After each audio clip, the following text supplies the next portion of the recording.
Alrighty then. Happy Friday, one and all, and welcome back.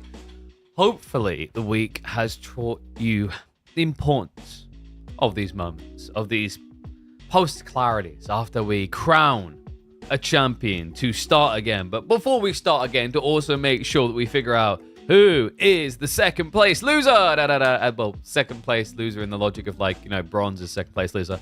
Because, folks, we have got a new week of Midweek Master kicking off, and we are more stacked. This is starting to look familiar. Dumu, funnily enough, forgot to sign up. Bit unfortunate.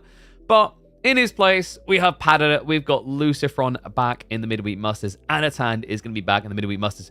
B has returned to the Midweek Masters. It's starting to all come together. We just need to make sure that Benny Boy remembers to sign up, and we'll be Gucci, Dolce, and Gabbana. So many familiar names. I mean, every single one of those round of 32s, I feel like you've got someone there you are at this point familiar with, and you're like, I can see this guy going towards quarterfinals pretty respectfully. But although we won't be seeing Dumu in the upcoming week, we do at least get to see him one more time in the next week in KPMM, because he will have his third place match, which is starting very shortly, up against Wham. Time for Jif to shine. Oh yes, dude, I'm waiting for it. I'm so here for it, man. The kiddo is developing, and I love to see it, and he's getting used to the competitive format. You know, I think Jif could potentially be the person we look back on in how long? Maybe 6 or 7 months with his improvement, and say, yo, okay, this is exactly why formats like KPMM need to exist. Like, without it, how does he get the practice in tournaments? How does he get familiar with the drafting system? You know, he has to wait, 4 or 5 times a year to try it versus 40 times in 1 year. Like, that to me is an absolute no-brainer of showing exactly why this format works. I mean, we still need to figure out how to grow up more. Like, I've been talking about this recently, like figuring out growth patterns, how to make AoE4 bigger, how to make our channels bigger so that we can go bigger sponsors and go bigger. Because my goal isn't just to get people familiar with the format. It's obviously to sustainably build it to a point where it's like, the money here is pretty good. Like, we're already at 20K, which is pretty mwah. But obviously that's split across 40 weeks. My dream is to try and get it much harder than that. Get it up to the point where, we're looking at 1,000, 1,500 a week, which would be incredible. But we do need to keep grinding on the numbers. We need to figure it out. I need to talk to my editor because I think we had a few gaps days on YouTube, and I want to try and fix that. And I think I need to get someone involved that is eager to figure out short formats.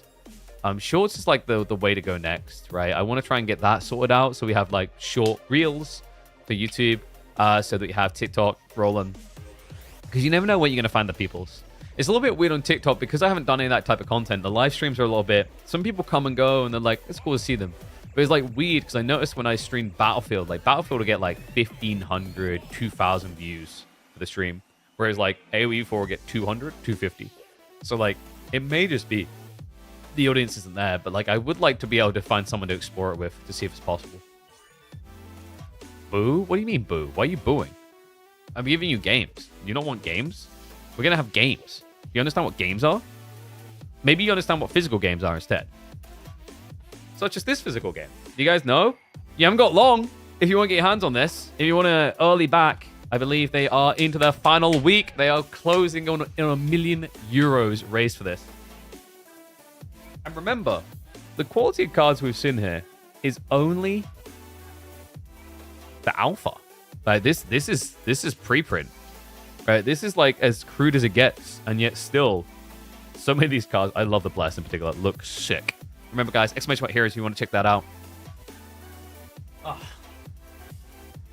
It's October and you're here to scare me.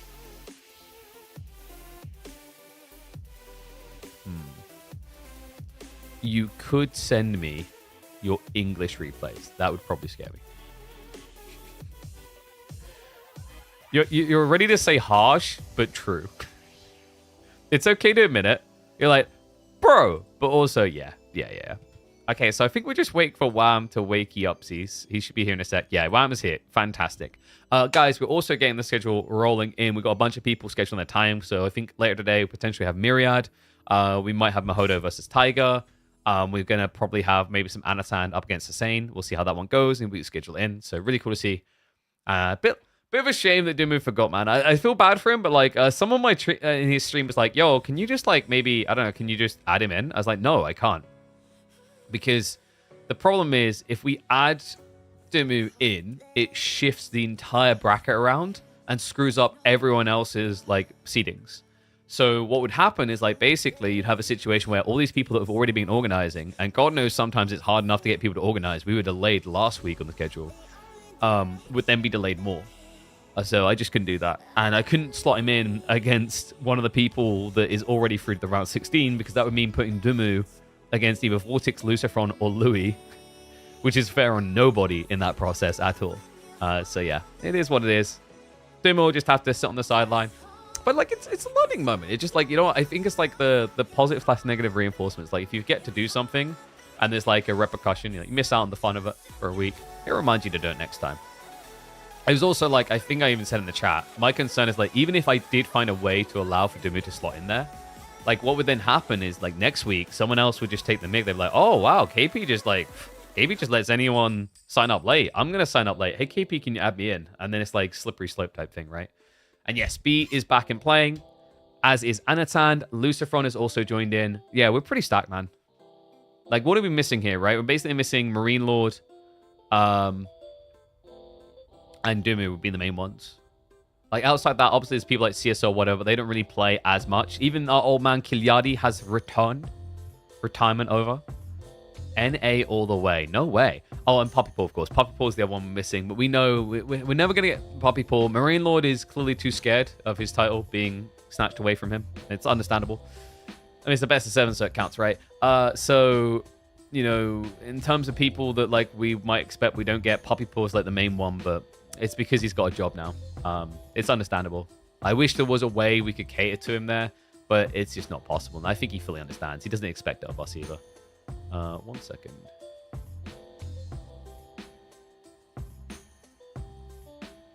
Okay, nice. I think we should have the draft coming up momentarily, as Wham has been responding. Nice. Okay, map draft coming in. Like, this is the the speed at which these are getting posted is like grandma speed. But I believe that's a working draft. It's being very buggy. And there's Civ draft as well. Is it just me that finds the tourney structure the most complex in existence? What do you mean? It's pretty straightforward. What's not to understand? It's a single elimination format with open scheduling so that people can attend as many matches as possible throughout the week. And then, like, the only complicated thing would be that you need to remember that the top 16 are automatically entitled to a reinvite to the next week if they choose it. Otherwise, the extra people invited in are based on the seeding, and then, like, each week 16, as we just said, are reinvited. The other 16 come from a mixture of ladder and tournament elo. That's it. It's not really, I don't know, like, I'm confused. Like, let me know what you're confused about here. I'm happy to explain it, but like, it's pretty straightforward. Might come back if that prize pool grows as hoped. I mean, dude, like, we're growing sustainably. Like my take is the community and audience speaks, right? And like, if in the week they'd rather watch Tom, Dick, and Harry instead of watching like an esports tournament circuit, then that says like they don't really want it that much. And like, that's what it says to potential sponsors. So, you know, the goal of growing it to being like 30,000, 40,000, 50,000, it really comes down to people tuning in regularly, people watching the YouTube videos, like growing these different channels to make it sustainable, like I've always said. I've just seen several finals that weren't actual finals. Is there a master bracket type thing? Well, it is finals. It's a weekly tournament. That's how it works. So it's a $20,000 esports circuit, but every single week is its own tournament. So that's why you've seen multiple finals. So every single week on Thursday, you'll have semifinals, grand finals. Because it'll be KPMM Season 2, Week 9. And now we're in Season 2, Week 10. So that's how it works. So hopefully that alleviates it. I mean, you know, it's cool to be able to say it's $20,000 esports circuit, and it's true. But, like, obviously per week, it's not $20,000, but collectively it is.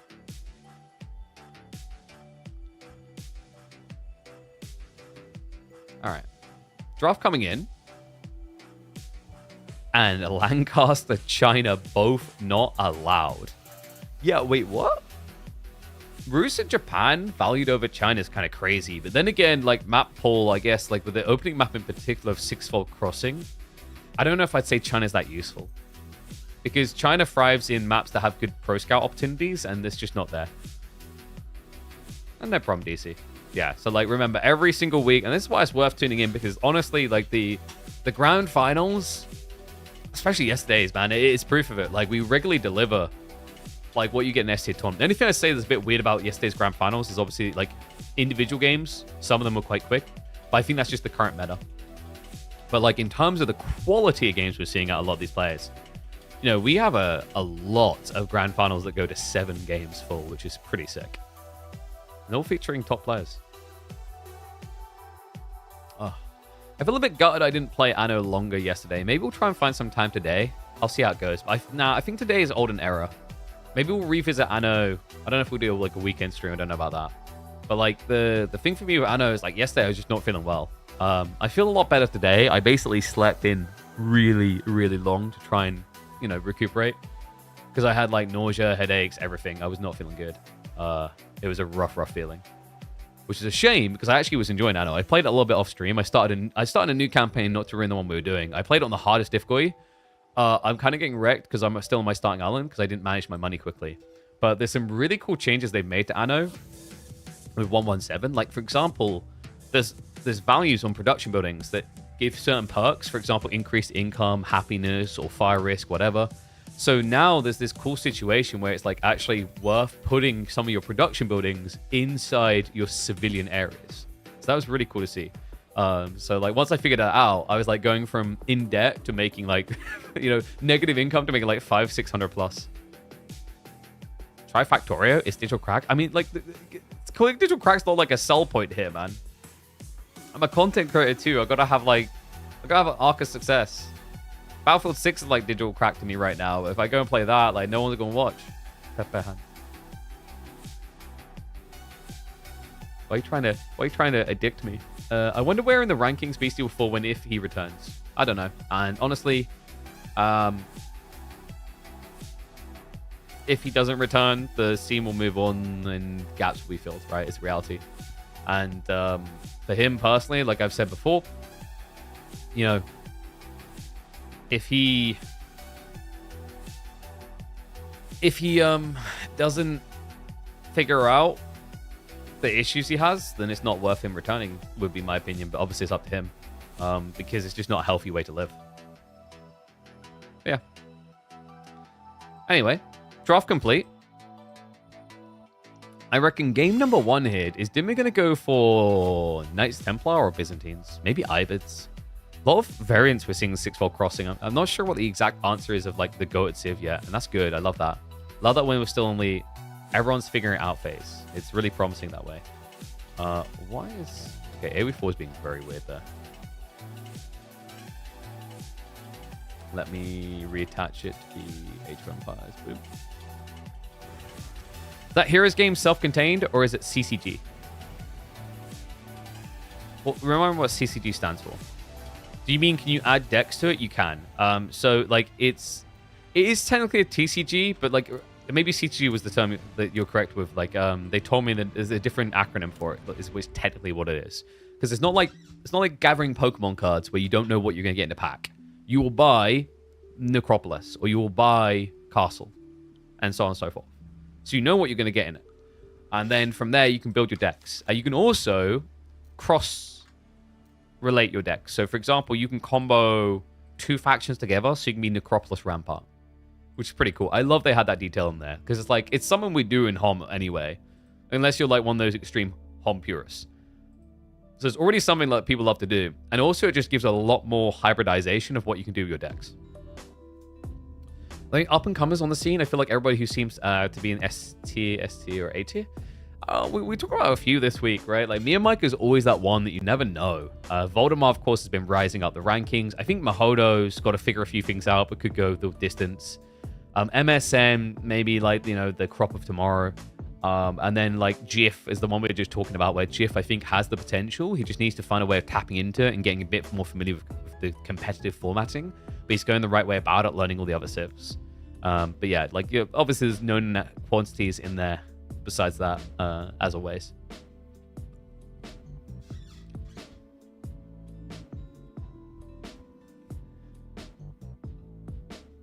It's a programming game? Oh, what? The... thingy. I forgot the name of it now. Like, I always looked at it, but I never played Factorium. I just never got... it's probably a good thing I never, like, tapped into it. I go deep into games if I bother. That's why I always have to be careful. Because that is how your whole life just disappears. Yeah, there's, like, loads of games I should be playing. I still need to go and try Victoria Free. The devs were nice enough to hand me some keys for it to try it out. And I never got around to it. And I feel really bad about that. Because I was like, Highlight is like, dude, I love EU4. I'd love to try Victoria. He's like, here's all the keys. Enjoy. And I was like, oh. And then I was like, every time I think about going and trying it, it's after a long day. I'm like, okay, I'm just... Nah, man, like, it's been too long a day. I don't want my brain to have to switch on and learn something new entirely. But, like, Europa, like, I mean, I could see myself getting addicted to Victoria if it's half decent. But at this point, I just wait for the Europa Universalis 5. It's just really annoying. Why did they have to release it at the same time as AoE 4? Like, god damn it. Both games coming out literally, I think, the same day. Is that right? I'm pretty sure that's right. Yeah, literally the same day, November the 5th.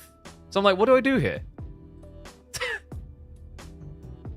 It's annoying because I would have loved to have covered the game on release, but like I can't really do that now with Age of Empires releasing on the same day. It doesn't make sense. We have to like get our content in for AoE 4. We've got to set world records on the Crucible. We've got to... I think we might try and do some showcase videos. I need to talk to my editor about that, actually.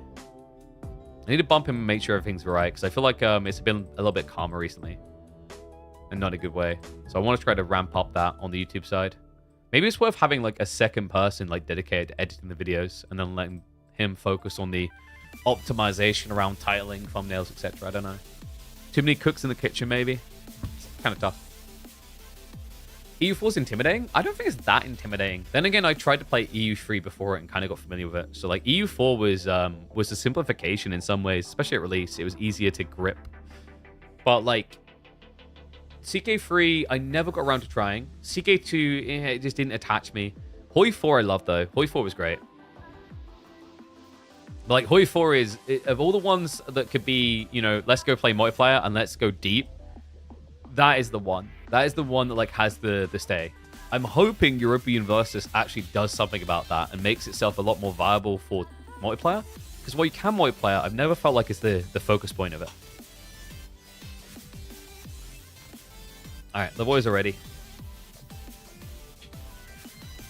Hey, Mum.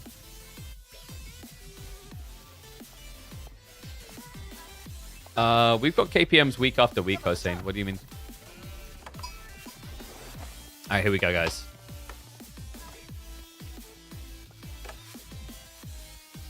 You know we're on to a winner when even our third place matches are this stacked. Dumu versus Wham to see who gets third place this week. Absolute treat. And look at the civ choices. Delhi versus Ayabids. Wow, I'm a big believer in the Delhi on Sixfold Crossing, it seems. This brand new map that was created by Corvinus and Caillou. We've seen a bunch of it already in the last week, and it's been fun. We've even left it in the map pool to see if people take to it. In fact, it's even been adapted. So there's been a change here, and I don't know if either of them checked it. There's no longer a central shoreline fish. There's 4 instead of 5 now. But look at the contest. Both of them marching out the center. What at all? This is how you want to see it start. It's party time. Yeah, so I got the update from Caillou that there was a change made. I just don't know if either of them checked this.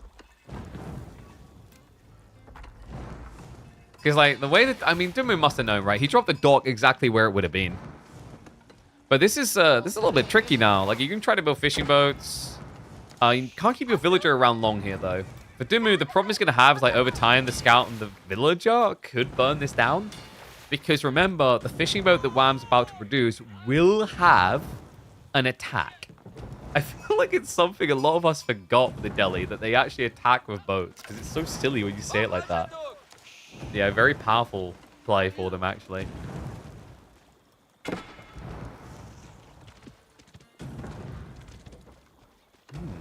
So what's the plan? So reminder, like, this map may have some shoreline fish, but it's not an insane amount. It's only 4 in total. You have a decent amount of food, gold, reserves on the flanks. Like, I like the dynamics this map has kind of forced, actually. I think the only negative is there hasn't been much value in the wide sites.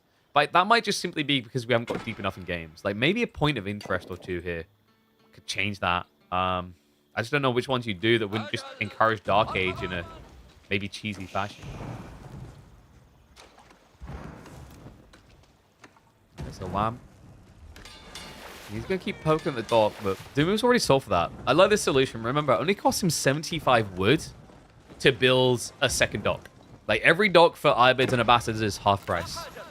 So you spend the same amount of wood as Wham, and it makes it kind of futile for Wham to try and burn this.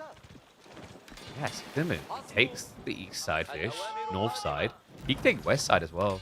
I'm actually not sure if Wham's boats can go past this. Like, can they? That's very interesting to think about here, because it means that Wham wouldn't easily be able to leverage his fishing boats to attack. It also means he wouldn't be able to access 3 of the 4 spots. Well, not true. He could access 2 of the 4, but to access the other one, he'd have to go all the way around here.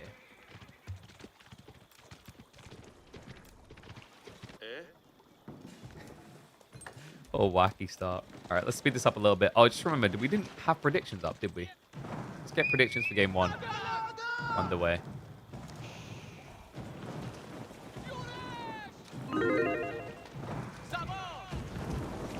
You guys ever wonder where he keeps getting this torch? Like that, I mean, there are some fish you look at in area before you're like, that's definitely witchcraft. I wonder, is there any RTSs that like use ammunition to its full entirety? The closest I can remember off the top of my head is Cossacks, but Cossacks had a really different way of doing it. You had ammo, but it was technically infinite, and it didn't require you to go restock or anything. So the way, if you guys aren't familiar with Cossacks, the way it would work in that game is you had iron and coal. And every time one of your gunpowder units would shoot, they'd use iron and coal. It's kind of a cool system there. Obviously, it wouldn't work with AoE4, very different. Interesting little fact for you, actually. Cossacks was heavily inspired by Age of Empires. And the walls from Wham. I love this. Well, we're getting the answer. The boats, they can get by, and I love the way he does this. He ejects through his own dock, comes chasing, pushes the worker away. Oh, that's absolutely brilliant.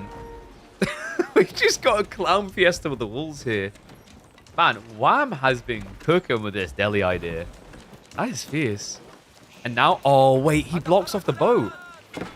Can he? I mean, if he just chases this, like, Dumu can't get back in, but I love the thought here from Dumu. Okay, yeah, you know, you got me. Hands up. Haha. But now chase me. You've got 3 boats just chasing one, but they're idling up. So I like that Wham realized that. This is one of the big things people realized about Delhi. Back when we used to see them on water maps all the time, where they would spam fishing boats. Because they spam fishing boats, and then they go for that signature pull, where they just try to rush you with X number of boats and kill you. The problem is, doing that means that you are no longer using fishing boats. You are now using military boats. The issue of which means you no longer have an economy advantage. Yeah, that was kind of like the switch in people's minds that then made Delhi a little bit less oppressive. Man, not when they played like this, though. Oh my god, this is so toxic. Okay, so he builds another dock. And I guess he's going to build another dock? When does this stop? This is ridiculous. Bagler now coming out. Oh, he gets the body blocks.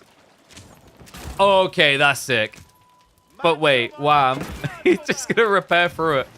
Demo ship coming out. Oh, no. No. What? Unless he can repair through the wall, these fishing boats are legit going to kill him. My dear God, it's down to just 10 HP. A fishing boat kills a Springle chip. What? I can't. Not even a lot of them, guys. That was 3 fishing boats from Wham. All right, I feel like I've seen it all on this map now, though.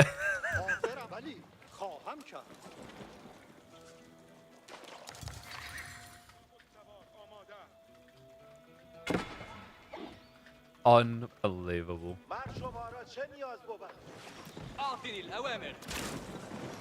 Dumu. It's like, it won't happen again. I promise. Goes for another one. I mean, this time he has the archer ship, which is more threatening to the fishing boats. That villager, though, from Wham. Whoa, boy, whoa. We'll look to walk away. Looks like Dumu did not notice. What a bloody clown fiesta. And this was a... What wing was this? It was advancement, right? Yeah. So no growth. Ghazi now showing up the base. That's a problem for Dumu. He's trying to fast castle. Spearman plus Ghazi. Is it for the kill? No, that's just bad pathing. Wham! He's trying to rally across to the front army. I think he's select alarmied. Ghazi going to jump in. Scout does get blocked as well, but the Ghazi should be able to get the worker kill. Nicely done. Dumu without wheelbarrow. Yeah, and to make matters worse, Wham knows he can dive like that because Dumu does still have some fishing. So he wasn't actually eating that much food underneath the TC. Great read.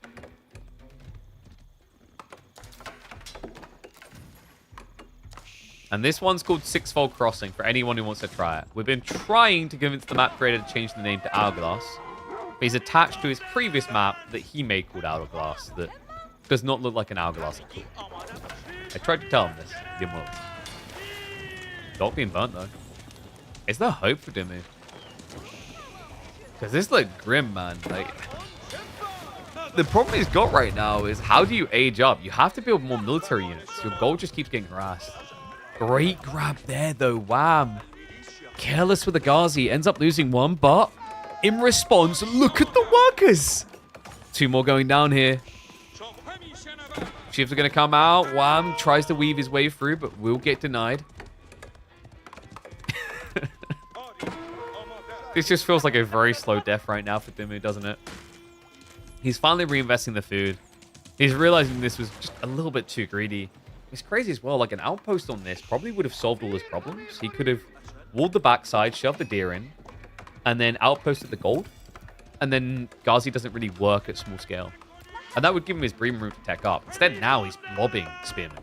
And adding in archers, even.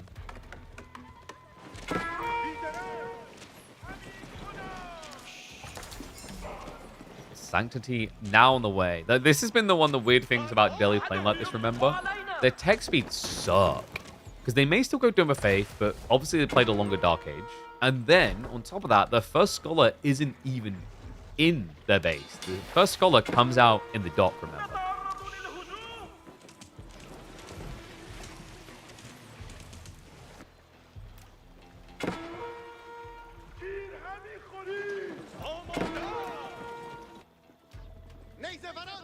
And wow. What? Okay, we are definitely doing things different today. Compound of the Defender. I didn't realize Delhi had another landmark. When was the last time you saw this? So I guess he just wants to keep drop the center. I think this is maybe Wham taking inspiration from the Louis MT versus Vortex opening game. It's like if you rush a castle down the center, you can siege into the base. Like Ibis has this problem.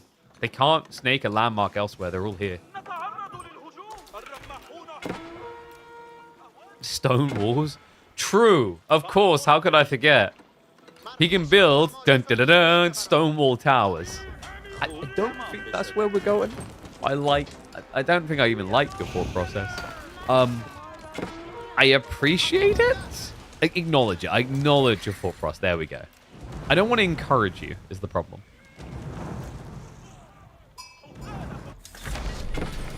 Okay, so Dumu just trying to open the passes, but he's got a big problem now. He already used advanced. He's just lost additional workers to this. I think Dumu might be dead. I mean, boats can do a lot of things, actually, in fairness. Like, boats have the power to play from an age behind, but you don't have the flexibility here you normally would on a boat map. Wow. Starting to harass us away with the fishing boats. We have got more Springle chips on the way. I wonder if Wham just considers adding in Springles himself on land to deal with this. Because A, it deals with Dumu's spear mass, and B, it would snipe boats quite well. It's a bit tricky sometimes because Springles can easily get kited by boats, but it would give you the push through, and like there's not many places that the boats can run anyway. And you are correct. That was 29, now 19 villagers on stone. Oh my god. He's going for a snowball. Wait, what? Wow, why? Surely we just keep drop this. Yep, it's a keep drop into the center. What is happening right now? Villagers on the stone wall is going to be a big fat L though. So -2 there. They're now even again, essentially. Like Dumu with a 2-worker lead. And the villagers! No! Dumu, he finds him. Wham, with a runaway. Demo ship will protect him, but you know, that keep drop, he's got to rethink it now. Oh my god, what is happening? I feel somewhat responsible. We started off by saying, hey, nobody uses the flanks in the center. And then Wham is like, yo, hold my beer. I got this. Let me just get my 28 workers out there safely. I wonder if Dumu realizes. Maybe he thinks he just went home to build a castle in his base. In which case, this could get pretty bad for him. The villagers, they're still going for it. No textiles might make it a bit tricky if he does get seen.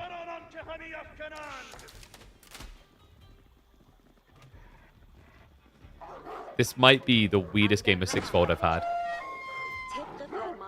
I'm not sure, though, because there was that Droman one. But it's close. And unfortunately, he's running away because he did glimpse Dumu walking over after he burnt the dock. This is ridiculous, though. Like, wham, over half his economy. And that gives Dumu the breathing room. He's now aging up the growth wing. What the hell?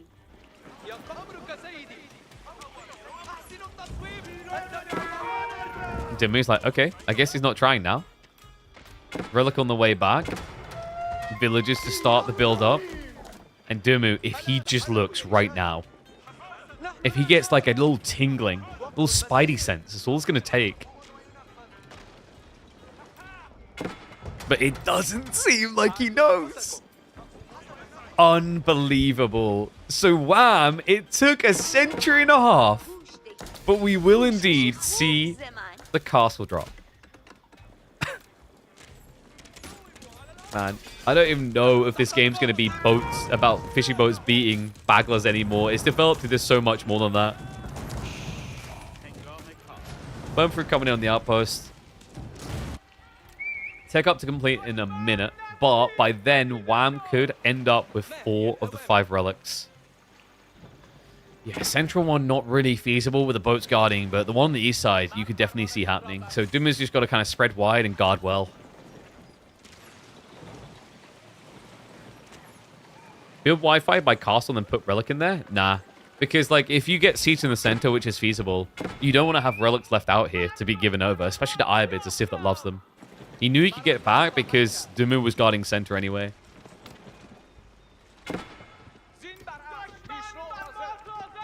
So what now? Well, Dumu's got a lot of food. Is he... No, I think he's just reinvesting, surely. Like, is he going to fast imp? Fast castle, fast imp? It's not a bad idea here because of the military wing. Get 640 resources a minute in infinite unit production, actually. But it may be a bit too greedy. Surely it's too greedy. Dumu, like, what the hell? He hasn't got that many people on gold. He's got way too much food. And there you go, he's switching over now. So, wait. Nah, this is just to build archers, surely. We're not just going to rush Imperial here. Surely. I mean, the thing is, if you look at Dumu's vision, he knows he's safe. He has ridiculous vision. He sees everything on the waterfront. The crazy thing, though, is that Wham is building men-at-arms crossbows, which would be the perfect thing to come in to punish you. I think he's deciding still. He's kind of stroking his chin, but yeah, that's a commitment to the gold. You're getting fast, Imp, are you? Okay. I mean, if he just had a big gold at the starting base point, he'd already be done, wouldn't he? But yeah, you can tell he's going fast Imp, because otherwise, why would you go 2 different gold sources? It's because he knows trying to Imp up is going to cost a lot anyway. But is he going, like, mass archers for fast Imp? It seems like it. I'm riding in with the scouts. Scouts that just played the pro scout role, remember, because he got that tech for free. But I don't think he really got much of the D. No. Wham, yeah, with only 7 scholars, this is pretty underwhelming timing, you know? Range 2 takes him like 3 minutes from start to finish. He has at least got the second castle, or second TC rather, from the castle. And he's got 2 castles already. Okay, so we are going to get the inflate in different ways. And after all that, Dumu is actually building units. Why were we sitting on 2,000 food? Oh, the Dumu way. I think he wanted to see what Wham was doing first before making a choice. So it is going to be the correct call here. Like going into Horseman. I'm not sure about the spears necessarily. Like maybe Horseman Crossbowman would be a lot more sensible for Dumu. I can't believe this is just game 1.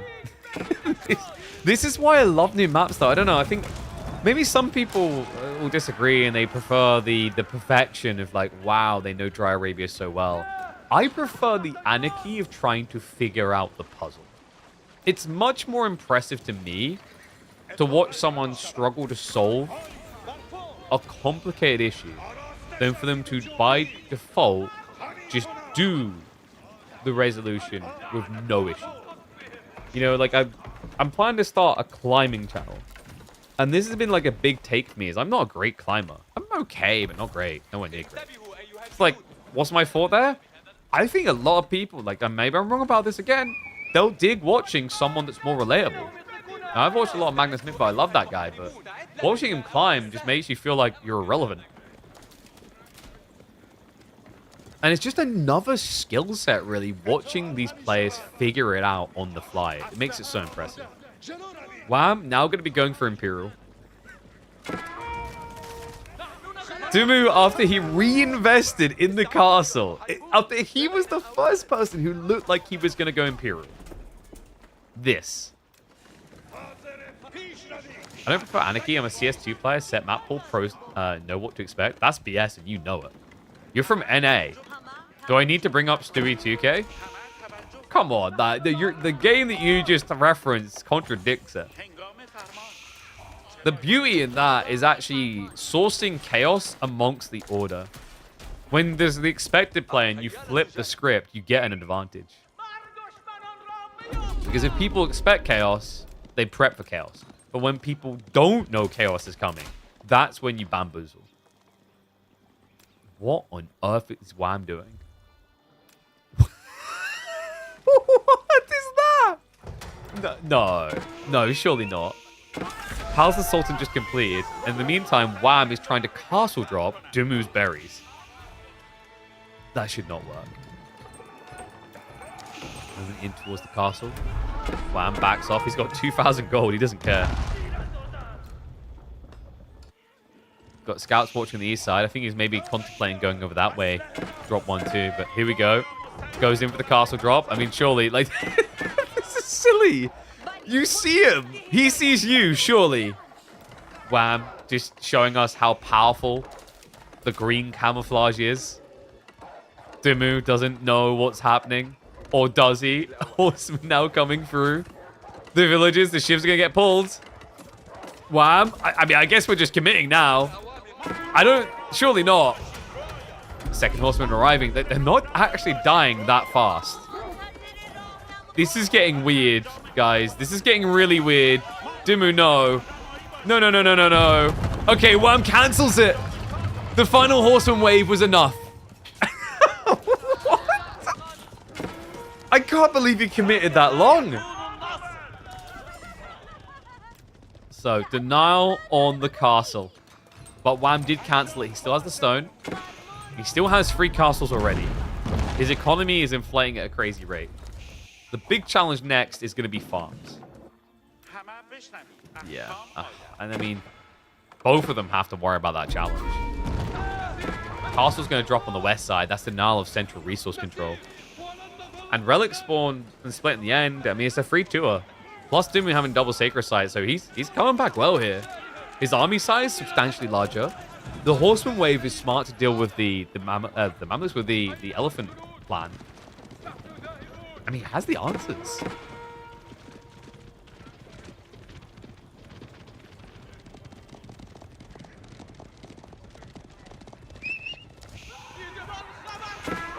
Castle drop was over here, though. Okay, so Wham did creep out a big one in the end. So he reallocates the stone. That's now going to be a 2,400 stone outcropping nearby as well. Ah, but the Springwood emplacement from Dumu. That's going to make it annoying. So Wham cannot gather the big gold. He does, however, have the surplus berries to work with. And a siege workshop now on the way. Dumu. He's circling. Trebuchets are moving over. This is so ridiculous.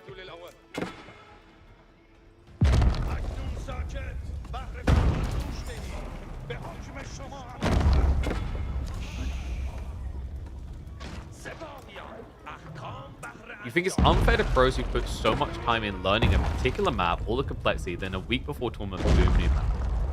For a random player focus on the new map and win. I disagree. Like, the whole beauty of esports, actually what makes it so incredible is the ability to evolve and adapt so fluidly. You know, chess hasn't changed its rules in how many years? Football hasn't changed its rules in how many years?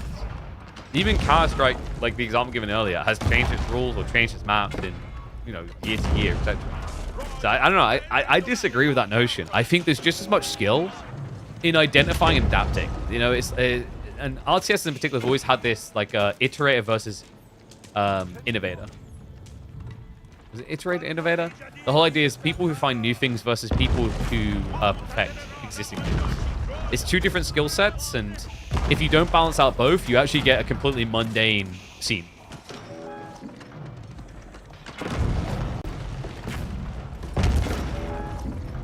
Dumu. He's almost dealt with this castle. Military wing is on the way, so yeah, he's gonna get a big free pump of units, and wow, I can't believe this from the position he's in. This ain't looking good right now. No, this is looking lights out soon. I mean, Wham's army, not exactly scary. Third of it being scholars, and remember, because he was so late to set up the scholars, you've not got much tech power right now. Like, his whole army, bar the Ghazi, and obviously elephants are all upgraded, are still castles right. You only just got men-at-arms in. The crossbows are still lagging behind by, what, an extra minute and a half.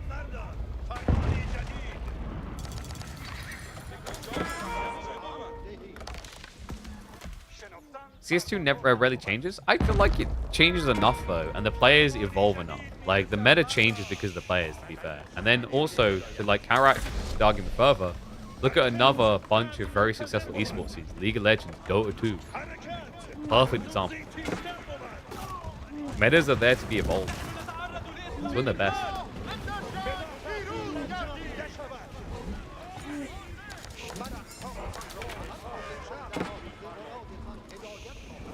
And I'm always going to be a bigger believer that it's more impressive to see someone make the least mistakes rather than play something perfect.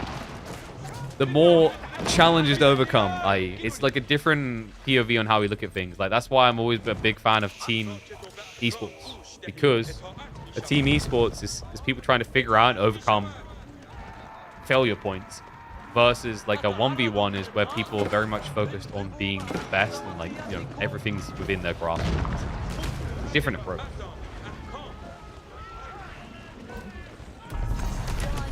Wham.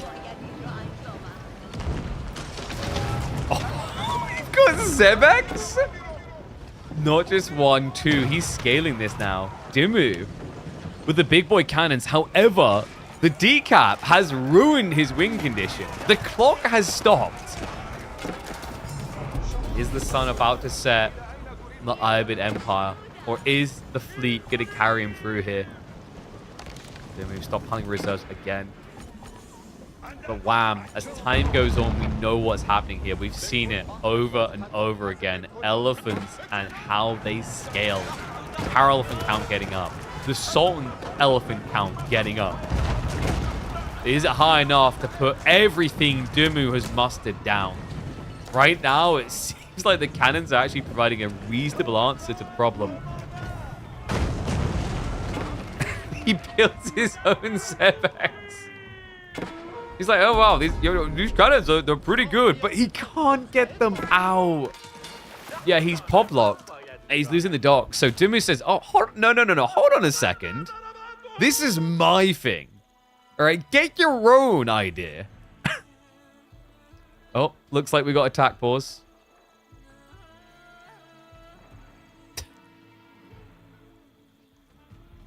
I'm guessing someone had a lag spike. Who is winning this?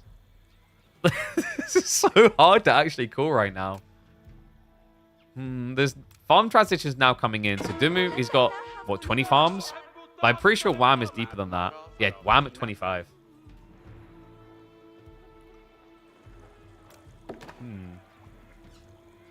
In theory, like, the advantage for Dumu is going to be massing Desert Raiders here. But, like, I feel like we've been down this road before. What wins? Elephants or Desert Raiders? But that, I believe, was a castle and castle fair, which, yeah, no brainer for sure. Delhi wins with elephants. And that was war elephants. I wonder if it plays differently with tower elephants at all. Because tower elephants, like, your goal here with the raiders is going to be to get on top of him. You want to be in melee. And if you are in melee, you hit real hard. 21 base plus 19. You hit for 40 damage per strike into these tower elephants. And they're not exactly fast. No, because remember, because he went for compound defender, he never got mahouts. They're absurdly slow.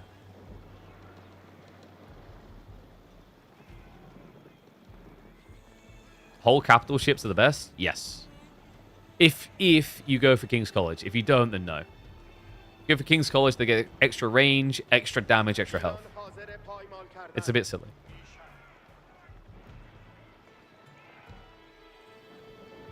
What's going on? Imagine they're like, oh, we have a problem. We need a call. Is it a default win? No. Oh, get out of here. No one should have to call that. All right, and we are back, I believe. I think Wham was maybe having some internet issues, but should be good now. Stables being set up, so it looks like Dumu's leaning harder and harder into Horseman. So doesn't want to go the Desert Raider route to solve for the Elephant.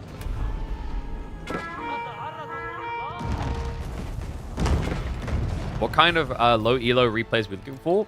Memorable ones, iconic ones, characters, people who have different styles, unique styles. That's the only way this is going to work. You need, like, Legends of Wool. You need Corner Boy type people. Get them or cast it, I've said it before. What I'm not going to do is just hop into a low elo game randomly that is just, you know, two guys that stare at each other for 60 minutes. Wait, what? What? Wham? Wait, Wham? What? What? Wait, was this intentional? No, no, surely not. He was trying to kill the Bagley. He got baited. Oh my God. What? No. I mean, because surely you do that gradually. You don't just erase 50 pop before you have it replaced. Surely. I don't know, like, I feel like it was intentional, but also at the same time, like, throwing it all away before you replaced it, you know what I mean? Like, why not just delete small quantities of villages you get new units in? Because, like, he hasn't got an insane reserve. And he's still 20 pops short. Okay, now it works. I mean, it looks so weird because, like, most people would just delete villagers, but I just set them in after a Bagala. Bombard's now coming out. Mate, he had my heart going. It's like, for a second, I legitimately thought Wham might have crashed. I was like, this doesn't seem legit. It's just an unusual way about going for reducing work account. The elephants. Oh, is it time? Looks like it might be. Car elephants kiting away from this. Just a handful of men-at-arms to spread that front line, to hold the horseman wave back, to then turn onto the camels. Wham! He's showing it again. In the jungle, there is only one king, and it's the elephant. You wanted to fight them in a forest with water? King of the desert came to our lands? On our territory? I ain't having that. Elephants, plow on in. And he's, oh my god, he's headbutting the Zebex to death. Bombard's following this up. Castle soon to drop. Dumu, he needs a drastic switch up, a fast plan to develop, or he is gonna be toast. Wow, just able to start bludgeoning through the remainder of the fleet. Bombards will assist with that. They'll speed it up. Another Zebek trying to retreat, but even if it doesn't get headbutted here, it's just dying to the fire. So we have fishing boats beating Baglers. We have elephants beating Zebeks. What is this game? Solving all the pieces of the puzzle no one wanted solved.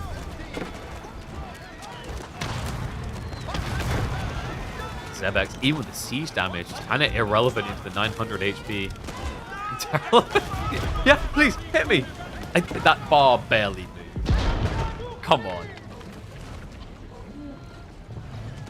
This Civ. It's another one of those games. Stick it on the list.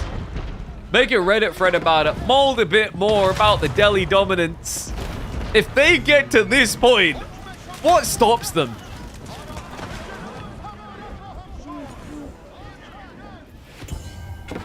It's ridiculous. 12 tower elephants, half of which have guns.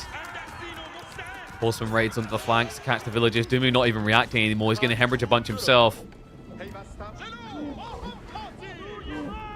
I mean, I feel like Wham could just go in and end this, but look at the health bars. Maybe just back off, heal up with your scholars. I mean, you've got practically every tech. There's barely anything left to get. Just turn around with the bombards onto the castle. I mean, to me, he didn't even bother to garrison. Mentally, it looks like he's done.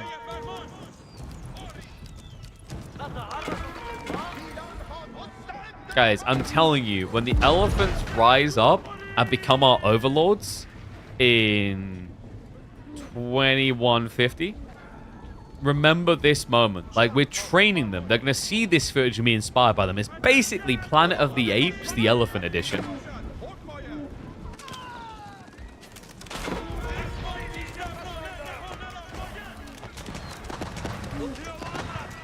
Only thing Dumu can do is avoid him. But I don't really feel like you can avoid him long. Yeah, usually the solution to elephants is kite them and kill their back. You know, take out their workers, take out their secondary. But when the army's this big, I mean, this can just end a game. This is good enough to end a game. With that in mind, I mean, there's not really much to stop Wham from just heading into Dumu's base. I'm a little bit surprised it isn't.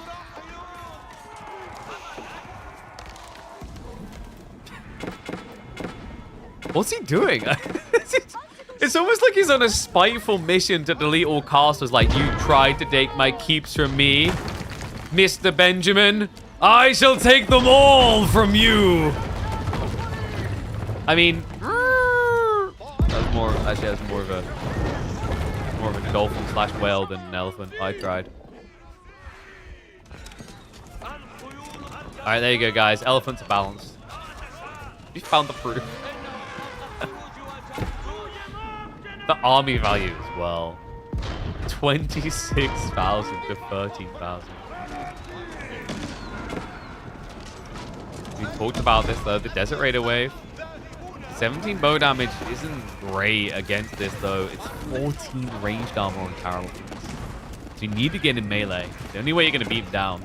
And there we go. Angry men get their swords out. However, remember, these angry men do not have any ranged armor. They melt to this. Oh, no. Starting to get in range. Trying to connect for some shots, but it's just an absolute erase. He kills, what, 1, maybe 2? If he's lucky, 3. But then we'll lose all the mass. Bombard's even just turning around to assist now. He's going to stand his ground at the tail end and give chase. I can't believe this game. You know, this is how you know you're into something extremely outrageous. Is every time you see elephants, you're the angry man shaking your fist even harder and even louder. They always seem to exceed the absurdness of when you saw them last. Wow, now just chasing down Ghazi. Magnificent so takes out the mangoes. I mean, mass mangoes would have been a good solution to this, actually. Remember, without the mahouts, the elephants are slow. So it would have given him a hope in hell, but now, Dumu being blocked off the gold on both sides of the map. Bombard's moving into all the castles, and I just don't really see much of a way anymore. Lad's going to give it another shot. I mean, if Wham miss micros, it can work. Like, if he just stands still with the elephants, he can die. It's so difficult. They're kind of like battle cruisers that can't teleport but still get repaired. Exactly! That's a nice way of putting it. It's going to put him out. Another crazy game on this brand new map. It delivers. Oh, and I can't believe we got delivered another Elephanto fun time. I don't even know what to call that one now. Like, originally it was just going to be about, like, the absurdity of boats.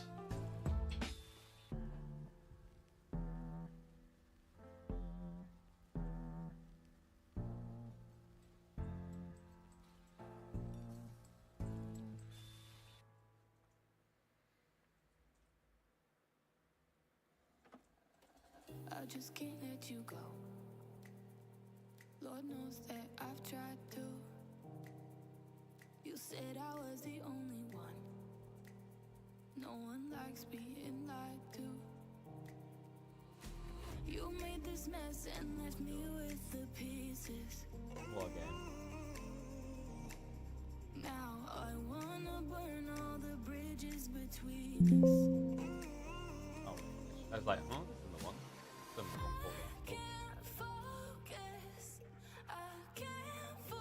Unbelievable. I don't even know where to begin with that one. So, one game up for Wham. Delhi do beat Iabids. What a ridiculous affair. Let's see what the boys are going to be taking us next. So, up next.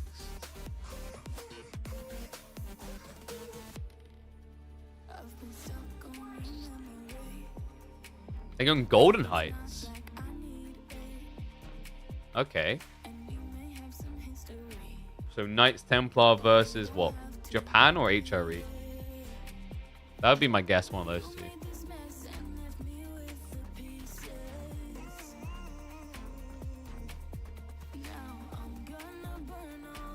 Have a look. Knights Templar versus Mongols. Oh, actually, yeah, Mongols make sense here. Like, of the remaining maps, probably the one you definitely want to use them on. The only other one I think maybe is like Cliffside. What was question mark? Mega random? It's just like it's just a map that isn't showing because Cal's map like map pool thing doesn't have all maps. So what that means is, like, in terms of what maps those are, it would be probably the EDC Golden Heights and Front Range, maybe? I mean, Front Range should be loaded in there though. Yeah, it's still not. His UI hasn't loaded Front Range. So it'll be Golden Heights and Front Range. You've got Cliffside, Dry Arabia, Golden Heights, Front Range. Oh, wait, is the music on? God damn it, every time. I really need to take some time to look at that. Okay.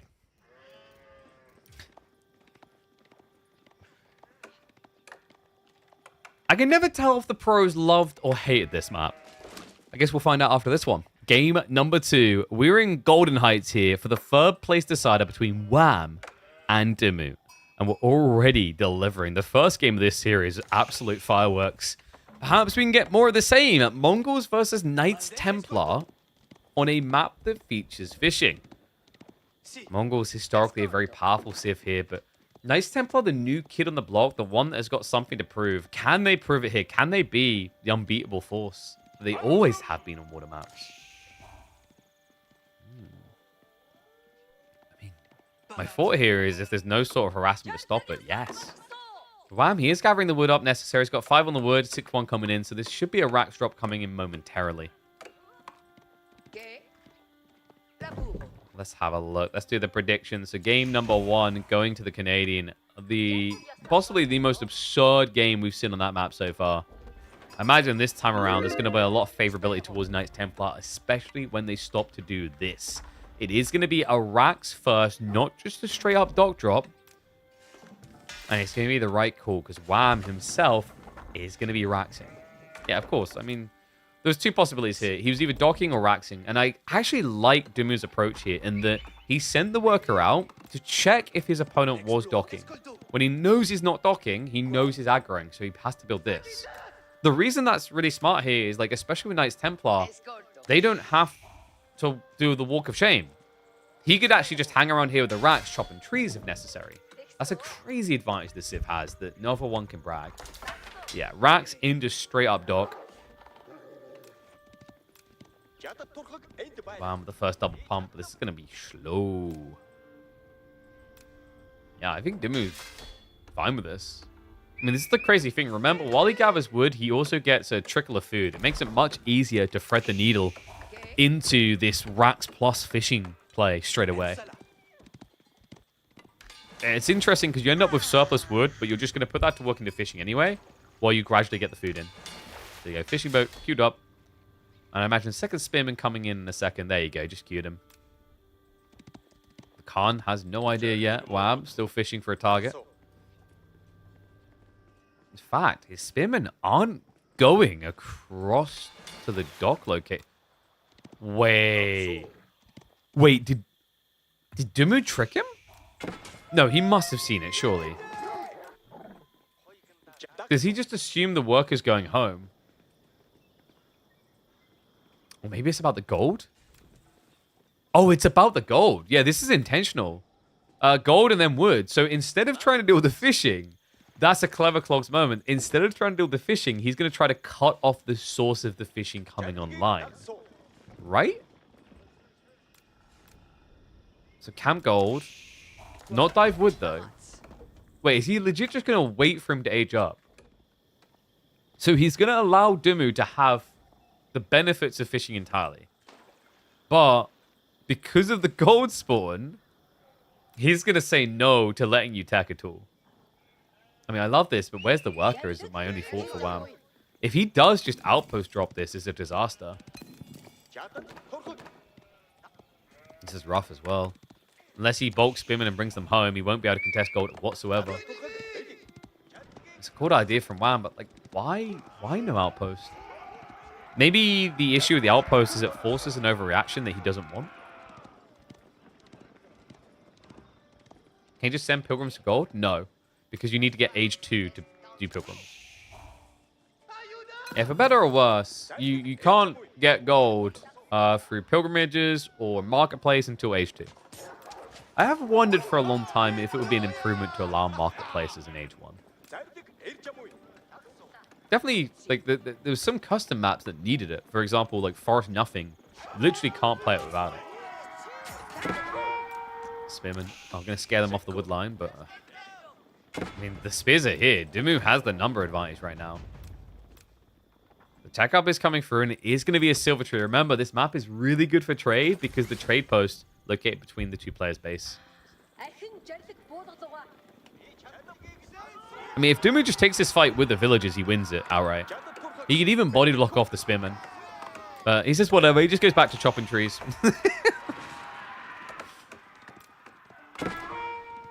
And sneaks workers out into the gold. Okay, so, I mean, Wham. He has got more spearmen coming. If he gets the timing right on this, and that's what he's aiming for, he doesn't want to fight because he's tacking. He's waiting for Hardened. Because then with Hardened, it's quantity versus quality. And the quantity is not that much higher for Dumu. What an unusual approach to dealing with KT, but I kind of dig it. The only thing I'm not a fan of is how far away his spearmen are. Because now it's going to be very hard to contest. So tech up complete. He hasn't queued Hardened yet, which is a bit unusual. Why? It's definitely worth the small costs. Like at this point, with 8 spearmen, it's absolutely got to be worth 50. There you go. He queues it.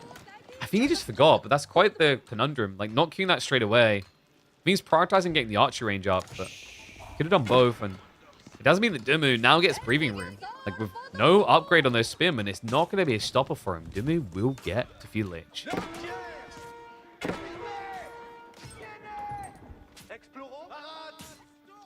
And, oh, he tried to send a worker out.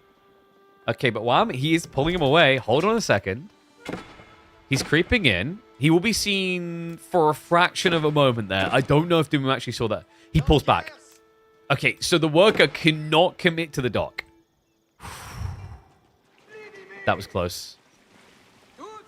You don't want to have to deal with boats on the water side. The fishing's decent, but like you're not out of the woods yet. Hardened Spearman. Plus the Khan doing more damage now. Wham's formation shuffling, not really there though. It has the injured Spearman at the back. Do like what's happening here though. The sheep are getting in the way of the chase. Wham. Almost a signature move for him at this stage. Magadai gets a double kill on the gold. Thinking about diving for the third. I mean, you just circle around to the wood line. Wall is going to go up, but I mean, you could technically just risk going through here. Gets another worker kill. The Spearmen are going to get killed as well. Oh, this is sick. This is so much better than double pumping archers. Wham with the Magadai. It really is a signature move for them as well. Like, I remember when they started to bring this in on Klauga.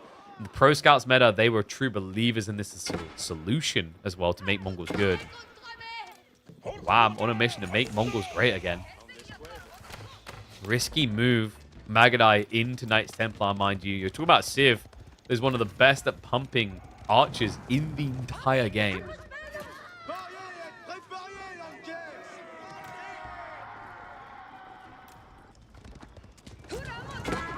After all that hard work, after all that fishing, have 7 fishing boats, but find yourself in a position where you're neck and neck on economy.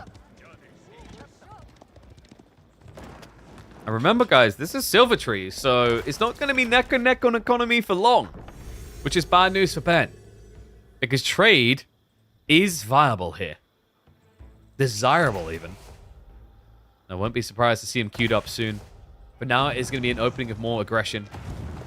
He's got his Keshiks queued up, his archers queued up. And the Magadai. Oh, you can't build archers if you can't afford them. Yeah, oh my god. If Wham just goes in here, like Dumu's starved. Full wood starved. Shivs come out. The Magadai just needs to move away. Wham, a little bit slow on the reaction, but archers are getting kills for it. What? If he just trades, yeah. I mean, if Wham opened up like that, even cleaner, but still, it's a worker lead building. Spearmen are getting sniped out. It's a rush of wood to try and get archers online, but reminder, folks, you need that wood for archers or spearmen. And there's Keshiks coming. You're going to need more spears fast.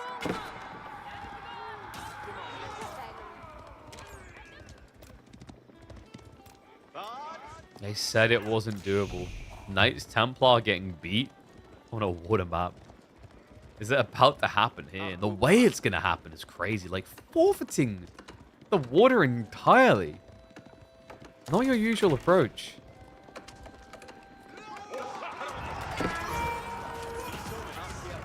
That's coming through. Attack speed out gets activated. The villager is sneaking in. Keshik baiting them deeper. Like, once his last spearmen are gone, he's going to be able to charge back in and just massacre the archers. And the scaffolding, oh, it gets in the way. The pathing there's a disaster. He's in. He's thirsty. He's looking for kills. Archibald's building up a little bit. Dumu has to sneak out the other side. Does make his escape. Additional worker losses in this game. Reminder, Wham always has that backup plan of just pumping into the gold with the traders. Has resisted the temptation so far. He doesn't need it. War map's somewhat of a stretch, though. You say that. This is the type of maps where Knights Templar dominate, though. Is there fishing? Yes. Okay, Knights Templar are happy. Anything but in this game. Wham's attempt at an outpost is going to be a no-no in the end. Thank goodness, Dumu. Would have been disastrous to allow that to go up. Wouldn't have put him in a position where he would have been kind of outgunned and also outmaneuvered.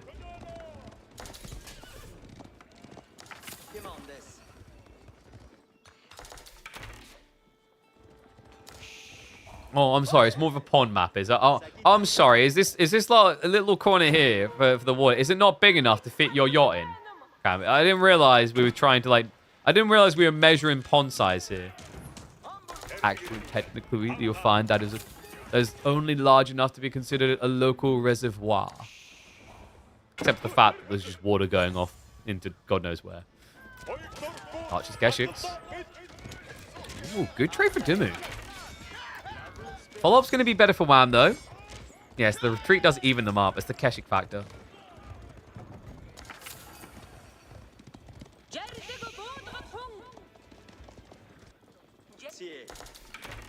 God, if we keep talking about water sources like this, we're going to get Cal coming in with his pedantic fjords again. I mean, Dumu has somewhat stabilized here. He's still down in economy, yes, but he has semblances of an army. He still just doesn't have a clean solution to Keshiks, and that's an interesting choice. Undermesh over Steeled Arrow, despite the Keshik threat. Gives an opportunity here. If Wham just prioritizes Undermesh as well, this is all Keshiks for the win. Now, he seems to be missing his blacksmiths. Okay, no, it's there. He just hasn't been spending into it. More and more worker kills. What is this game turning into? An 11 worker lead now for Wham as he's built traders. He's already 4 in. Yeah, this dive started to look a little bit weird, but now it makes sense from Wham. Like, he's not looking to win the game with this. He's just looking to stalemate the fight in the base of Dumu. Knights go in. That's going to be additional worker kills. The micro on point. As Wham scales further ahead. Man, like 30 seconds pass and he's got a bigger number. Even if he's not building the traders, he's finding a bigger number. And he's just getting bigger and better now. The onus is on Dumu to do something about this. His position in this game looking, quite frankly, disastrous. The only upside is obviously with the Silver Tree build. Wham can't get the extra range on archers to kind of like poke prod from maximum range. But if you now fight on Wham's territory, the advantage he will have is movement speed. Oh wait, no, it's not. Only for the Keshiks, my brain. Too many Deerstone games recently. But for the Keshiks, it's pretty cool still, considering there's barely any spearmen at all. Yeah, why is there so little spearmen? I guess for Dumu, the problem is he still has to answer the archer ball. Kind of just gives Wham an easy way of winning the fight.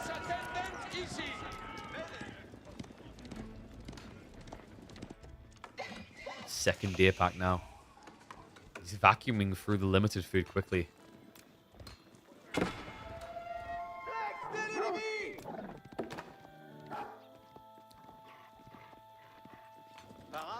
Demo. Land economy wise, it's 26 versus 44 in villages, but 26 versus 49. Now, this is permanent fish. It's not going to run out. Obviously, it has its issues of being like drained if you have too many boats. I don't think Dumu has an issue there. The only problem is that means he can't really build many more boats.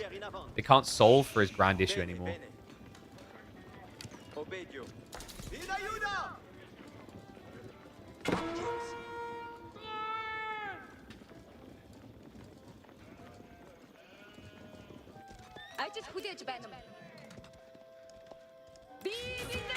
Just trying to creep in, but I mean, it's not very impressive. Same with Spearmen. Remember, Spearmen, they don't get bonus damage against the traders. I'm not imagining it. There was a time where they did, right? Like, can chat check me on that one? It's, what's that thing where, like, you think someone's real but wasn't? They definitely did once upon a time. I believe camels specifically still do, if I'm not mistaken.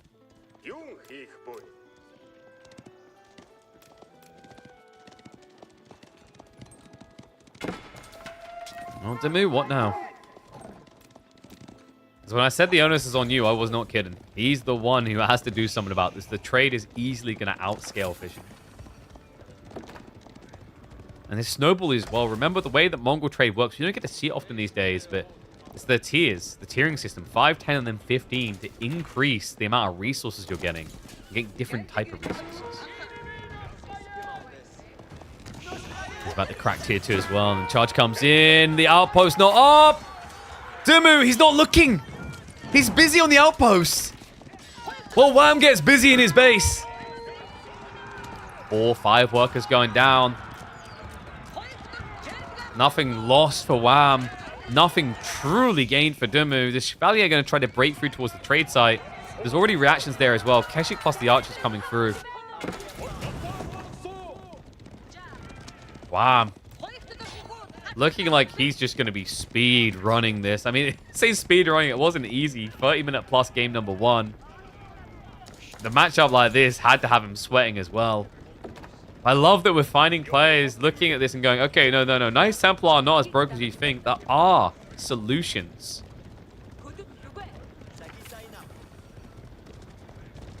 There are ways.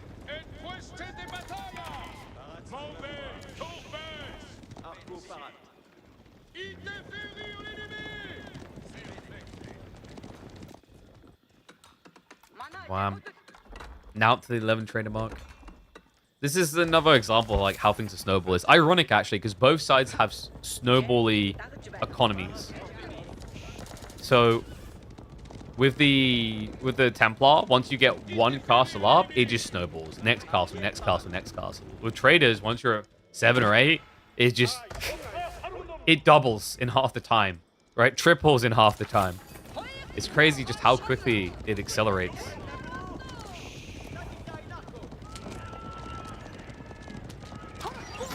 Wow, nice use of the maneuver speed arrow there. Dumu was getting crafty, just trying to get the gap closed, body block with the Chevalier. I think for Wham now, the goal should just be castle. Got 21 caches. I mean, you could send it as well, but the safer goal here, I think, is just castle play. And you could even do Kurotai, which is incredibly effective on this map because of how close your bases are. But it looks like for now, Wham is going to reinvest. He sees Dumu stepping up. A notable difference in quality of army here is the Kershik's charge on in. The Spearman wave is inconsequential. A bloody marvelous move from Wham, only losing 5 of the Kershik so far while wiping all Chevalier, then dumping the cavalry onto those archers. Dumu with a starter step back, just trying to get the one-hit kills, but it takes a second flurry. Make it a third. The A-click's betraying him here. Recharge is just allowing Wham, and not to mention the outpost. He clips into the Yam again. Dumu thought he'd be safe here. But that second tower coming in clutch as Wham's Keshik line fins to give him the continuous chase. I want to slow down here. I don't know about this dive. The difference that a TC can make, but in fairness to him, it's only 4 inside the TC. It's actually not doing much. The Knights will continue to chase on through the worker line. The tree line might be in trouble. Dude, is this Wham or is this Puppy Paw? Because this guy is a dog with a bone. Oh my god. Most people would just stop, tech, come back again, but no. This man is merciless.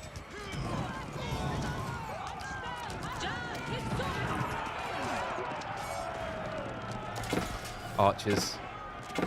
Big enough now, scary enough, they can just juke it out with the Knights Templar ones. Keshiks, they get back in this fight, it's all over. And they're looking to do exactly that, but they're thinking elsewhere. He sees the workers, he knows there's nowhere for them to go! The please don't hurt me wall! Okay, yeah, he's dead. He's so gone at this point. Haha, suckers! What are you gonna do? Throw torches at us and burn down this highly flammable area? What are you doing?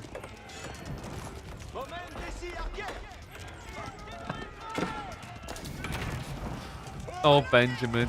Some of the archers are actually still reaching the workers. And the burn on the wall, that's it. The end is finally nigh. Dumu, never one to be accused of throwing in the towel too early. Dumu's just like checking the recording time. Is like, is it 15 minutes long? Great. We can add mid-rolls on YouTube. Okay, it's okay.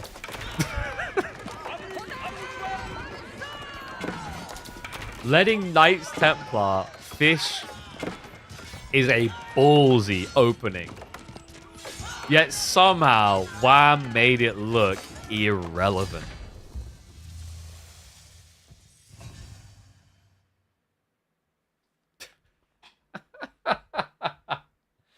Oh, quality games as always, lads.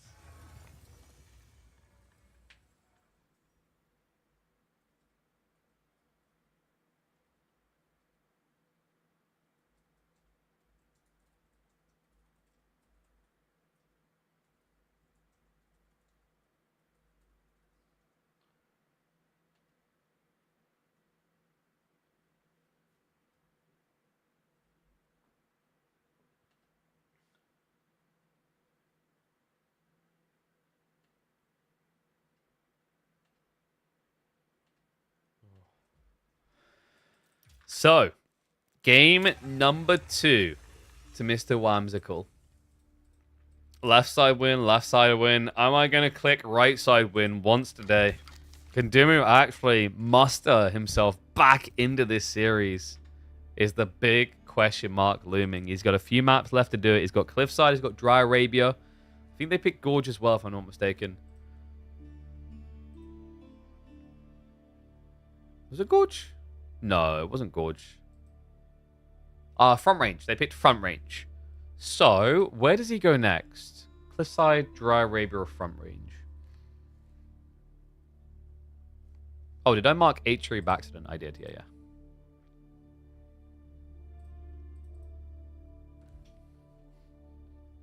Maybe Cliffside? For what? Shushi? A lot of people believe in Shushi on Cliffside. You could go Dry Arabia with Byzantines here. And Wham has what? Either HRE, Japan, or Mali. Oh, man, Wham just has such a nice broad draft here remaining. Like a lot of maps where he can apply his pick. Let's have a look and see what the boys have got in mind. Okay, Dry Arabia for potentially the last game of this third place matchup. French? French is interesting here. I don't know, like Ottomans can kind of struggle with that before they can get their hands on the gunners. French versus Japanese, not always guaranteed these days.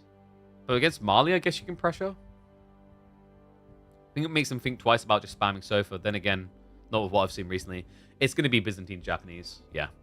At this point, he has to punt out his strong picks. And he's got front range still for French, which makes a lot of sense. And then Cliffside for either Shushi or Rus. Yeah. So, like, this kind of a clear picture of what he can do with his remaining draft. Whereas Wham's a bit more annoying. He still has multi-flex picks, I'd say, here. Yeah, just an elegant approach to his draft. So, let's mark up Dry Arabia. Byzantines versus Japanese. I've been liking Japan in this matchup recently, actually. I feel like whenever I think about this matchup, the one that I always think about recently is Marine Lord versus Voldemar. Which is what Marine Lord would like to forget. If you guys remember that in that game, Voldemar destroyed Marine Lord's Byzantine build, the Hippodrome build. With basically pure infantry. Well, I think he had some cavalry in there, but it was primarily about infantry. Which I like the idea of. We'll see if Wham tries something similar. Wham Puppy builds Kryptonite to European builds, or they fail hard. So you started off the confidence to be like, yeah, it's the Kryptonite. So it's like, so basically what you just said is it's either the Kryptonite or it's not the Kryptonite. So we had two options, and you highlighted that it could be one of the two. You're that annoying guy that has like the poison pill and the sweetie, and you're like, can you guess which one it is? Ah! Anyone remember that villain from Sherlock Holmes? Where he had the pill and he pointed the gun at people. He's like, choose. Alright, looks like the lads are loading in. Let's get ready to go.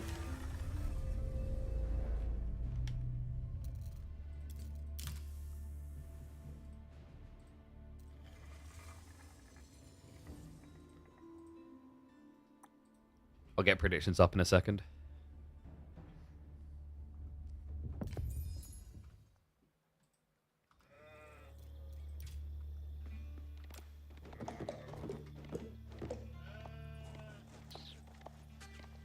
All right, here we go. Let's get ready to go.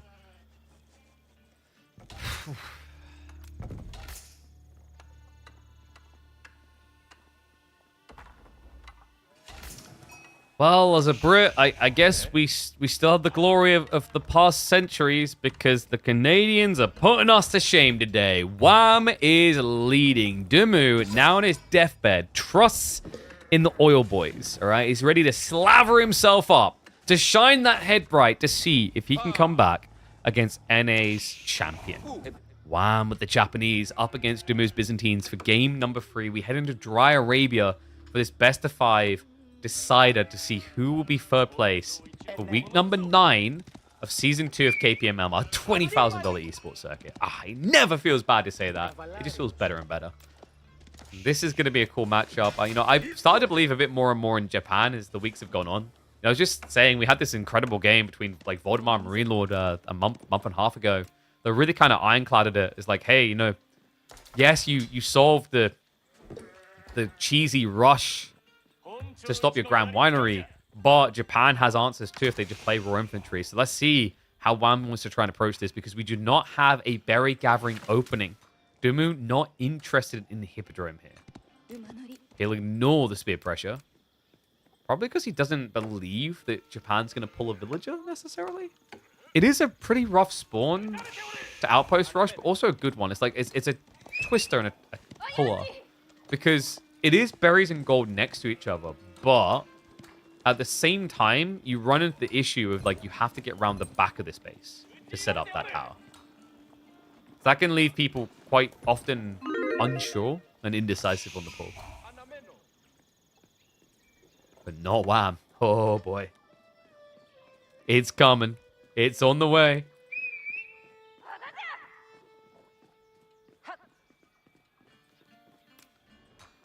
And what's Dumu's response going to be? It just looks like he's straight up tech and doesn't give a damn.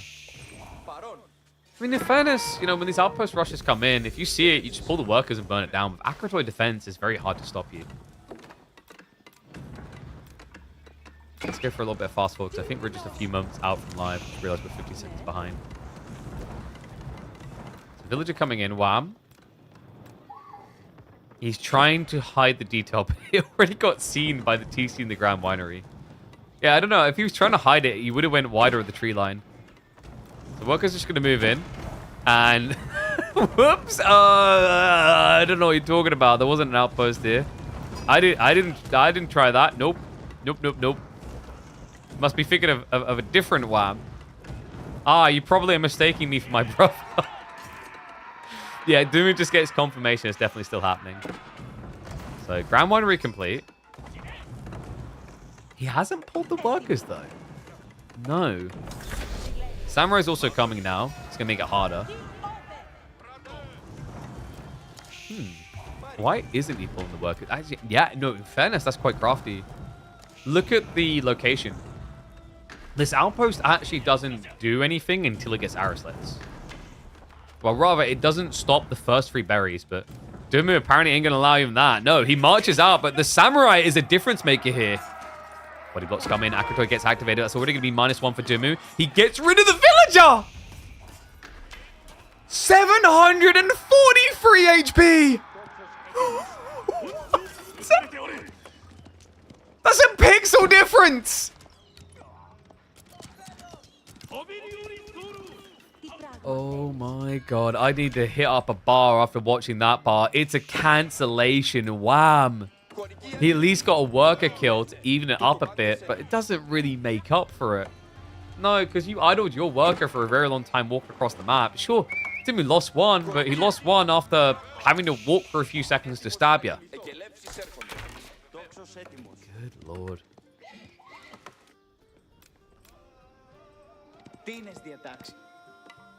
Wow, now with the Kura storehouse on the way.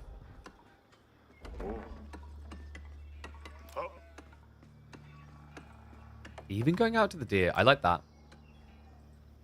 Probably not expecting Byzantines to rush out of the base here. They don't often rush you anymore. I feel like most of the time Byzantines just try and chill vibe and go for castle, especially in this matchup. However, if Dumu sees this... Yeah, and Wham knows that he should have seen this, because you saw the scout run over. Okay, so he gets eyeballs on the deer gathering. This is a really good back spawn for Wham, by the way. Berries plus the deer. Not to mention the goals. I mean, this not easy area to wall, sure, but a lot of value towards the corner. Dumu decides to make himself known. Like the random estranged uncle that jumps on the table at, say, wedding and goes, "Ah, ah, ah, ah." And you're like, what? Uncle, what the hell was that?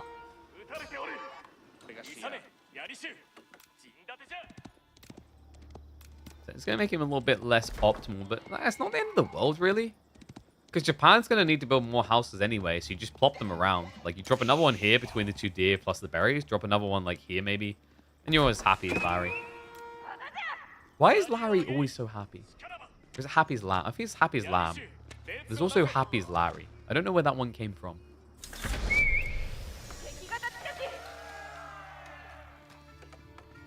Okay, so stone gathering is rapido here. Whoa. Full rapido. 5 on the stone.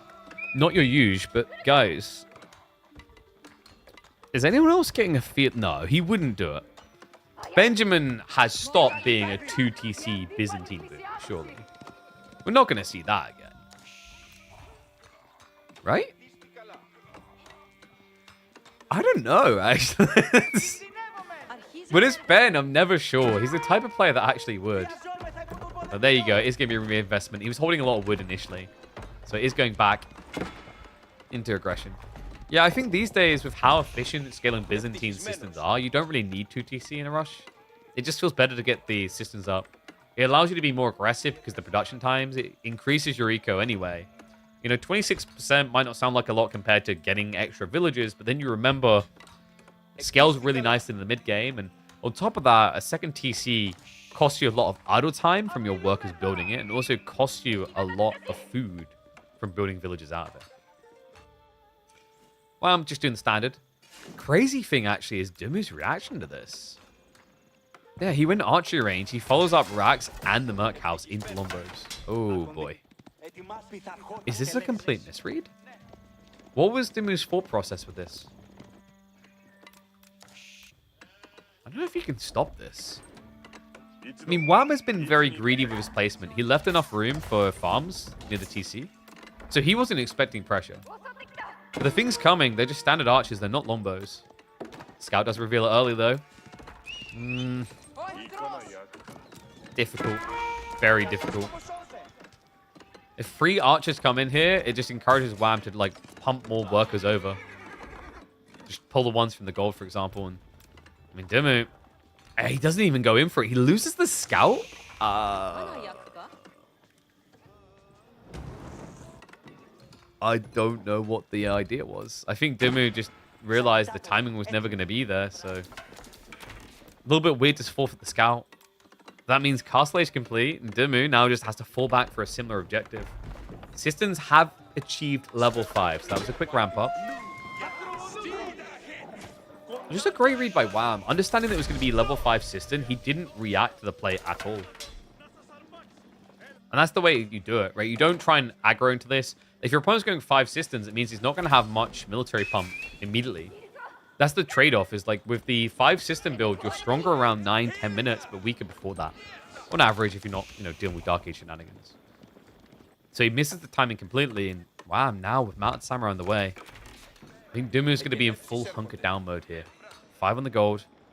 Berries being rushed up on the back. He already exhausted the starting Grand Winery berries. Sheep count is at 11, which isn't crazy.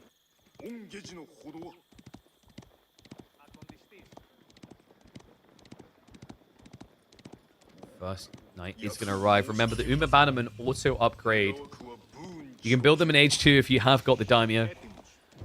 And that's how he already has it in position. It's just such a powerful play. Also, inherently, Uma Bannerman produce a lot quicker. 15 seconds versus 35 by default. Sakura also just getting that extra injection alongside the deer. We only have Tawara, but Takazaiku's now coming through. At which point, Wham's going to benefit a lot from just munching on all these berries. He hasn't got survival techniques, which would actually make berries better than deer here.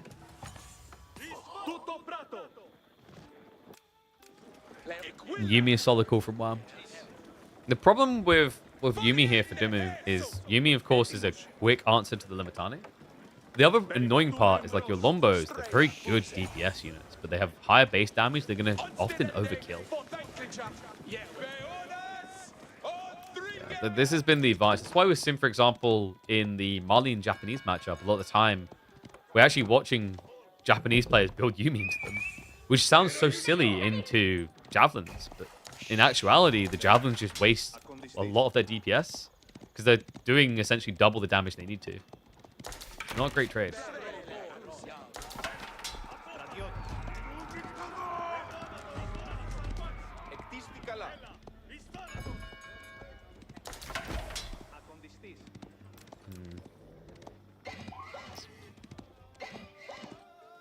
Relic game's already going the way of Wham.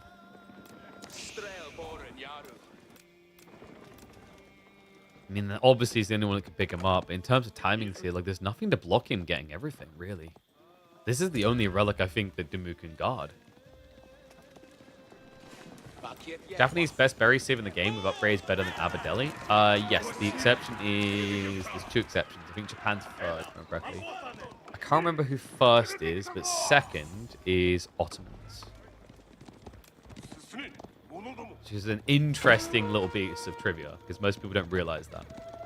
Ottomans is second best at gathering berries because of the Madrasa. So situational, but it still counts.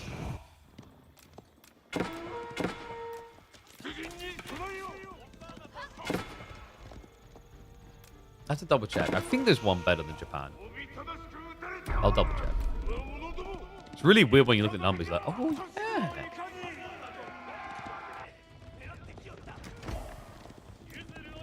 It's like they get 75% quicker gathering rate from berries, but other civs will get 30% worth to bring them closer to you, remember.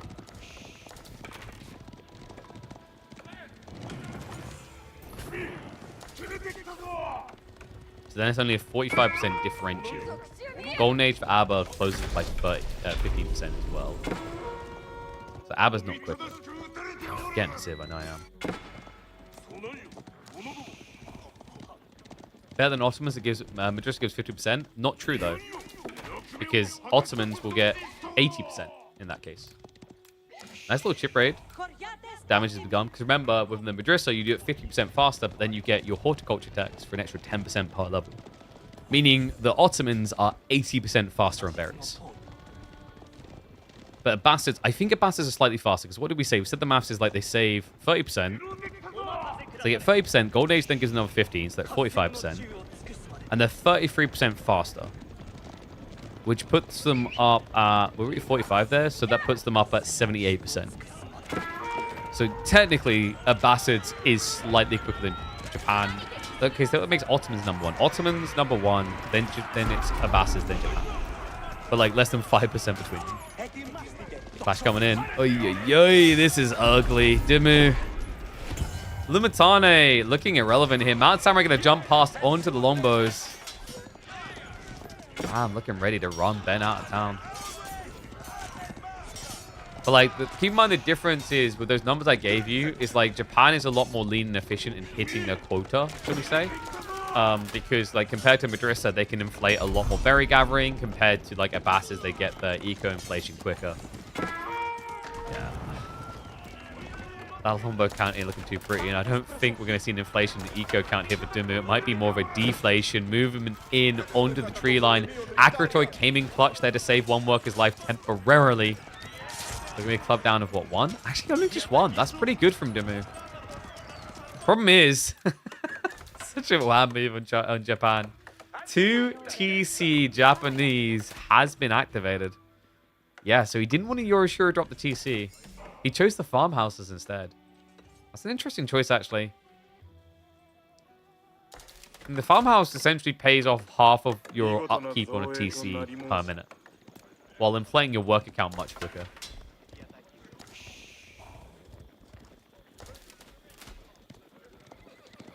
Madrissa would be OP if it gave 250 food and had 100 plus food tech for berries.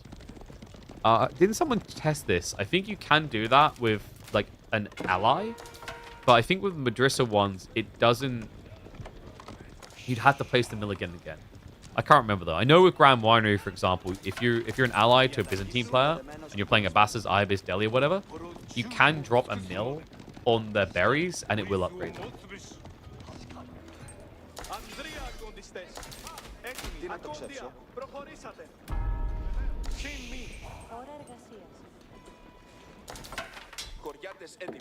No, not with Ibid only. It works with like any Civ. Because remember, when you mill drop as Abbasids or Delhi or whatever, it adds an extra 100 berries per berry. So actually, like, it's really good with Japan as well. The problem is, and this is a sad part about Age of Empires 4, is like most map designs, team games suck for this type of synergy because you're too far apart. It didn't work? Really? They must have changed it. I remember it working before.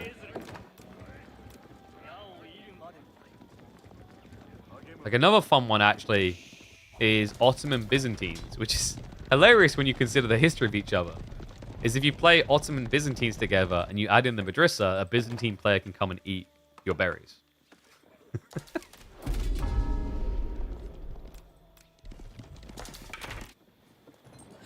Is Dumu dead? It's not looking good. He's on limited resources still, but he is adding in groves. The problem is he's 5 relics down. And 2 TC as well. Like at this point, Wham is eclipsing him. And economically, it is most definitely showing. Daimyo level is what? Level 1? 2 should be coming in soon though, so that's going to inflate the farms even better. Mongol plus House of Lancaster. Yep, another good one. I haven't really watched team games in a while, so I don't know if that's being done, and I just haven't seen it. But like, I remember thinking about it. In theory, it sounds broken, and I think it is. You already gather from sheep 20% faster, which makes it better than deer. And then you just add in like your eco-techs over time. Yumi stepping up here. Ah, Dumu. He has got Cataphracts coming in, though, which is the correct call. A Cataline is super effective against everything Japan's doing currently. You'd be surprised just how well Cataphracts can perform against Mount Samurai. And most people just always think Mount Samurai OP, best unit, etc., etc. But Cataphracts can compete, and damn well hope they do with what you pay for them.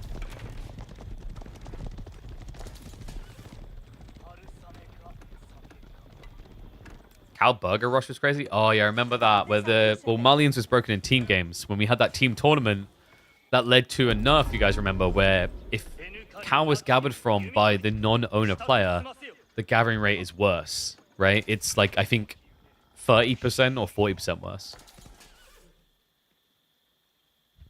Okay, so Wham is taking this really slow now. He's just looking to full eco-escalate.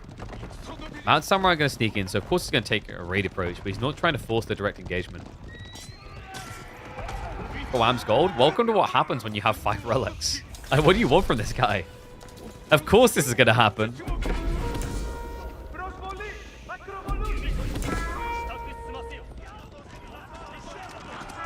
Wow. Oh, that's interesting from Dumu. He saw the Mount Samurai on the south side, so he decides to engage in the center. He's going to retreat, though. This is always a tricky part. Yumi is a great complementary to Mount Samurai. It's the type of 2-unit comp that can always just avoid terrible fights. I mean, Longbow Ball has gotten pretty big. So there is some hope. Like, Longbow Balls are insane. When they get to 30 plus, you'd be shocked at what they can do against even armored units. 10 base damage archer. Pretty damn impressive. Mount Samurai, they're creeping in again. Spearman there to receive them. Idle on the TC. Dumu. Might start to run into some economy issues here. Mount Samurai also find their way into the corner, but Dumu setting up a weird corner gold for that. Doesn't mean he's got a lot of idle workers, however. Main engagement. You're seeing Wham kiting him out here. It's tricky, Dumu. He's just going to get drawn back. Needs to be careful. Yeah, does re-rally. The crossbows were moving away from the rest of the army. Mount Samurai, they've only found 2 kills But the idle time is so much more important. The amount of workers who haven't been doing anything.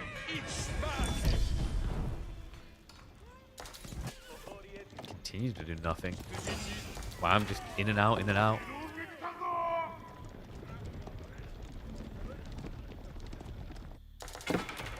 Reminder, I don't think Dumu has seen this second TC still. Like, I've never seen him walk over there, so he doesn't know.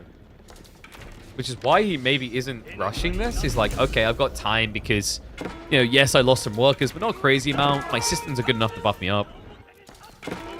When in actuality, we're talking now about a 30 worker lead for Japan.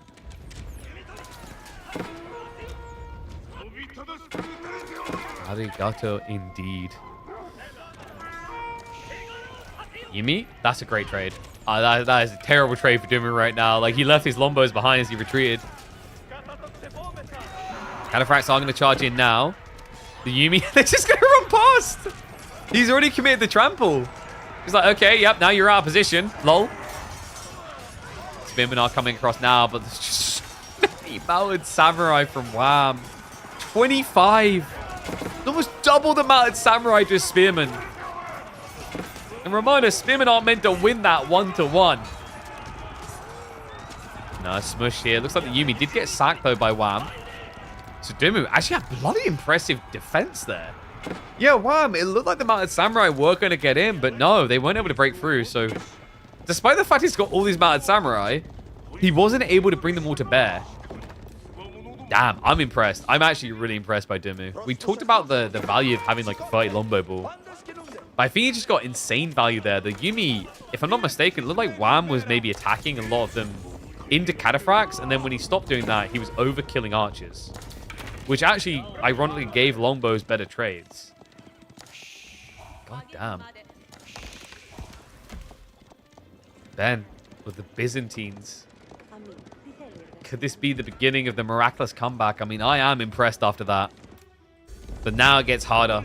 We knew this was coming. Wham's economy has been bursting at the seams. He has got 39 farms set up around a level 2 daimyo. Castle of the Crow. He's also a lot that respects the possibility that Jumu's going to push him. How did he hold that? I think Wham, just like with the Mounted Samurai, they came in very late. It looked like he was sacking Yumi for a trade, but like if the Mounted Samurai came in sooner, you probably have a more even fight. It's a great read by Dumu to push it back like he did. And now, age up complete. I love that. Wham's like, okay, bye. Walks up, is like, and tech, goodbye. I'll wait 30 seconds. I'll get elite tech. I'll come back. You seem busy right now. I mean, not really a situation where you can mirror the play either, Dumu. I imagine at this point, he probably muttered something like, how did he afford that? And that's when he's probably going, oh, 2 TC. Because something seems off with the way that the Wham lost that last fight. You know, maybe you could kind of believe he was teching because he lost the fight instead of reinvesting, but it seems like his economy is well too developed. Like something's not adding up here mathematically. Now, elite Mounted Samurai starting to move in. Did he go for the Dumaru armor? No, he didn't. Okay, so I'm not a believer. The Dumaru armor is pretty cool. It gives you the extra movement speed on your cavalry, on your Mounted Samurai, as long as deflective armor hasn't been used. So it's really good for getting new units across the map.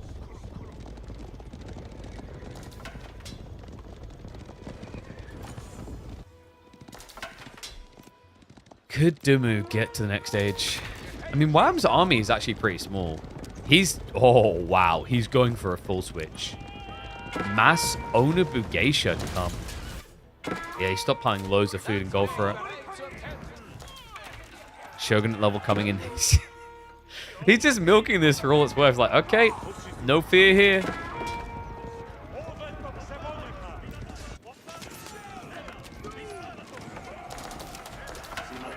You have to take the scowl from your Mounted Samurai. It's not just that. Like, the biggest problem is, like, the Damaru armor, like, it's really only good for crossing the map and getting reinforcements in. It's terrible when you're chasing past an engagement because if you have the Maru armor and I shoot one mounted samurai, they're now all moving at 1.62 again instead of 1.79, I think it is. That's why most players pass it up. I think the one exception regularly has been Louis MT. Louis swears by Dumaru armor. Gets it all the time.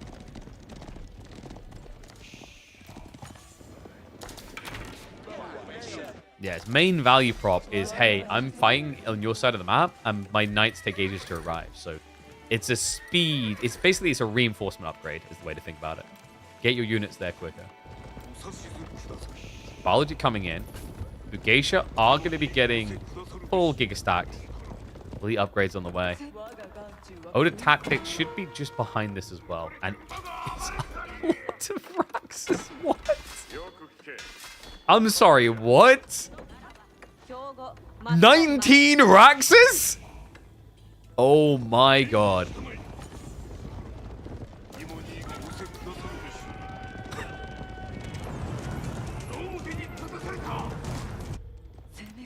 I think Wham is seeking all the single ladies. Big Beyonce fan. He hasn't revealed it either. I mean, the thing is, longbows do counter the Onuba. But the Onuba are meant to deal with the Limitane, so this is really just a knight enabler for Wham. But it's also a great raider. You know, Mounted Samurai plus Onuba as a 2-unit comp. Absolute zoomers.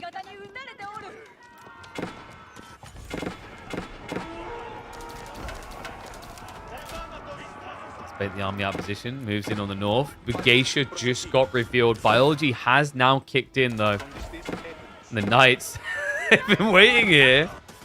Dumu forced to split the army. Villagers are going to go running. Reminder, this is still age 4 versus age 3. But when the university techs come in, it's more like age 5. And the Mad Samurai, they've got it in now. The extra 68 HP for the charge through. Limitane getting thin. Mad Samurai peel off.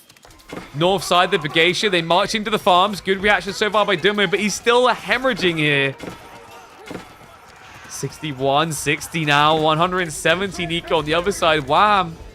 This is a Zerg-type strat, wave after wave, designed to drown you in Japanese speed. Yeah, it's full anime speed attack mode. You know, guy whizzing around the screen at a million miles an hour. Try to keep an eye on him to see what he's doing. And it's starting to overwhelm Dumu. He's not moving away anymore. The Bugeisha!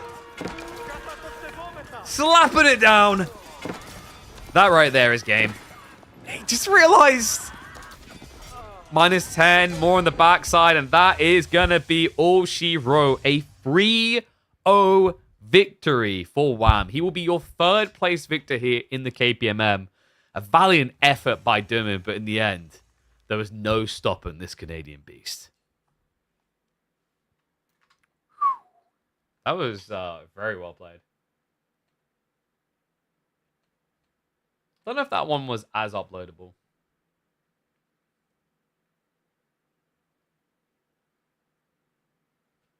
That one to me felt like very, very, very straightforward. It just took a while. What's up, Aaron? Thank you very much for the bits, mate. Appreciate you. Thank you, thank you. All right, guys. That may be our 3rd place done, but don't go anywhere. We've got more series. Oh my god, that's what he meant by new week. That's right, guys. We have got a new series starting right now. Actually, we've got Modo versus Tiger we can look in on, or we can do Footman versus Voldemar. Which one do you guys want?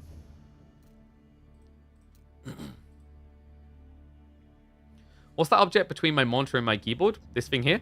This is called a Stream Deck. You can get these across on Elgato. They're really handy for streamers, but also just in general people who do production or anything on a PC. Because you can set them up with all kinds of shortcuts. So you can think of it as like a hotkey menu. So like here I've got, for example, button to auto clip. I can scene switch with these button presses. I've got my Spotify playlist that I can pause, fast forward, all that kind of stuff. You can do loads of things with them. Like I feel like there's more and more uses found all the time. What rank is Footman? Footman is... He's diamond. Let's do Modo versus Tiger. I think that one should be closer. Because I believe that's Arabsky Tiger, which is a 600th place ranked account. So we'll go ahead and we'll get Modo versus Tiger. And this week, default map is Rocky River.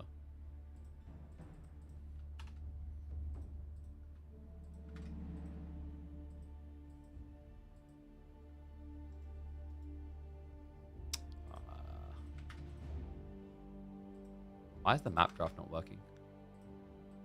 Eh? Okay, there we go. I had to refresh it. It's being very weird. So, live series coming in for you gambaholics out there. Nice. It's all working now.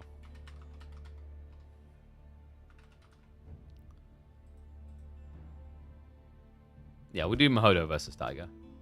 That should be a title one. And then opening map of good old Rocky River. I think next week we'll probably seek to add a brand new map to the rotation. Have I got Modo added? I think I do, weirdly enough. What a rude guy. How dare he? Alright, guys. Let's get ready to go.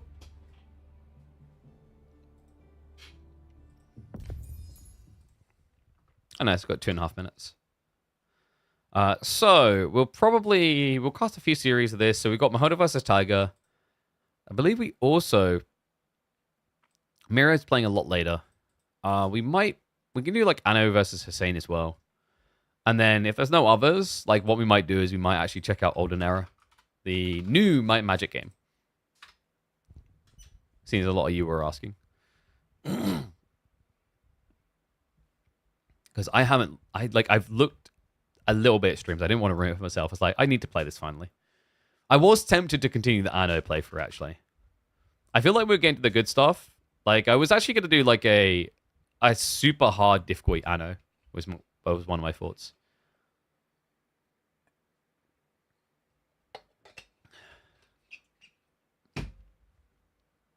Yeah, like one of my creators, who was basically like the hom goat, is absolutely like he's absolutely in love with Olden Era. So I'm like, ooh, okay. Who won? It was Wham. 3-0. I think Dumu basically went straight offline. He's like, alright, peace. That's enough today.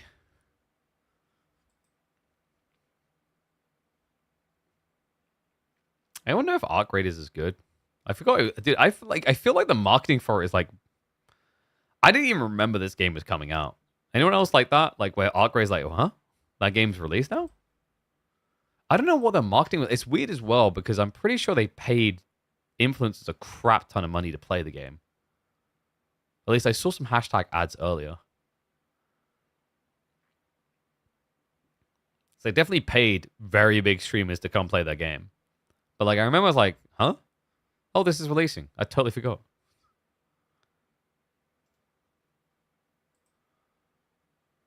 Arc Raiders is like Escape from Tarkov.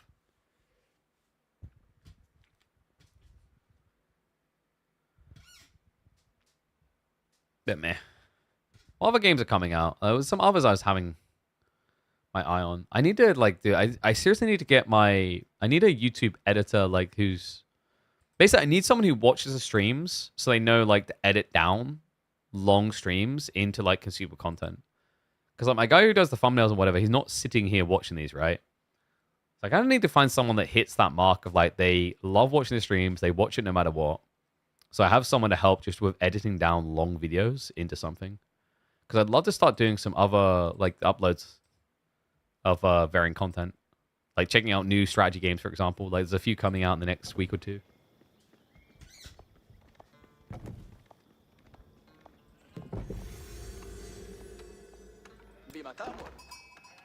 Alright, let's go. One and all, welcome back to the channel. It's that time again. Midweek Master, week number 10 begins. We are now officially a quarter of the way through Season 2 of our esports circuit. The $20,000 esports circuit, in fact. And we're early rounds. Modo going up against a man over here called Arabsky Tiger, who is currently ranked 600 on the leaderboard. Usually floats around the 400 or 600 range. Gonna be a challenge, though. Modo, very good. Very, very swole. Yeah, this guy, Modo, on the other side, Current rank, he's sitting at 38th in the world. Oh, yeah, so this is not even close. Shushi versus Abbasis, though. That's very unusual. Does Arabski play a lot of ABBA? Apparently, he primarily plays China Mali, but recently, yeah, he's been spamming a crap ton of Abbasids, but he played a handful of games in a row before hopping this series. And we have a pause. I'm the best in gaming VOD editing. All right. I mean, that's very humble of you. Thank you for saying. I mean, for me, like, I'd want to get someone involved and basically set them up to get a rev share in the channels that I'm setting up. I have a kid who, like, does good work, but I don't know if he's going to have time. I need to have a conversation with him about it. Because if he doesn't have the bandwidth, I might try and get someone involved in, like, a secondary channel to at least do stuff outside of AOE4. And then see what we can build. Oh, we're back. All right, we're back underway. So, Abbasids versus Shushi. Well, this should just be pro scouts, no? What do you do if you're Abbasids here? Let me just pause quickly because I was stuttering. Could you stop pro scouts? I mean, you could mirror pro scouts. That's not a bad idea. You can mirror pro scouts basically by going into pop with Culture Wing, so you get Preservation of Knowledge. Trade Wing's kind of interesting on this map as well, but I don't remember the last time I saw someone even try it with the Abbasids. It's kind of weird.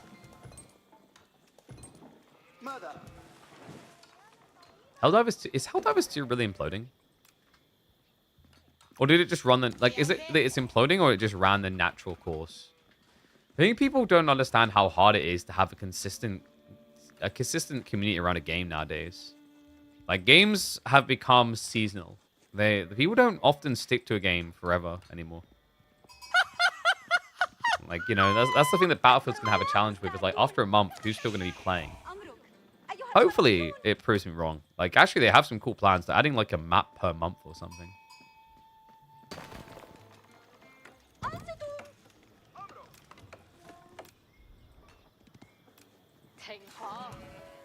Random information. You know you can break the game by pause the moment you are dropping TC or getting an upgrade. Wait, what? Why are you telling us that? Master of Command? What was Master of Command? Am I meant to know that one? Oh, that one. Someone mentioned this. It's like an indie game, right? It's a curious looking one. A little bit weird to put that in like the same sense as EU5 though. Battlefield is going to have a crap ton of players in the long term, in my opinion, but this season's already looking good. Yes. I think the challenge is the portal mode. So, like, I might start, like, I mean, this is what I need someone to coordinate with on. I'd love to set up a second channel around Battlefield and featuring portal modes. Because I'd done this the other day and I had a look, and it looked like, at least on the TikTok, so a lot of people were intrigued. It's like we had, for example, you had the zombie mode on Portal, as well as like Nuketown mid in Portal. Sheesh. Is that? I mean, that's decent. Not crazy, but pretty good. So it's gonna get like what? 78 food? 78 food, 25 stone. Oh, actually, no. It's more. It's 84. He catches this one as well. Nice. Okay, not too bad. So like probably about 110 resources overall. I'm not sure if it was worth the walkout though. Like that was a very long walkout for 2. So he probably doesn't feel that threatened to get his pro scout timings lean because Abbasids aren't exactly a threatening sin. Especially when they do this. It is going to be multi-TC. Only 2 though. The F6 has been pretty awesome. Agreed. I just kind of wish I had more people from the AOE4 community that like enjoyed that type of content. Because I'd love to be able to just spin that up and like, yeah, everyone just chills. Have a good time. Like, I was thinking what would be cool as well is like, if I can build a channel, an audience around Battlefield, we could start doing things like community nights. And I haven't checked if there's an observer tool yet, but if there is, we could basically commentate people's like 32v32.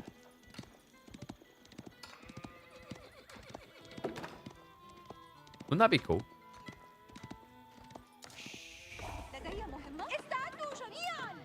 Had complaints about planes and tanks? Nah, I don't think it's that bad. Like, maybe on Operation Firestorm, but even then, like, it's mainly tanks. The only other thing would be, like, on Manhattan, there's a point on the map where the helicopters are kind of broken. But outside that, it's fine. Dude, your friends just need to aim. The amount of times... Dude, I keep doing it off stream as well. I'll, like, perfectly beam... I'll perfectly beam helicopters, like, 100 meters out. Ah, it's so rewarding.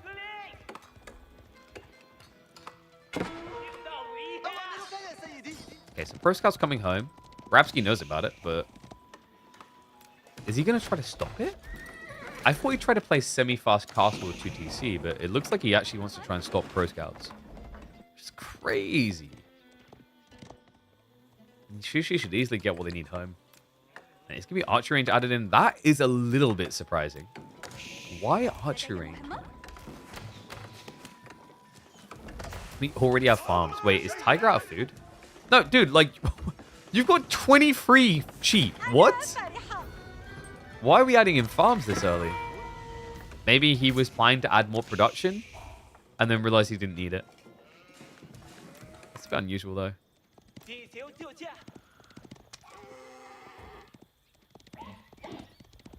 Maybe the people complaining come from God. Yeah, dude, I was seeing a lot of that where people want Battlefield to be Call of Duty and then, like, the Battlefield dads, like, say it's not Battlefield enough. I'm like, dude, Battlefield 6 is a good balance point between codification and Battlefield. Need more commander troop games, like natural selection. I don't think that works anymore. There's a lot of games that tried to do this, but it just didn't work. Like, I've seen over the years, multiple games tried to replicate what they've done with that game, and it just doesn't work. It's a very complicated meshing of genres. Like, in theory, it's really cool, but in actuality, you just have this predicament where, like, people don't want to play these two genres together. Like, it's either irrelevant from the strategist or overwhelming, or rather oppressive. It's like, you know, you basically need a lot of people who just want to shoot guns, and those people, like, they just want to shoot guns. So with the strat person, they're either, like, basically the parent wiping the kid's ass, or they're the dictator telling the kiddos what to do, and the kiddos aren't having fun. That's always been the problem with the concept of, like, natural selection technique. You can't make both happy. What's up, Jimmy Jump? That makes me happy, though. Thank you very much for the Prime sub. I did see you. Smart lad getting that sub in. I'm sure there's some other smart cookies in the chat. Okay, so we've got cam archers now, but... Mount the Academy on the way. Tiger's nowhere near ready for Castle here. I don't really know what Tiger's meant to do with this. If this was a longer field age, then the Camel Archer idea is kind of cool. It can contest armored units. But it's a rush. Natural Selection had a combat mode for people waiting to pew-pew. Yeah, but their primary push was the strategist mode mixed in, right? And then on top of that, like, they were making an asymmetrical game, which then complicates things further. You have to remember, like, your average person who wants to play an FPS doesn't want complicated. So the more complications you add in, the more barriers to entry you create. And being basically like an RTS-y style game for someone with asymmetrical design, where you have to acknowledge and appreciate what that person's doing. And if you have a bad commander, you lose the game anyway. If you have a good commander, you probably win the game anyway. Like, you see why most people will eventually talk out of that.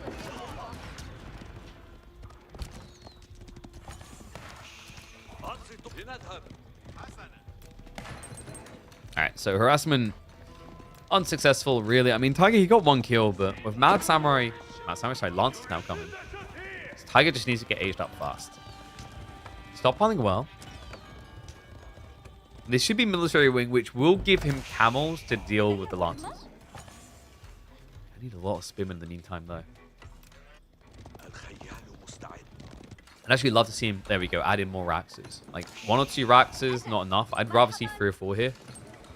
It's just kind of scary, because if you build too many spearmen, your opponent's going to just build tube. And then you just get zerged by bolts.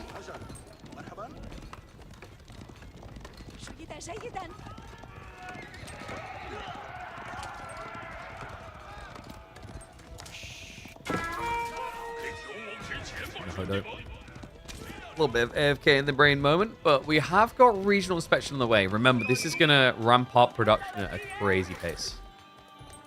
So currently, he builds Lance every 14 seconds. It's going to be like every 7 seconds. Bro, can you... Oh, they can't hit me. No one's going to kill me. Look at me move. Oh, you want my D? You can't. Drop the D. Why is this still a thing? I just need like dubstep playing in the background of this. Hey, go in there. I think what needs to happen is like when your units are stuck like that, they need to progressively wobble more and more so that you just notice it. You know, game's gonna help you out a lot. Maybe even add in some strobe lights, color effects, just got the whole 9 yards.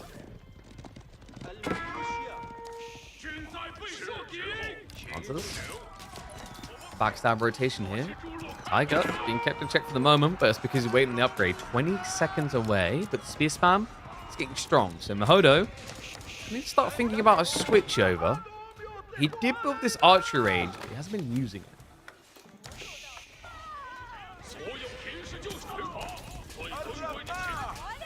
Tiger just ducking out the workers. That is out of time, but I mean, he doesn't really care. He's already gathered way too much gold. So H-up completes. What are we looking at here? Crossbows could make a lot of sense. Spear crossbow's pretty nice. But then you definitely die to just mass repeater bows. But with the farms he's setting up, there is the world in which you just go horseman crossbows here.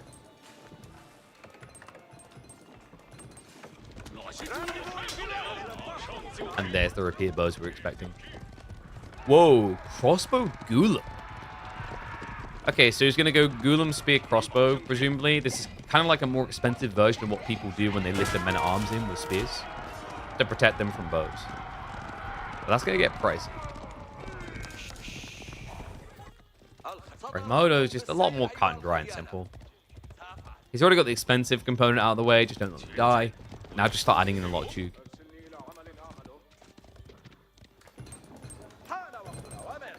So I need to get my drink out. I need some caffeine. Oh.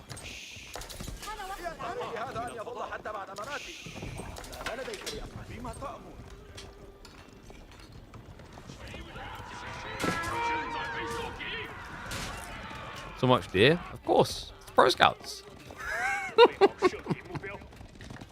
What did you expect, Trav Sushi? Not to mention also the berries on top. So he's been getting 78 food there for God knows how long. I don't know, Tiger, it's not a bad plan here with the farm spam. Remember, he can get his hands eventually in agriculture with the eco wing upgrades. It makes your farms insanely effective. It's just a matter of getting to that stage. Yeah, like I would say there's a window here for Tiger. He just has to not lose many workers. And then around probably like 18, 19 minutes. You know, spear plus crossbow. Pretty scary. Especially if Modo keeps slowing down on the Chuk. He seems to be doubling up on Lancers compared to Chuk production. Tiger's like, I want one of every military. Yeah, he does seem a bit indecisive here. Like, oh, maybe this is what I need. Oh, maybe this is what I need. Are you telling me you're not that person? Like, you ever been into a place and you're like, oh, all these drinks, they look good. They want to plate in front of like, oh, like a snack. Like, would you like any of these? You go, oh, I don't know which one to have. They all look good. And then the waitress says, you could have all of them. I know what I do in that situation. Let's not pretend you don't do it too. You say, thank you very much. Then you unlock your jaw, you lean your head back and tell her to tilt the plate.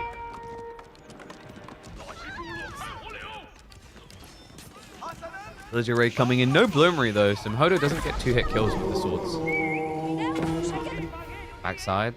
Well, just to let him know what up, because we have got Shaolin Monastery coming in. It is going to be a switch into pagodas, courtesy of the fact that he got 4 of the 5 relics. Good job to Tiger for taking one of them away from him though. Going to be important considering gold is going to be hard for him to access with the way he's playing this game. He's already drained himself dry. Like, I think that's the biggest challenge actually. It isn't the food. We know he's going to get there with farms. For me, the challenge here for Tiger is how do you reliably source gold when you go into this mid-game? We can answer that. I see a world in which he can beat Modo. If he doesn't solve for that problem, this will be a very quick win for the poll.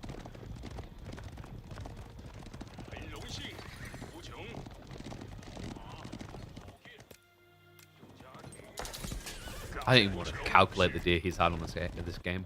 It's been ridiculous. But he will no longer have a meditation garden. He lost 17 villagers? Yeah, welcome to like playing 2TC Abo against most civs. You do hemorrhage economy. But he's still up by 12. And that is going to scale, remember. Like, the thing that makes me feel as if Tiger isn't completely dead is the fact that he does at least have a decent chunk of farms set up. The next fight, not going to lie, doesn't look great for him, though. Like, 21 Lancers to 20 Spears. And remember, those are going to be, what, probably Dali Horses Lancers? Yeah, they already have it.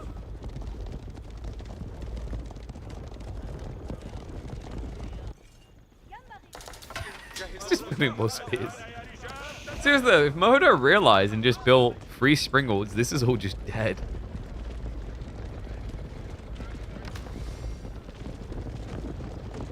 Good eyeballs. For some reason, Tiger has not added in one more building to get production. Oh, sorry, it's research speed, isn't it?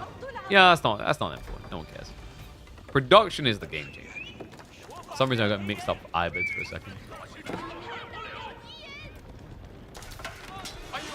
Oh, that's a good cart. Chomps down some of the reinforcements. So wave 1 of Spears is clubbed. Tiger is sending it. Repeater bows waiting to receive. A handful of Lancers in the choke point. And yeah, he's going to go in because there's much more villagers for him to kill than for Tiger to find. Remember, this is going to be repeater bows with the extra bolt magazines, giving them even more damage into the spears. Really comes down to whether the Lancers can stay alive long enough. Really doesn't look like they are. There's only 2 Lancers left. However, the Chuk are struggling. Will be a retreat. Dive underneath the TC in the meantime. Both players hemorrhaging workers now, but Modo has done a good job of minimizing his losses by comparison so far. And remember, this is mass spears. He could go for a warlord play. He's going to do it right now. He's going to run past there. Tiger does realize. However, these are unarmored units underneath the TC. These are armored units underneath the TC. Look at the worker count right now. Tiger, he's destitute. He's got nothing left to defend his base but like, what, 3, 4 spearmen? I guess 8 Lancers. On the other side, Tiger drained himself dry with this dive. Both players have been reduced down to a handful of military. Modo barely behind on workers. Still, will be a Lancer wipeout on the dive in the end. Now the goal is to see who can remass quicker. My problem? What can Tiger build but Spearman? He doesn't have gold. It's still out here. If he did get gold, there is a pretty cool comp where you just go spear comps at bows. Remember, although there's a small worker lead here for Tiger, these are now pagodas unlocked.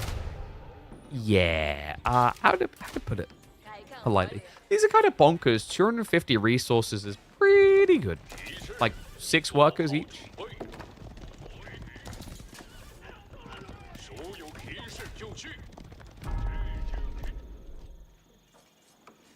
Okay, so he's getting the archer switch. But how's he going to afford this?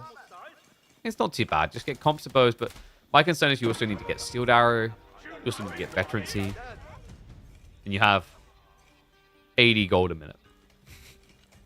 That's a little bit slow, actually.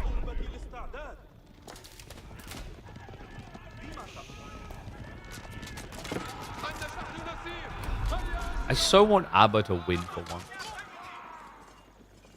That's the upload. Oh my god, they actually win games? It is interesting as well. Like, you know, he hasn't got a Phalanx. I don't know why. On the last dive, Phalanx would have helped quite a lot on the initial flash. Remember, Phalanx increases your attack range, meaning more spearmen attack in fights. Modo just squaring up with a 50-50 composition here. Tiger? Okay, he has snuck gold. He's moved out onto the far flank. He's producing lances? I think Tiger needs more backline, if anything. You're going to have swimming either way, but I guess then just not going to last long against this. Dive in. Dally horses means you don't care about camels, and that is going to be it. He calls it. Tiger. He thought for a second he had it. Like, he got a good enough trade there, but this is the thing about the Shushi. That Lancer pump and dump never seems to let up. Okay, so game number 1. Going to Modo. The expected outcome, in fairness. Tiger is like a little bit out of his comfort zone here. Like, Modo much, much higher ranked. But like there was semblance of an idea or a plan there to get him through, at least. Why no farms could have stayed? What do you mean? It's not farms that are his problem eventually. I think the problem he's going to always have there eventually is gold. Maybe if he went Archer, Spearman sooner. But like that's a bulk comp. I know. It seemed kind of like a little bit odd that he wanted to dive his opponent, when really he just needs to protect his economy. Like, the goal of a Bass is, when you play it like that, is to pretty much just get the crap kicked out of you for several minutes and not lose many workers while doing so. And then eventually you come out ahead with more economy. It's the same thing with most 2TC builds. English does the same thing. English's goal isn't to go 2TC and destroy you. English's goal is to go 2TC and not get destroyed.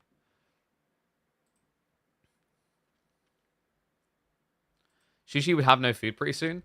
I think that next wave was a problem for him, though. Like, the Lance and Chi count, like, he was just going to start losing troops pretty quickly. Like, there's maybe a small chance he can come through. I think he probably could have played that for, like, 2 or 3 more minutes to see how it goes, but, yeah. At the same time, like, I'm not surprised. Like, players in those situations normally think it's just kind of over.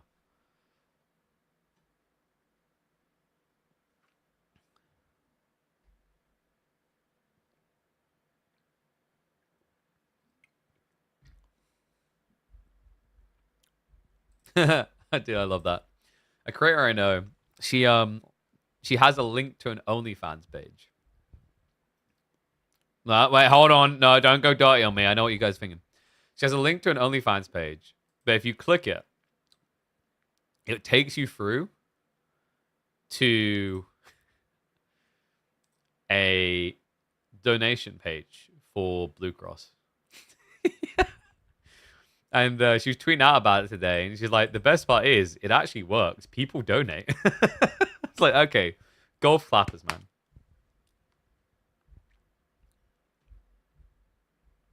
I didn't click in the first place. Other people have. She's literally tweeted about it, pointing it out.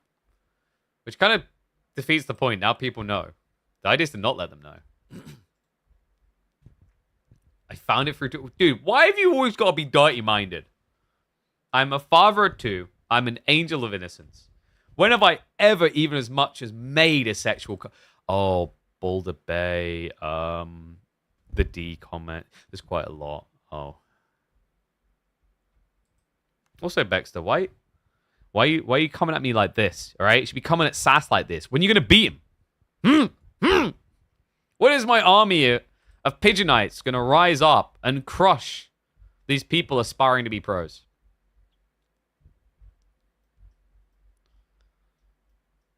No shame in clicking it, dude. That's like, I mean, if I was gonna click on it, I'd just say it. I don't know. For me, like, people that I see is like, I think, I don't know. It's different for me. Like, if I know the person, I'm friends with them. I don't know. It's kind of like, I don't see them in the sexual way, if you know what I mean. I mean, it's not to say that, like, people need to be strangers for me to see them in the sexual way, but it's like, if you've been, like, cataloged as a friend, you know what I mean? I guess it's, like, easy for me to catalog people as friends, because, like, I'm in a relationship now for 17 years. So, like, although I guess at the same time, you'd argue, like, that's more like, oh, no harm in looking sort of brain for a lot of people. So I don't know.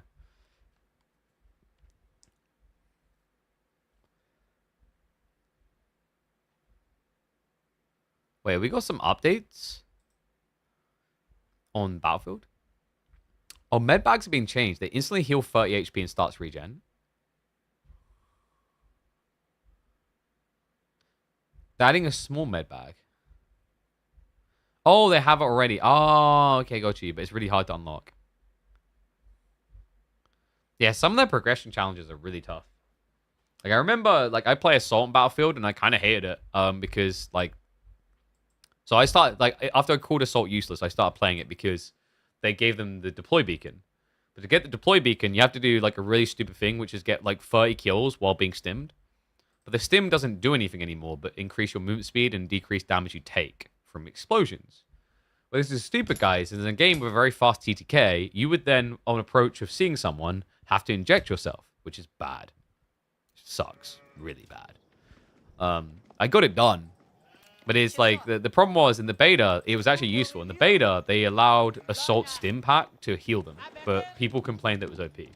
So now they just have, like, a worthless piece of equipment on that class. 17 years, that's awesome. Yep, that's right. I've been in a relationship for 17 years. 17 years. All right. In we go. Game number 2. Modo leading. It's going to be Roos up against Arabsky Tigers Mali. Roos, really, really good pick on this map. Gorge just feels like the hometown man. It's like they can't do any wrong when you get on this map.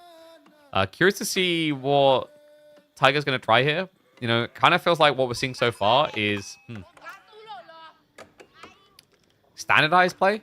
Like a Bassett trying 2TC. I wouldn't be surprised if we just get Max, Cal, Fulani here. But Max, Cal, Fulani is kind of problematic, right? Like, Roos, I think, have kind of an aggro timing on this type of map. I think Greed, full Greed, can, like, for some civs anyway, be harder here. Just because of the more exposed nature of the resources on Gorge. But yeah, we've been together since high school. She stalked me. She wouldn't leave me alone. And I was like, all right, I guess I'll give you a chance. My problem was like I was saving myself for the perfect person.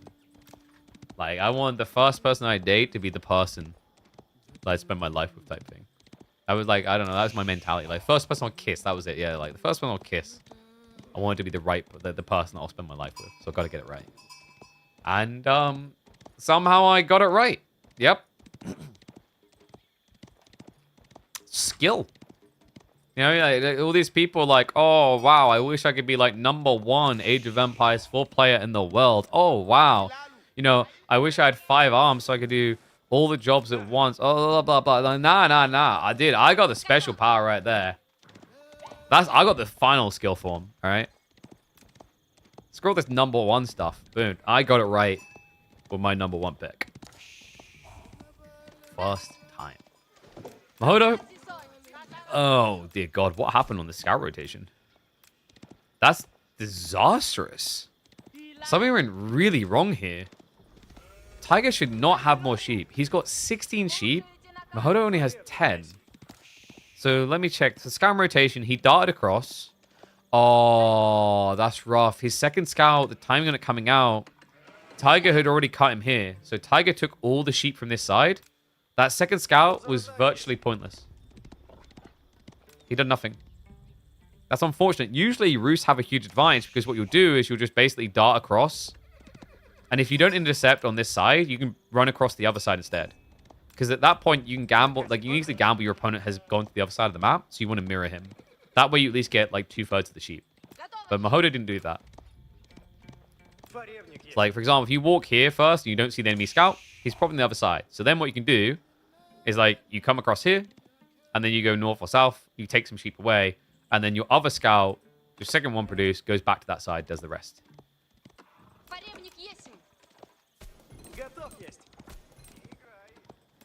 The alternative is, what Modo could have done different, is if he wants to do both sides evenly, you run your scout to the side, you don't see enemy scout, your second scout goes to the opposite side, but you don't do what Modo done. Like, Modo, I think, went here.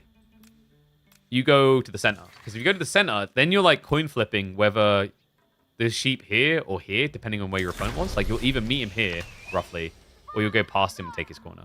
It's a little bit of a gamble still, but like these are things you can do to minimize the chances of you just getting washed out. Because Modo just basically got rinsed on sheep. He'll go pro scouts, of course, but the important thing here is like you're giving Malians more lifeline.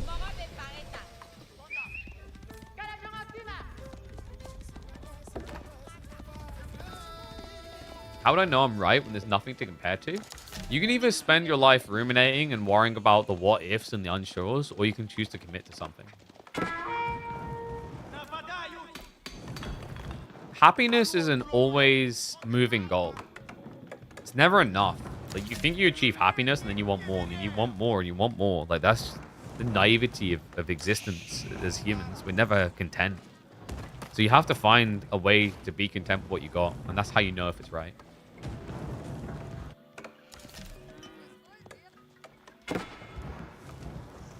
It's like a great part about this in, like, Mad Men, where, like, he's talking about a company that has, like, 70% of the market.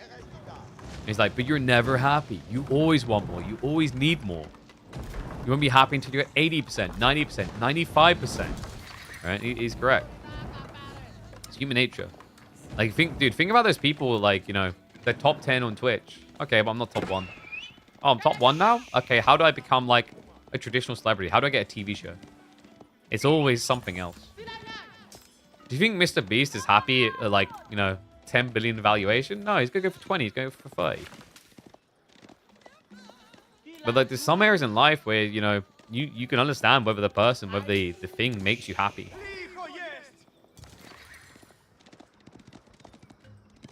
And if you're able to disassociate that ever-scaling idealistic belief of what makes you happy. And, like, I don't even want, like, calling contentness is, like, mean to the person. Like, if you're content with your level of happy, then you're happy. Does that make sense? That's really weird to kind of wrap your brain around. It goes back to the idea, like, eternally scaling happiness is a fool's errand. It doesn't work. It's like an addiction you have to keep feeding more and more.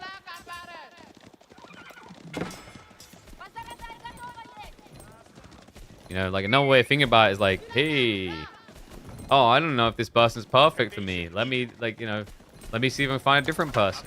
Okay, but, like, if they were really good, like, really, really good, but you're like, maybe I can find really, really, really, really good. That's like the same naivety of someone who goes and, like, randomly plays roulette and gambles their house and they win. And they're like, oof, I could stop now and have a lot of money. But if I gamble again, I'll have a lot of money. And then they win again. And they're like, oh, man, I got a lot of money. But now, if I gamble again, I have a lot of... Oh, I've got no money.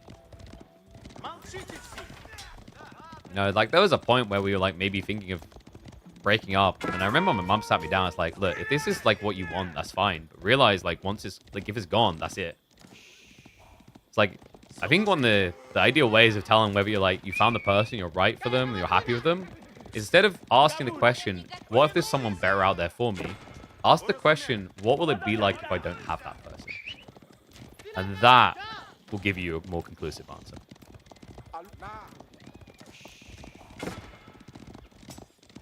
And it's not about what you can live to attain, it's what you can't live without.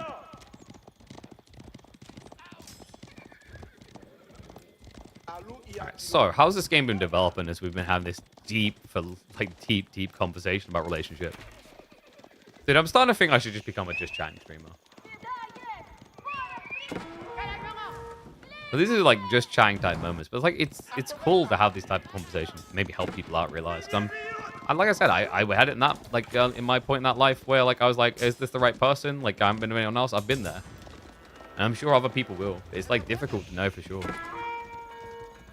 So I've got a high trade house coming in. Tiger, it's just gonna be more and more troopers for now. He's got like a little bit of a mini surfer flood going on, but he should be gradually prepping the Fulani. You don't find the perfect one, you befriend one, you make them grow and even become even better. Like that's another thing that like people don't quite process is like over time, it's not about finding someone that's perfect, it's about finding someone that resonates with you. Like makes your day better. And then from there, the thing that you'll discover that's very interesting, and it's even more true for me and Emma because we met when we were teenagers, is like you get to a point in a relationship of being with someone where it's hard to gauge where you start and they end because you've influenced each other. Like, we got together when we were 14? It's 14. So, you know, for us in particular, because that's like early development cycle of your life, you're a teenager, you're essentially shaping each other subconsciously. Like, you're rubbing off on each other. I'm not talking about like bounce chicka wow wow rubbing off. I'm talking about like, literally like the person you are is partially shaped by the person you're with in that situation.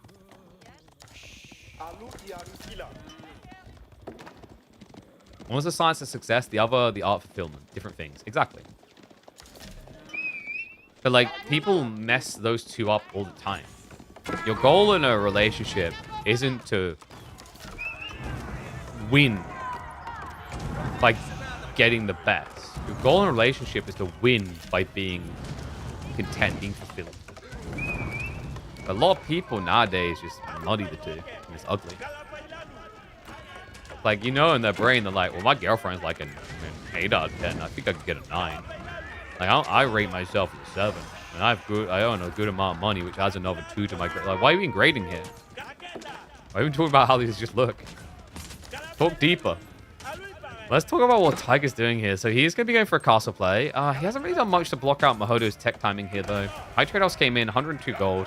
Horse Archer spam is on the way. I might upload this as like a very weird kind of like talk over game. You know what this is kind of reminding me of?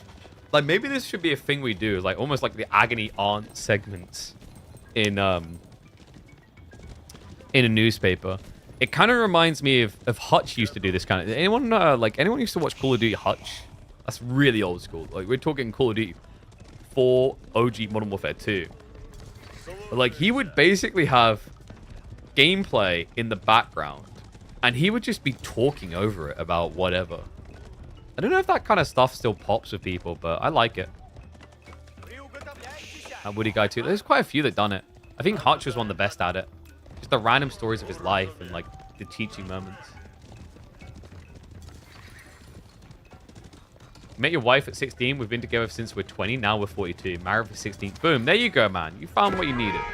Although, do you find that as you get older, till death do us part starts to become less of like a promise and more of a goal? Ayo! Becomes a target. There you go.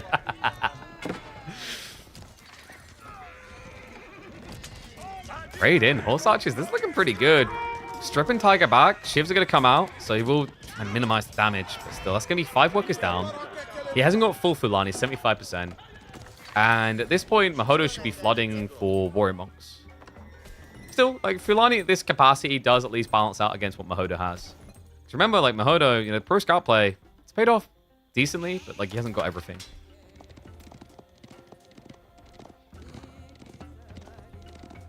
Maybe we'll explore this. I don't know. We'll try and upload. I'll have to talk to my editor on this one. I feel like this is the type of game where it's like, it could end up just being very stompy. But this is like a cool way of utilizing the early game, just to kind of like branch out and just talk about wider conversations. Maybe people in the comments will just drop conversation pieces they want to have discussed in the next one. We'll get our own little radio show. People phoning in at like 4 in the morning.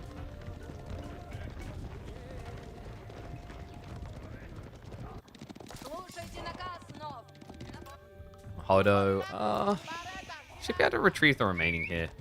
Only 3 Warrior Scouts, not going to really stop him, but the Tiger, I like the idea of just getting the Sofa count up. Sofa plus Archers is the ideal comp. It actually counts Mahodo's pretty well. So as long as Tiger actually micros decently here, like I would want to favor him, but oh no, it's happening again.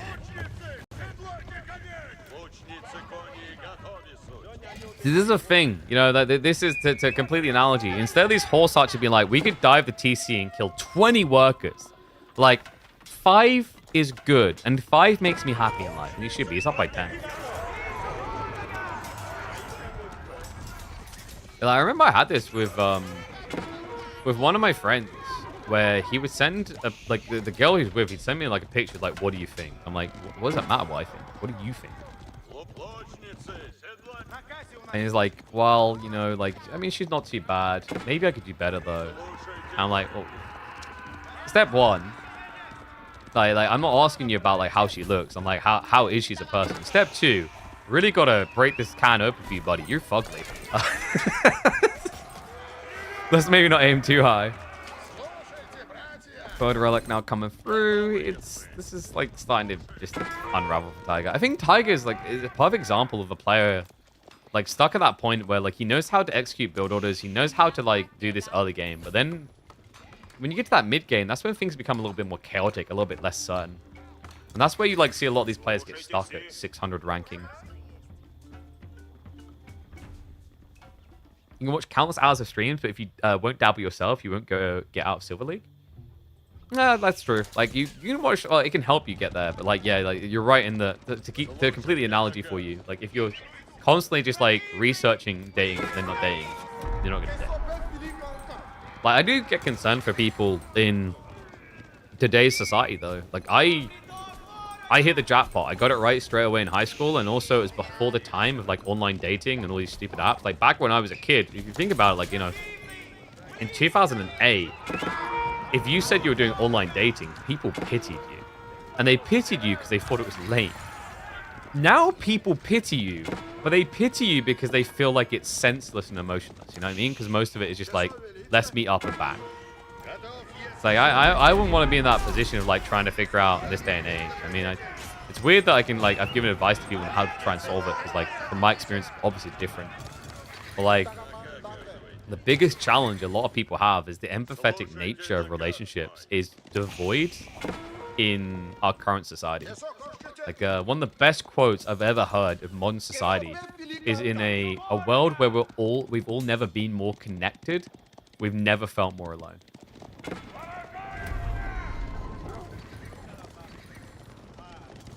And when you think about that, it's very intriguing, but also a little bit depressing.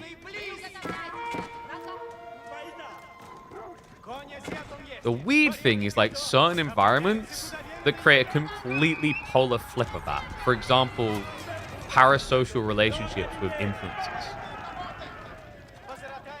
Which just makes the world even more confusing.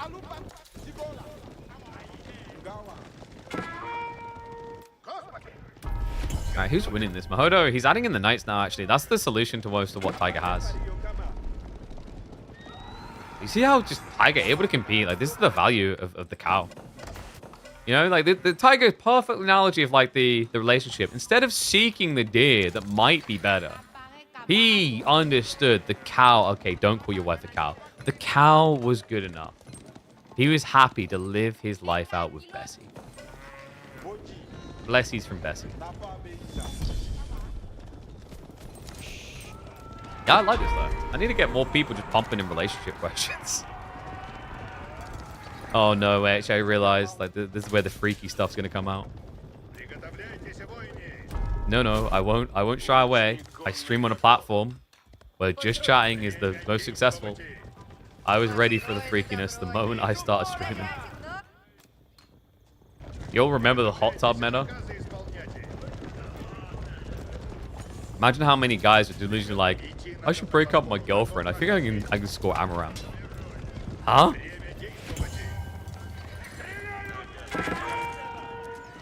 Tiger? This is an upgraded Wooden Fortress. This run and placement would actually help a lot here. I think the problem is like Modo is set up for a more raid-focused comp to try and end the game. But Tiger's just trying to force the end con with a full committal. Well, unlike some of you might find issues with those relationship commitments, no commitment issues here. Tiger, gung-ho sends it in. The Nightline is thinning, but the sofa's being thinned just as fast. Archer's now diving in a bit of a panic. I don't know what Tiger's doing anymore here. It looks like he was trying to target fire horse archers, but now he's headbutting the knights.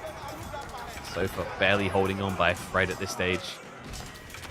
Now worker lead seems to be inflating here. I think Tiger's been skipping worker production, maybe? And now the chase down is real. Horse archers are great at doing this, punishing retreats. This is the problem, Tiger. You had that girl at the table. It was a perfect relationship. You said, hold on, I need to go to the bathroom. You phoned your friend. You went, I don't know if she's the one. And when you came back, she was already back on the dating app looking for someone else. I mean, in fairness to him, I don't think it was a commitment issue for Tiger. I think it was just a timing issue. Didn't really have the critical mass to truly threaten. It felt like Modo was given a little bit leeway here to sneak onto the ball in a world which maybe he shouldn't have been with Sofas. Modo now with a military lead. Tiger, he's skipping workers again. Like, I mean, I would advise him to check this back and make sure you review the problem.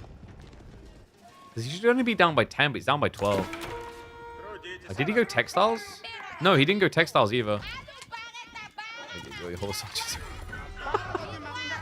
That's a good reaction. KP hot tub stream soon. Gotta save that for the subathon. My OnlyFans that links through to a charity. Saying seek help. It is a weird world we live in, chat. I still remember the story of me saying when I played Apex Legends and played with my feet, and I had 8 times my normal viewers. I know that 80% of that wasn't because of the impressive task of playing with my feet.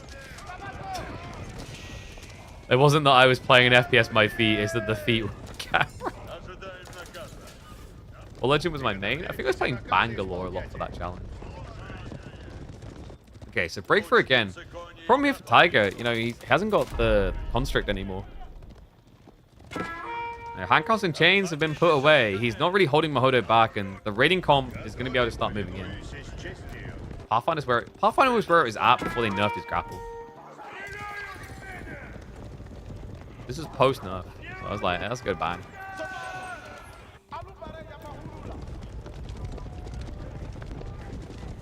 TTC as well.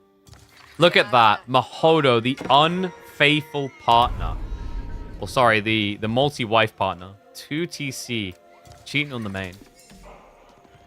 Not Tiger, though. Tiger loyal to Bessie until the end of time.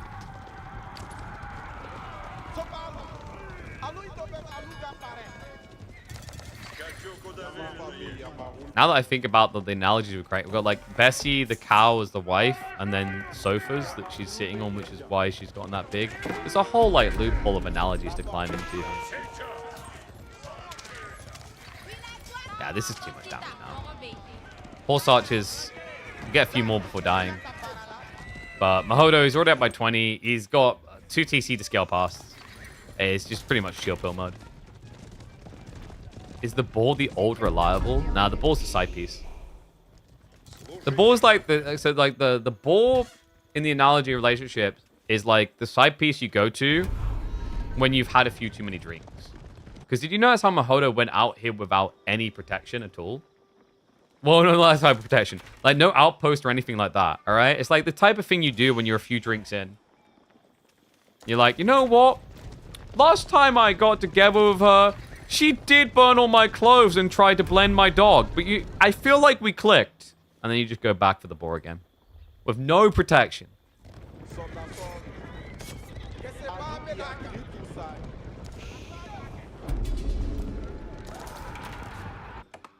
The deer is the coasting one, That's that whole philosophy of people who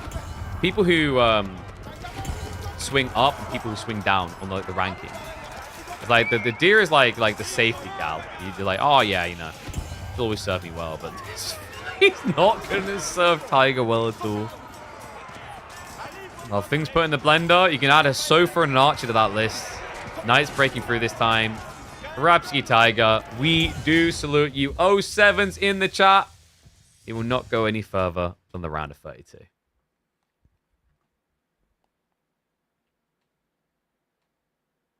I don't know, need to figure out how that's uploadable.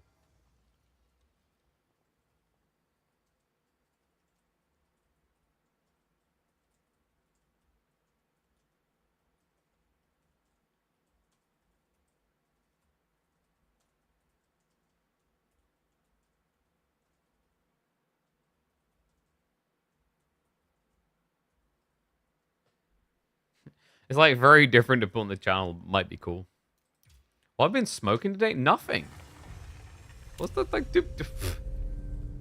You think I can afford to smoke things? Not enough of you subscribe. I'm down to 200 subscribers this month.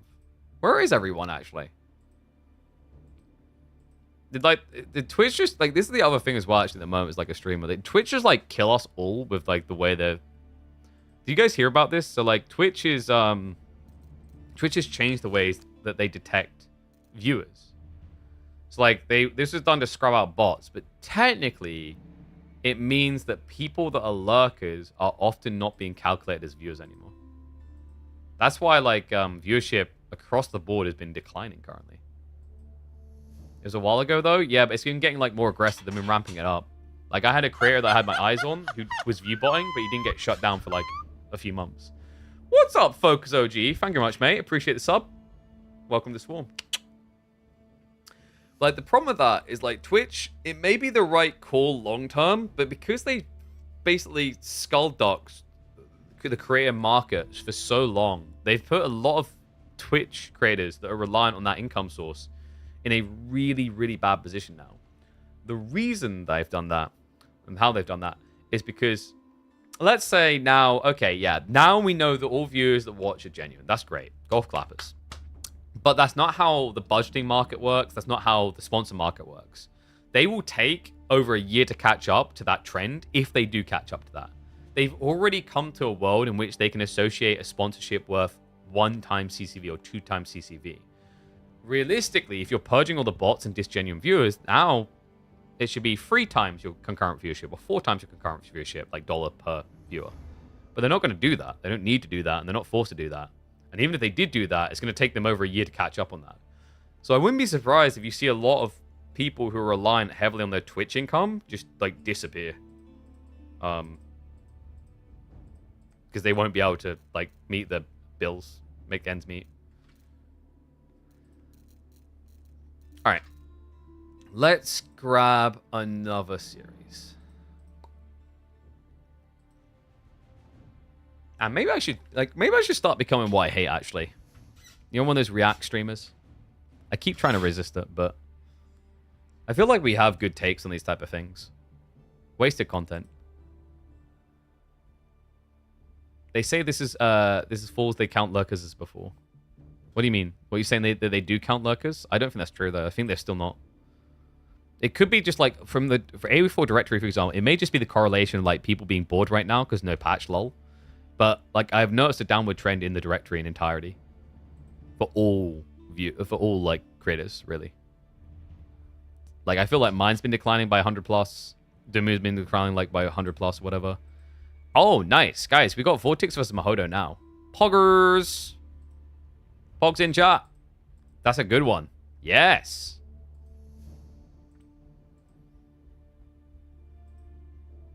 Shout out to our boy Vortex for actually letting us know. Some creators really annoy me. Not creators. Some players annoy me because they just don't they don't actually communicate when they're playing. Like some are just like starting now, which is like at least they tell us, but some don't tell us at all. Hell yeah, Vortex versus Modo. Into the good ones.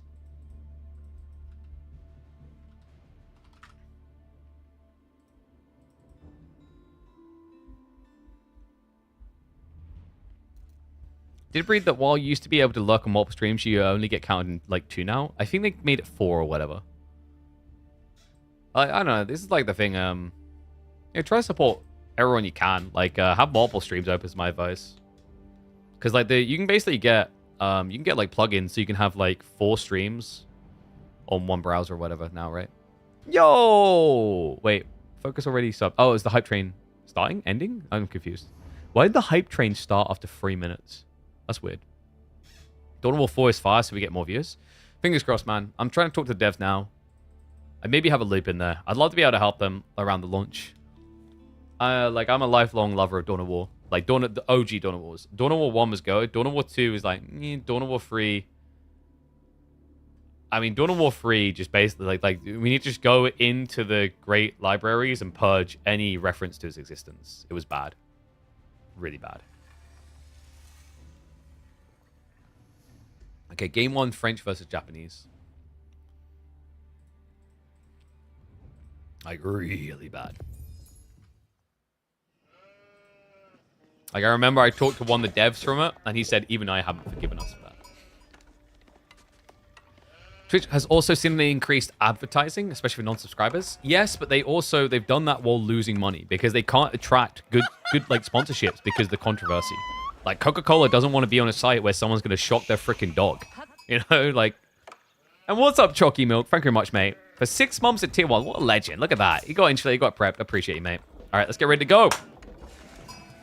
Oh, the boys are on point this week. You can tell they love KPMM because it's day number 1 and we're already into the round of 16. Modo versus Vortex, our reigning champion, is already getting challenged early in the week. Yeah, because Modo's no pushover, folks. Ranked 34th in the world right now. He kicks off this best of 3 with a French pick to go up against Vortex's Japan. We're just 2x speeding because we're about a minute away from live. This should be a fun one, actually. Japan versus French. You know, there was a time where we kind of lamau Japan because French have crossbows XD.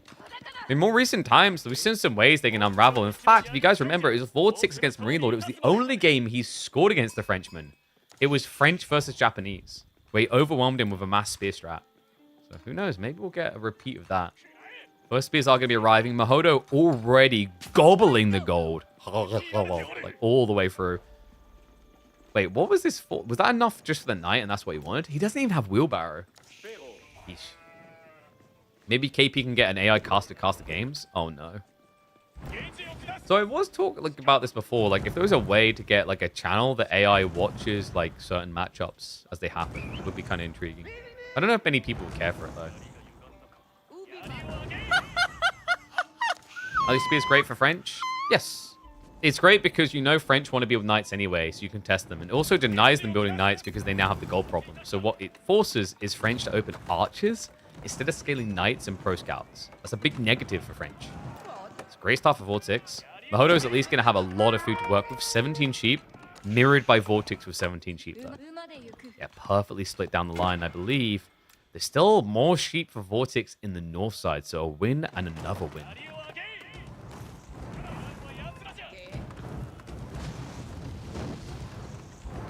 Do you think white, black, brown sheep have the same amount of food? Yes.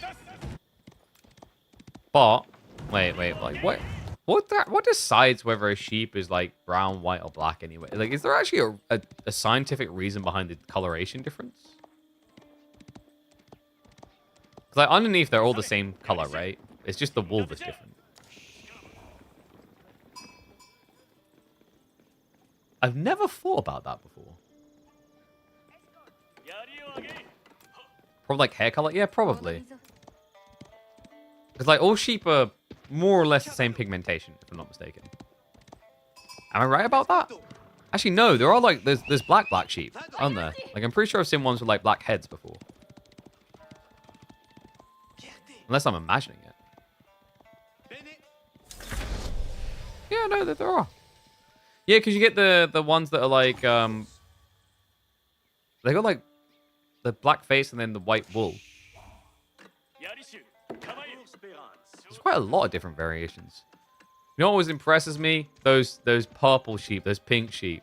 It's kind of cool that they're already like that, so I can get my my shirts made right now. I mean, that's a strat though, isn't it? If you just dye them ahead of time. This is an organically dyed shirt. Charge double money. Alright, but Modo should be able to get on the money now. Archer comes out. Mining camp to be rebuilt. Gets his first knight as well. Remember, he gathered enough for that, but no wheelbarrow means this is kind of painful in the move around with the timing. Vortex. Is he just going to be a straight up castle? It doesn't look like it. Nope. He's creeping aggression. Stables at the back. Snuck in unnoticed. I like this strat. He saw the knight leave the base. Look at Vortex's reaction. He's going to wall off the backside, knowing it's coming. Timing should be tight here, though. If the knight commits straight to the back, you could easily get cut off with just one worker. Because remember, the walls take a lot longer to build these days. Looks like, funnily enough, though, Modo is steering to the front side.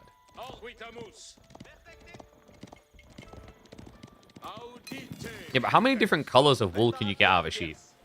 It is just black, brown, or white, isn't it? It's just like, it's the grayscale, essentially. I don't think I've seen any organic pink sheep anyway. Knight. Ooh. Vortex, a greedy boy. He gets the shivs out. Gives Modo a freebie. Great start. So stripping a worker kill. Now has Pro Scouts being locked in. Vortex is going to be able to contest Pro Scouts with this horseman play, though. That was kind of greedy boy, though. Like, Vortex, I mean, he knew what he's up to here. He went double wheelbarrow level, but didn't pull away quick enough. Ideally, you always get away with this because of the extra move speed. Not today, though. And I think now it's kind of obvious the Vortex is definitely Pro Scouts. He already checked and scouted it, but the fact that there's only one knight and then there's a gap makes it dead obvious. Because if this was an all-in aggro, Modo would have a second knight already arriving. White, grey, black, brown, red, silver. Some breeds even have spotted fleeces. Interesting. Actually, yeah, I feel like I've seen some red ones before, but I was thinking more like goats. Silver, not so much. I feel like silver's a pain in the ass for wool, though, no? Like, preferably you do want white because it should be the easiest color to dye. Modo with the horseman. Archer's just gonna stand ground is interesting. I guess that gave him like a body blocker if any pressure came in. Deer now to be collected. Vortex. He's looking to intercept. The problem is the knights are mirroring, so like Modo has got security here. However, to get that security, he's forfeited all pressure on Vortex's base. This is a castle build. Oh, wow. Japan doing a castle build. I've never heard of that before. I feel like every Japanese game, even the ones where they're playing like a longer feudal, your fort is always... So we're going castle soon, right? Like, I mean, we've got to be going castle soon. Surely.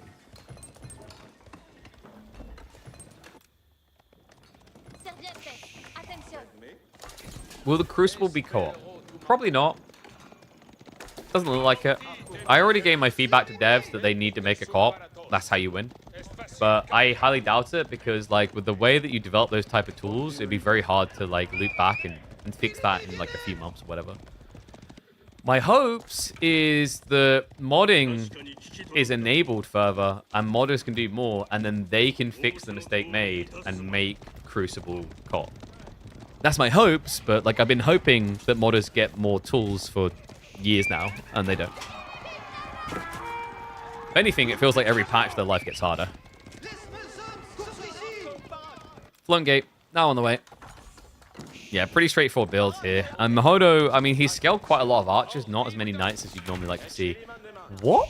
Wait, is he outpost rushing the gold? I don't know if you can really call it a rush at 9 minutes. I don't think this works. Surely not. Damn, Modo. I mean, he's got to do something. I kind of respect it, but at the same time, this feels like a whole minute too late. Because Vortex, he's already grabbing a lot of excess gold. He's got enough for double mounted samurai, soon to be triple. By the time you get this outpost up, he'll probably have enough for 5 mounted samurai. So unless you want to add in speeds. Here we go. Vortex, he sees it. He can't immediately react to it. The other tricky part here is there is a secondary goal. So, like, for Modo to make this work, you need to start pumping a lot of knights. Second complete. Mounted samurai get queued. Nice to get the charge in. Does make the spears out of position. This is a good start, actually.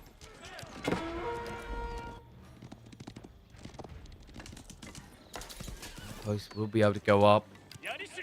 First mounted samurai out. Remember, it was a Yorishiro stables drop, so he's pumping him quicker. What an occasion, what a moment this would be. I mean, Modo going this series, a lot of people would have maybe just willingly written him off to not even get a game against Vortex. Is there a world in which he starves the Spaniard out? Apparently not, because he didn't scout this! Oh no! I don't know what the optician's quality is like in Poland, but apparently he may need to go see one of his local doctors. His glasses aren't on, he doesn't see this. I mean, it should be a simple gold count, technically. Like, he hasn't scouted every gold. Hold on. There might be hope. Maybe his optician is quite good at his job. Hello. He's suspicious. Modo looping around. He's going to see the Shinto sneaking out. No. He's overreacting. And there we go. He sees it. Okay, so he sees the forge. He sees the outpost. Vortex now has 4 mounted samurai, though. This is the tricky predicament. Modo doesn't have 10 Royal Knights in this engagement. He only has 5. Make it 4. He's outnumbered. Modo is not going to be able to deny gold. Yeesh. Not just that. Horsemen are poking at his gold. -1 there. Full retreat. I mean, the Mounted Samurai flood is now going to be real, guys. Modo needs to find a way to get to castle. I don't think spamming knights is his friend anymore. Because Vortex's food income is pretty good.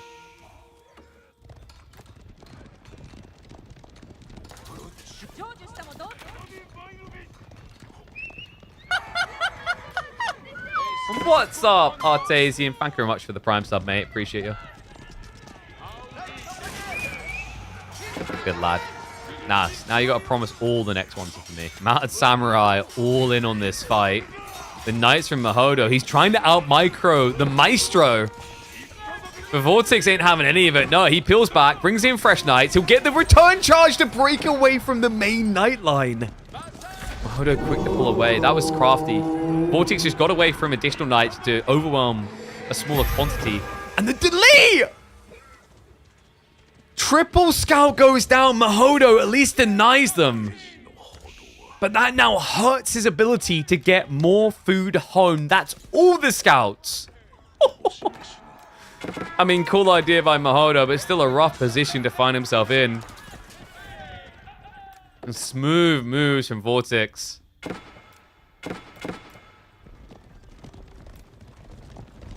And yeah, you're correct. He did at least snatch a knight.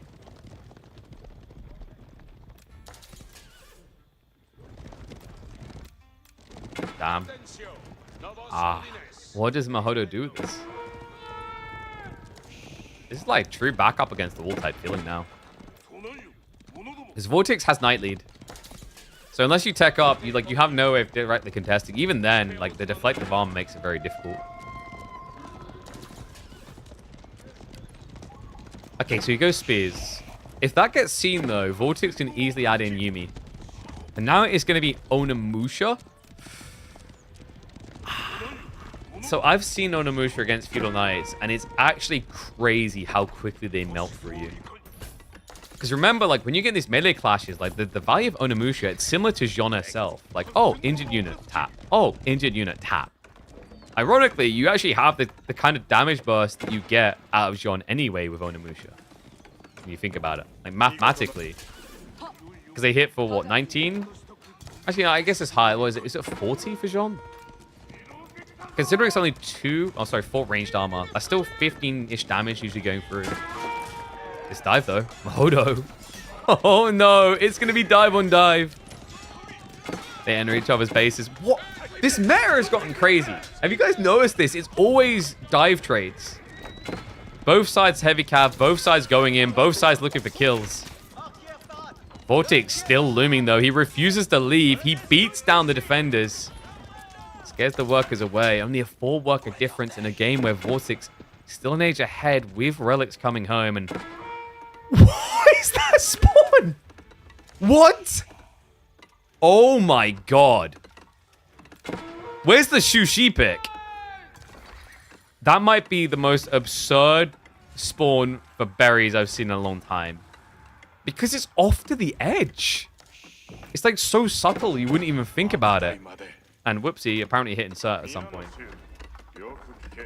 Holy crap. What's French do against that?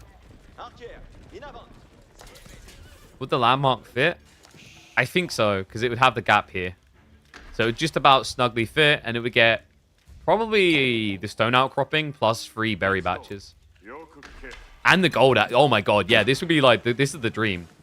This is the RNG that people pick Shushi for and pray for. Because that would have ended up being 108 food, 25 gold, and 25 stone.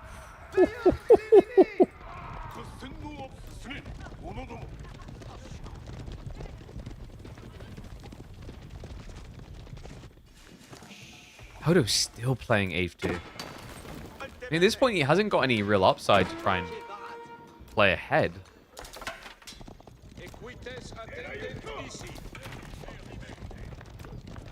Modo. He's gonna go in for another dive. We've been here before. Last time, it felt like Modo got roughed up more. I think he lost a lot of military last time we done this, but here we go. Onimusha, Mad Samurai head in. Onimusha getting target fired down by the archers, has to pull away. Second wave is coming in. Meanwhile, the backstab on the way. Vortex, no reaction to it just yet. Modo, where are we going? He's going towards the trees. He's going to try to cut off the retreat. Good grab there. No textiles either. Still no reaction. Vortex is distracted. Modo. Oh my god. This is what he needed. Hello? Quick, someone call 911. There's been a robbery. Modo, 16 eco up. Now that is what I call definition of a Hail Mary. Knights on the exit will be punished for it, of course. But Vortex, what an oversight. Distracted the whole time. The pings at the base, he probably discarded his mind due to the outpost attacking the forge. And then fully fixated. This is the trade-off of like going Onimusha. It's great at shredding knights, but you need to pay so much attention to the Onimusha because they're fragile. Clearly that was drawing away all of Vortex's attention.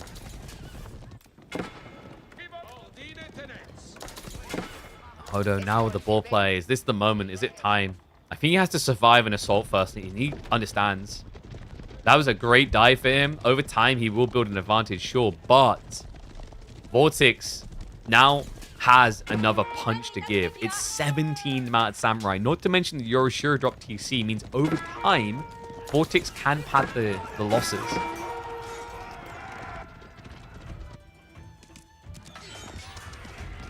Mad Samurai.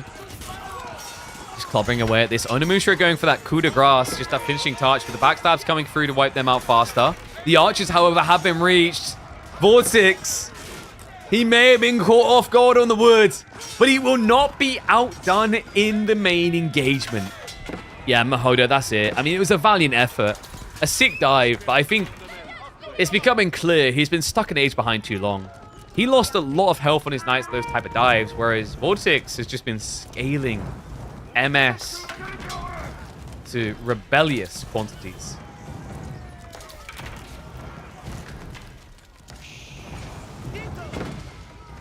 Still just trying to go for the repair. Onimusha can snipe those down though. I just don't see any signs of aggression available to Modo anymore.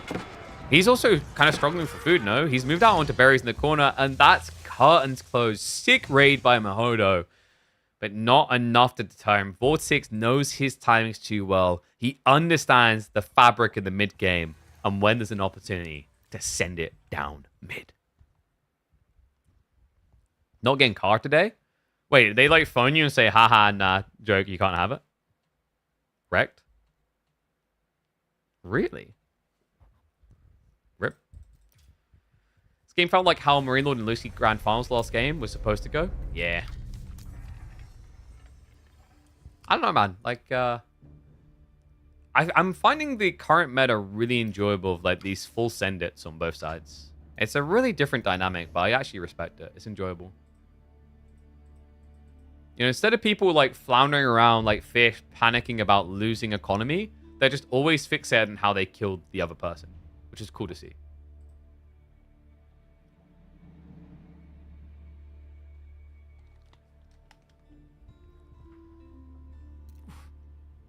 Yeah, what happened, Emma? They just not giving you your car? Is your car even more broken? Guys, we've been without a car for like... Is it 2 weeks now? Week and a half? So Emma's having to... Wait for it. Get exercise. She's having to walk. Oh! What the hell? Freya is admittedly a really slow walker. Not N-O-T'd, you mean M-O-T'd? Spelling is heard. Alright, guys, we're just waiting for game number 2 now. So... Shushi versus HRE. That's Cliffside. Vortex really likes HRE and Cliffside. And then that leaves, what, Gorge for game 3 with either Rus or Byzantine. So yeah, Modo pretty lofty there. Unfortunately, he let China through, man. That's sinful. China just the easy peasy.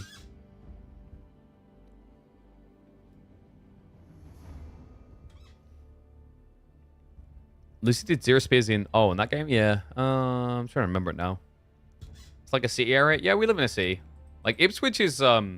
It's called a town, but it's actually a city. So Ipswich has, I think, 120,000 people living in it. 140,000. Sorry, no, even more. 140,000. That was the calculation in 2021. So we're probably at like 160 now. 150, 160. But like the thing about the UK, you have to realize, is the UK has a really trivial classification system for how you are a city. So there's a bunch of things you have to achieve, and one of them is you have to have a cathedral, which nobody builds in the 21st century. Like, when was the last time a cathedral got built, you know? So the only other way is if royalty decrees that you're a city. So yeah, even though we're called Ipswich Town, we're actually basically a city. A lot of people. It's always crazy when you see the number of people that live in your city. Like, it doesn't feel like that many people are here. What? So no new seas. No, not unless the queen, well, the king now, declares a place a city. Which they rarely do. I feel like they're the only ones that believe in HRE here. Cliffside. Vortex and Lucifron swear by this civ. I see them pick it time and time again, while his opponent Modo has gone for the Shushi. That's a civ we've seen a lot more on this map. Now, historically, I would say in the last few weeks, House of Lancaster King here, but I mean, you look at the draft, that was not on the menu at all. Both of them got rid of that pick. But this is a Pro Scout and Pro Scout fight, actually. Vortex loves doing Pro Scouts with HRE, and this is a great spawn for it. Look at that. He gets the gold next to the primary tree line. That's an Archon drop right there waiting to happen. I love this deer spawn, however, folks. Look at that. It's so tight. That's great for deer denial. Unfortunately for Modo, that should then favor HRE. HRE usually play anti-Pro Scouts. Would love to see Modo consider maybe just like Chug opening, but the problem is, like, if you go Chug, your opponent who wants to go Pro Scouts is going to build Horsemen, because he's now obligated to, and he has the right building.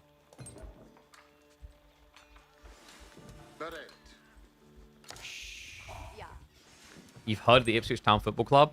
Yeah, we had that great success story of making it up the tippity top league, and then crashing out straight away. Whoop whoop. Dude, teams always do this, and it's so naive. It's like, well, we won. Our team was good enough to make it. Oh, time to go on a spending spree. Oh no, our new team has absolutely no synergy and sucks. Gasp. How could this happen? Yeah, it's a clownery. Alright, so Shushi. Do we have any good meditation gardens, actually? Ooh. You can probably get the food and the stone, right? That's not too bad. I kind of like the stone emplacements here. It also just gives you an organic timing into 2TC mid-castle, if necessary. But more likely, he'll just probably drop it here. I don't think you can... Yeah, you can definitely not get the stone and the gold. They're too far apart, I think. Actually, no. You wouldn't get the food, though. Yeah, it's crazy. Really good spawn for Vortex's strategy. Pretty sucky spawn, actually, for Shushi. The golds both lean one side, although they're a little bit back spawn. But it leans towards where all their food sources are as well. So, like, upside is it condenses where you want to defend. Downside is it condenses where Vortex could attack.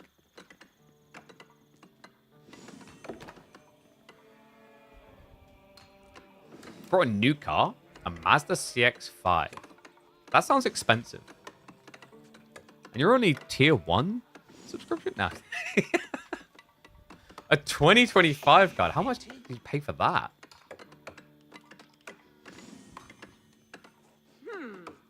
I mean, I'll just be honest. It kind of looks like ass. I'm sorry. It's not...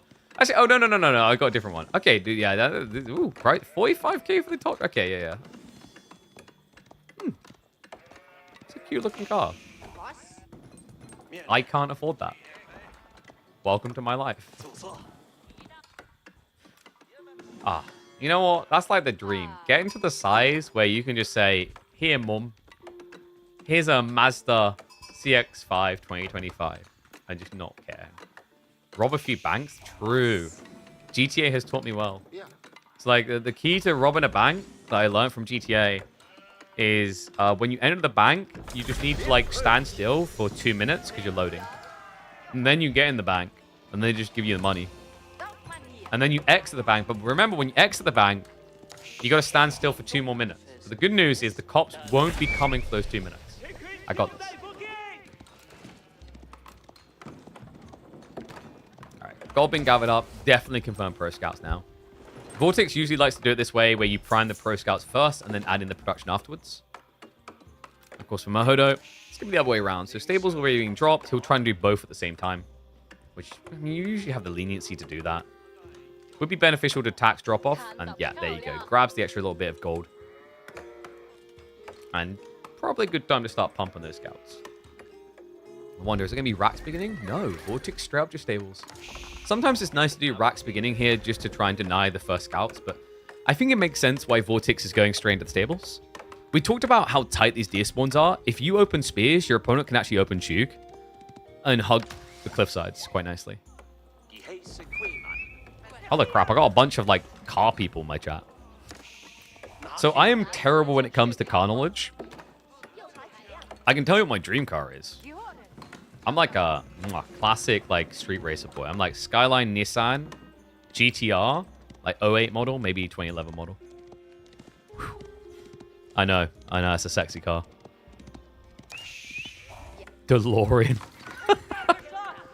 Yo, my dream car is like a Mustang, the horse, and a carriage. Bam. We had that on holiday. That's brilliant. On a holiday, we had it where I took Freya and Ezra for a walk to get Ezra to sleep. And we're walking down the streets, and there's like, at night, there's these horse and carriages for rental. Because, get the tourists, catch them with their kids out, and be like, oh yeah, let's go for a little pony ride. And Freya's like, Daddy, horsey, we go for a ride? Yeah? I'm like, nope. Not right now, darling. I think there's a queue. And I'm like, oh crap. Okay, what? Like, dude, how do we navigate it? Like, I was just going to go later, but that always catches up for you. Like, how do we get around this? And we head up the street a bit more, and there's a second horse and carriage. And this one's on our side. And you know how horses, like, they have the blinders, so they can't really see? She goes, oh, horsey's sleeping. I was like, yes, Freya, horsey's sleeping right now. It can't do rides. It's having a nap. She's like, okay, good night, horsey. She can. I'm like, I'm off the hook. So Modo went for the Palace Guard opening. I've been seeing this a bit more recently, but it still just has the same feeling I always had about it, is that it just doesn't feel like it does much. I think it's better on a bigger map like Dry Arabia, and it's just designed to buy you time, really. Like, I don't really feel like I've seen one game where spamming Palace Guard non-stop has felt good. Actually, that's not true. We had one meaningful game like a year and a half ago from Corvinus, where he done it with mass Palace Guard against Delhi. But that was just ridiculous pro scouting. Whereas here, like, the idea usually with Palace Guard, but they feel good, is you bait your opponent to react, and then you just tech up past them. The question is whether you'll be able to kind of navigate that field and get teched up quick enough, considering how fast HRE tends to build an army. Really good economy. And no, Vortex doesn't need a delay on the stream.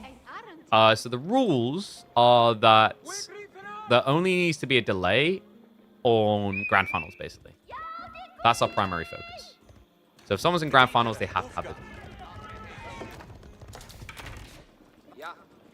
Hopefully in that situation, like, some people, like, they don't have the delay set up and they'll just go offline. Hopefully in that situation, they just raid through so everyone's in the right place. And then we just go from there. Because, like, it's all about the integrity. Like, I have weighed up whether I need to extend that to semifinals as we scale more money. I don't know if I'd say we're there yet. But if I get another, like, tout sponsor and I increase the prize pool by another, like, $250, $300 per week, I probably would be in a position where I'd have to be like, we're probably going to have to say semifinals has a delay as well. It's just their integrity. Like, realistically, most of the players, I know them. They wouldn't cheat. I trust them in that. But you have to insulate yourself. It's like the logic of, I'm not a crap driver. I don't need car insurance. But you have it just in case you do need it, you know?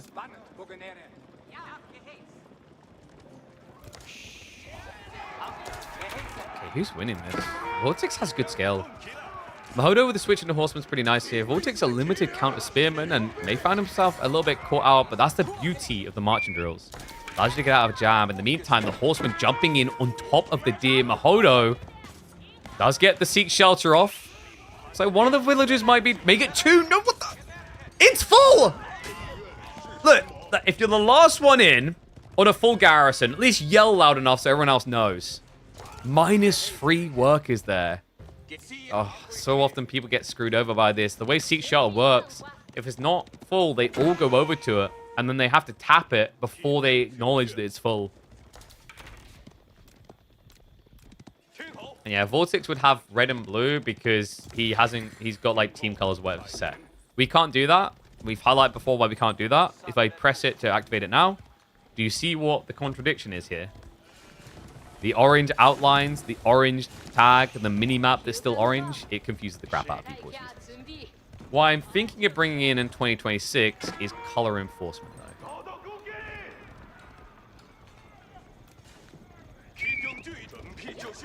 Problem is, I know players are going to screw up that time and time again getting used to it. But, like, I don't know why, I don't know. Like, we hyped up custom colors when it first, like, was allowed. And I don't know why. We should have just stuck to, like, red and blue or like, you know, red and yellow or, like, whatever it's going to be. I don't know why we ever allowed the freedom. Flash coming in. Horseman charging through. Modo. It's a very chunky comp against archers. It's all about the Horseman here for Vortex to try and stabilize. It's like a decent count. Melee tech isn't here, though, for him. It is, however, there for Modo, and that's where the big win is coming in. The Palace Guard are actually looking impressive here. Undermesh plus the melee one. Vortex, weirdly enough, is going undermesh for no reason here. I guess it's for the dives. Maybe he was worried about Chugnu to finish this off. Fairness to him, though. Vortex, it may be a drawn-out fight, but in the end, it's going to be a win for him. And look at that economical power. Vortex, Regnit's on the way. Yeah, you may eat through your limited food faster than Shushi, but you are getting it faster, and he shows you how good that can be.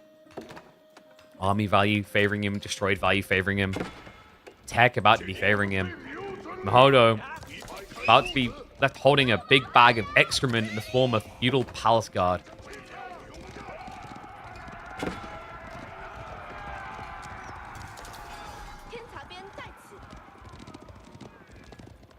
Like, I don't know, red, blue. I don't think I want blue because of the water maps. I need to figure out there's like a different colors better. Trying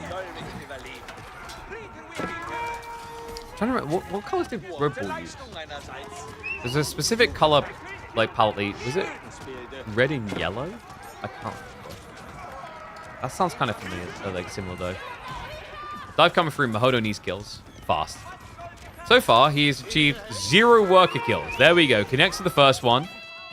Is going to get mopped up. Only 2 worker kills for all that effort. And Modo still halfway away from the food necessary to go castle. Yeesh. At this point, Veterancy coming in for Arch is perfect for Vortex, who has got that buff tree line still. Knights also getting added in. Deer's already been divided by the 2 of them, and I don't think Modo's got that much left, actually. We'll have enough to get towards the age up. Mount the Academy coming through. He's going to try to buy some time by rotating away with the Horseman. But Vortex ain't going to take the bait that easily. No, he's already marching his vet archers across the map. Reminder, Cliffside is a teensy tiny map when it comes to reaching the enemy base. You know, instead of playing with like the full height basketball hoop, it's more like playing with the kiddie hoop. You can shoot your shot a lot easier here. It's only this far away.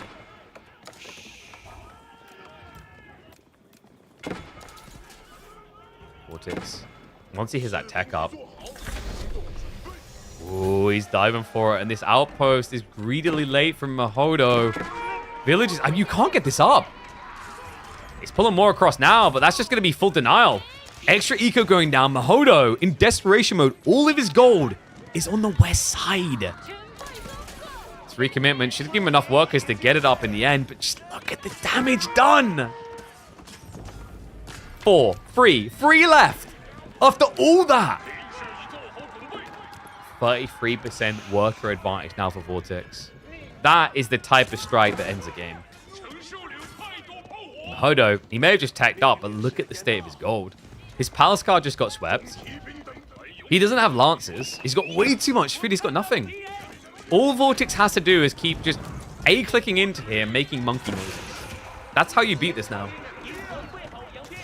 Well played. Perfectly found timing.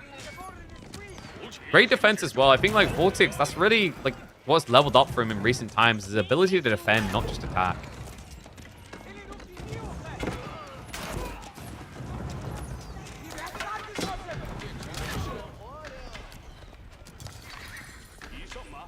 Outpost defense is going to work, but I mean, Vortex behind this, now just hoovering up relics.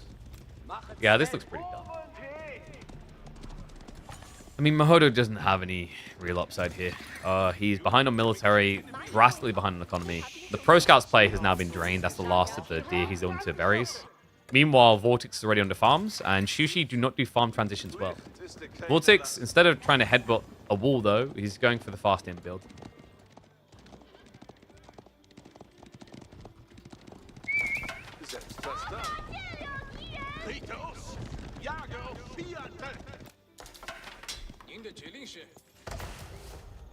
Regional inspection.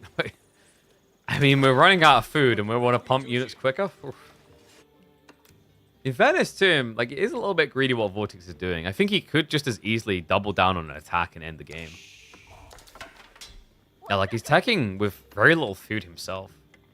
The walls are also tricky. Remember, walling is a lot harder in 2025 than it was in 2024.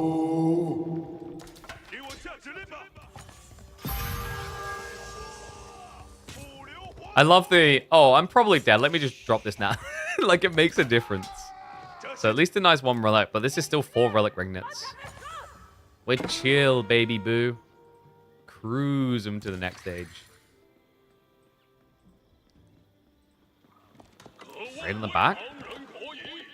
Lancer's going to find a few kills here, actually, but the problem is, I think he knows what's happening. Like, he hasn't seen a military reaction, really. So it's good that Modo's getting these kills. He's stripping back the worker lead a bit, but we're just moments away from that worker lead getting bigger. And it's kind of crazy when you get these type of H3 games. You're like, this build still works, but you have to remember that for Vortex to do this, you had to have an impeccable defense, and then you had to have a perfectly timed attack.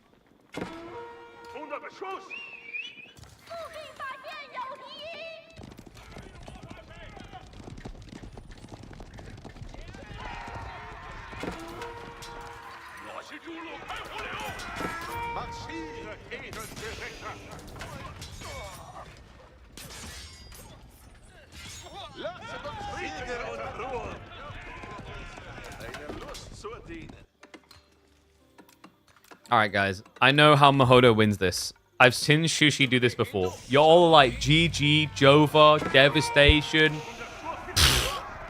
If there's one thing Cracky's taught me, it's that you're just an extra TC away from recovery arcs. We just need Modo to plow it onto the stone. Free TC. Lots of outposts. We'll be back in this in 15 minutes.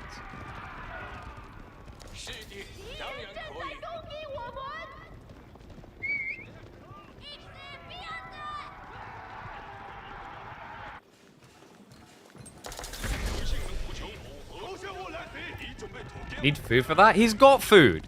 We'll eat the berries, and if that fails, we'll eat the people. We've solved for it.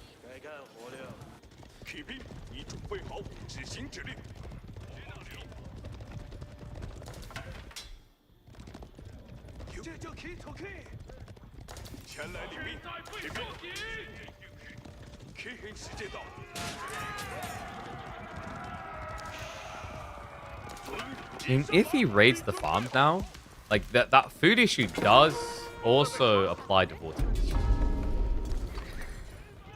Problem is, he's getting baited everywhere but those farms. Like, this is the worst place to chase. Chasing him away from the base. Okay, Modo realized what happened. But don't act fast, though. Vortex is about to be one of those dads that has 15 kids. How? Why? Why would you do that to yourself? I was watching a short where a guy called into one of those shows, and he's like, I have 11 kids, 9 dogs, 7 cats, and a tortoise. I'm like, what? What have you done? You know what? The difference here is Daddy Vortex puts those kids to work. They're earning quick. They don't cost much to build either. On the cheap. Dive coming through, but archers on guard. Elite archer upgrades about to kick in, at which point the horseman lancers are going to be no match for this. This looks to be the end of the road. Mohodo's valiant attempt dive will end the same way the previous one did, in defeat. Woo! G to the G. So that does mean that our reigning champion will be the first person through to quarterfinals, where he'll match up against either Voldemar, Miyamika, or Rivdal. Dude, I always want Vortex versus Miyamika. Like, even if it's going to be like... If Miyamika's on form, you know you're just going to get wacky, aggressive games. You know what I mean? Give me a sec, guys. We'll get our next up in 1 second. I just need to quickly bump someone on an email chain about something important.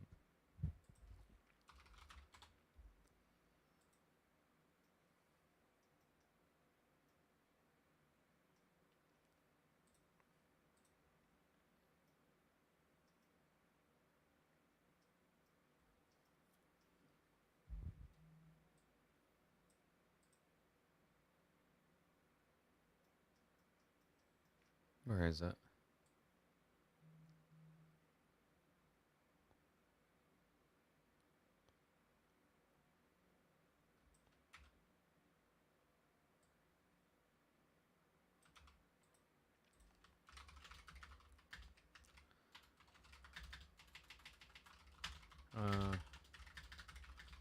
Type sensitive proposal here.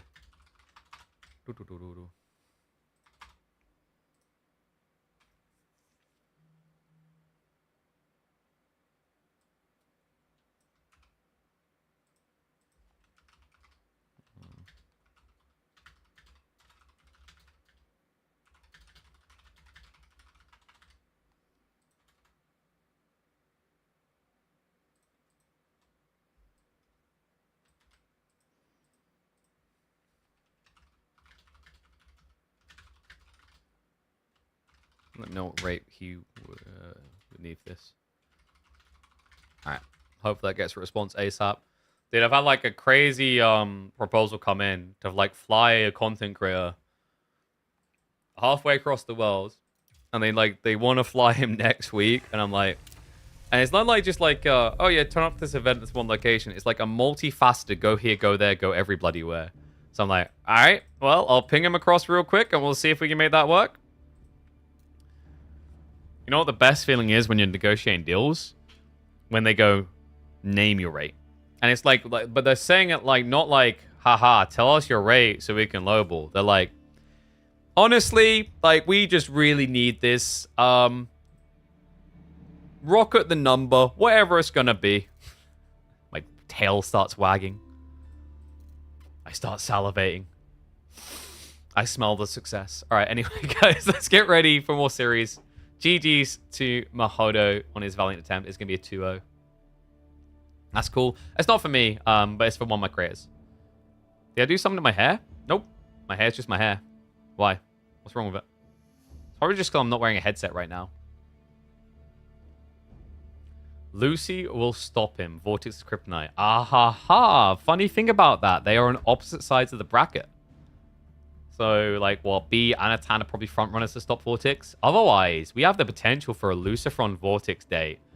Or, based on Lou's performance, realistically, it could just be a rematch of last week's finals. But we've still got a long way to go to that. I'm happy this week we got a lot more serious. Last week, we only had 22 sign-ups. This week, I think we had 29. So, reminder, always sign up, even if you're just a filthy casual, as you can play against some of your favorite players. and learn a lot about the game and how to improve. So let's have a look. Draft-wise, should we watch Anatan versus Hussain?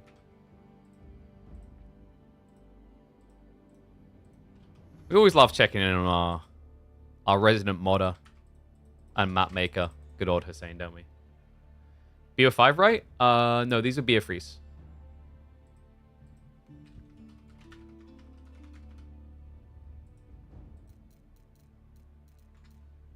Second. But once we're in quarterfinals become BO5s. So quarterfinals beyond best of 5s until grand finals, best of 7. But round of 32, round of 16 are BO3s. I might put out another post vote with the players to see if they want to make them the round of 16 BO3s. But last time we done the vote, they didn't. So I'm waiting again, and then we'll do it again. But bear with me 1 sec. And we'll get into our next one. Whoop, whoop.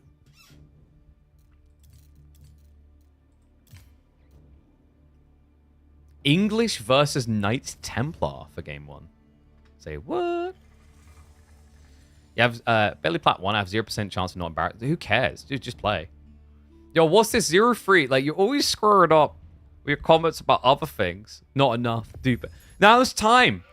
Nah, money where mouth is. I respect someone who just puts their nuts on the blacksmith's anvil and accepts the risk of a smash. Or maybe you trust that that blacksmith is accurate enough with the hammer to not hit the crown jewels. Just do it. Just sign up. Dude, what are you protecting? Your credibility, your honor? Nah, screw the honor. That doesn't matter in there. Like, the credibility, like, I don't know, like, what are you worried about? Just play. Enjoy the game.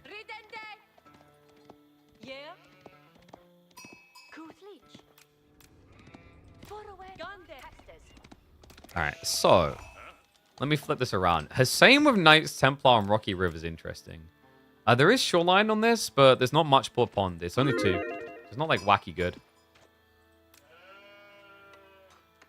You might want to cut that prediction. We can't have. I'm going to delete that. Make sure of live and recorded, remember, guys. Some series happen at the same time.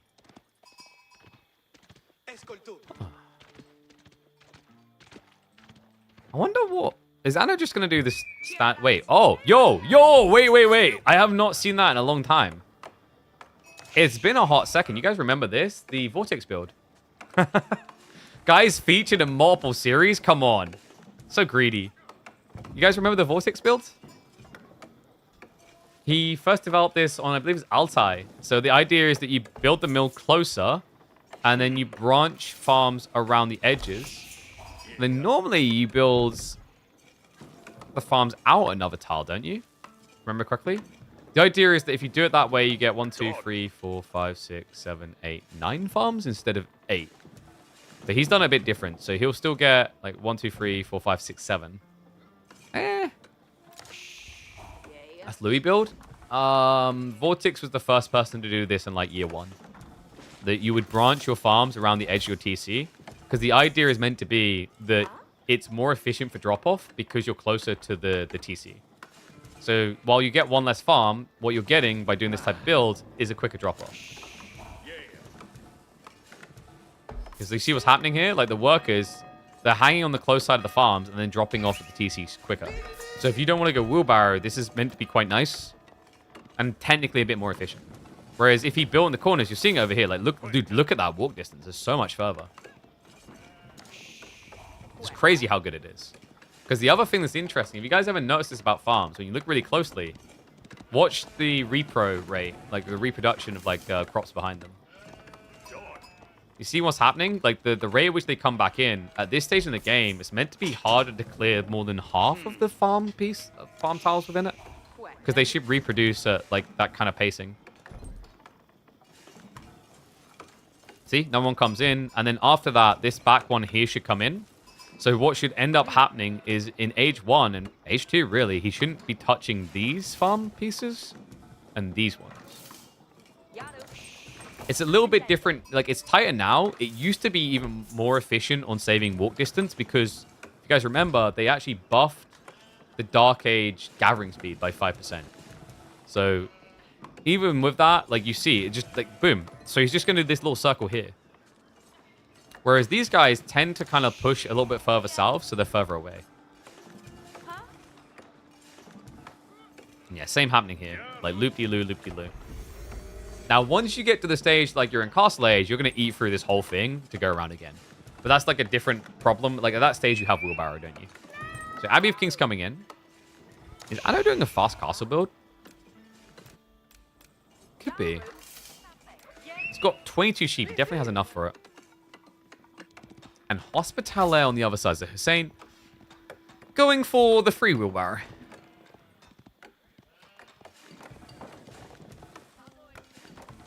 It's 4 times 3 times 10 food for a normal, not Chinese biz farm. Oh, what, you mean the size of these? Yeah.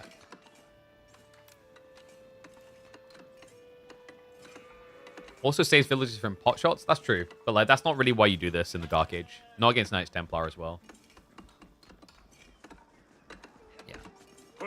It's quite often easy to forget that, like, the villagers do this. Like, it was really cool when players started to observe this in the early days. Like, how quickly they switched onto it. Because, like, most of you playing the game probably don't think about this with the villagers, do you?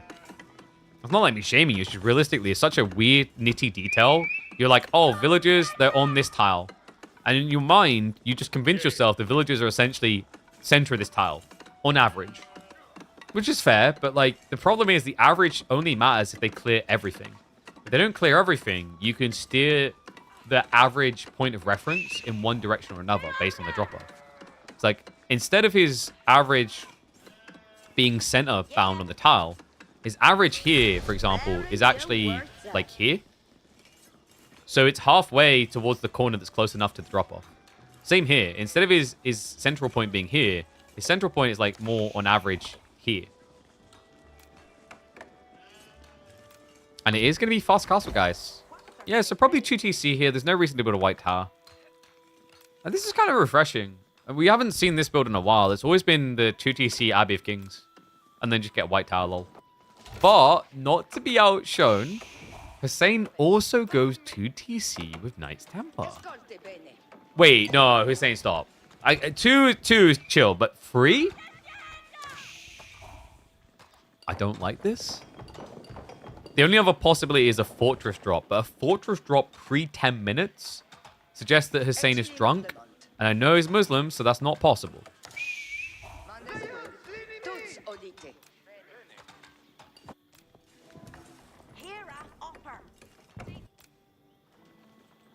It's free TC, isn't it? Yeah. What? But why? Isn't this very slow? I guess Hussain's been doing something on, like, the ladder and found some success. Why not? Because Anatan's about to go castle, which gives him knights. And on top of that, he'll be able to get relics. The other problem is Hussain doesn't have permanent food. So his free TC on 14 sheep, that doesn't last long. No aggro from English, because he probably wasn't expecting free TC. And this is his aggro. It's the king. He has to wait a long time for him to spawn, remember. But this is my concern. Hussain doing free TC and pilgriming. Look at what can happen. The king could just ruin you. So that's no goal from the pilgrims now.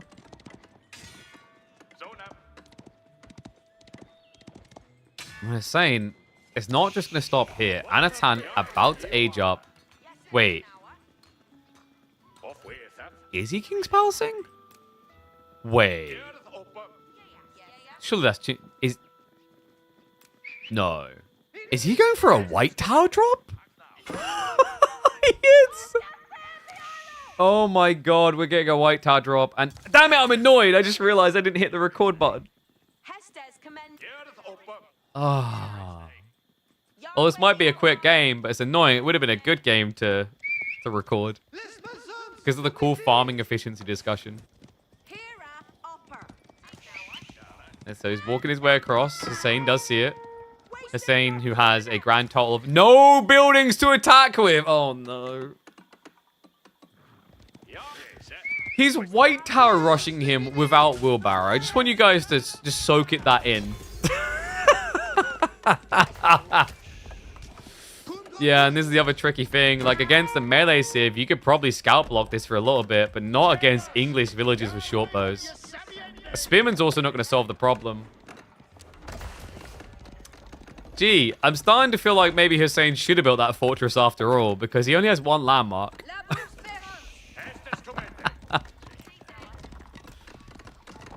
Oh. Alright, salutes in chat for our boy Hussain. I think this is going to be a quick game number 1. I like how Anatan's like, I could have made this like a 30, 40 minute fast imp game, but why? Why we do that? No. We just kill. Oh, villagers on the sheep. Whoops. And the farms. That's already 4 worker kills. Luckily, Anatan is going to have to kill a lot more than that because Hussain has got 3 He's killing a lot more than that.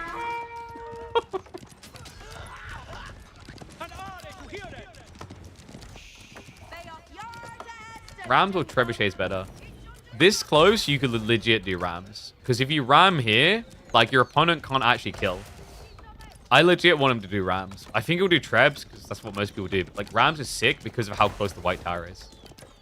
Because villagers won't be able to burn it. They'll just die to this. Yeah, he's gathering way too much. It's going to be trebs. Boo! Boo!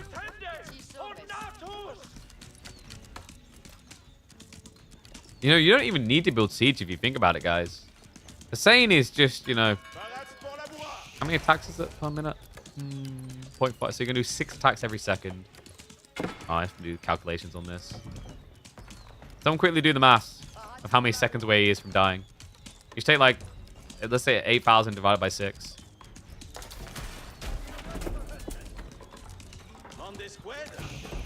Like, he's what? 1,333 seconds if he's full HP. And that into minutes is going to be 22 minutes. So now he's about 20 minutes away from dying because just a white tower if he doesn't repair. Which will give us your standard average length of an English game. Oh, come on. Like, he's even going to dive you, Anatan. It's a white tower. So unnecessary. It's like, hey, you never know. He might have 5 more TCs and a lot of workers. Special place in hell for English White Tower Rush? Isn't there also a special place in hell for free TC Knights Templar? The little wolves look good. I think this was... Look at this, ironically, how Anno took a dump on Puppy Paw in that week of Hymns Cup. Do you guys remember when we had the map with the special game mode? And it just turned into Treb Wars? We had the little wolves. The little wolves look good.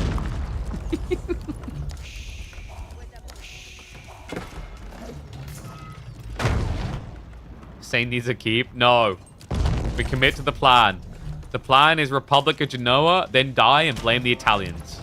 That's what I do on a broadcast. When we miss a piece of action on the broadcast at EGC, I blame vodka. It's just... It's logical. It makes sense.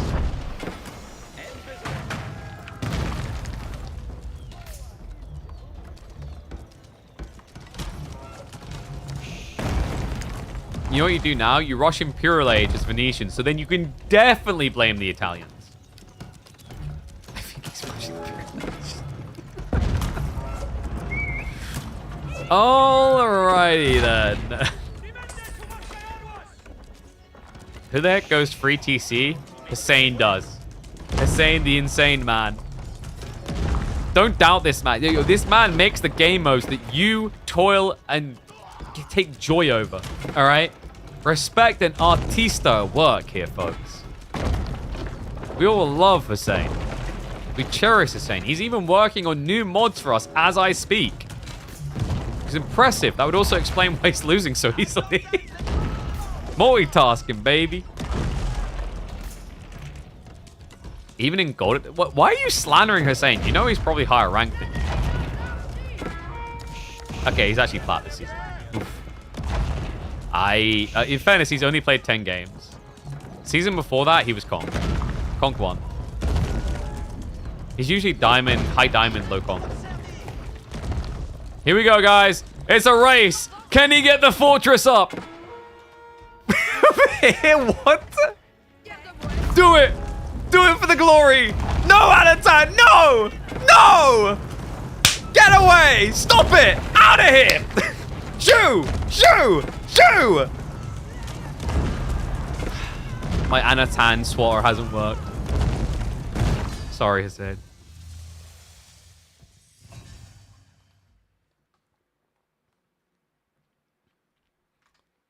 There's a 1700 Hussain as well. It might be him. Oh, you're right. Actually, sorry. Yeah. Wait. Let me have a look. No, I'm only getting one on Hussain. Alright, guys. Game 1. Didn't go to plan. But 6-fold crossing for game 2, baby. Whoop whoop. It's back. People choosing the map. Oh, dear, oh, dear. Alright. Lancaster versus Biz. Oh, no. Why has Lancaster been allowed? Why does Anatan secretly want to be English? English and Lancaster? What? Alright, in we go.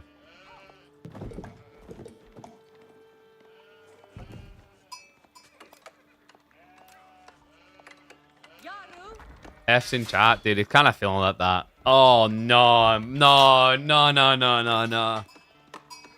Hussain is... We might have to actually seek him some medical help here. I think he's gone crazy. He's trying to Dark Age aggro Lancaster. What? Limitane versus Lancastrian Spears is like... Me versus Mike Tyson... Actually, no, that's not fair these days. He's a little bit worn down. It's like me hopping into the arena with Mike Tyson in his prime. It's crazy how good Lancaster is at this. Saying, I mean, drop that system right now. You're going to need it. Oh, God, he's 2 stone short because he hasn't got enough for a house. Minor Camp coming in now instead. Wait, so he's going... Wait, why are we... There we go. I was about to say, we need a house. 100%. Current Tyson works. Why you got to do that to me? I could run away from him. I just run. You guys mistake how you beat things. Like, I bet some of you, those people, like, I'll beat the zombie apocalypse, and it's you, like, running into a zombie horde with a hammer. Yeah, good luck with that. All I need is to be faster. All right? I'm nimble-ish.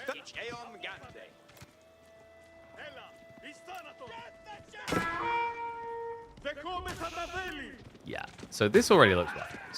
It's 3-2. Anno will keep spamming spears. Remember, he gathers 20% quicker from sheep. Hussain now only gathers 10% quicker. The only way that Hussain wins this is if he out-micros Anatan. That is a big challenge. Can we do a tier list for trash talking and Anno S tier for sure? I have to downgrade him to A tier for failing to beat Vortex. But if he wins it this week, I'll upgrade him. Actually, no, screw that. We've been over this before. On this channel, he's known as Binotan, after he did not put me in the top tier on the caster list.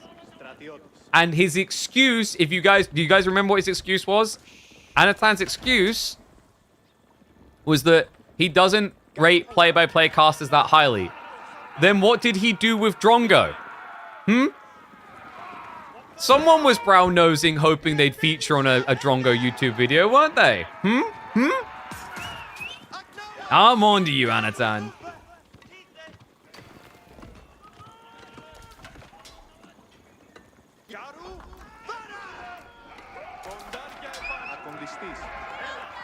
Alright, Anna is just waiting for reinforcement now. Isn't it? Yeah, Hussain's also going to run out of food first. Also, like, if it comes down to it, Anatan has map control, so you can play out onto, like, the fish, the deer.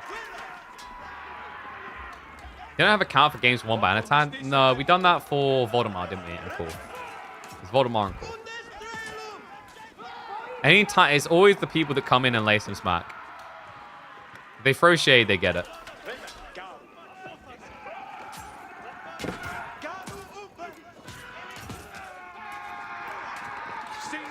And then with Kilyadi, if we cast a win, he gives me a sub. Like, we got a system working here, man. I was like, I'd be a millionaire. Like, I think our response to the time when Kilyadi says, like, damn, I'd be a millionaire if you could just start winning. Oh, we love Kuyadi. Anna now double the spears. Oh, there's no backup, Goldie. Oh, God. So I don't know if you guys know this. It's a crazy detail about Age of Empires 4, actually. I'm going to blow your mind. You need 200 gold to go Age 2. It's actually quite important.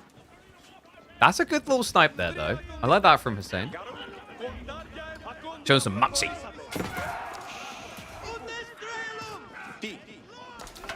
I don't know if that Muxie is going to hold up, though. More spears are coming. Account was at 0 for a whole week. Wasn't that the when it was Core? And then we'd have Core coming in going, KP, you have to watch this replay. And I'm like, here we go. It's the problem when you have players like they're like, yo, this is a great replay. And it's like, actually, it's just because they wanna plump their portfolio. They look at this game I won. Why not go for back gold? It doesn't change anything. It's further out, and it's like so close that it will just get rotated onto. Like, if Anno sees you not gathering here, he'll go look for the other gold. And from Hussain's perspective, he's assumed this is scoured. It isn't, as we can see, but like Anno's already checked the north side. He doesn't see gold. And he knows that the 4K spawns close to your base at the back. So it's pretty obvious where it would be. Go Dark Age market. I still don't know why Dark Age markets aren't a thing.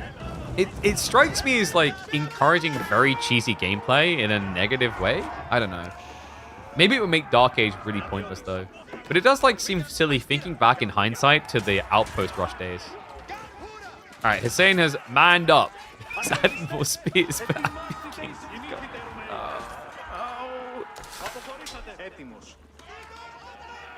He had to go deer just to try and compete with this. And that is without a system buff, by the way. I love how the Byzantine villagers always just glow because of field stones for no reason. You guys ever notice that? It's like the most pointless buff glow. It means nothing. It's like, oh my god, Byzantines are buffed. No, they're not. It's just that if they build, they'll give you some stone. Why? Who on the dev team decided that should stay? And why do they hate us so much? It's like, I don't know if it's OCD. It's actually very annoyingly distracting because like you want to at a glance be able to tell if your opponent has system buff. Yeah, but it's not, but that's the thing. It's not an aura. It's like it's a default. You always have it.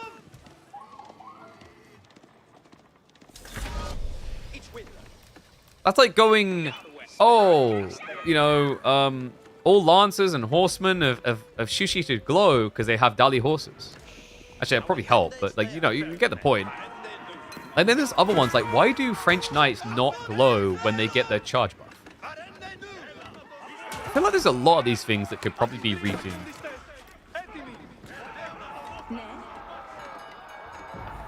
So, Hussain, he got an outpost up. Bless him. He did got what he needed. He got Grand Winery on the way. He has built a lot of spearmen against the Civ that loves any reason to build archers. And so far, Anno doesn't want to oblige that. No, it's just going to be the Lords. Will finale be later? No, new week has just started. We already had the third place match. But like the problem with YouTube is like, it's going to keep that title with the way it's designed. So we have third place at the start of the stream. Check it out there between Wham and Dumu. We're now checking out some games from the early rounds of week number 10.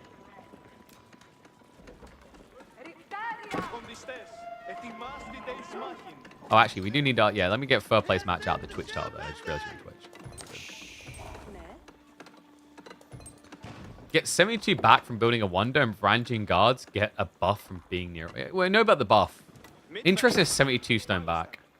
It's silly with groves though. Like I still maintain this. It's kind of crazy that you pay 75 wood and you actually get an 8 stone rebate. That's really good. So you're not paying 75 wood for a farm. You're paying 67 resources.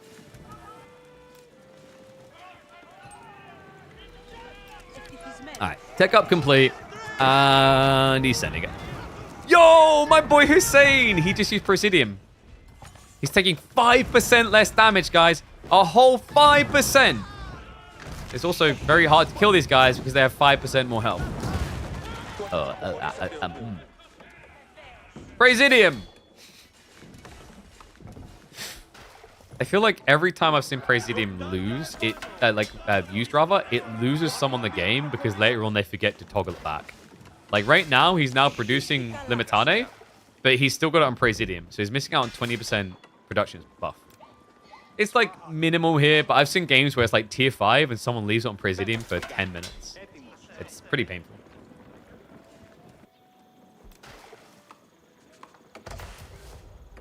And the good news for Hussain is he probably should be in good control of his system. He can just hotkey this. There's only one, you know? You know, I don't think I see enough at the pro level. I feel like I don't see a lot of people hotkey the Shushi Temple of the Sun. Even though it's really good to do that, because you can just switch quickly between your auras. A little tip for Shushi players when you play late game, that's really good to do.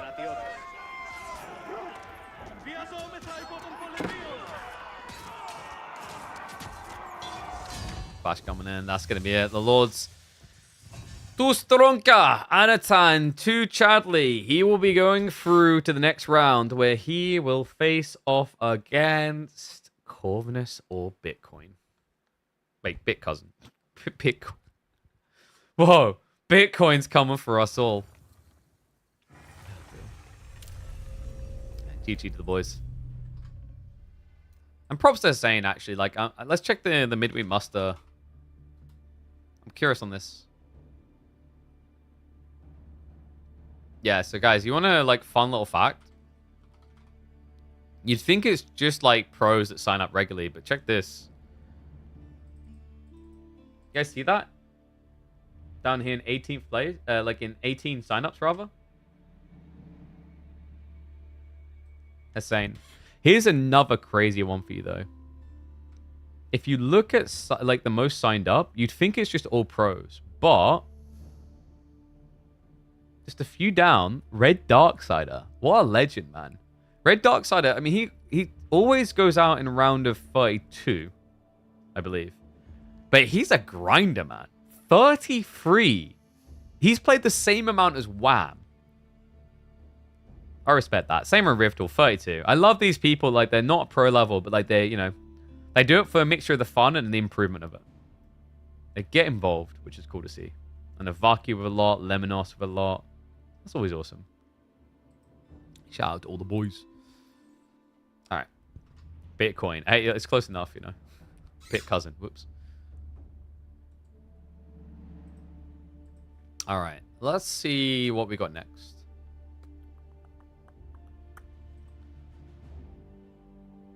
Yeah, if people do have good low elo legends opportunities, like players that they've encountered or have heard of, do drop the details on them in my Discord, because I think we had a channel set up which was called, it's under sharing. It was under 900 elo matches or whatever.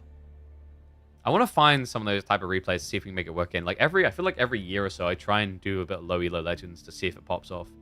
Never does, but maybe with my new thumbnail ass, maybe.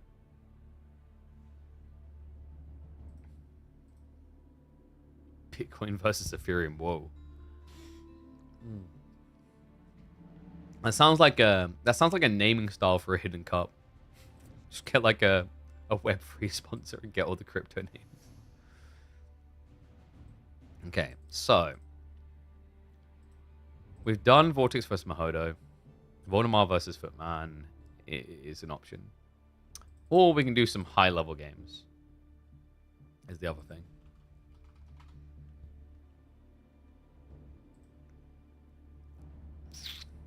What have we got? Yo, Vortex got number 1 on the ladder, by the way. He snatched it back. What a legend.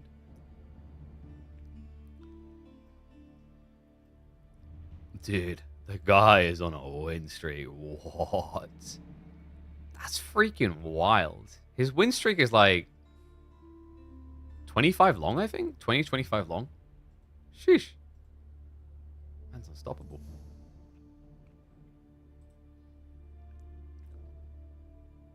Poor May. He'll just have to suck it up and come back. He hasn't been on 2 days. That's what happens. Maybe some Louis games. Let's have a look. Has Louis had anything interesting recently? He keeps getting a bunch of one maps. me. Yeah, like the one really interesting one would have been Lucifron. But like that's English versus Knights Templar and Water. It's like, who cares? That is the full lol Mao. Baltimore, just having a look now. Hasn't played on that account in 3 days.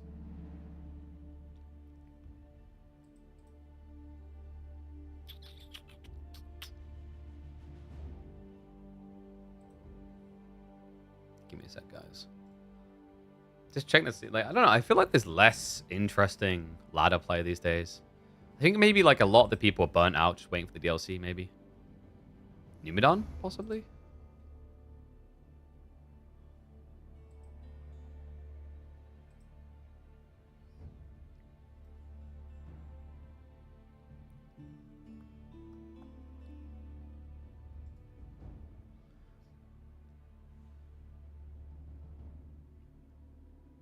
Stop, Alex. The editing's annoying? I thought you liked the editing. Bragged about you being #1 on it. Come on. There was an SC2 tournament in the very past, and the second and third place got 100 bitcoins. First place got $2,000. Oh, yeah, that stuff happens all the time. There was like some like meme coin that was given to like third place in a Dota 2 tournament. The guy didn't keep track of where like the codes were or anything. It turned out like it was worth 3 times what first place got now. So, lol. Slightly missed out on money.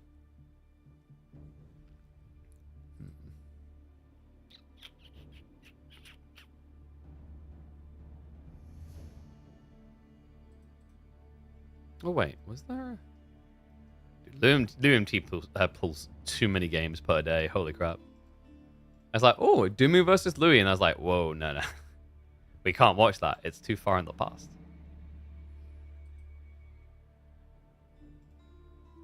Sorry, guys, taking a sec. I'm legit trying to find something interesting here.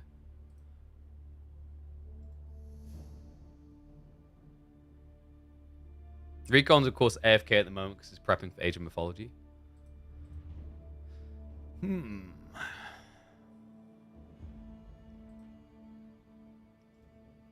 someone mention like a SAS Crackity game? Is that a good one? No more watching some big games commentated by the best commentators ever. I mean, it is what it is. People have their scenes. I don't know. It's like you gotta blame yourself to some extent, right? Like I need to figure ways in other scenes. I need to allocate time. You know, part of my thought process is like build a platform within AoE4 and then be able to commentate anything on this channel. But like I think the problem is a lot of people are very rigid on what they'll watch. It's hard to find overlap.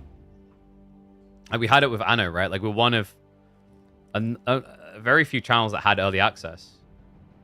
And like of English channels, when you dilute it by that, there's not many. But then like people like, this is not Age of Empires, I'm leaving. And I kind of do it to myself. Like the problem is, like when I make it about the esport, it's not about this community, this channel as much. Some of you do love that and you're a part of that and I appreciate it.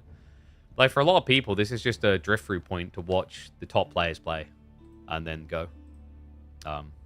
It's always the problem with esports. And like I was fine with that. Like as a content creator, it's awkward because like it means that your content, you're held hostage by like the state of like play. As opposed to being able to just create necessarily. But like when I was just focusing on commentary and hosting, like it didn't matter because it's not about my own channels. It's just like that was just a conduit of me vibing when I'm not working events. These days, it's like it's weird because I'm putting so much time into the content.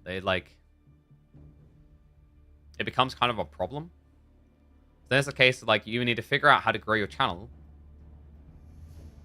and like make it a place where people want to come and vibe, or you need to go back to knocking down doors and getting more esports events. So like it's a choice at that point, right?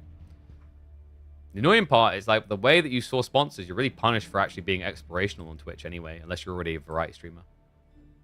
That's why we create that secondary account that we use for other games. I am freaking struggling to find games, by the way. Maybe do Cracky. Let me check Crackity. Friedrich is always here to save our bacon. I think, maybe, possibly, usually.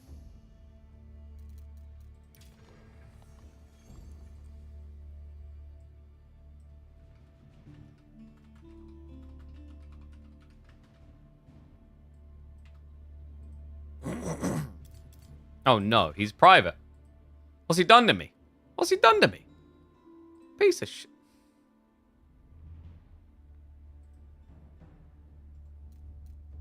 Alright, let's do a GIF game against Cracky.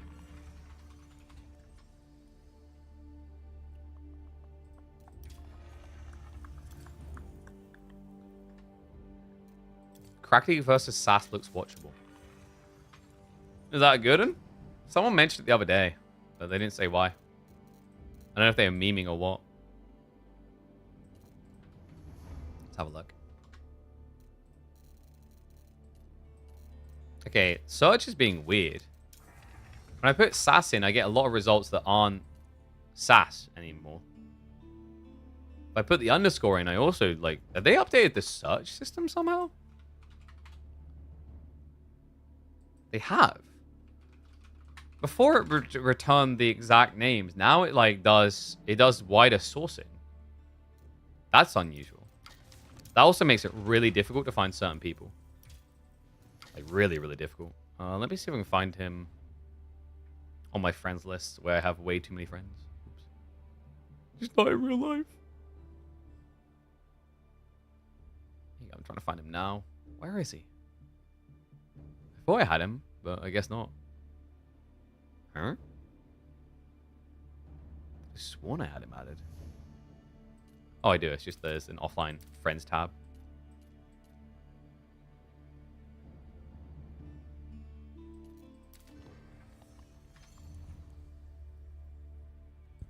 Rus versus Mongols. Is that the one?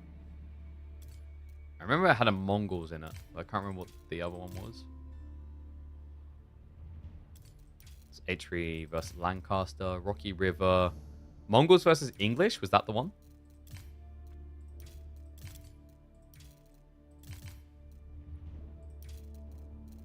Must be Mongols versus English.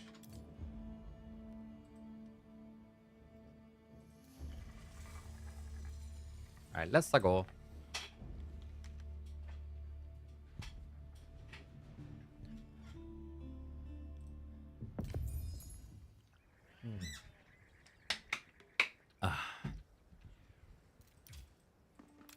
Actually, is Emma here? What's for food? I just realized it's 7:30. Holy crap. Don't know if we eat and then do this.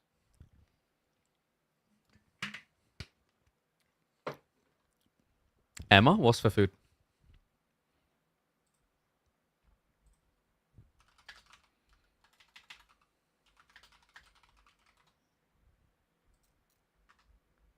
Alright, give me one sec, guys. We've got Cracky versus Sass. Like, what might make sense, like, taking 20 to go eat quickly, putting a replay up of some epic games, and then coming back. So I'm just checking with Emma now.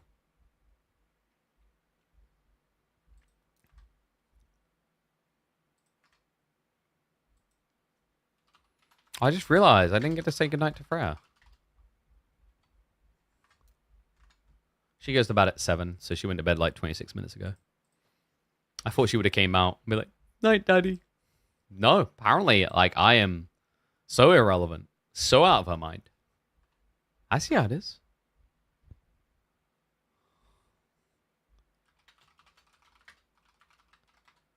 She just responded, no idea. So, like, Emma hasn't even eaten?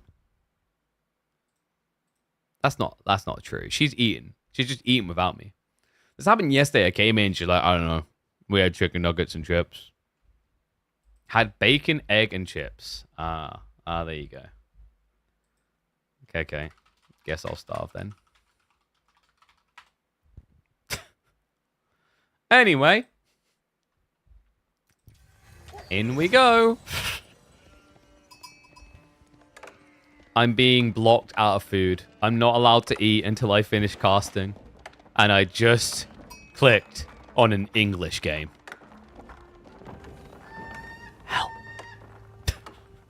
What and all, welcome back to the channel. Cracky on his Mongols, Sass on his English. I am getting flashbacks to a Freddy that would spam TCs, but I'm hoping that that man is long gone, never to be seen again.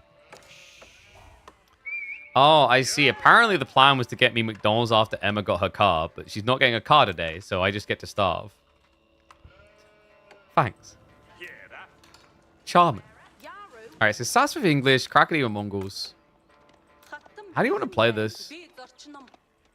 Because you don't really want a Dark Age rush. So he's gathering wood, presumably for a pasture drop, which will let him stay out longer. And in terms of ranking, like these two are pretty tight locked. Sass is sitting, I think, about 31st in the world. Whereas Cracky is currently 57th. He's been slipping a little bit, but I'm sure we'll blame it on Vodafone Internet. No car, no food? Dude, I'm hungry. I'm getting a little bit hungry. But then I'm going to go, like, play Olden Era later as well. Ugh. Food. So annoying to figure out. That's what I'm talking about. Like YouTubers have got it easy, you know? Like, they want to go do their content. They're like, yeah, I'll just record this. Then they'll eat, and then they'll come back and record. Streamers, it's like, everyone just wants you to still be here. Maybe I'll just sit here with this game open, eating pizza. Maybe that's the play. Apparently, we've got those kebab things we bought, which I think is like frozen chicken. And I mean, you can do it if you want, Emma. You want to figure out, please. Por favor.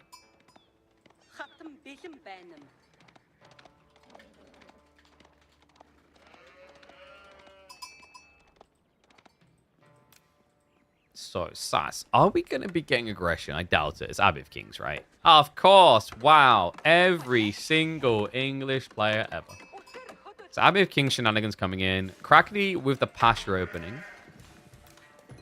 So, he's just greeting up as well. And this makes sense. Like, you always want to have the Uvu because it just generates you stone to do things with. But you don't really tend to Dark Age Rush English.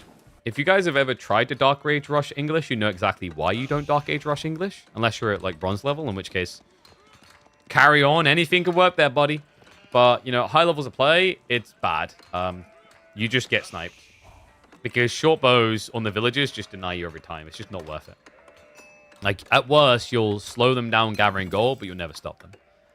So, 2 TC shenanigans. Deerstone on the other side. At least Cracky looking like he might go for aggro. Unless, he wouldn't just turn this into a fast castle and go Imperial build, would he? I mean, there was a time where Cracky was just doing that a lot, if I remember correctly. And then everyone was doing it a lot. And then I think maybe Cracky kind of got that hipster motion where he's like, well, I'm not going to do it anymore.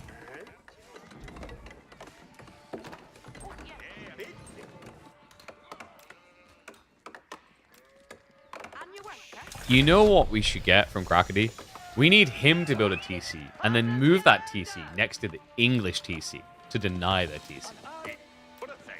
If only there was like a name for that strategy. If only it had been done before on Age of Empires 4. So there's going to be archers. Lost Stone accrued up though, so that's going to be double pump, and it is going to be Magadai. Okay, interesting against English TCs. But the primary one's the one with the double fire. But it does mean that like short bow villagers can contest you reasonably well. So let's go on 2x, we'll leave on 2x for the second. I like it for that, though. That's crafty, actually. Cracky able to deny the king. Look at the difference in movement speed. But look, the king will get away. He's 0.01 movement speed faster. He actually could have charged the deer to get out of range, actually. But, wow. All that effort, and at least now the king is on his deathbed. You know, he's riddled with 1,000,000 arrows. There's no way he could possibly pull all those arrows out and recover from the...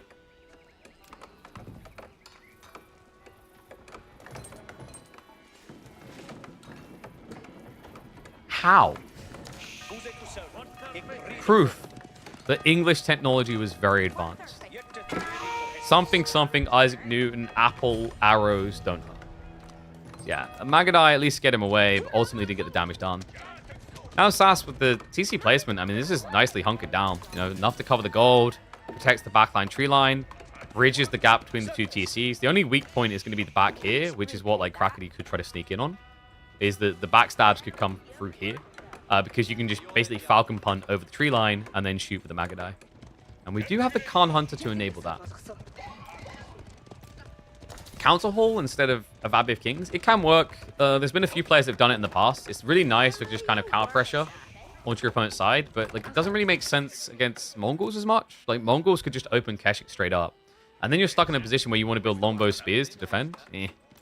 The idea is usually English do a counter hull opening over Abbey of Kings opening when they're against greedy civs. Because, like, part of the thought is, like, an Abbey of Kings will force a greedy civ to defend. But a council hall push of, like, 4 or 5 can completely steer a greedy civ away from their greed entirely. Actually, dive through. No wheelbarrows coming through now for Sass. The workers... Oh, wait. He tried to turn around the short bow there. Man, this is a sick timing. Cracky, he already got the undermatch. Man, old school garrisons. He probably gets a few kills more there, but only 2 after that. Let's have to run out the other side. Deerstone is moving up, but remember, no rejuvenation effect for Cracky. Any damage taken is fun.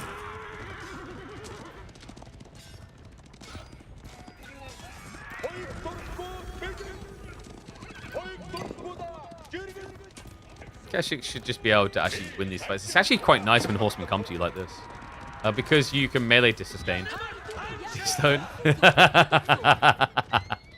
Oh my god, he's 0.01 slower. And it mattered. It actually mattered, guys. See, 0.01 movement speed slower made the difference. 0.01 faster saved a king. 0.01 speed slower killed a card. Leaders live and die by millimeters.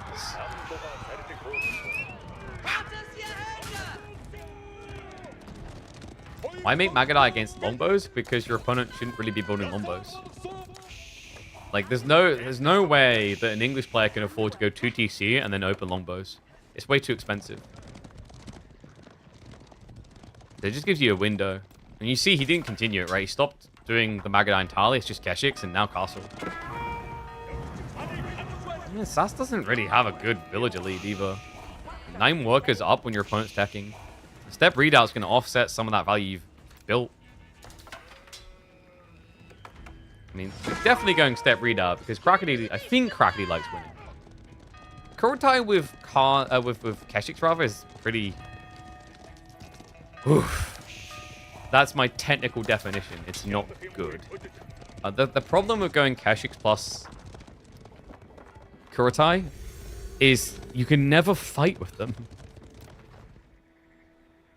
It's like that idea, you know, like, you know, if you're in the military and you're like, you know, I would love to be one of those guys that has one of the dogs. Like the bomb dog / attack dogs. Like, you know, I'd be like, and then we rush in and I'd be like gung-ho clearing and like my dog would be getting them. We'd go whoop, whoop, whoop. But then you realize, like, you get out of breath, brain, cheese. So, like, you're the Kurotai in that situation. Throwing that aura. Doggies ran off. Same with the Keshiks. They're off for the races. They're chasing the hare around the ring, and you're just waiting at the start line. Like, I'll be there soon. Right? That's Kurotai. At best, all you get out of it with Keshik play is healing.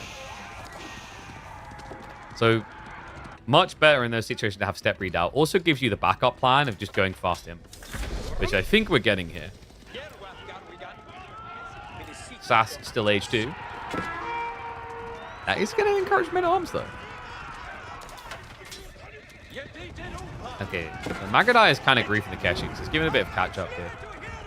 Not to mention the Deerstone. Oh, lordy. Wait, was that intentional? Did he block the Spearman on purpose there with the Deerstone? They tried to run past it. Pretty far away. A loop-de-loop moment, but the Spearman... Whoa, boy. I couldn't see the Keshiks in. English has already won. You think so? You know that the H4 landmark rather is like worth 20 workers, right? I wouldn't write Cracky off too quickly. In fairness, he hasn't gone for it yet. We're not seeing him rush into the Karganet.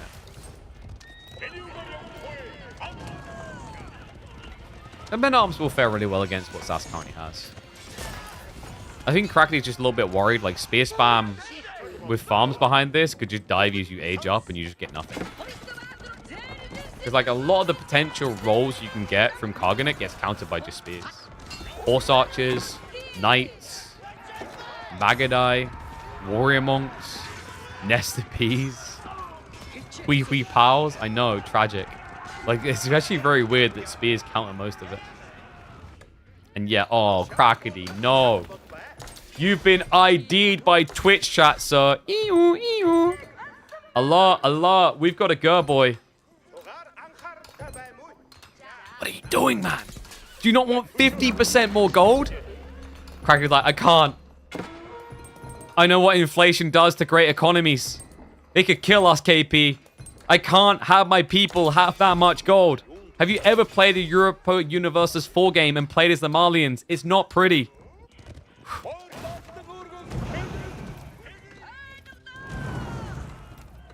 It's like all the vampire people in Dracula, the most recent one. They're like very humble people, and then they just get their powers like, all right, time to eat Vlad's kid. Whoop, whoop.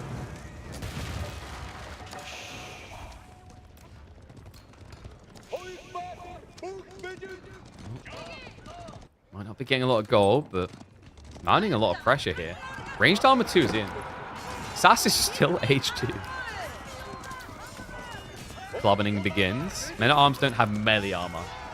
Keshiks rotate around the back. That forces the spin to give chase, but that means the Men-at-Arms should be able to dish out a lot of damage in the smaller exchange here. And remember, they're taking practically no damage. No, 7 damage on the outpost fire, but they have got 6 ranged armor. They've reduced it as much as possible. They take so long to die. Keshiks with the Ring Rosies. Sass is almost ready for an age up, but like, where are we putting a white tower here? I don't see exactly what I call good positions for it. I see depressing positions for it.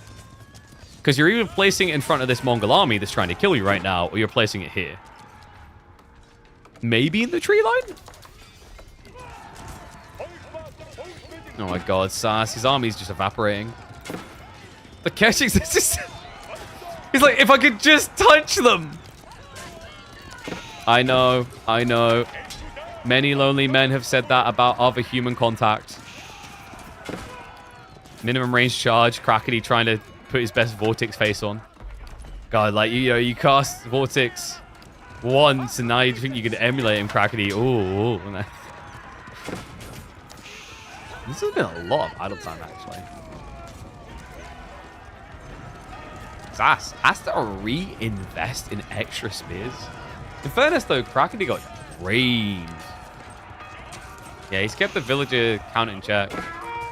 But, you know, this is the thing. Like, Cracky advanced due to the step read that. Oh! It's okay, guys. It's going to work now because now he's going to move the step readout. And then he's going to have 50% more gold. Wow. Imagine how quickly you could get Imperial Age with 50% more gold. Cracky, please move the step readout. There, good lad. Boom. We won't talk about this Gur. It's just a Gur with a Gur. Get it? Because he's German. You know, Jurs look out for Jurs. It just makes sense. These step readouts coming in here, taking good old-fashioned Gur's jobs. I'm just not standing for it. Neither's Cracky.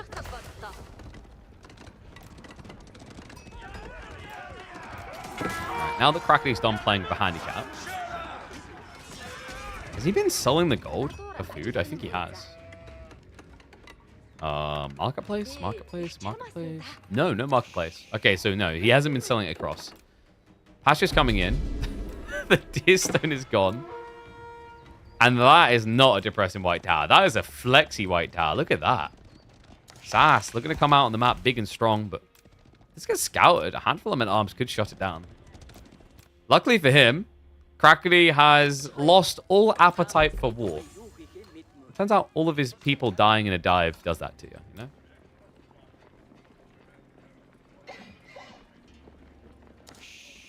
Only 12 villages ahead. Yep, and on top of that, Cracky's getting relics.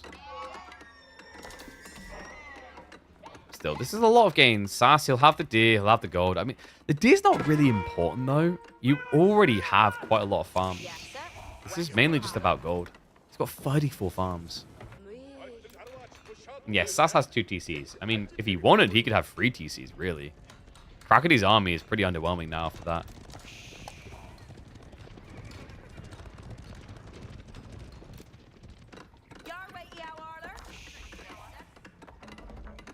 White tower too risky? I'd be inclined to agree. But he at least had horseman and king up in his opponent's face, so he could see there was no attack coming. So tech up completes. Sass, is he just straight up imping? Oh, this is such a weird game.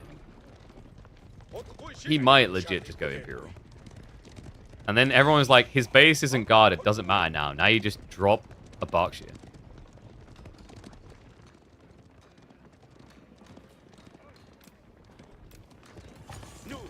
Okay, there we go. He's going to reinvest. So crossbows coming through. Knights, horsemen.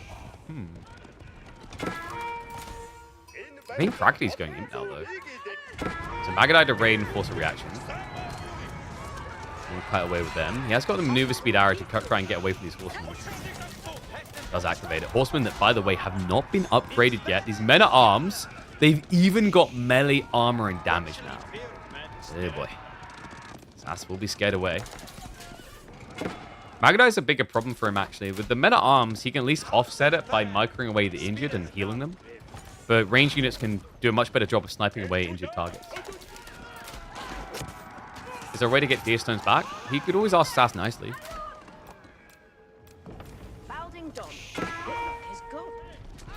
Other than that, no.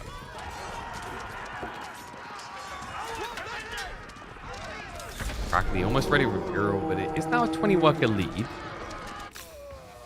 Well, Olden Era over here, but that's still already 3 relics home for Cracky. Frederick ready to go to Imperial. So Cognate will be coming in shortly.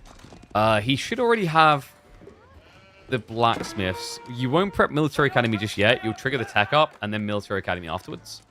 Because Military Academy takes a minute. Cognate is probably picking about the same. Yeah, there you go. Doesn't mirrored. Had plenty of gold in reserve, actually.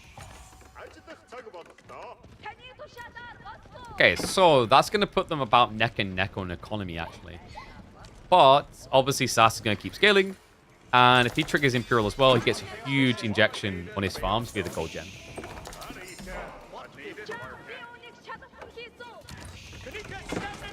Raiden, but is he going to dive deep enough? It's not going to be quick enough. Cognate. Complete. Job done. Age 4 reached first by Cracky. Sass just reinvested. I thought he'd be trying to go Imperial himself, but he's actually adding in additional units. Strategically, a lot of the time, this is the answer to Cognate. Is when Cognate gets rushed, your goal is just to keep building army and then dive in when he does it. But I would say, like, in this type of position, when Sass has got over a 20 worker lead, you can get away with just being a bit more greedy. I think he knows it. He's holding reserves. Cracky. RNG will smile upon him proudly. It is going to be the Elite Knight. Best one for him here is actually Palace Guard. Elite Palace Guard is pretty sick. But in fairness, Sass already has a number of crossbowmen. And the spear count has actually learned the crossbows. I guess like the Nest of Bees isn't bad, but the problem is Sass doesn't have much front line to protect those. That's coming in. Typhons is on the way. Cracky about to get a big buffer on his economy. Outpost emplacements aren't in. No springolds, so spears will just the burn through. Follow-up is going to be into Magadai, so you've got Knights into Magadai. That's actually decent rolls for Cracky. Outpost has to be bailed on. See workers going down, but the rest at least get away. That's now a 30 worker lead for Sass. Uh-oh. No counter pressure whatsoever. Now Sass is 100% validated in going all in with his economy. He just starved off of front gold. Like, now Cracky has nothing. He can only generate premium units realistically from the Cognate. He can't upgrade men-at-arms. He can't upgrade crossbows. Gradually he can, admittedly, with like the relics, but like that's a slow process. You can't really rush it. A lot of other time also. 21 workers trying to find their identity in life. I've been there, man. Like, you know, what do you want to do when you grow up? What am I meant to be, Papa? I don't know. You're asking me. Figure it out yourself.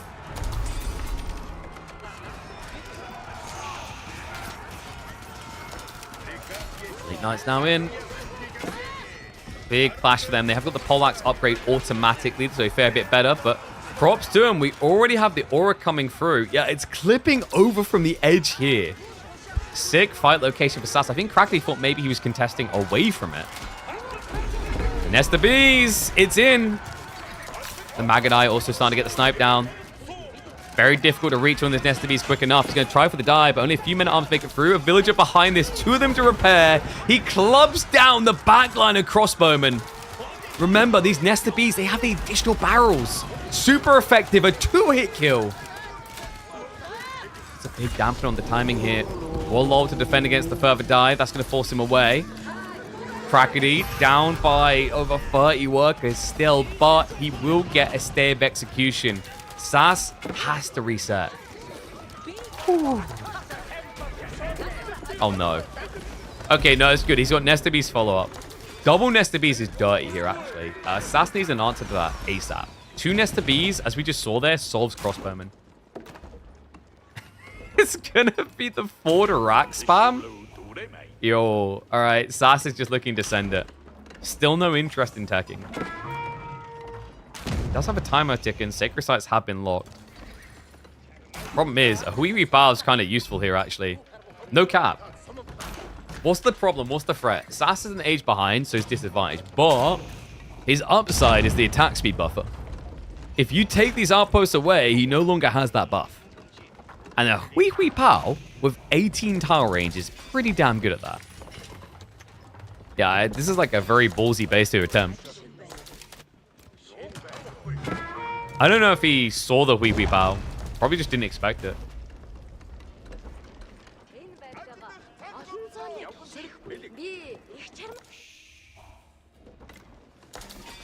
Like, what do you do against this? Like, 18 tile range is just outrageous in this situation. You have to dive in. The bounty money? Yep. I don't think he upgraded it, though. If I'm not mistaken. Did he ever set up a new Uvu? Down here. Yeah, no improved bounty. So just getting the 25-25.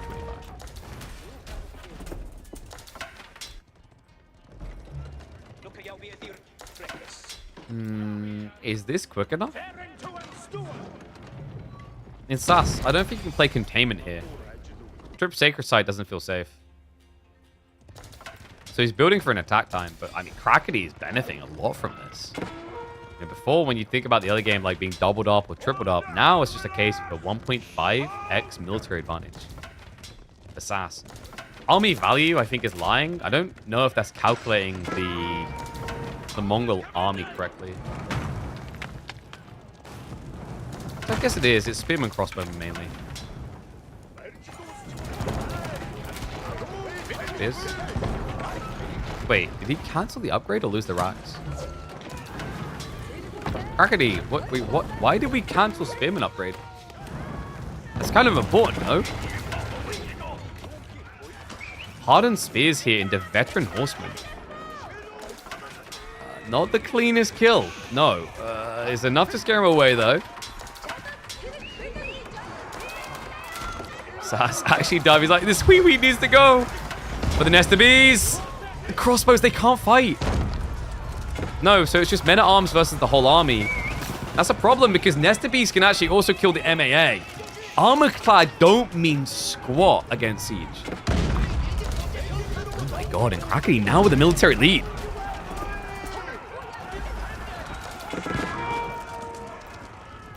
No way Sass gonna die like this. It don't look good. I mean, he needs an age up stat. Imperial is now coming in. The front base is gonna get cleared. But you've given so much time to Cracky. He actually has a threatening army now. Step readout's gonna set up on the Fort Gold again. And that shows you how confident he is. A 1200 HP step readout steps up in your Ford base. Continuous retreat. Sacred Site timer doesn't look like the win condition for Sass now, unless he wants to Berkshire drop the central. But even then, I don't know how you defend this. That looks impossible. And it is going to be a Berkshire, but not to protect the Sacred Site. He builds it back towards his main. Would you guys like to guess what the problem is with the Berkshire in the Mongol matchup? There is a petit problem with Berkshire. See, Berkshire is usually pretty good at defending against weak siege because of all the extra range. That's 14.5 tile range. It sucks against trebuchets then, because trebs normally have 16. Even more so against Wee-Wees that have 80.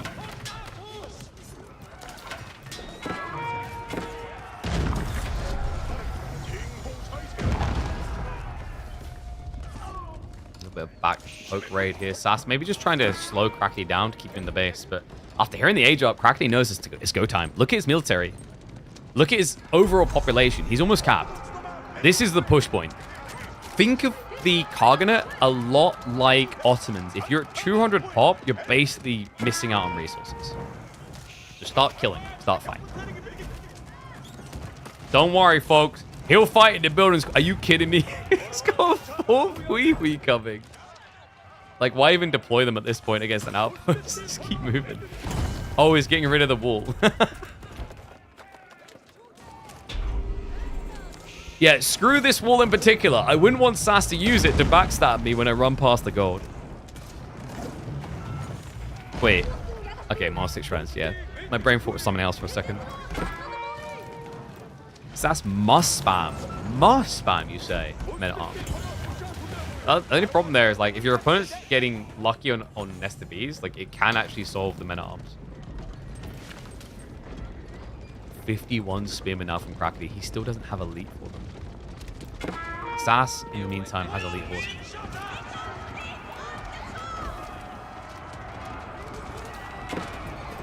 No, Cracky has not got geometry because he doesn't have a siege workshop. So, ta-da! Doesn't even have elite army tactics. Has at least got elite spearmen on the way, but EAT alongside that would go a long way here. Especially with Sass now going towards it. Uh-oh.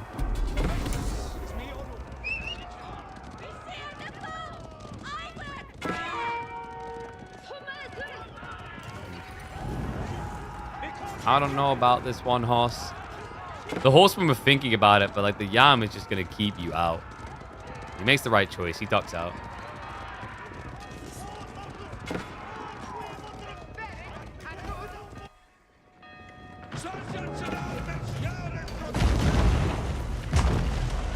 Who's winning? I feel like the more this drags, kind of the better it gets for Sass now. I mean, Cracky... Wait a second. Maybe not. The queue of Magadai is kind of nuts. Is that double production on the stone? It is. Oh my god. He's got 7 double productions queued up. Yeah, so dispatch the crap army, get the good one. Men-at-arms, not the worst idea once you have all the range techs up. Does have Incendiary, if I'm not mistaken there. Oh no, he's doing Sire Bow Limbs instead. Frontline's going to break. That's going to be Hui Pao's going down. Cracky. I don't think this is enough damage. He's doing 12 into what? 8? 9? 11 ranged armor on the Men-at-Arms. 11. He's doing nothing. He was missing the techs. Incendiary is now on the way. New wave's coming out, though. Sass, can he keep the push going? He just needs to double down on Men-at-Arms here. Just a flood. Ground given over. Cracky also losing the Nest of Bees means he has no threat factor onto the hand cannoneers. This is looking bad for the German. Oopsie, didn't mean to do that.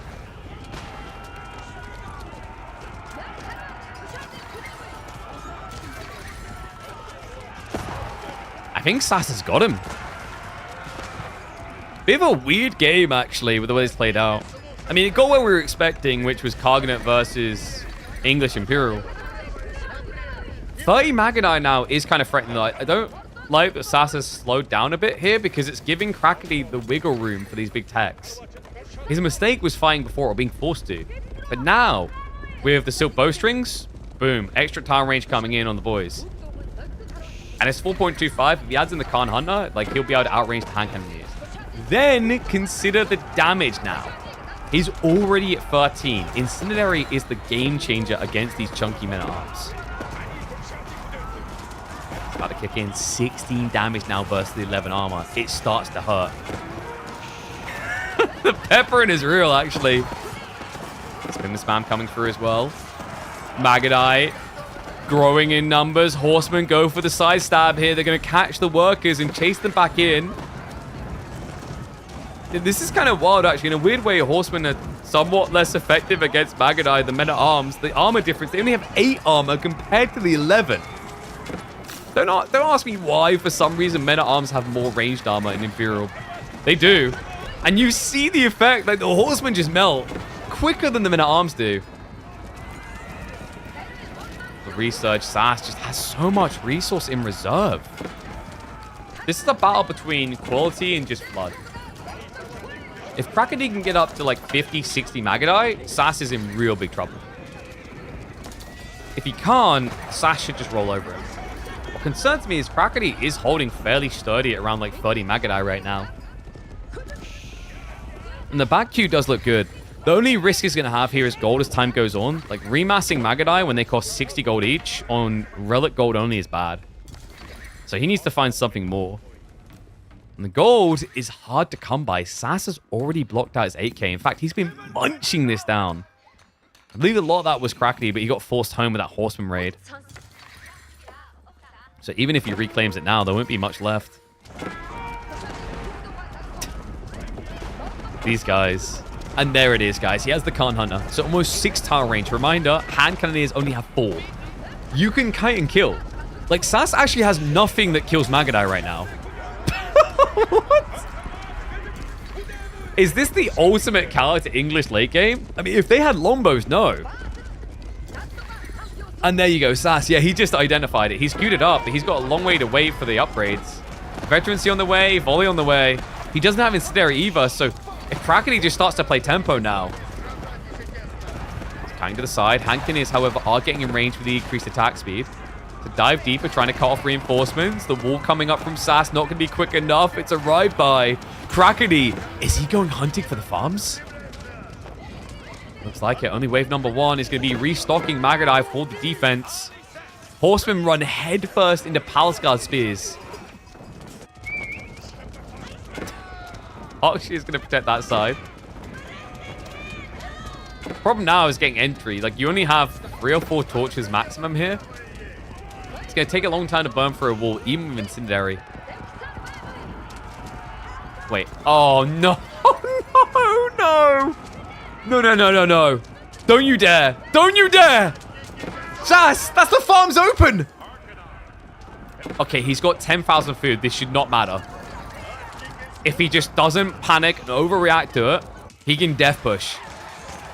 Oh, knows he's trying. Dives in. Cracky's own economy now idled out. He doesn't have the gold for a remax here. Magadai going for the raids, but I mean, with 10,000 food reserves, Sass has to be shrugging that one off.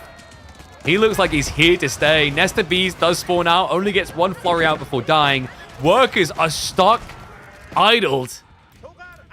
I think that's it. Cracky, surely dead to this. For a moment there, the Magadai were creeping, but Sass calmly kept his composure. He pushes in, understanding that chasing the Magadai is the quickest way to lose this game. He's already in the base. All he needs to do is cross the finish line. He will be gunning them down. TC fully idled out. Sass just needs to get the new men-at-arms in here and then have the burn through for the kill. Oh, if this only came earlier. If this came before Sass had 10,000 food, maybe. Outcome undeniable at this stage. Yeah, I mean, we'll fast forward a bit. Cracky, he's just processing the L.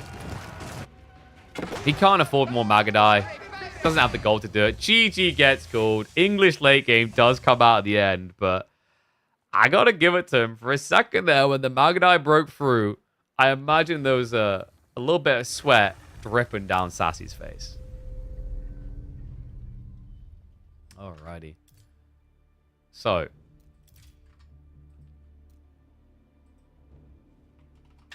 GG's to Mr. Sass.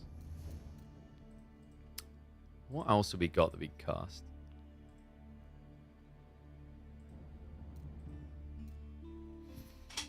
Sass's villages are more safe on the opponent's side than his own base, right? The whole army's like, well, I mean, we don't have ponies. I guess we'll just stay here? Let's stay here. So, guys, I think we can keep on rocking. Bear with me a sec. Just checking what the food status is with Emma. Probably grab a game to watch while I eat quickly. And then we'll come back for either more Age of Empires 4 or the Olden Era.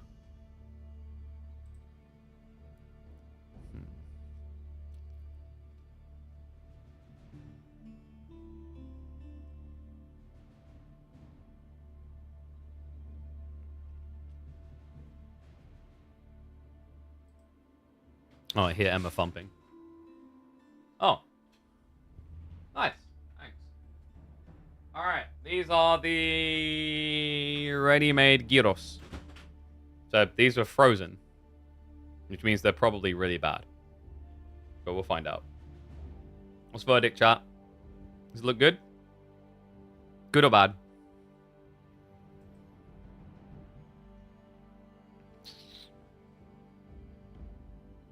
It's very bright looking on this, actually. I just noticed. They smell pretty decent. This is like a frozen ready meal sort of thing. Looks good, but more sauce. Yeah, the sauce is a little bit light. I'll agree on that. Right. Ready frozen meals are always bad. Well, I mean, what do you expect? Emma couldn't get a car because we got scammed. Other problems. All the problems. Alright, one sec. We're gonna find a game. We're gonna like a vibe watch. We'll watch a game while eating. What should we watch?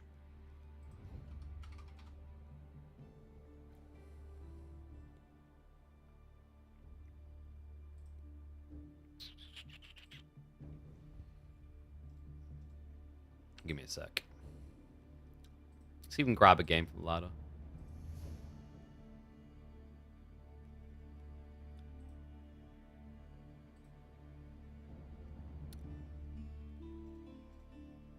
We were just looking a second ago and saying it was a bit barren, so maybe.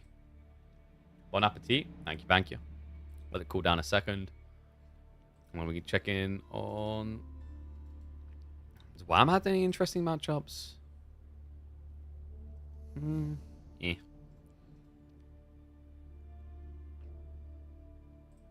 Jiff's been playing. Let's see if he's got any good ones.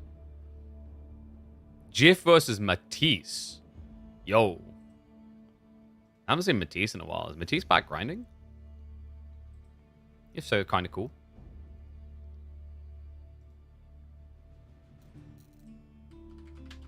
I'll go for a cheeky Jiff game. And I'll stay with you guys while I eat. Or I can put a video up. What do you guys prefer? It's like not going to be a full committed cast. It's going to be eating. So like it'll be like watching the good vibes, you know? While I eat my probably very messy gyros. Ugh, push that all the way back. Olden Era while eating? No, Olden Era after eating. There we go. Alright, so Matisse going to be going for the good old-fashioned Dark Age rush. Wait, against Hatery? Don't Hatery just clap this? I think so. Yeah, I need to move the mic further back. Alright. Let's see how good or bad it is. Oh, dude. The bread don't fall very well.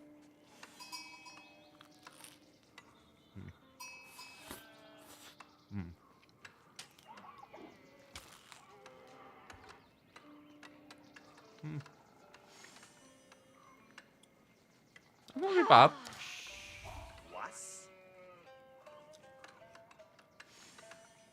That's not too bad. Emma, are you there? I may need napkins or a wipe.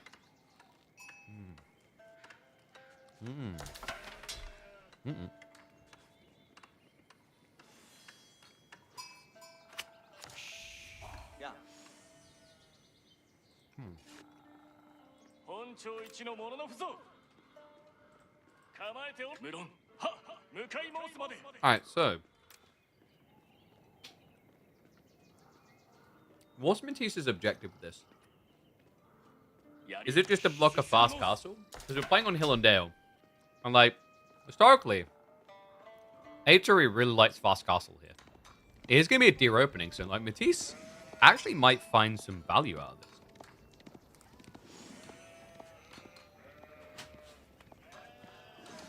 Thank you, Emma. Say thank you, Emma, chat. She's the reason you're getting more live cars.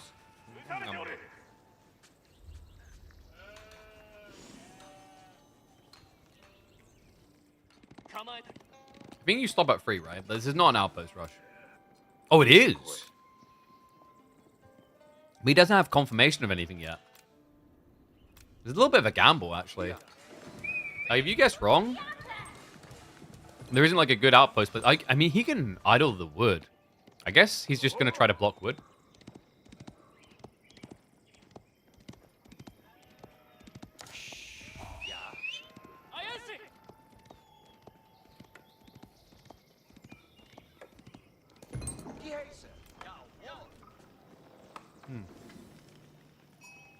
Is this a good placement for camera chat?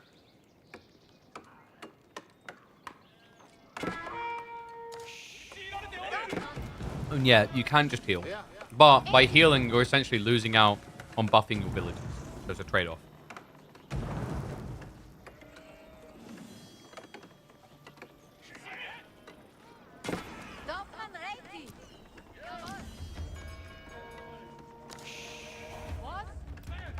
So my take on this is like, it's not bad for a frozen meal. But it's chicken. I would have preferred beef or lamb.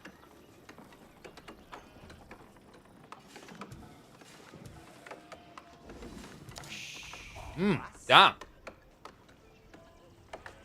That is a deep outpost. What?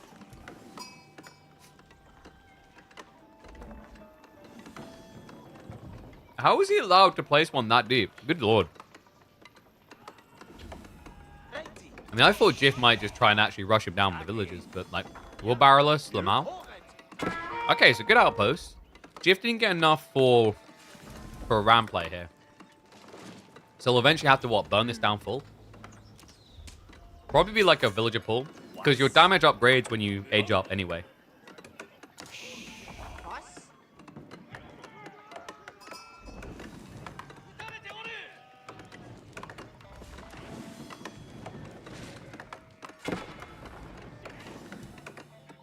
Like, watch. So, ready? Steady. Wait, the torch time not go up. Oh, wait, no, it's only military units, right? Wait, I thought there was... Isn't there a stage where villager damage goes up on torch? Am I imagining that, or is it like Imperial or something? I could have sworn they go up to 13 with H2. But anyway, it's going to be on archers. So I guess the plan here, you just pull the workers. Kurostyle's coming in, just like your normal stuff. Next to the deer is pretty nice. One thing I don't like here is, like, could Matisse just start deer? Like, he has this type of map control. Deer would have been better than the sheep, for sure. Ah, it's only military. I'm imagining it on villagers then. Not even Imperial increases. That's intriguing. So they're really bad at defending against siege of the game. It's interesting because people try it a lot.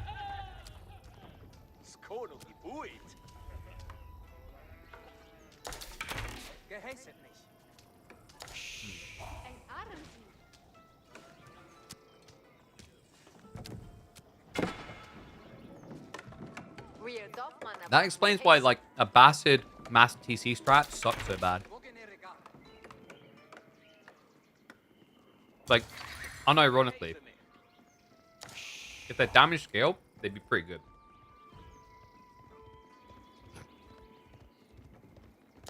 What am I witnessing right now? He just straight up walks out into the middle of the map.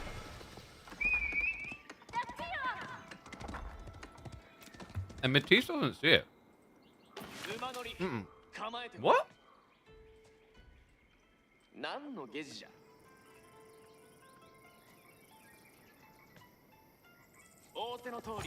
You know when you have that, like, meeting with a career counselor? He's like, what do you want to do with your life? What's your aspirations? That's me right now with this scout. Like, what are you doing?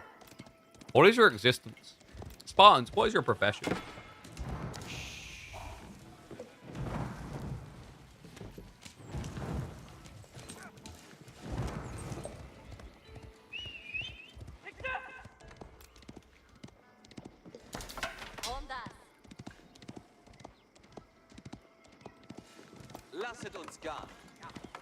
Okay, so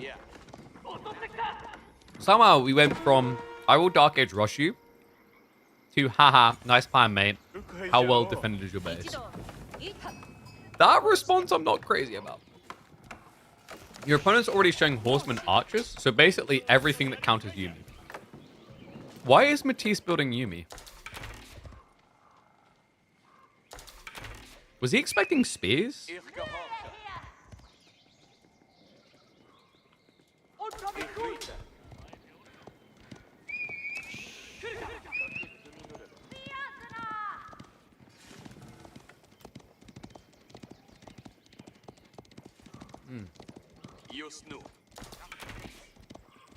Just realized, chat, what we should have done.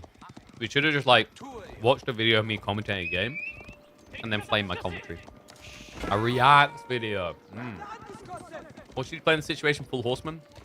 Full Horseman's pretty good. Because you just get the abandonment, you buff up.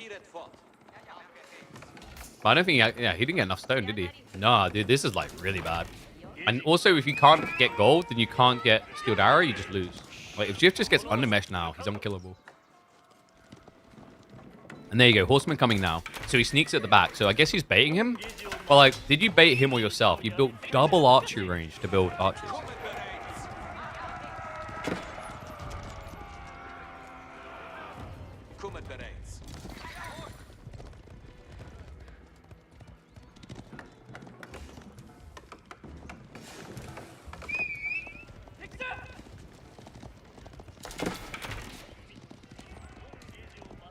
Maybe he's fast crafting?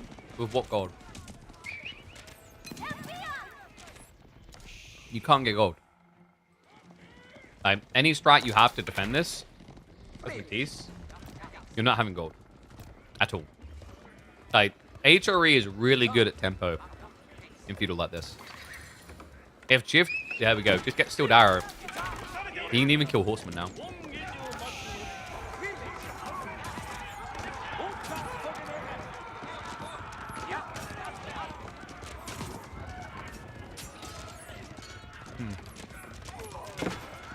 I don't know what this source is meant to be, but it's kind of lame. It's probably meant to be Satsiki, but...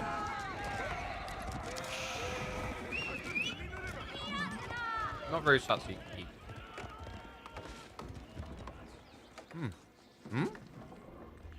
What?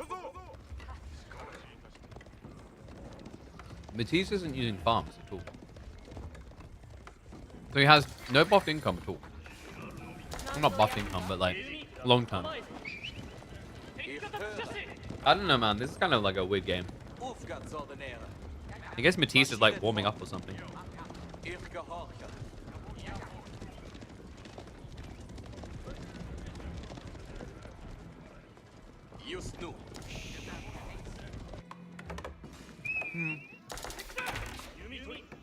He's at least got the back food.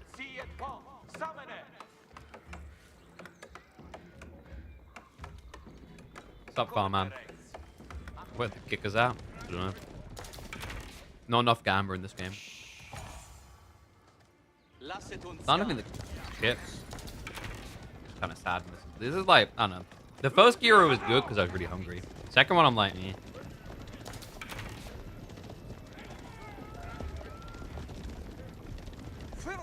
I'm a bit sad. Not as sad as Matisse. Matisse is crying.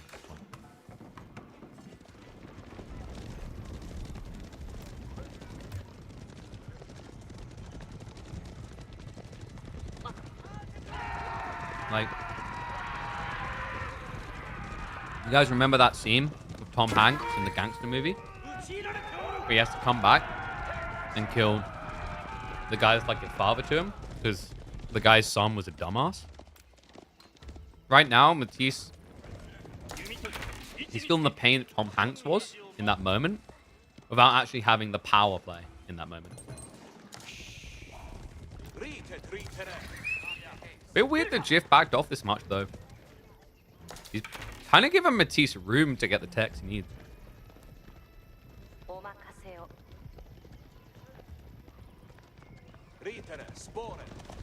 I confirmed Red Bull rule Albert Hall. They already said so. And nah. No pizza. We got depressing looking gyros.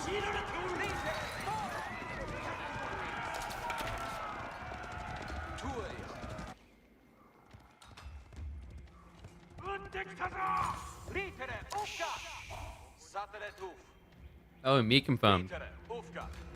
Nah. I mean, even if I was, I couldn't tell you.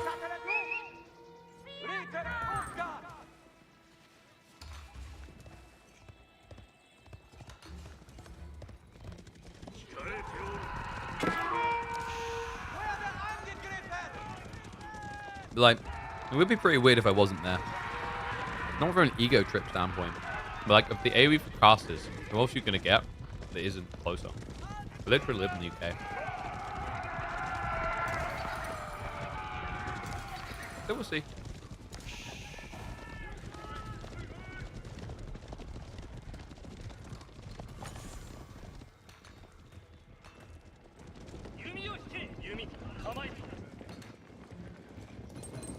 I want to get on more Rebel events though. I told him that. I was like, your events are freaking fun, dude. Like, you guys seen the Rebel Inn thing they're doing for Apex? It's really cool.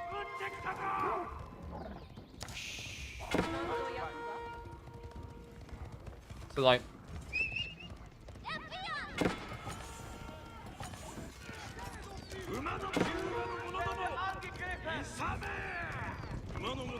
so what they do is they rent out a hotel.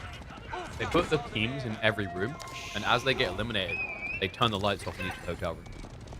Really cool looking at. I think they do that in Chicago.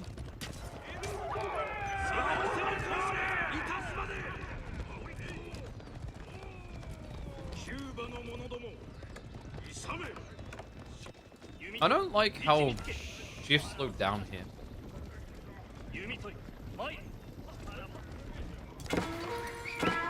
Did he misread his position and think he was further ahead?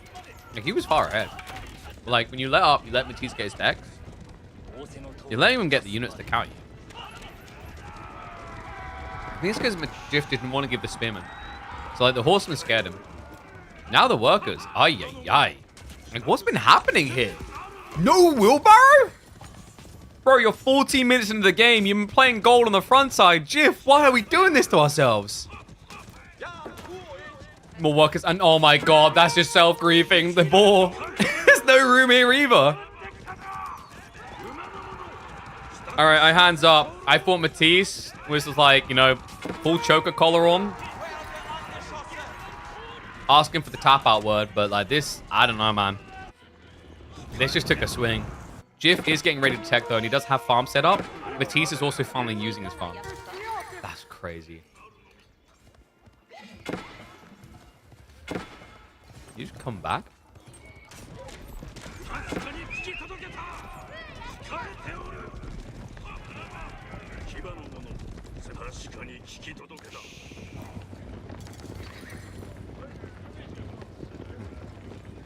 Alright. Verdict on the gyros? Not quite as bad as the lead throwaway here. That wasn't great though. The first one was aight, because I was really hungry. The second one, hammered at home, not very good. Final verdict, another cuisine the British ruined. Why is nobody walling? It takes so long now. The build speed difference has like changed people's minds because you're sacrificing a lot of like build up militarily. So Ringnet's coming through. I mean, Matisse still needs to attack.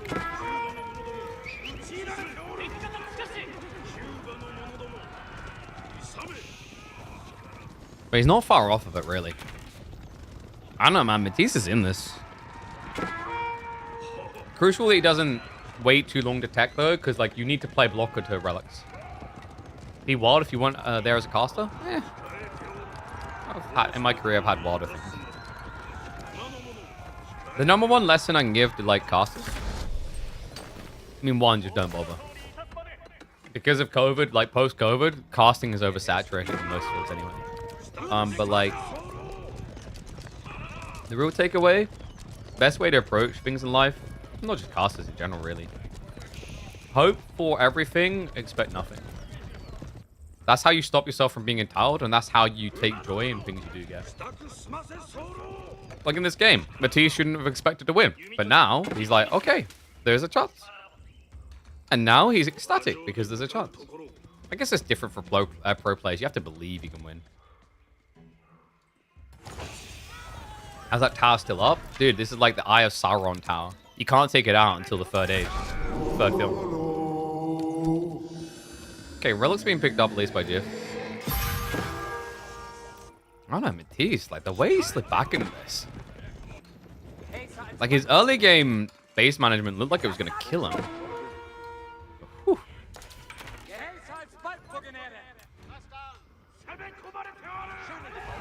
Horseman now harassing back.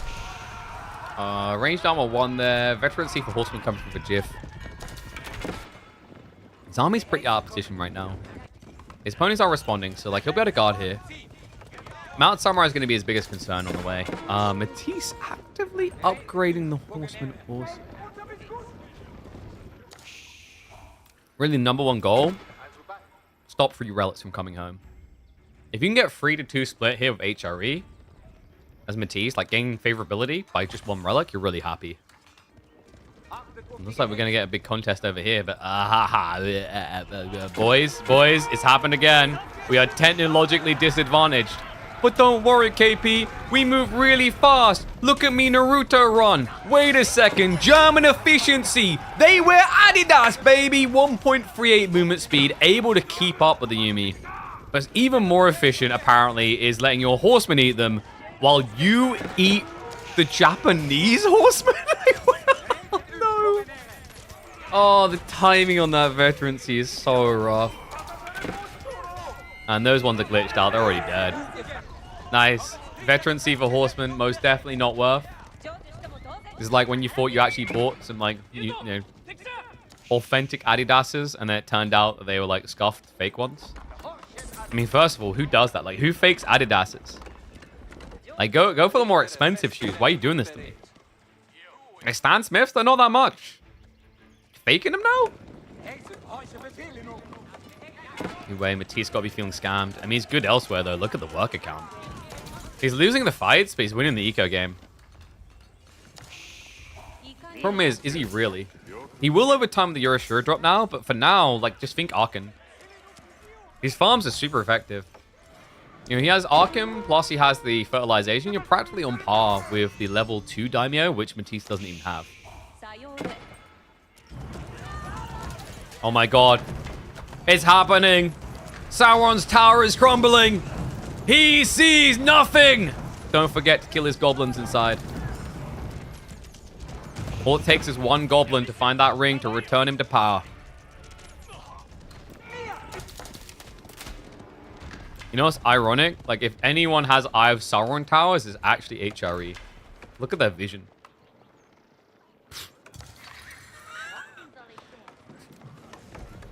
Point of view, you're trying to gank me and I see everything. It's like, how am I sneaking in? Well, not well, that's for sure. Mad Samurai gets seen straight away.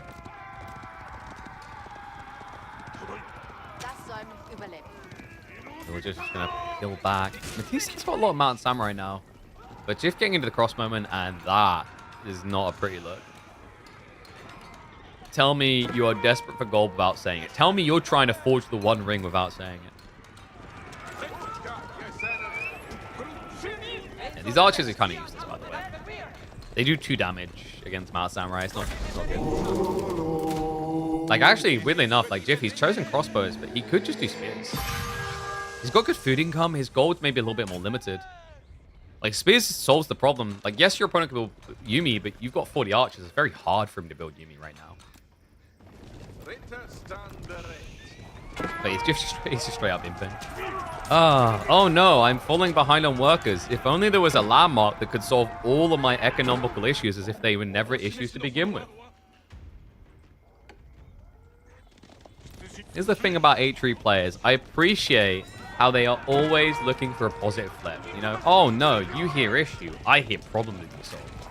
Oh really? H3 player, how are you going to solve the problem? The same way we do every night, Pinky. Palace of Schwabia.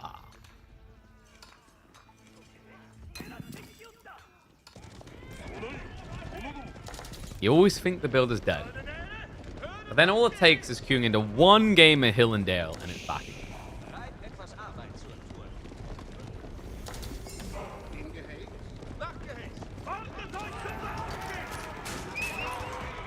Diving is going to get denied. And that is the security needs. When you see this small boy's army, you kind of laugh. Like, you don't want to laugh too hard at Matisse, because, like, it's not funny to laugh at short people, you know? It's not funny to laugh at small people. You know, like when you're on land with Marine Lord and he's half your size, you shouldn't laugh at him. That's mean. It also just sets you up to be laughed at by Doubt. And Doubt's got like that old man laugh that kind of like echoes into your bones, you know? Like, you know, don't want to mess with that. Matisse has a few horsemen frozen. Yeah, it's like a bugged replay thing. I like the way... I love the way they don't have a spear. It almost looks like they're getting ready to Hadouken.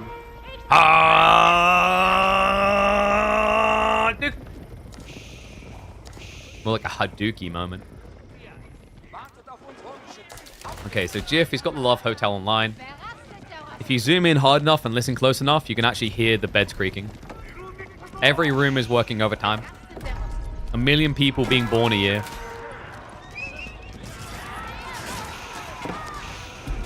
This explains how Germany was able to do back-to-back war and almost crush the world twice.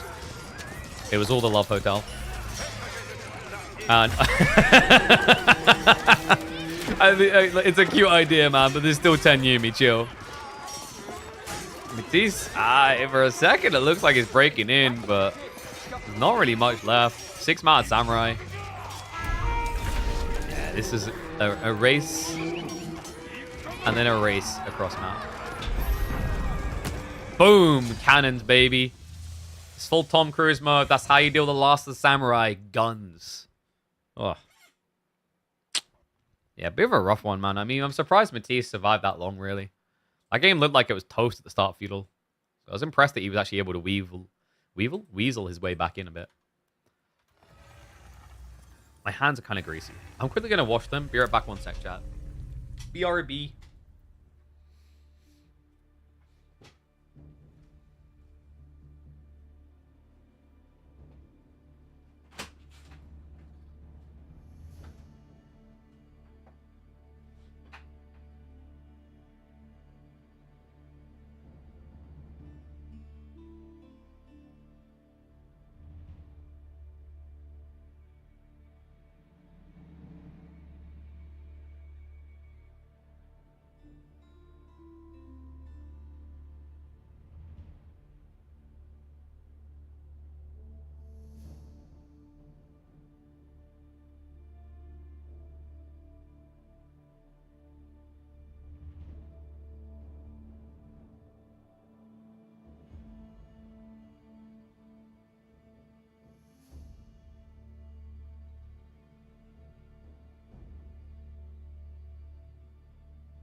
Yo, yo, yo, yo, yo.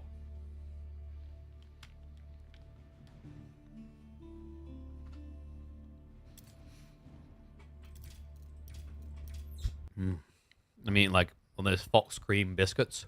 It's good. It's good. All right. After popular demand, we're going to be checking out Olden Era. You guys hyped for that?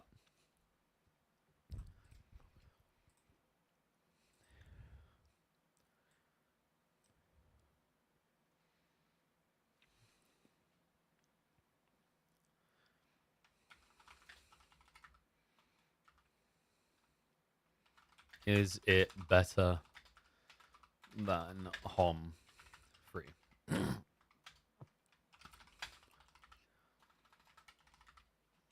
right, so they have the Might and Magic Olden Era demo. Probably gonna like not be a pussy about this and play on the hardest difficulty, I think. Yeah, I'm not a pussy.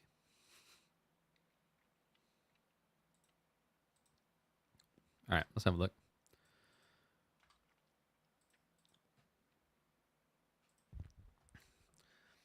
Okay, first ever look at the Might and Magic Olden Era demo for us. We had early access to this a few weeks back, but I didn't have a chance to check it out because I was very busy with other things, catching up on a bunch of things actually. So, soundtrack's not a bad start.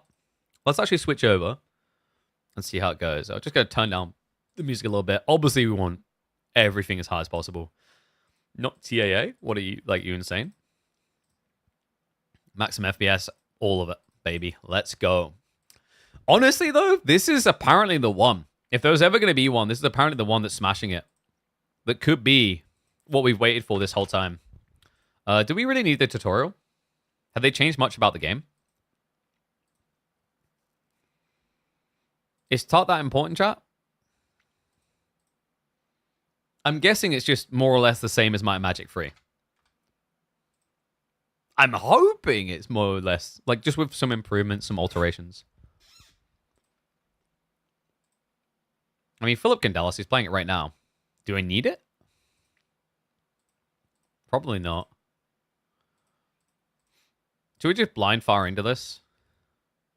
Mercury, alchemical dust. Okay, so some different things. Mana, and then, what's this? Movement, attack, whatever. Okay, let's give it a quick check on. Yep. This is all pretty much what I expect so far. So movement speed, basically you just like replenish movement every day. I might increase the move across the map though. Good, a little bit slow. Redwood Observatory lets you see stuff. Yeah, this is pretty much like everything I'd expect. All right, let's just assume we know the game. Until we don't, and then we just look like an idiot. Because here's where this gets really interesting. Is I haven't touched this at all. But what I'm going to be doing is playing probably on the hardest difficulty there is. You're doing tutorial? Yeah, but like I'm a streamer. There's an expectation I already know stuff. Bye. This is going to backfire so quickly. Oh, dude. Oh, yeah, I forgot about that. They added Arena, so you can just PvP now, which is really cool. Single hero, similar to classic mode. I love single hero in Home Free. It's actually my favorite. Should we do classic or single hero? So classic is where you have multiple heroes. And then single hero, as it suggests, is you only have one. I've always personally been a bigger fan of single hero because like classic just becomes tedious micromanagement of like 8 heroes. I guess we start with the multi. Okay, so we've got Temple, which is basically Castle. Because they got, what, Angels? Necropolis is back, but different. They don't have Bone Dragons anymore. I think they have Vampire Lords by the looks of that.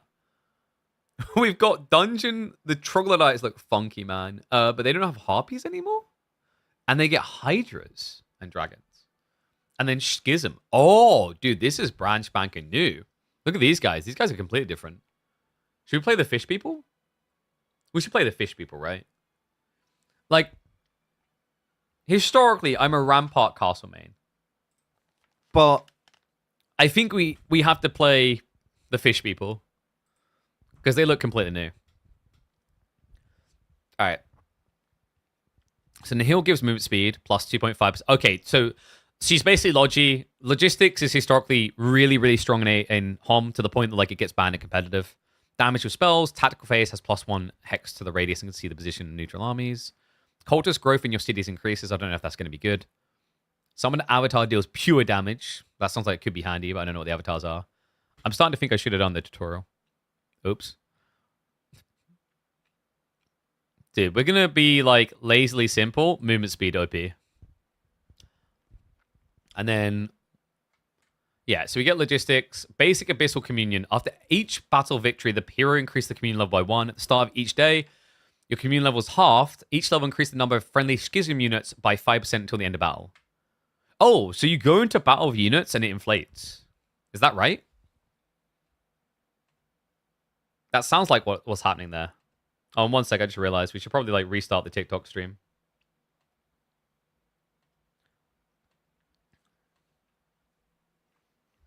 Nah, let's go with that.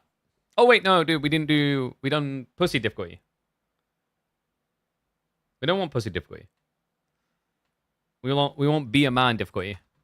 Even though I have no clue what I'm doing. What better way to learn the game?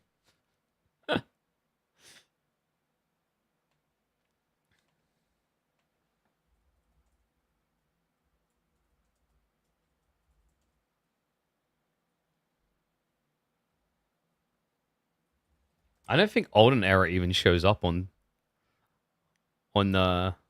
TikTok.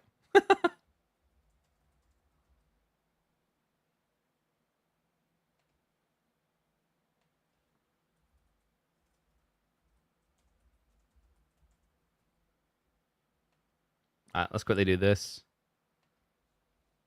Go live.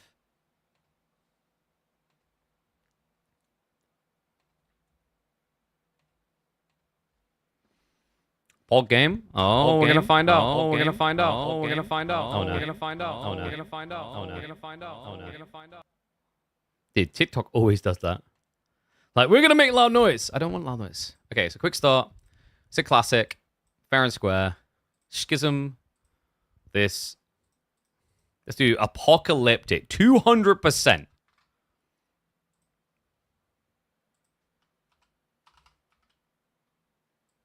I'm gonna get wrecked. I can feel it already. All right, tentacle people, here we go. Wait, is it only for AI? There's no way to play PvP? Okay, that's why we do 200% then. Whoop, whoop. All right, so let's have a look at these guys. So these are the Rashoff. So they're the ones that's summoning right. Yeah, once per battle, summons a stack of Rashoff on a friendly corpse's hex. Oh, the summon has 50% HP of the corpses. And no more than 20. These creatures are permanent and remain after... So this is basically... This is Pit Lords. This is Pit Lords and Demons from Inferno. Magic creatures. Has weird morale ranges and whatever. Okay, yeah. Wait, I can upgrade them without... Huh? Like, just straight up? Oh, I have the gold. Presumably, I need to do it in a city, and I don't have that. It's weird that it's showing upgrade there, though. I guess it's just so you can look at them. That's cool, though. So there's multiple upgrade patterns now in Olden Era. So that's a really big change, actually. I like that. I just realized that we need to switch over to this. Is that better or worse location? Where's the best location to be? Is it like here? Probably there. So these are long reach, has a short range attack that hits over 1 hex, doesn't provoke counterattacks. Okay, so it's basically in range, but it's not in range, because 1 hex. Unless it means there's a gap. And Glance to the Abyss, curses the target enemy, cursed targets take pure damage at the start of its turn. Nice. And then finally, you got these things. Dude, what? The Hagashoff Riders. These look kind of sick. Plows through, removes all terrain penalties when in the hero's army. So basically, just like these are like the nomads, but for everything, not just for sand. Piercing cold when hitting an enemy with an attack or counterattack applies a negative effect that makes them take 100% magic damage. Okay, so there's like a lot of kind of like magic buffing around this. So let's have a look and see. Strength new buildings. Whoa, there's a lot here. These are the cultists, right? These are not the cultists. What are the cultists then? So I haven't started with them, whatever they are. I already have them. Oh, they're these guys. Yeah. All right, we do not have much gold here, chat. So we probably want wherever the town hall is. Where's the town hall? So that's a castle. Ah, there you go. So level 2, we need wood. Yeah, dude. Like we are dirt poor. I think we just take the units and we roll. See what we can kill. And what's their movement? Speed 3. Speed 4. Speed 4. These guys are going to slow me down a little bit, but I think we tolerate it until we figure out what we're doing. All right, so we don't really care about that to start with. That's a lot of dudes. That will kill me. That'll kill me. This is a good start. Oh, there you go. Easy battle. Defeat guards to obtain Medusa. I don't know if I should be going after this early. I guess we'll find out. I lost 14? Nah. The creature now doesn't affect your movement? Oh, that's cool. Okay, that's really cool. That's a great change. Oh, wow. So you can't see them. Oh, yeah, you can't see them like this. Yeah, that's fine. Okay, so. Okay, this is going to be way too slow for my liking. We're going to speed this up just a little bit. Where's the speed? Is there not a speed increase?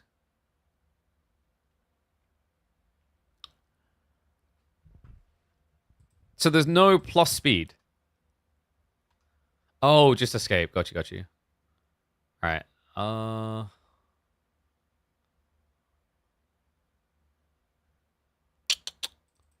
Let's bring my boys in.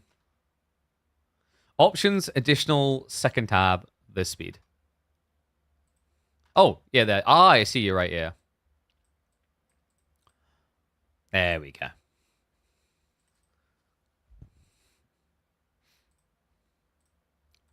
All right. So for those that haven't played Magic games before, usually what you want to do is you want to sack your 1-stacks to buy time.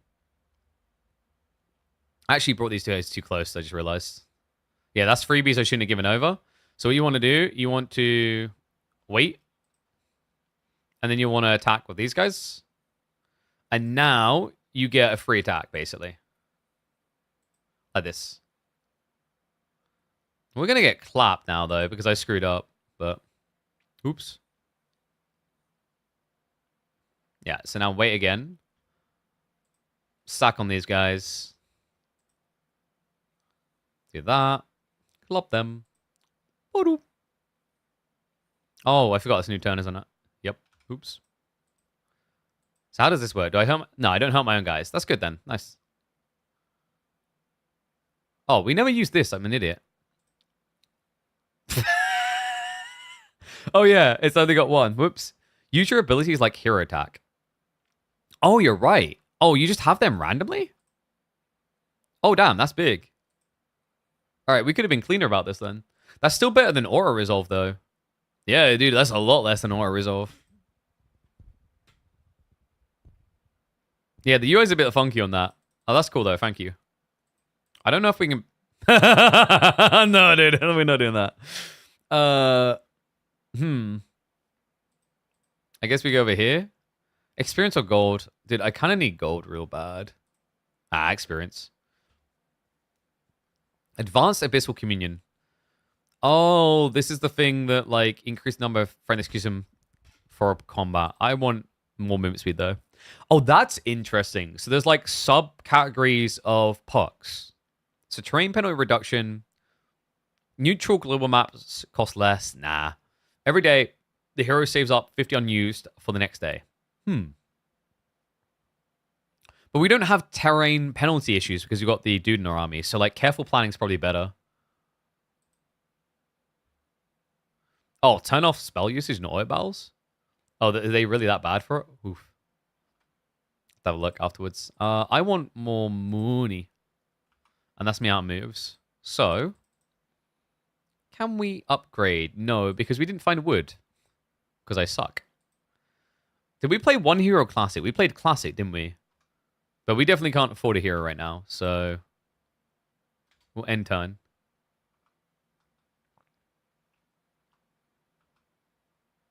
Ain't that pretty?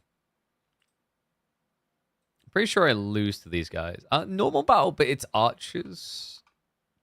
It's probably worth the XP. Yeah, let's go for it. Dude, like, again, I'm not losing that, mate. Nah. No trust. Okay, what's their range, though? Up to 3 hexes away. So it shows their movement, but it doesn't show their attack range. Is that missing on the UI for some reason?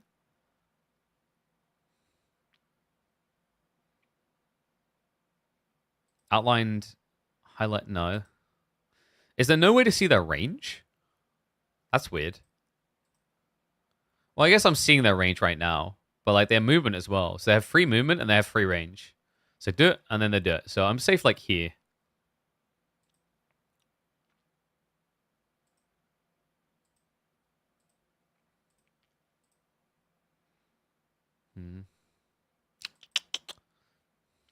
Oh. Wait, what? Oh, wait, no, I'm an idiot. Dude, of course they have the range. I'm playing a magic game. Dude, my brain. Oh, my God. I thought they changed it for some reason. I'm an idiot. Ignore me. All right, club.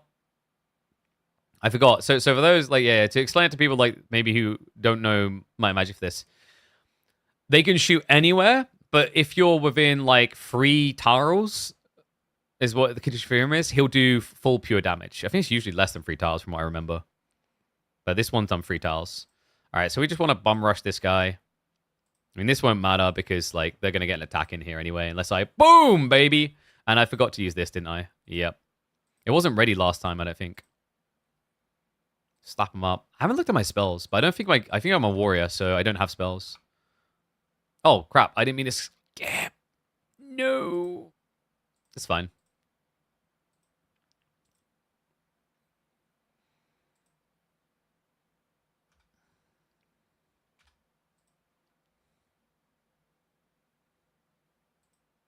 I can't reach, can I?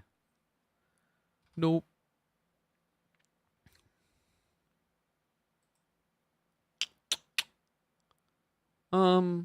Smite again. Am I gonna lose one? No. Of course not. That'd be silly. Then we should be able to get in for a turn. Nice.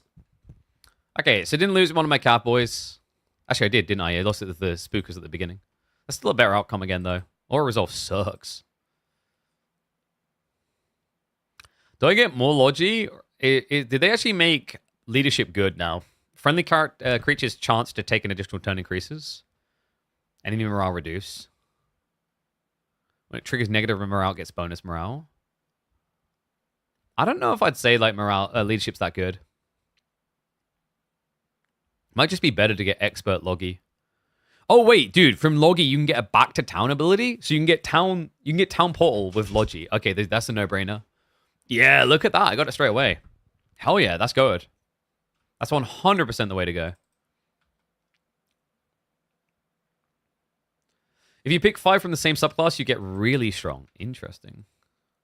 I can probably take on the footmen there. I don't really need alchemical dust right now. Dude, a lethal battle on wood? That's what I need. Like, why are you teasing? Level up Ram's skill for each visiting hero. That's good. Wait, portals just have guards built into them now. Okay. It's very different. Communal's been upgraded. Friendly Schism creatures deal more damage and take less damage. Grants +5 movements. Yeah, dude, more movement. Just keep scaling movement because it's percentile anyway. Okay, I can't use the spell on 0 movement, can I? Oh, I can. Oh. Oh, that.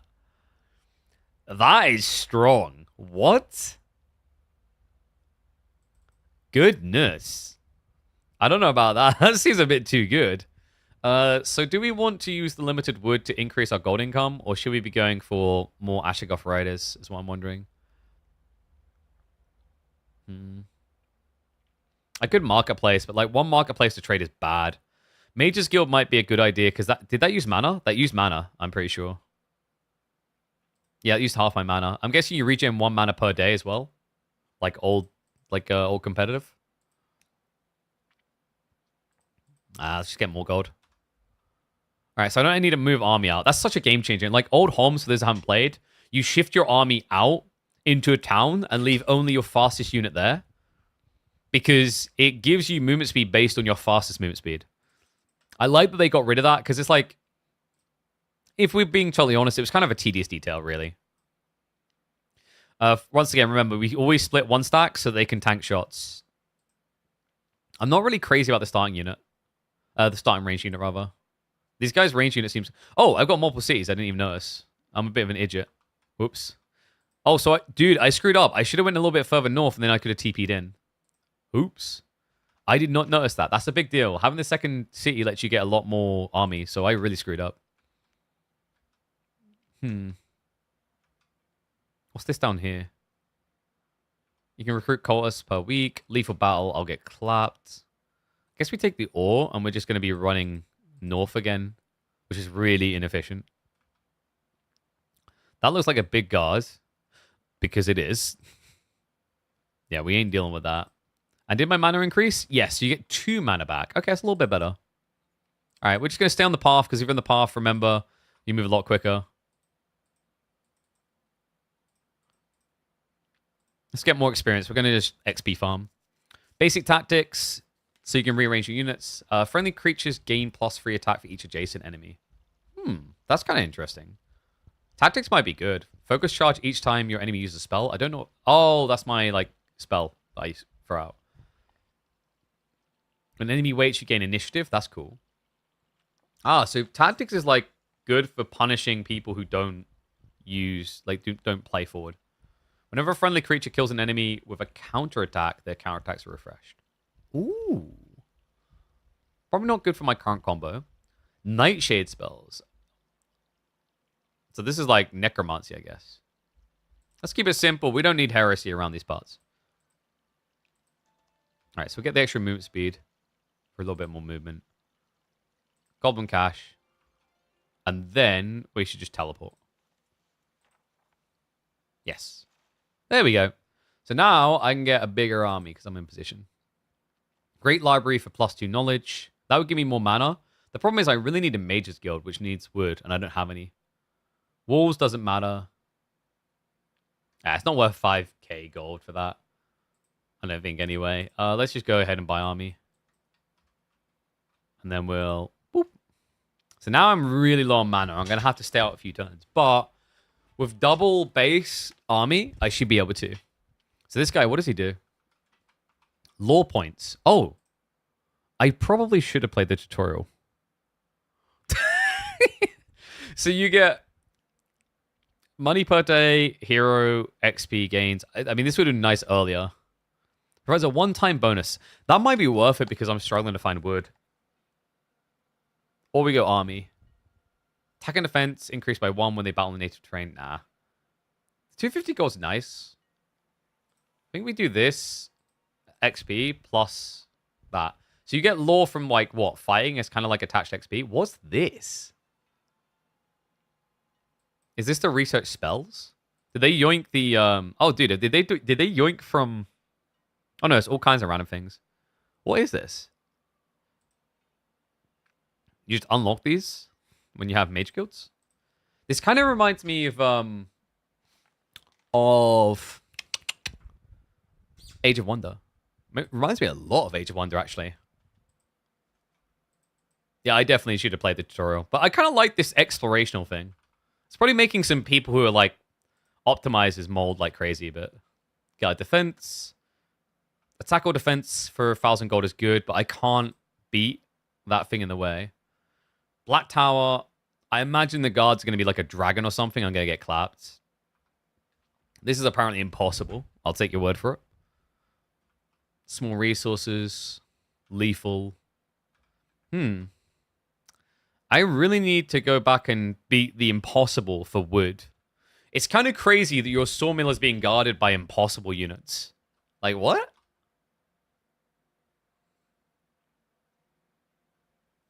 Oh, my neck feels weird. I guess we go off the beaten path. More XP. Get some of this. Yo, wood. There we go. Apparently difficult battle. I'm kind of tempted, though, to get some more Ashikoff Riders. Am I going to be safe scumming already? Tune in to find out.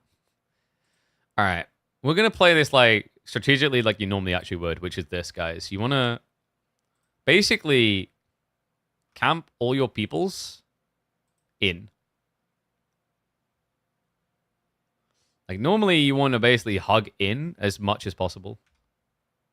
Oh, I didn't realize he was going to reach. This has gone bad already. Really bad. Oops. I think we just do that. Yeah. Well, good thing I'm going to be able to get more Ashikoff Riders, huh? Oh, damn, that was the last one. I should use the smite. Okay. They're going to hit here for sure. I'll try and keep my Ashikoff Riders alive. Don't like this. I think we might be dead. Oh, the melee is better? No, okay, that's the way. We're attacking that.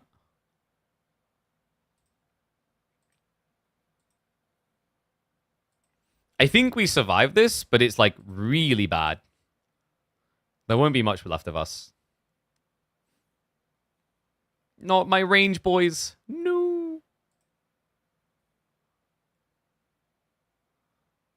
Let's get rid of that. Wait, they can't attack in melee? Oh, there we go. Nice. Carry on, soldier. Yeah, like we might as well get the aggro. And then we can... Boop. Like, honestly, not great, but a lot better than I was expecting, actually. And we got level 5 out of it, so it's not too bad. Summon avatars. An avatar that scales with the hero's spell power and knowledge. Ooh. But we're, like, Oath Keepers, I assume, are warriors. They're not mages. So this is, like, not great for us. No? Basic recruitment's kind of cool, though. But, like, we should have that on secondary heroes, really. I wonder if basic heroes will be meta ever in one hero mode. Probably not. I'm still not figuring out this communion system and how it's working. At the start of each day, the communion level is halved, and each level increases the friendly schism unit count until the end of battle. So, like, there's just adding on in battle and I'm not noticing. It's kind of, like, subtle. It's really weird. I feel like going for basic recruitment on my main hero is a mistake. But that's kind of cool. Tier 1, Tier 2, and 3, attack and defense increase by 25% of their hero's attack defense. So there's ways to justify on your main. Increased HP. That's not bad. But, like, some of these, like, they're just clearly saying, do this with someone who's not your main.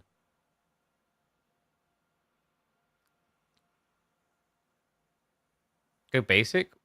Oh, what? Because you can buy from a town when you're not in it? But I've already got the town portal thing.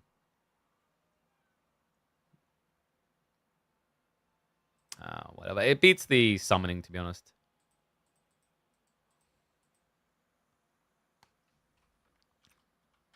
Yeah, okay. So I got a little bit of wood.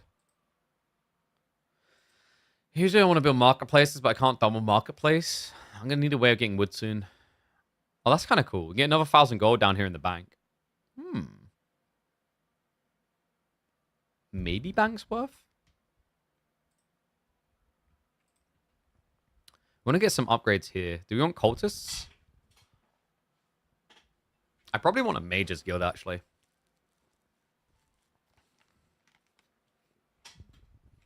Yeah, let's just pray that we find more wood. I'm sure we're gonna find more wood. Game wouldn't scam me out of it. Let's get some more riders. It's gonna scam me out of it. It gives a buff on units that may die and you won't lose them. Oh, is there any way to visibly see? I feel like I'm not seeing that, or maybe I'm just blind.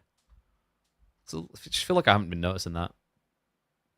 I guess let's keep an eye out for it. So let's go next day.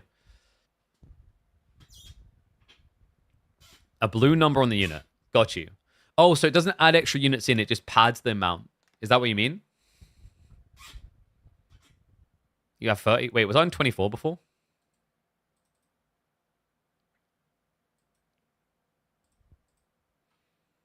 Okay, so we can take this. Yeah, you think I'm going to be a Dread Knight? Nah, dude, that's not happening. All right, let's get some Ashikoff Riders. Nice. You can use summoning to permanently increase. Where's summoning? Well, as in like a spell I'd unlock?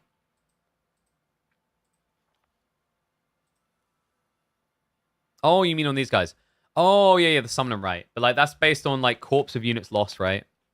Which game is this? This is the new Olden Era. So like I said, this is basically like the demon farming. I don't know if it's worth it though. The heroes in a city at the start of the week, growth increases. We can do that with town portals pretty easily. I don't know if it's maybe more worth it to go elite guard or veterans though. Like vets, like can I check? No, I can't have look in city, damn it.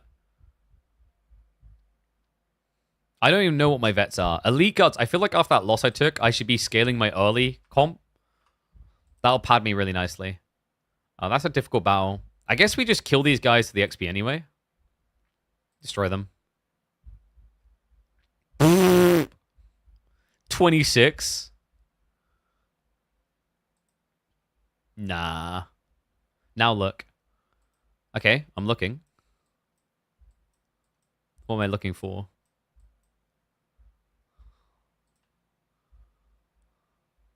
Oh, I have no communion? Wait, I thought I was getting it each day. Rogan? Oh, first battle this day. Wait, wasn't this my first one? Oh, no, it's my second, wasn't it? All right. All right. I'm going to wait like a pleb. Lamau.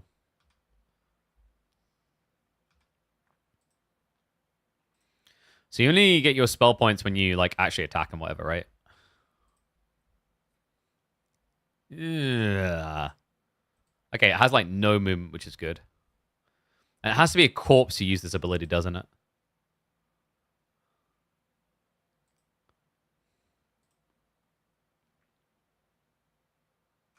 So we basically want to do this, do that. Nah, I didn't come closer. Rip. Whoop. Now we can rage kill. Doink again. And then, well, I could have attacked over anyway. Nice! Morale. Need your yellow bar at the bot. Wait, what? Most important is to get a second hero and visit all neutral wins to buy units. Got you. And yeah, you fill it with killing blocking. Got you. Oh, so your unit's ability. So you have to like basically kill things so it can summon things, what you're saying. Interesting. So we're definitely not going to be able to beat this. I'm pretty sure like Dread Knights... Wait, why do the Dread Knights look like dogs? Like what? Nah. Oh, sorry, to obtain Dread Knights. Oh my god, that's a lot. Click on the ability. It has 2 dots on it. Got you. Oh, what when in combat? Yeah. So this is impossible now. That's not looking good. I guess we just keep exploring off-road, which I don't like. Oh, I can kill these guys. Gives gold, wood, and ore if you defeat the... Dude, everything just wants to fight me. Oh, man. I'm not having a good time right now. Basic battle magic. Friendly creatures' attack and defense increase by 10% of their hero's spell and knowledge. We're not really about that. Basic intelligence. I don't know if we want that. Advanced tactics might be the one to go for. Oh, Digit 1. Yeah, yeah. I need to allocate that. You're right. Yeah, yeah. I think we should get advanced tactics. Like, we're not magical right now. Friendly creatures gain +3 for each adjacent enemy. Doubled the hero knows offense. I mean, we eventually want offense anyway. Focus charge each time your enemy uses a spell. That's the thing that lets me use abilities. I'll use the attack on my hero. Go attack there. I don't know if we want the one-timer. Might just be worth getting taxes. Yeah, let's get level 2 taxes. I'm probably going to have to start buying wood soon, so it does kind of make sense. Oh, I'm getting lots of money. And that's wood. I need the bloody wood. Of course I can't reach the bloody wood. Of course. Why would I need some wood? Why would I ever want that? Game.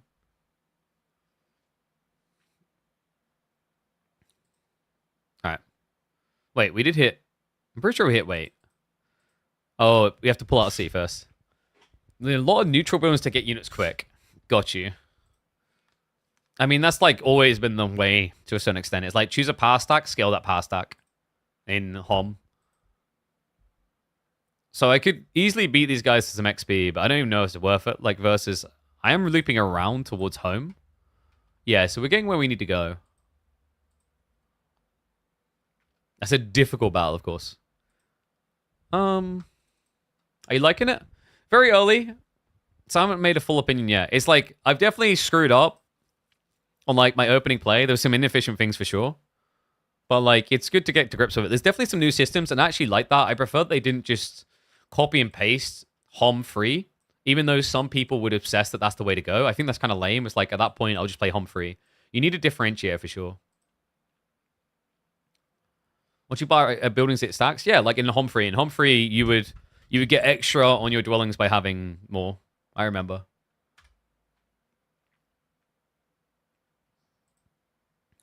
All right, so we're gonna get ready to jellyfish this guy's ass. If he goes left, that's perfect for me, actually. I'm gonna prep for him to not, though. Boo! He's weighing me.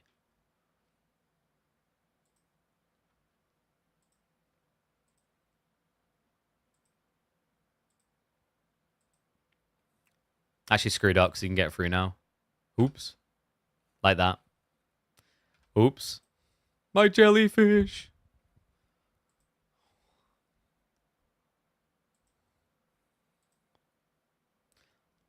Alright. Boink. So these pips. How do I get it? By attacking. I get the icy breath. Is that right? And I have to attack again or what?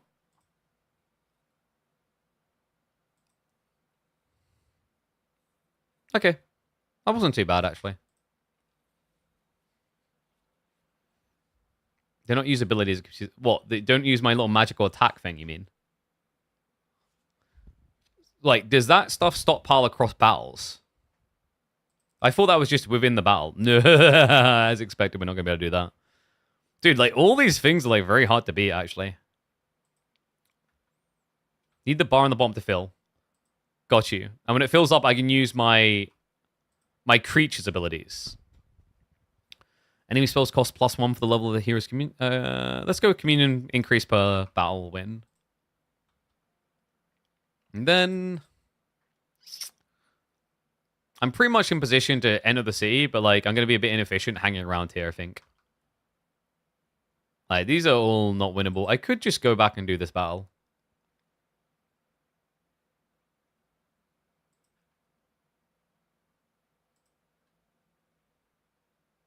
Day 6, no. Yeah, but tomorrow's day 7. So then it flip. Then it's like then I get back to city, and then it's like next day. I misunderstood that. Oh, dude, I didn't split more. That's bad. Oops. Oh, wait. Why have I got green on these guys? So it's added extra boys in here? Oh, you arrived to see it at levels at day 7. Really? They changed it?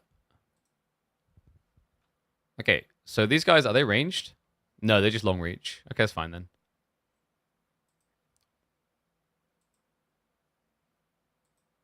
This is the communion. Got you.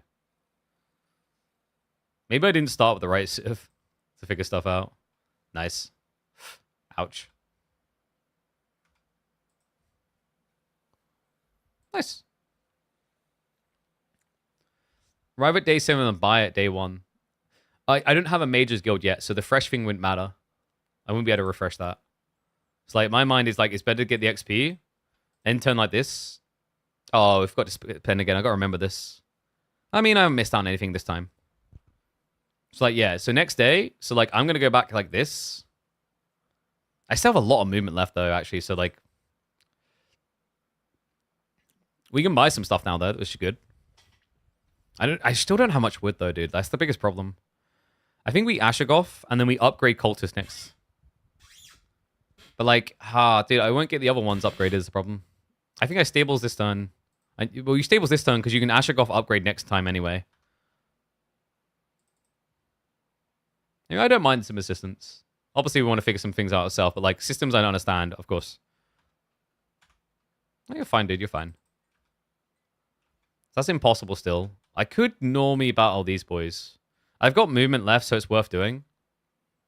Like, movement is a currency, is the way to think about it. Oh, dude, I forget to split again. I'm being an idiot. I think it's the UI. The different UI is, like, throwing me off to what I'm used to.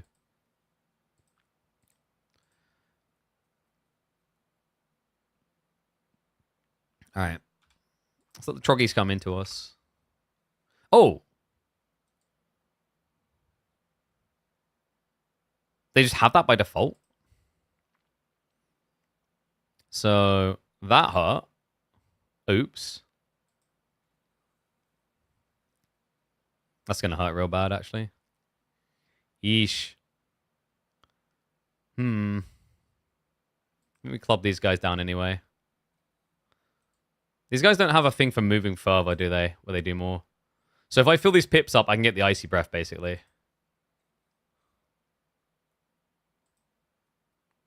Oh, crap. I'm an idiot. I done that completely wrong. Oh, I had the ability there. Okay, so Icy Breath. Was that it? It felt pretty underwhelming. Not sure if worth. That was pretty expensive. Actually, not too bad. Like 4. I'm going to get a bunch more. Increasing each visiting hero's morale, but I should have read what I was going into. I'm a pleb. Alright, we'll go back now. Some units instead. I didn't have many of the jellyfish left, and I wanted to try and, like, reserve my units. Laws, we get level 2 XP.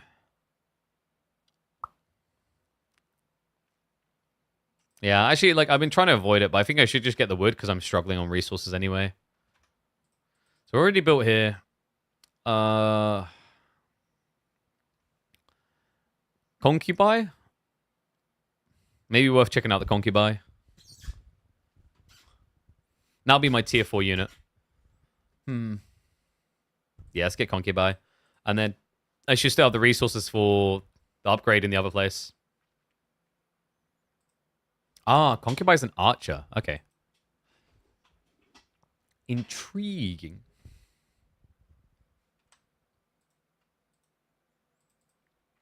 Alright, let's go. So now we want to do Cult Aspire for sure. We got a lot of money. That's the good thing. Like, we've been sacking units, but we've got a lot of money. So we want to upgrade these guys. Wait, why can't I upgrade them? Ferocious Rush Off. Sweeping attacks. So it hits multiple. Or range. Oh, okay, you make these ranged.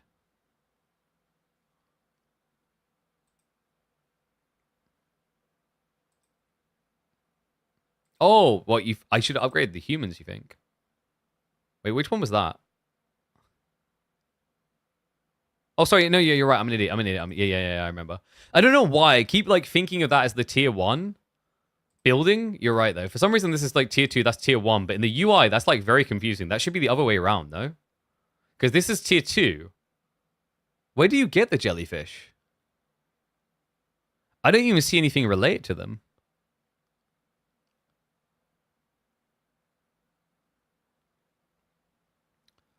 Oh, over here. Rashoffs. Yeah. I feel like from a UI experience, that is very confusing.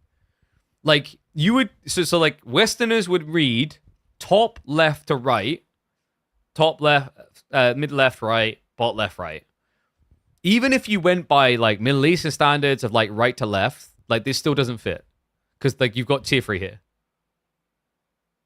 I think they need to rethink the way they've laid that out, because that's, like, confusing in my brain. All right, so nice. We can upgrade these boys. So you got Binders, which get the Abyssal Tendrils. What else changes? They have better damage. Oh, but they have worse attack stats. Or, instead of having the Glance of the Abyss, which curses targets to take damage, you deal 3 times the amount of units pure damage to the target. And you have a slow ability.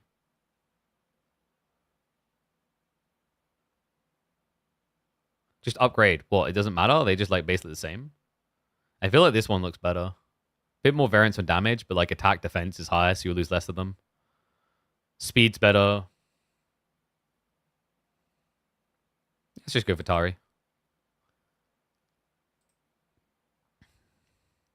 Is there any way to auto... Ah, there we go. I assume when you do it like that and then you come out, yeah, it stays. That's good. So we'll get off Atari. Get these. Go to upgrade.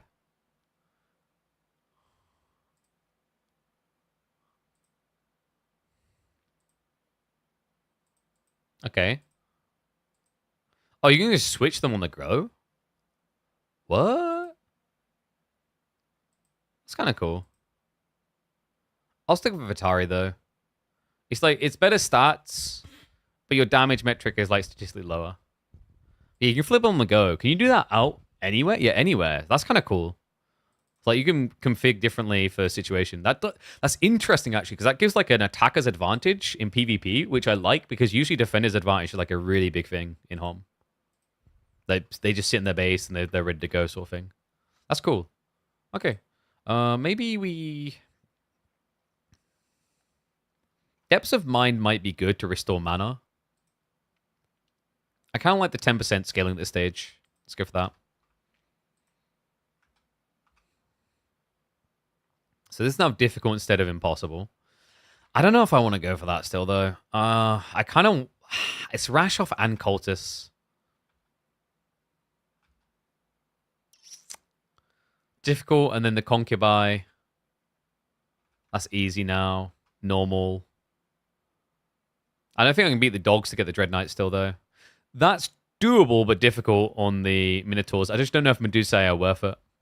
Go for second city for archers? Yeah, I mean, I'm going to go up that way, but like I want to do some kills on the way to get value. Like, preferably, I want to get access to my wood and stone, but it's still really hard. Like, I don't know why they made them so difficult. All right, let's go get an artifact. Artifact's always good. I do. I keep forgetting to split. I'm really badge.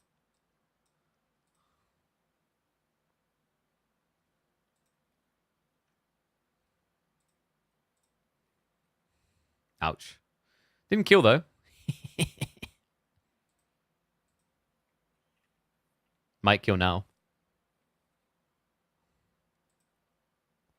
Nice. Okay, I think I done worse than Auto Resolve, which is... Oh, wait, no, I lost 1. I thought I lost 4 again. Yeah, that's better. The defense stats being a much higher is much better. Yeah, let's get a curse. All right, so we've got Magic Mirror. Let's have a look at what that does. Restores 4 mana per... Dude, really? After I just got the 10% restored mana? Ah, this game is griefing. I guess we go over here with the stone. Don't really want to do the difficult battle right now. Probably increase defense, but I won't be close enough. You can either upgrade buildings with it with the dust, or you can level up. Interesting. And artifacts as well. All right, clap these boys. Nice, no losses. I need to split again. I keep forgetting to do that. Haha. You know what the best part is? Some people are like, okay, it's GG. KP's already screwed. Actually, not completely screwed.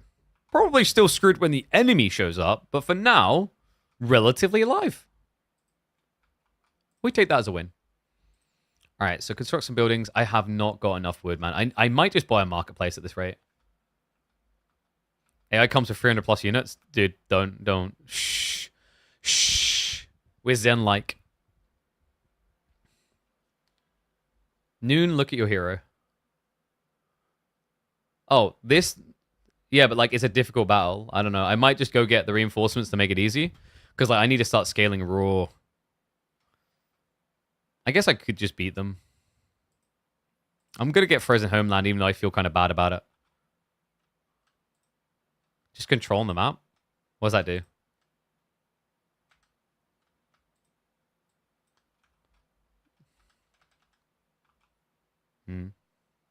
Hit control key. I have. I'm literally pressing it right now.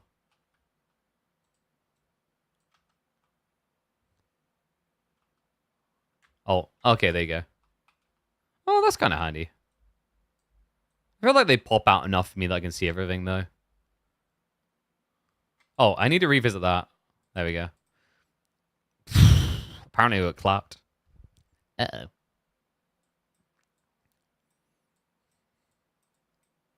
Let's see if my destiny is to get munched.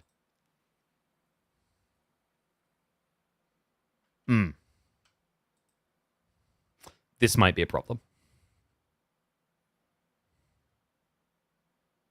And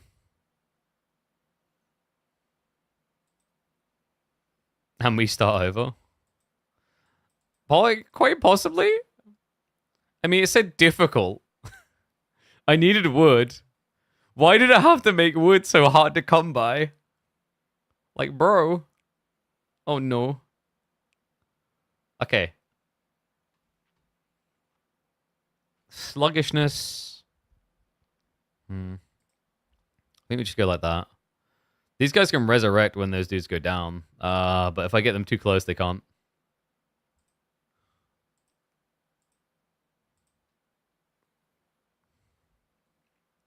Yeah, they just get clubbed down, I think.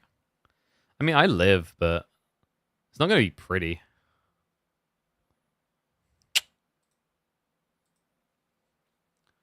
Good Classic too. The thing is, I am playing Classic. I just forgot I was playing Classic until a few turns in, and then I was just like too intrigued by trying different units. I think I just want to play one hero, though. Like, I've always been a bigger fan of one hero. I think one hero is better. It's just the superior mode. All right, we're dead. Let's just do a restart. All right, here we go. We've learned some basics. We're gonna clapped again. I'm gonna play. Oh wait, let's go back. I want to do one hero. I don't want the tedium of multi-hero. I still think like this game is at its best when it's single hero. Memory lane is, yeah. Look, dude, you gotta do memory lane, right?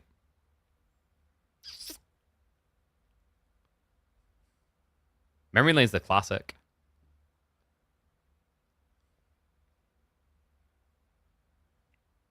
Mode where you get as much heroes as cities. Wasn't that one hero? A single hero over? The more cities you have, the more heroes you have. What? I don't know. I'm going to go with this anyway. Like, I want to try this. Schism. Should we go Schism again? We didn't really get past the first 3 tiers. I'm just going to go Temple. My mind's going to be simplified by Temple. We'll do Ista for movement speed, because movement speed is good. Let's give Temple a go. Dungeon and Hero of Hydra? Temple is boring? Why is Temple boring?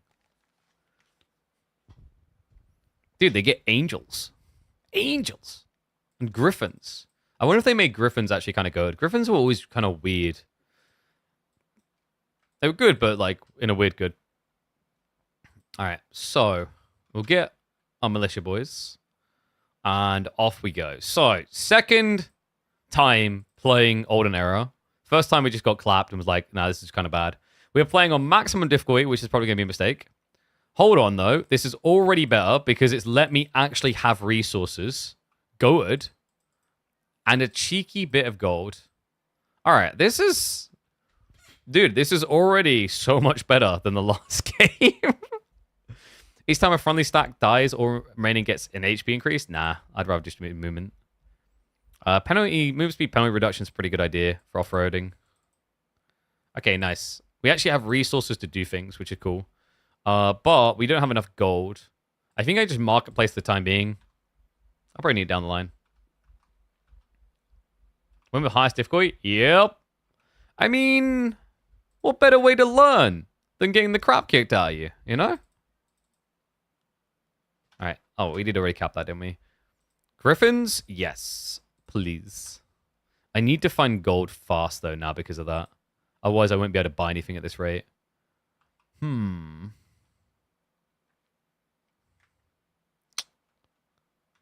Yeah, maybe I shouldn't have bought the Griffins, actually. I need gold. Wait, there's angels this close to your TC? That's crazy. What? I should just straight up went for that. Don't know if I would be able to beat an angel this early, but... There's like no... Are you kidding me? On this map, there's like no resource gain nearby. Good luck finishing guardings. Are angels that OP?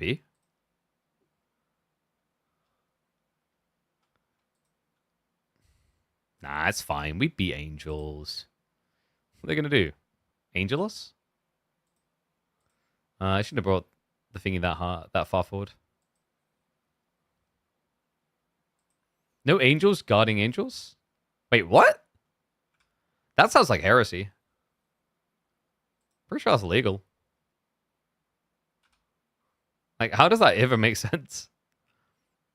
Deals 20% range down. I feel like it's generally better just to use this. Aren't these the easier ones? I think so. Already tried 3 factions. This game has huge potential. Hopefully they're not going to miss. Fingers crossed, man. I've been hyped for it. I've been waiting for it. Oh, dude, he's going to get through. No. Unless I body block. But then I'm going to take losses. I mean, I kind of have to protect the archers. And that wasn't too bad, actually. I thought it was going to be a lot worse than that. So club that down. Defend, defend. It's like, look. Wait.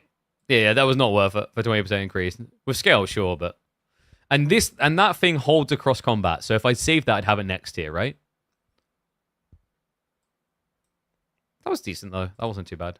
No, okay, so it is just for the combat. Got you. I feel like they got inspired there by Songs of Conquest. I think Songs of Conquest might have inspired them there. So windmill, difficult battle here, impossible battle, normal battle, and that would give me gold if I can club them. Get gold from chests? Yeah, probably. Ugh! That's a lot of griffins going down. I don't like that. Let them just shoot me. It's like, it's archer problems. Probably could have just done 1-stack griffins, actually. It might have been better to cap close.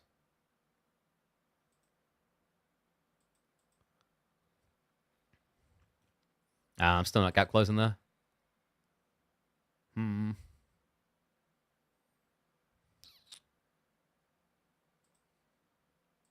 AI's better than Home 3, but not much better. I mean, but that's fine. Like, AI shouldn't really be that good. It should be like a puzzle to solve. Because otherwise, like, it's very hard to scale.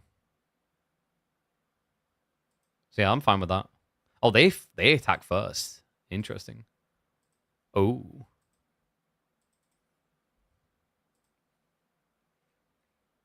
Oh, I should be using my spells, shouldn't I? Oops. No. I got my own way.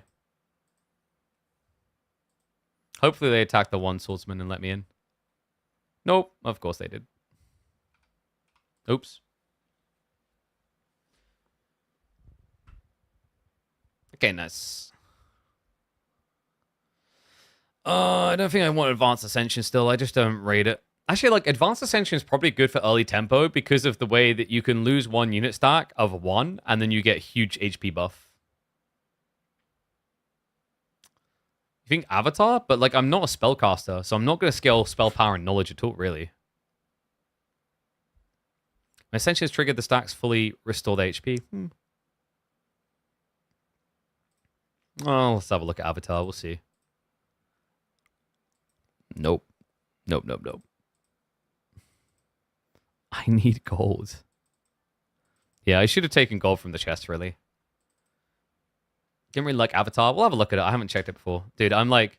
It's the polar opposite. Last game I had all the gold in the world and no wood. And this time I have all the wood in the world and no gold. And yeah, I need an Atlas. Good. Cool. That'll fix my gold issue, actually. I kind of like the law system because unless you pad... Like, you can try to snowball certain advantages, but the more important thing is, like, when you get a bomb start for X or Y, you can recover it, which is really good. So yeah, I rate that addition for sure. I can't get in there. Oh. Pog. New city. Can't reach it though, which is kind of sad. Oh, I'm just gonna I need more gold, like I said. We're gonna do that. Here we go. Boogers. Any units? Thank you very much. Big unit lover. We do not have enough gold to build anything though. I could maybe sell a little bit of ore. I don't know if it'd be worth it though. I might just go like final gold tier. Yeah, I'm just inflating eco like crazy. Oh, wait, you're right. Oh, dude, I keep forgetting it has gold as well, doesn't it? It's wood, stone, and gold. Yeah. Oops. I should fix it, though, now. I should be able to... Still not enough?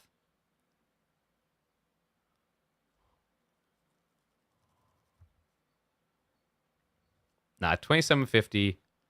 Or I need... Wait, what? Do I need alchemical dust there? Yeah. Eesh. Muse? What do you mean muse? Oh, these. Oh, yeah. I'm shying. Actually, you know what, dude? I can basically just buy into that anyway. We can sell. It might be worth it. Oh, that's actually not too bad. I was expecting it to be a lot worse. But we need to, like, sell extra, don't we? I'll regret this down the line. Let's get a few more PP boys.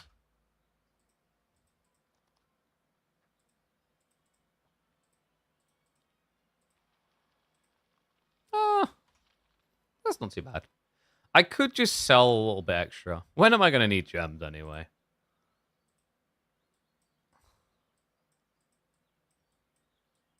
I'll regret this. You watch. Mark my words. I'll do. Oh, look! More gems! That solved itself. I don't think I'm going to be strong enough to take on the abandoned mansions. Nope. That's lethal too. Man, this game's such a negative Nelly. Everything's lethal.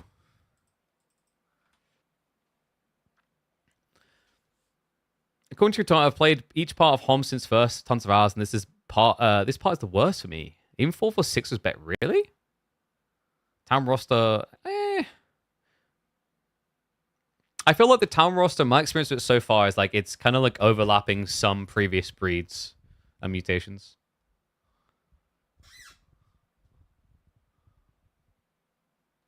Sheesh. All right. I mean, thanks to the review. Interested to pop in just for that. All right. What spell did we get? From a bird's eye. Ah.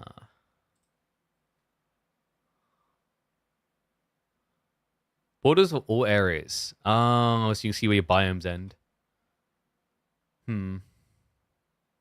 Maybe windmill. Maybe I should club for these guys.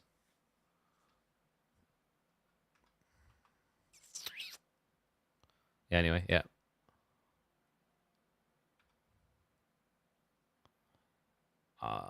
What we got? Can't go difficult. Yeah. I feel like if I was mage, I would actually bother. Black Tower's going to be way too hard, I'm pretty sure. Even Maria's Altar. Yeah, nope, that's a nope. But we'll do this. Treasure chest, get gold. Pandora's box is tempting, but difficult's in the way. But we are getting a lot of resources now. So we can set up additional muse. And we should probably look... Let's get a temple going. Let's enact these. We'll get the one off there. And then we'll wait on extra points.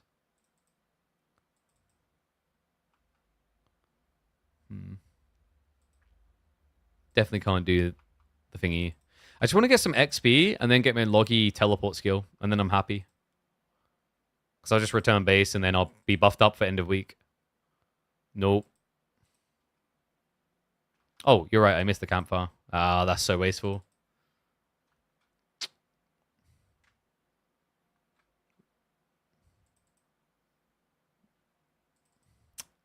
Let's get some more upgrades. Still a temple free.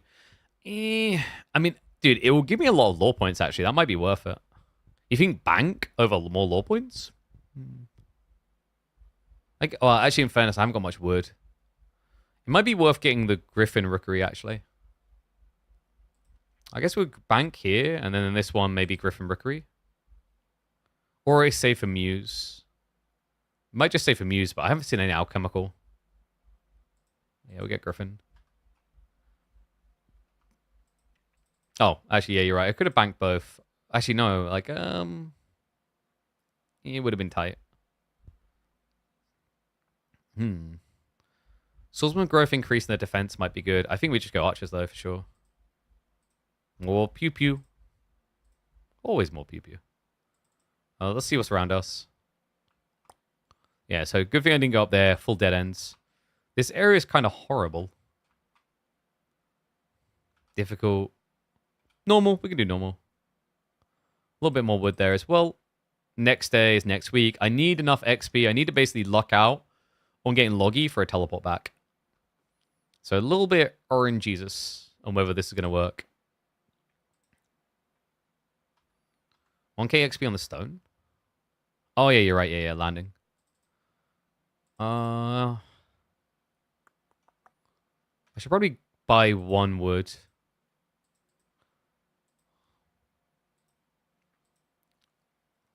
Maybe I shouldn't. Oh, let's do an ore. I don't mind that.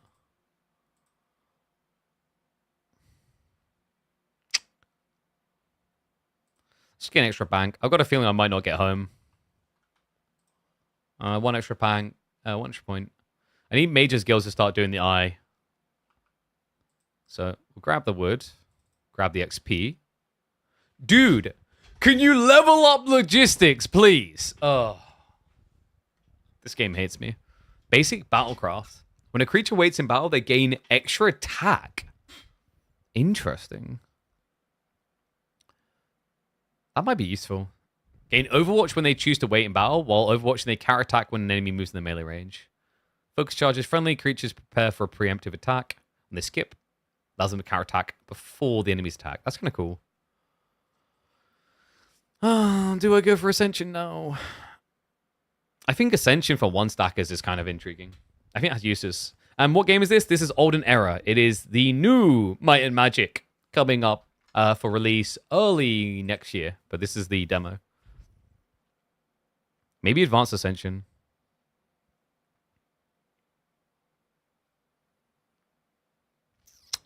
It's like, I think I should have taken this earlier. What is that? Might and Magic is one of the best IPs ever created. Heroes of Might and Magic 3 is one of the greatest strategy games ever created. Probably like a top 3 strategy game in the history of strategy games. It's pretty lit.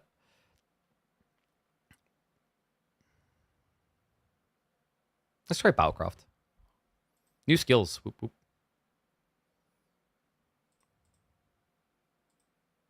All right, let's go kill him. That's not bad. I think I can do better, though. Are these the range guys? I think these are the long reach, aren't they? Yeah. So as long as I stay, like, here, I'm fine. Yes. I think my boys should be able to one-hit that, actually. We'll see, though.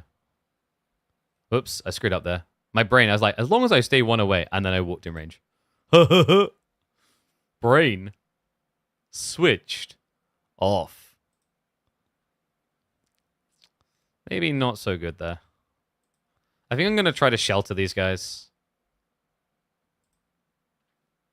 I don't know if that's going to work. Nah, he can still reach. Smite. Game only 5. I don't know what you mean. Whoop. Okay, like, actually, that was preferable. I didn't want him to attack my big boys. Like, I want to lose some footmen. I don't want to lose griffins. Like, that's why I want to kind of level up. Yeah, so a slightly better outcome than auto. Are the rewards that good? It's a difficult battle. I don't know if it would be worth it, though.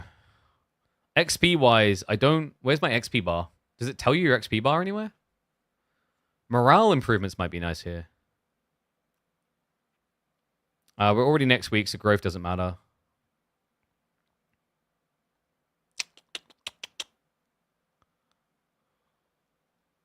Interesting they put scouting in here. Because scouting in PvP is like just full meta, right? Like you always want scouting. Maybe let's try morale. Might be worth it. Increased XP gain by each visiting hero. Ooh. Yeah, but the problem is like my XP gain is going to be pretty sucky. Because at this rate, I need to get home soon. Like I might have to come here and just get XP instead of gold. Which I think is okay at this point. Oh, no. Wait, can we... What happens when we flee? No! Okay, that's what happens when you flee. I thought it would be like walk away, not the classic one. Oops. And then like maybe it uses your like turn. So I've ran into the opponent. Oops. Oh, no. Okay, now I'm a filthy safe scummer. That wasn't my goal, actually. Okay, well, that was the penalty. I just walked too far. Wait, it re-rolls these as well? Oops. Hey, that wasn't intentional. All right, advanced summon. Avatar's attack increased by 25% of its hero's spell power. Knowledge. I mean, these are bad for me. I guess we'll go defense increase. Whoop, whoop. I like how the auto-resolve is substantially worse this time around. For reasons. Like, there's no good reason for it to be that much worse off, but... so we said we needed to be, like, here, didn't we? Like this, like this, like this. That's still going to be broken arrow, isn't it? So how do I use the summon thing? Ah, here we go. 80 HP and deals 13 damage. That is really sucky. And it's a lot of mana, no? Would I have enough to teleport back if I use second level? I don't think I would. If I'm not mistaken.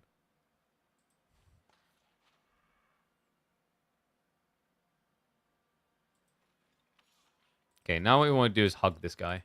Love me! Didn't work. If I move, I still get penalty, no? Oh, I'm an idiot. Yeah, dude. Like, you can't move it. I'm an idiot. Oops. If I attack with these, I'm going to lose a griffin, I think. Let's have a look. Yeah, I mean, like it was even going to be close. That was wasteful. I shouldn't have done that. I should have sacked a few more footmen. All right, that's my penalty for for safe scumming. I lost a lot. Ah, here we go. Back to town. Boom! There we go. And then I'm coincidentally going to use back to town, which has nothing to do with the fact that there is a guy right here who has got angels? Really? Really? Bro! Freaking eight. Back to town.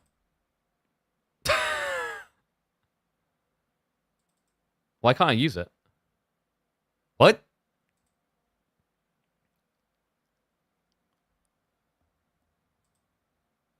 Chat. Why can't I use back to town? Oh, it's 21 squares.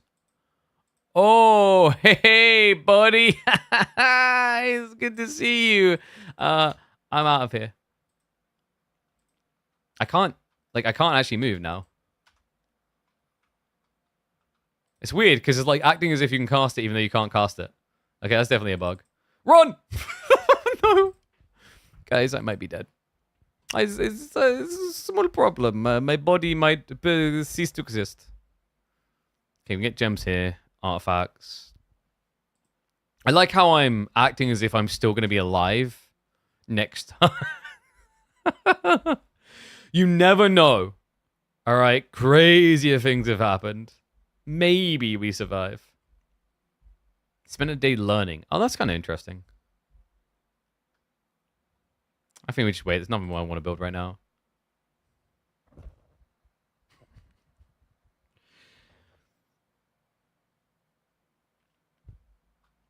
I feel like if I save scum this, you're all just going to judge me anyway. So that's a restart, right?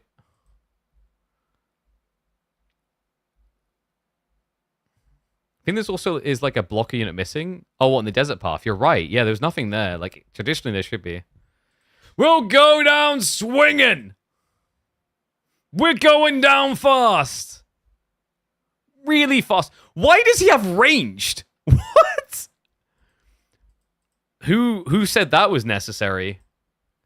Behold, my final form. Actually, we should just wait until next turn now.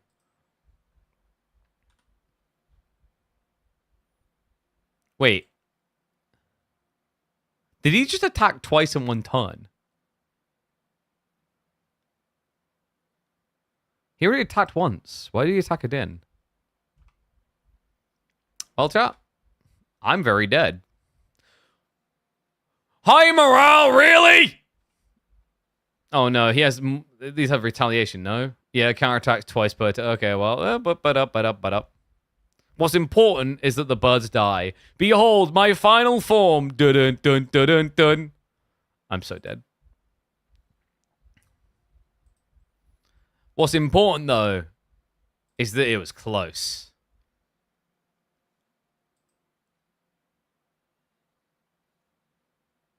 It wasn't close.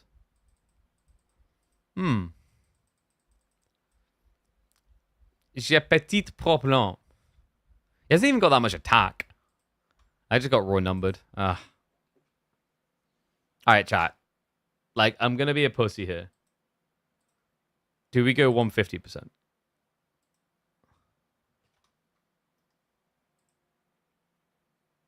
I know. You're gonna call me a cow, but do we 150? Let's go 150.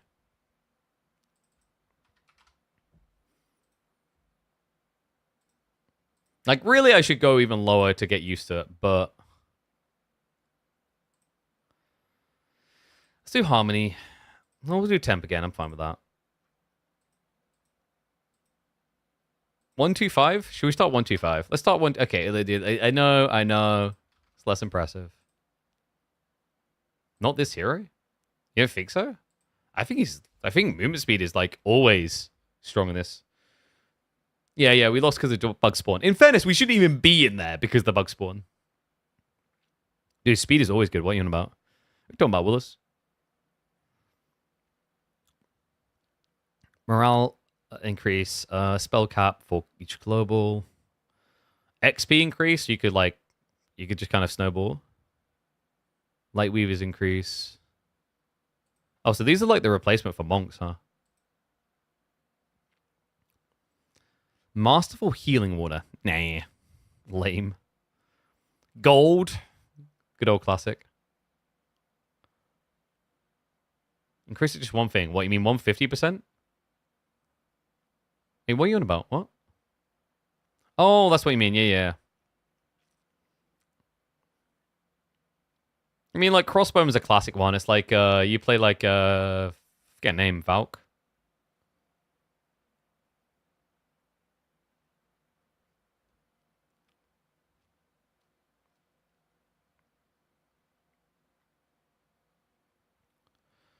Masterful Vulnerability. Nah. Like, maybe we should do a mage. Spin it up. I mean, technically, like, might heroes historically have been, like, the OP choice and the easier choice, haven't they? No terrain penalties is kind of handy. I think maybe let's just try a good old-fashioned crossbow spam. Let's do 125 crossbow spam. Boom, easy. 125% crossbow spam. What can go wrong? Just build lots of pew-pew units, win game. It's easy. He said, and then dies. Nah, it's easy. We even start with a boatload of crossbows. Easy. Yeah, this is like, actually, when you think about it, this is a much easier mode. Because you just make them come to you. And you can even get more crossbows to start with. Oh, look how much easier that is than 200%. To be honest, like 200% for me is like, I wish we could just play players. Because like 200% is like just solving a puzzle more than anything. Okay.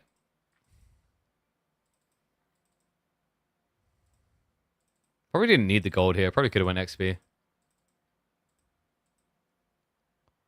Destroy them!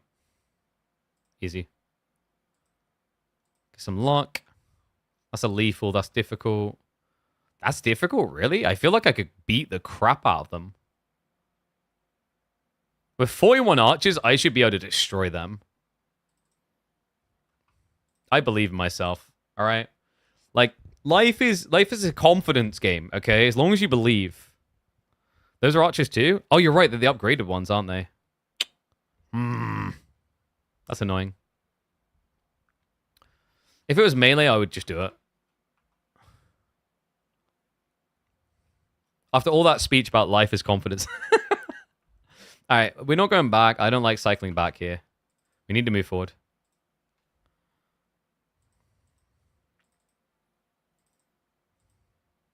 That's more archers? It's easy battle, though. I think we just do it. You're probably not going to stop the -3 here. Maybe? Nah, I think you always lose -3. Unless these guys have, like, a defense increase for nearby. Which they don't.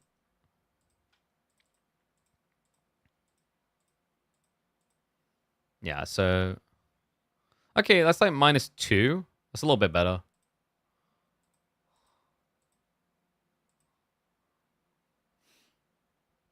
That's why schism with a communism?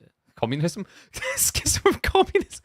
In fairness, actually, that should be the nickname. It shouldn't be communion. It's now communism. Good old communism. What a skill. That's such a better name. Oh my god. I just want to keep them away. Boop. Easy. So that was -2, right? Yeah, I mean, it's acceptable. Like, is it? I don't really need spell power. It's probably not necessary for me to have done that. And then knowledge. So I'm getting like a lot of spell power, but I mean, this one's an easy justification because like the fight should cost me nothing. Laws, yeah, I'll get them. It's not end of turn. Wait, did I have one at turn 1? Maybe I did. Whoopsie. Oh, I forgot to add in the extra dude, didn't I? Whoops. Hoopla.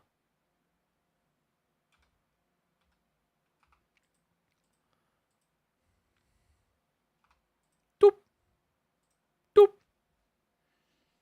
Did she increase initiative as well? I think usually they did. Let's have a look.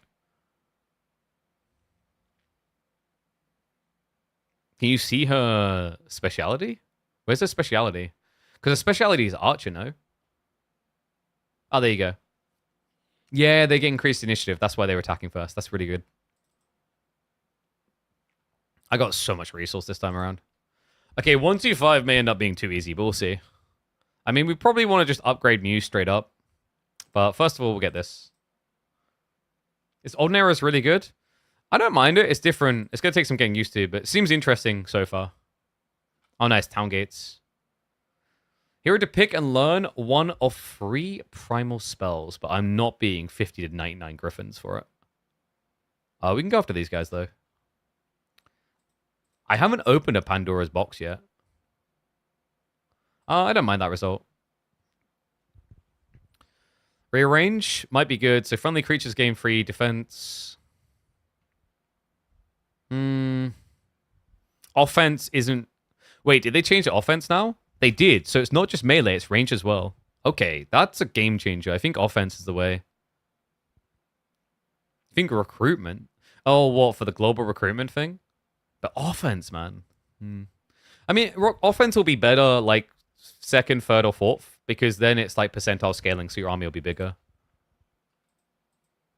And in fairness, like, normally I'd say no to recruitment there, but, like, this mode, it makes sense, because it's one hero, so you, like, no one else can pick it up for you. So it does make sense. Okay, that's more archers. Not worth for Goblin Cash. That's going to clap my cheeks. Do I keep... I mean, I should be following the path because realistically you should come to a town eventually. What's my gold income like? 1,500 per day. I don't really need any of this right now. I'm just going to go ahead and enact these laws for now. Just get more gold. Nice. There we go. New city. Gamble and scroll. What do we get? Early start. Oh, okay. Initiative increase might be handy for the crossbowmen. Nice. Then more muse. Yeah. All of the archers. Booyah, baby. All right, guys. I actually do not look like absolute trash this time. Nice, that's an easy battle. That'll get me random skill increases. And I've got 2 really good skills to upgrade. I don't really want the Mercury right now. Lethal battle, like, no. Easy battle up here. Get Griffins as well. That's win-win-win. And that's probably loops around. So I do loop-de-loop, get the attack. Let's go this way. And then here, I guess we just go bank. Yeah, because I haven't got much wood.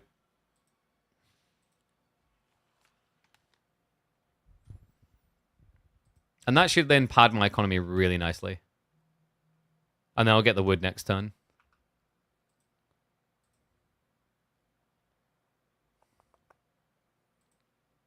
Okay, so get rid of them. Boom!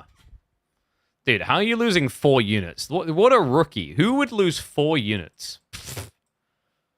I'm going to lose more than 4 units now, aren't I? Nah, we got this. We're fine, chat. We're fine. Oh, he goes secondary anyway. I think I screwed up. No, I didn't. We're good. Actually, I did. Like, I'm going to lose 1 here that I didn't need to lose. Eh.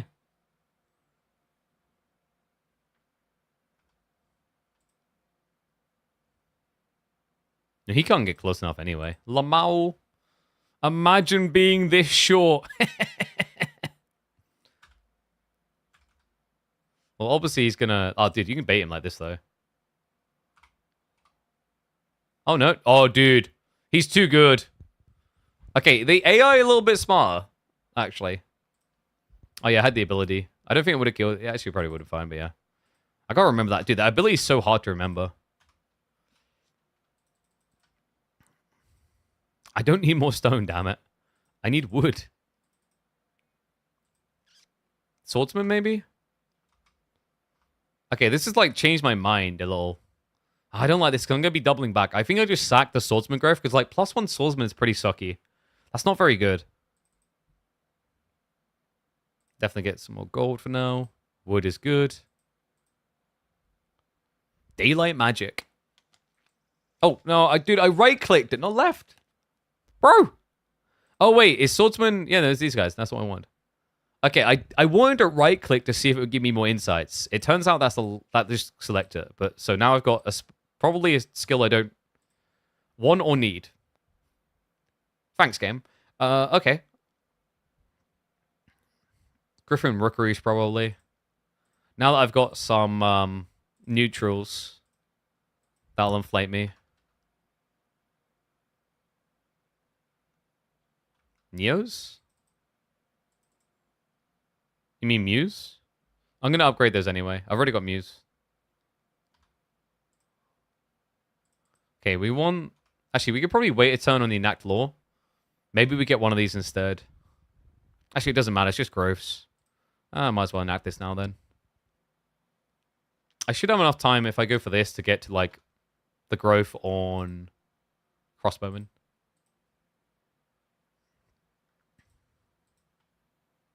Alright, nice. Increased. Go over here. Nice. News. Meow. It's noise my car makes when it goes by. Sorry, I had to make that joke. Actually, you know what? I'm not sorry. Nice. Imagine losing 1 unit there. Honestly, I don't even feel like it's going to be worth going for that. I think that scroll's a bait. Let's go our crossbows. Oh, jeez. Already visit that. Interesting that it doesn't, like, de-highlight when you've already done it. What is that? Voodoo. Oh, when okay, that's useless and, like, that's not even worth coming back for later. It basically lets you resurrect a tavern after defeat, but, like, if you get defeated in one hero, you're dead anyway. So it doesn't matter. Okay, so we still don't need to do Muse 2 yet. Did I do Bank already? I did Bank on both, no? Oh, no, I haven't done Solar Temple. Yeah, do that then. And then I've still got the wood for Muse, which is good. I don't really want Skunk Skyship. Walls don't matter, they're only useful for Siege. I could get Garrison Command. Upgrade bows. It doesn't matter yet.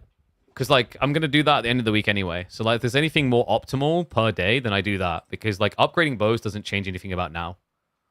It's just end of week.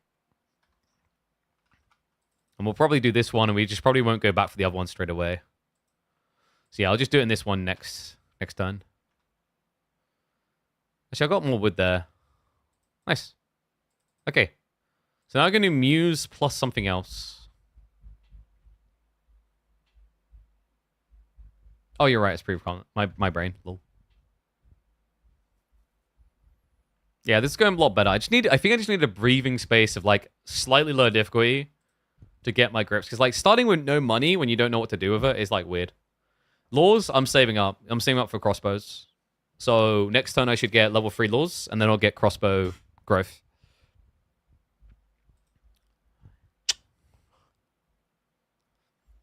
I might just leave, like, griffins here on a delay later. There's nothing scaling immediately that's worth it other than going for temple, but then I won't have enough wood. Mage Guild? Oh, because you can, like, can't you, if you do this, can't you start researching spells? Yes.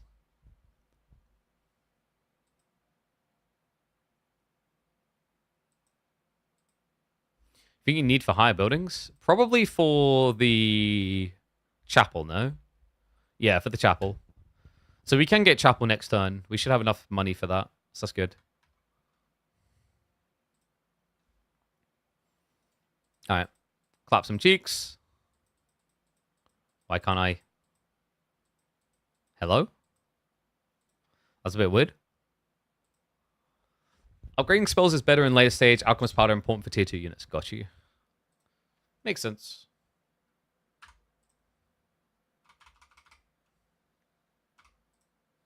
Lol. He's gonna reach one. Actually, I screwed up. I could have avoided that. Still better result than auto. Ah, daylight. I had no intention of upgrading. Also, walls increase your weak income of units. Oh, I thought that was just the castles. I didn't notice that detail on that. That's handy. Focus. Ooh, +1 focus charge is kind of sick, actually. I think that's worth it. Because I'm not using daylight spells anyway, currently. So you're saying if I do walls... It doesn't say it. You sure you're not just getting that confused with Golden Calf? Oh, wait, no, that's the artifact thing. Ah, level 1 walls doesn't change anything. It's level 2 walls. We could do that then. That might be a good plan here, actually. We have enough stone for it, so we can probably double wall. Because it's going to be 15, 15, and then Muse afterwards. Go Chapel? Could go Chapel.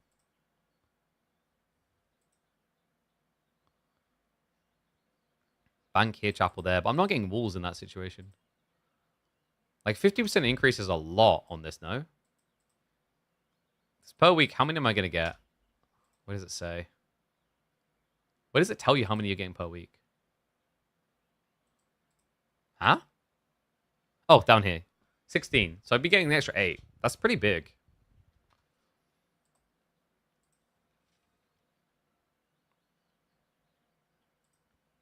Let's try the Sunweavers. It'd be nice to have something new.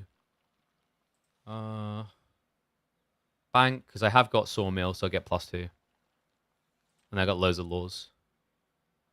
Let's just lay the foundation. We're going to get more crossbowmen. Oh, actually, that's worth getting soon. I just noticed. It increases their damage as well. It's not just about scaling. So already visit that. Let's grab that. Didn't care about that. That's impossible. Still got one more day after this, no?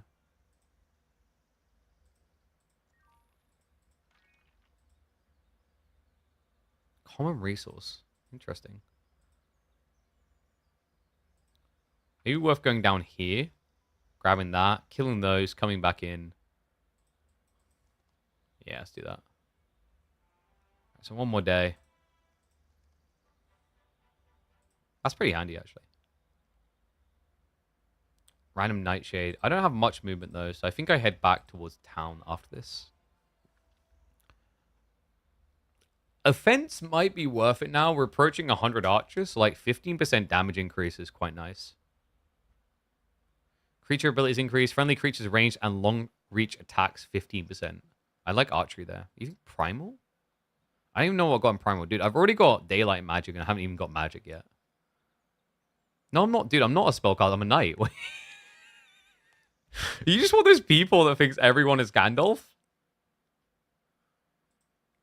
We are not a knight, sir.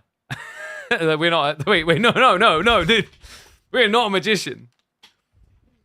Free spell power. I mean, it's not a lot.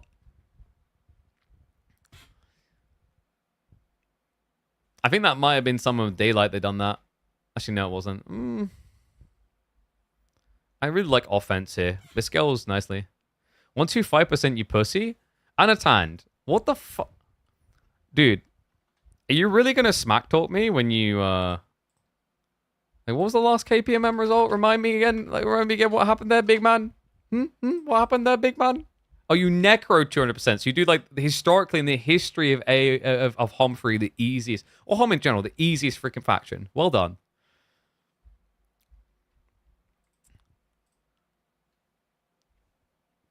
Necropolis is totally broken. Why am I not surprised? I don't like new faction with tentacles. They were weird. I need to try them again. They were my first thing to try because I'm like, ooh, new.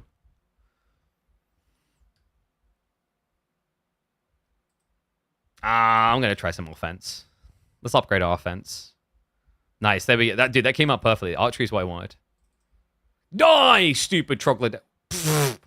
Could you imagine losing 19? 19? Can wait for elves proper one, dude. Like I'm you know me, dude. I'm Rampart main. I'm there. Mind, body, and soul. When Rampart comes out, I'm first in line. Whoop whoop. I don't think they'll get close enough with that. I'm just your typical archer weasel. Worm charisma level right now. I think I'm just gonna defend with those. Oh, crap, I keep forgetting he has the long reach thing. It's so weird. Freaking troglodytes with actual tactics. Like, what? Could you imagine, chat? What a weirdo.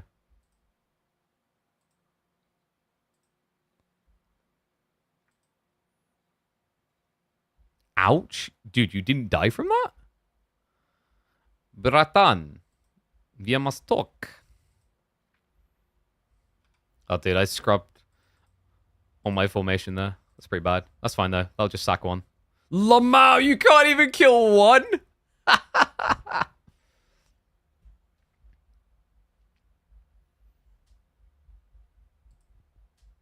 was good. That's chill. Chill vibes. Nice. I am now Walter White. Easy. We Walter Whited real strong.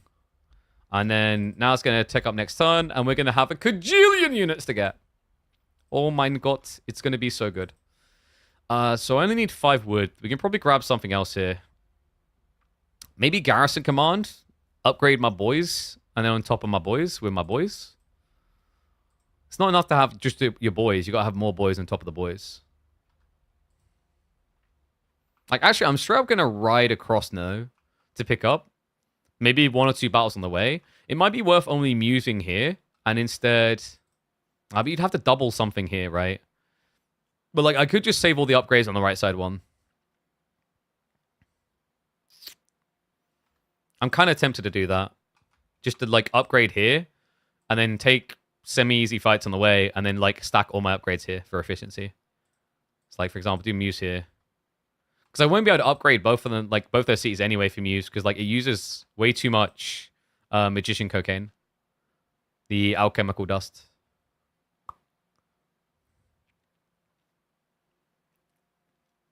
Use 1 EXP stone? Did I not already do that? I already done it. Yeah, I've already done that. Oh, dude. Griffins? Or... Oh, that will come on. That's like a no-brainer. Like Morg? Oh, wait, no. It doesn't increase crossbow growth. That's not a no-brainer. No one cares. They'll change down chemical dust? Well, like on super hard, you can't upgrade anything, no? Like, you're just kind of royally screwed. I think we get either Griffs or Swordsman. I prefer the Griff upgrades, though. Whoopsie. Keep doing that. And then I'll probably upgrade Griffins here, so they're, like, actually giga-threatening. Or I can get Mage's Guild, actually. But, like, I'm not going to finish turn there, so it doesn't really matter. I'm not going to restore mana. I would get books, though. Alright, no problem, mate. Well, good to have you all, Conta. Appreciate the tips. You have a good evening, bud. Let's go... Actually, that was all my dust. Oh my god. Wizard Cocaine disappears fast, guys. This is what Gandalf's doing between arching stories, between, like, you know, Lords of Rings, then Hobbits and all that stuff. Alright. Murdering to be done here. I'm not losing that many units. That is lame. You are melee. You are long reach. You all suck. Die. The long reach is, like, interesting and quite annoying, actually. You can't just do corner hugs like you used to. I like it, actually. I do dig that. I think it's a good change. I think corner hugging is way, way, way too good and way too easy, historically, in Hom. Alright, so I'm going to lose, like, 1. Yeah, 1. Lamo. Go, go, Griffin power. What do you mean, huh? Have you guys never heard of the Wizard's Cocaine? Ooh, yeah, so dude, you're now going to give me insights at level 5? I don't know if this is still worth it. I guess it probably is. Well, actually, direct supervision is going to be really nice. But, like, the week just started. I kind of hate this. I'm going to trust in insights. XP scaling. Whoop, whoop. I don't know what the level limit is. So we'll see if it's worth. Alright, guys. It's juice up time. Gotta make my boys big and strong. Look at these sparkly beasts. So we can get Guardian Griffins. Creatures attack increased by 10. Oh, that's just for them, though. So I can get Kakar boys. Oh, dude, like Guardian Griffins, 100%. Like, dude, we're playing ranged. I don't care about Temple Griffins, all right? I ain't about that worshipping heresy crap. Nah, Guardian Griffins all the way. Look at the magnificent, the plumage on these boys. There we go. All right. So Guardian Griffs. I mean, we can afford everything. Perfect. And remember, we're not going to upgrade in this city. We're going to upgrade in this city because we're coming across here with the boys anyway. Oh, wait, no, we can't. We're out of Wizard Cocaine. Damn it. No, I can't upgrade the Expos because I've saved it in the other place because I can only afford so much Wizard Cocaine. No, I can't upgrade them. Wrong place. We don't have Muse 2 here. We done Muse 2 in the other place because we're going to walk across there. So this is like the more efficient way because we had limited Wizard Cocaine. Very limited Wizard Cocaine. Everyone wants it. If I say Wizard Cocaine one more time and I make a YouTube video of this, it's going to get demonetized. I will not make money anymore. Relocation needed? Yeah, I haven't got it right now, but I'm going to walk over this way. Maybe get tier... Let's get extra tier spells as well. That's fine. And then here, we still got some money. Is there anything... No, there's like nothing worth getting. I can, however... I never built Marketplace. Okay, so I can't. Normie battle now? Pog? Oh, town gate. Huh. Neat.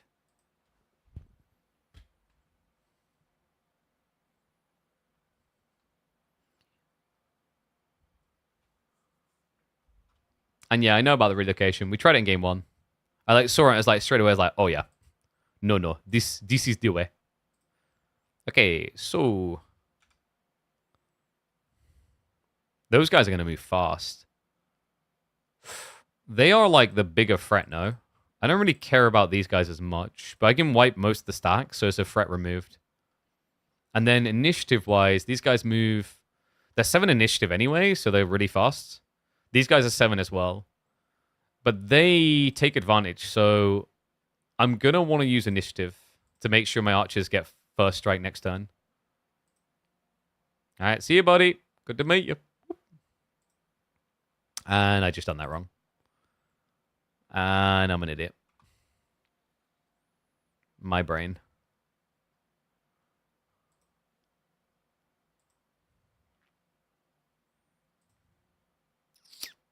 I think I'll just do that. And then, I mean, they can't... Oh, dude, they can attack my griffins. I just moved in. I'm an idiot.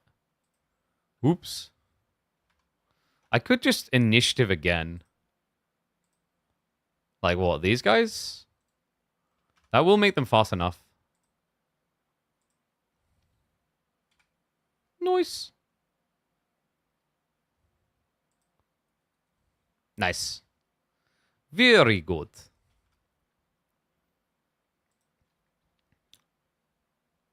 I don't know why I done that. Actually, I can't move in. I'm an idiot again. I'm just regular idiotness. All right, there we go.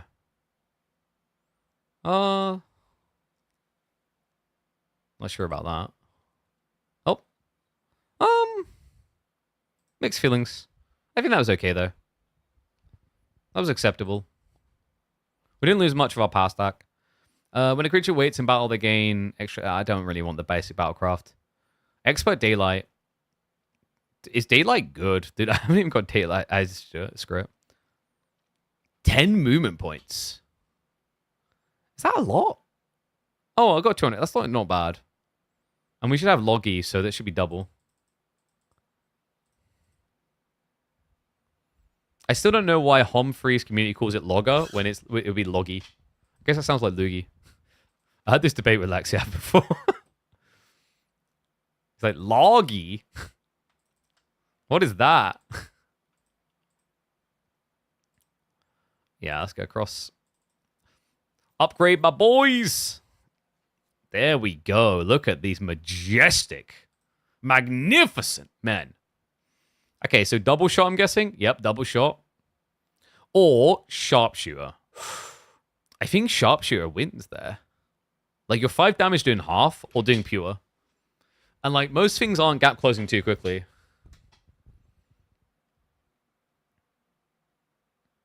Remind me, if you use your ability find bolts, it goes on, like, you use your turn, no? Yeah, I think marksmen are probably better. Maybe we get to the point where we split stacks as well. We can switch that on the go anyway. I'm kind of annoyed about these guys. But we'll get these girls. They're ranged, right? I assume these are ranged. Yep. Increases friendly creatures' attack and defense by 1. By 5 rather, and speed initiative by 1. So, like, basically what you want to do, chat, you want to create a 1 stack. I'm pretty sure that's, like, the way. Like, yeah, create a 1 stack of them. And then buff. Like, buff your archers and then go. Alright, so we wanted to upgrade the crossbowman anyway.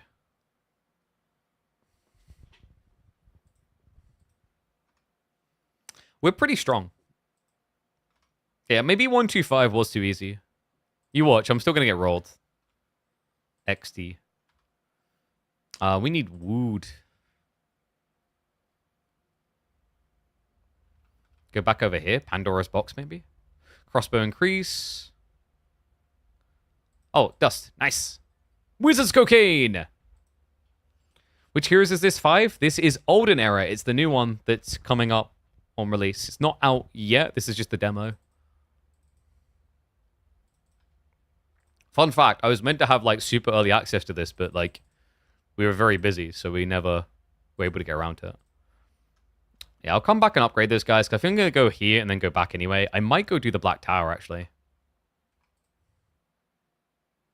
Fan of the third game? Many were, including myself. Can I get XP at this stage? Nah, I done it and I didn't feel right. I probably should have got gold. Anyway. Bro, why are you losing troops? Why are you losing troops? Why? Just win. Da, just beat. Okay, so we got the bless. Doink. Oh.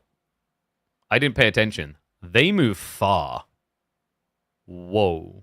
How many did they take out, actually? They took out a lot, didn't they?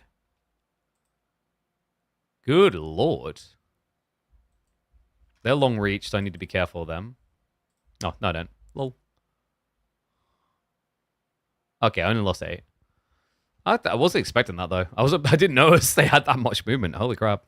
Defense is always good to scale late game. Demo goes away Monday? I believe so. I think so. Maybe advanced recruitment now. It's start of week. I'm kind of tempted to just get defense. Tactics is kind of nice, too.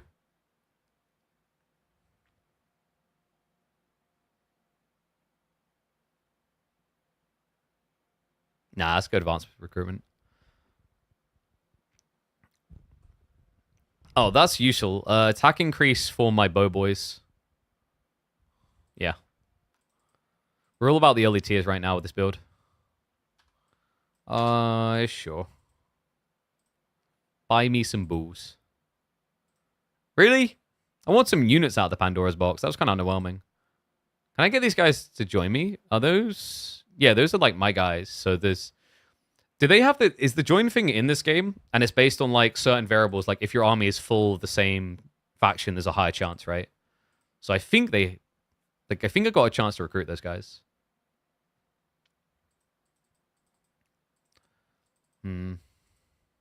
Might be marketplace time.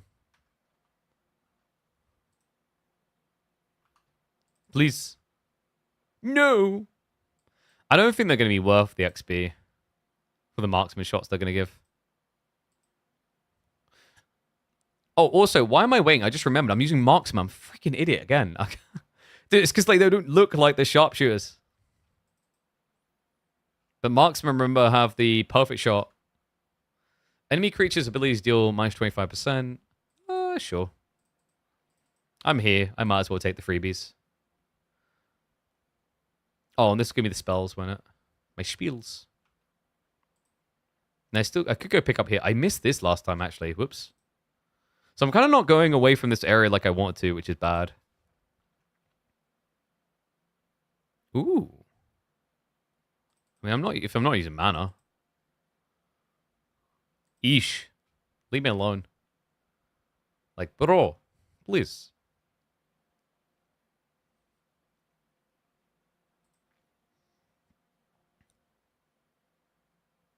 No, we're definitely shooting you in the face. Deals 50% damage.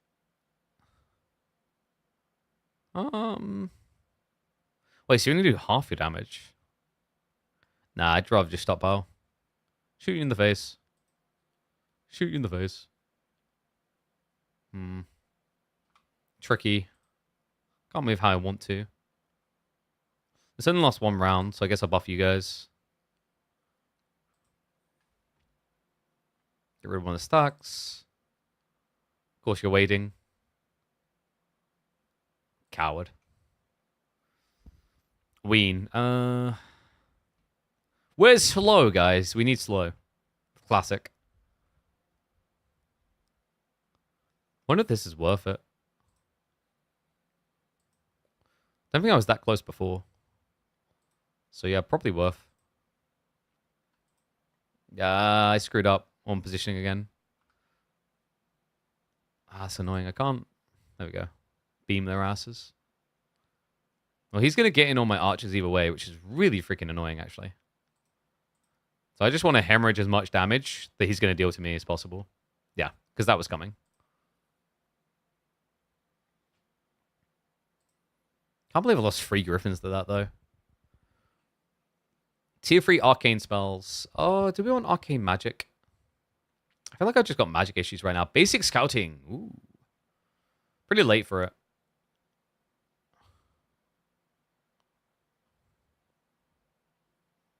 Advanced Ascension at this point is kind of useless. I like Advanced Ascension early on because when you're early in the game, you're going to like lose a bunch of, like, you know, you have a lot of 1 stacks and you're going to purge them. Later on, not so much. There's still a lot of the map, so probably scouting is still worth it.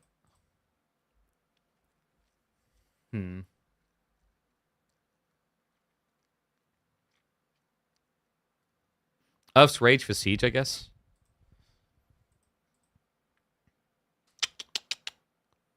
I mean, I'm basically castle, right? So I want gems. Ooh, XP. A lot of it as well. Hello. Expert recruitment or defense? Because we're back at that again. I kind of feel like defense is eventually going to be useful. I just don't think it's going to be useful yet. Relocation. Allows interaction with any controlled city once per day, enabling the transfer of creatures to or from that city. Oh, that's kind of like... That's very abusive in classic mode, because that means that you could basically... You could transfer your army when you're in a bad position, then sack your hero, surrender, and then rebuild him at your tavern, and then have your whole army. I think relocation's probably going to break classic mode. Yeah, let's go for it. It's useful for just stacking my army in one hero mode. Alright, I want to get moving to new areas instead of old areas, so let's go this way. Resource depot for gems. I'm going to need it down here for the Radiant Forge. I can already build it, actually. Sick! Angel time. Caw-caw. I'm pretty sure that's the noise they make. Build the major guild so we can get the other ones as well.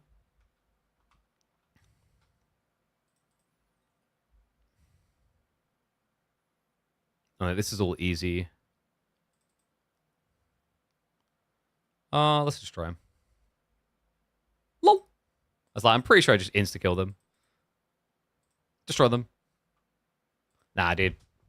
We don't need to lose people. Losing people is for chumps. We shoot people.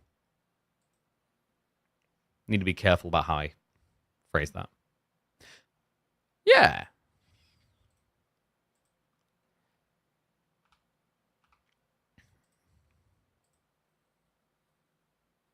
Oh my god, they're heretics. Not good enough, though. Nice. I don't think I need the economy at this point. Oh, you can get like access to gems and things, which is pretty cool. Hero counts as an additional marketplace when calculating training is pretty cool as well. We should get insights. Just keep snowballing XP. So we can either get more XP. Hero gains increased lore points, which I've been forgetting to use again. Whoops. If he knows leadership. Do I know leadership? I don't think I have leadership. Ooh, Saga City. So it lets you see if troops are going to join you and whatever. More XP. I'm a simple man. Maybe a bit too simple. Initiative-friendly creatures increases. That's really, really strong. Easy battle. Nice. Not even a single loss. And we get slippers. Finally, we're getting artifacts. Wait, when did we get Excalibur? Did we start with that? Wait, dude, that's OP. What? The Heroic Strikes thing, I can kill an extra unit, and that includes one tier 7. Oh, oh, oh. Cave in, a barrage falls. Ooh. So you can block. That's not bad. Let's go with that. What is he guarding? Oh, that's knowledge. Oh, yeah, 100% we should be grabbing these. These ones I don't care as much about. It's just extra resources, but this one and then get on the road makes sense. And then do the other black tower probably.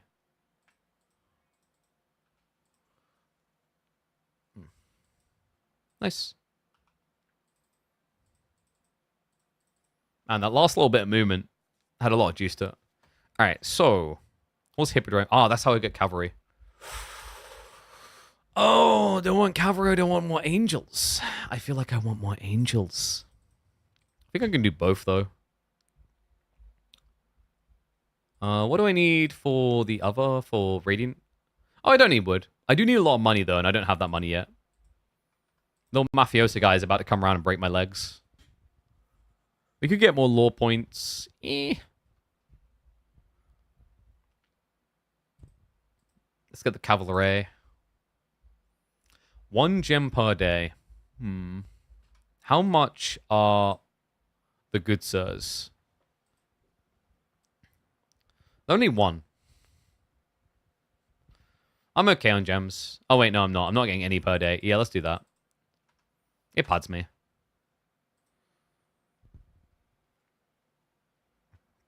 No!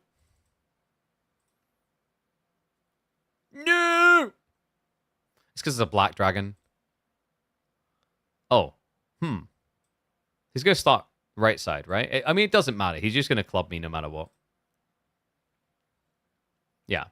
So the improvement that I could probably make over auto-resolve is let's not lose more than the initial archers. Stupid game.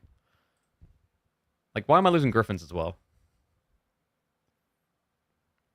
And I got rags. Spell power increase. I got free defense. I don't really use spells right now. It's kind of worthless. That's a bit of a waste. Let's go up here and do all these guys. Nah, we can do better than that. We just need to shoot them in the face straight away. As long as we do that, we win. Boop. See, face shooting is always the way to resolve your problems in life. Face shooting. Not phase shooting, face shooting. Get more swordsmen. Go down here. Destructoid them. More attack. I mean, we're pretty stacked now, actually. Oh, that was like... Maybe I should have jumped in that fight. I should have checked. Melee. And then you're the range dudes. These guys are going to reach, though. It is a good problem.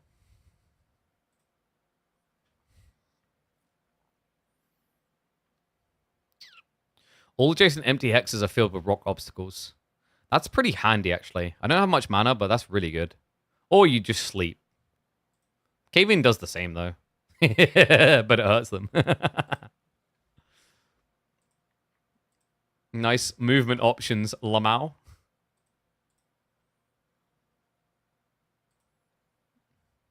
Yeah, so he's going to come in big. Oh, actually, that's even better. Oh, maybe not. I should have clubbed him first with griffins. It's fine. Eat fine.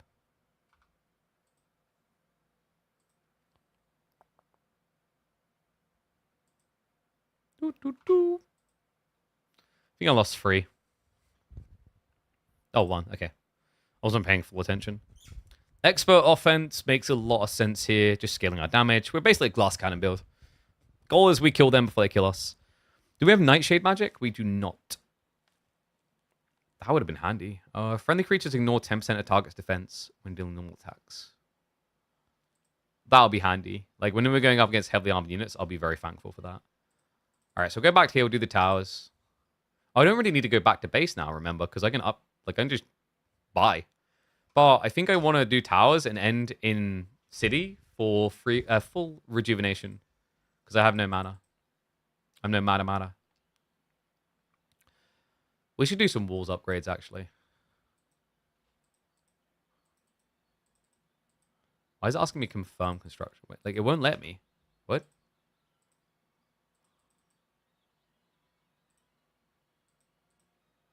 Is there a reason I can't build walls? What? Oh, I have to choose, that's why. Traps appear, additional passages. Let's just do traps. Europe. I don't know if I'll be able to afford both, though. Might be a bit tricky. I'll probably let this set up the marketplace. Oh, I should have... I can get a one offer right there. So maybe not a bad idea. Let's figure out cities first. It's final day. We want to get walls too. Towers doing more damage. Now ultimately attack all enemies. Let's do damage. This is just about buffing economy anyway. That's all I really care about there. Garrison 2. Do we have that over there? I think we have it in the current city, no? Yes. So I got my Giga Boys I can upgrade. I need to go back and do that now. Might just do Solar Temple. Then prep to take a chill pill on the next turn. Let's go through here. Easy battle. See again, dude, like, why are you doing this? We've got Excalibur. All we need to do is lose 6 units, and then... Kapoo! Gazagatai. Scholar's Tiara. 2 knowledge, not bad, not bad. Another -2. -6, rather. It's kind of unfortunate because it's my power stack, but like this is what dragons freaking do all the time. Clenching ring. Like, butt stuff? What? Over time, effects last longer. Clenching ring is just kind of a weird name. Alright, so we can definitely hang out a little bit longer here. Let's get some gold.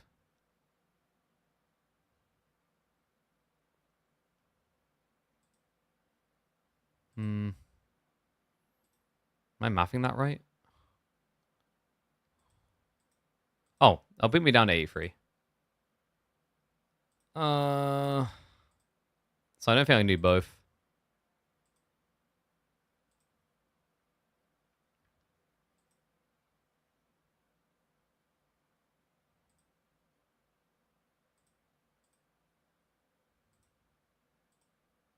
I don't... Nah, I do. I think I'd be, like, too short of being able to do that. Alright, so we'll just go camp in here. Daylight spells your heroes gain 1 level. I think we want more repro here. Make the Griffins better, or do we go Light Weavers? Actually, let's make our swordsmen better. We're power stacking them a little, aren't we? Yeah. So, end turn.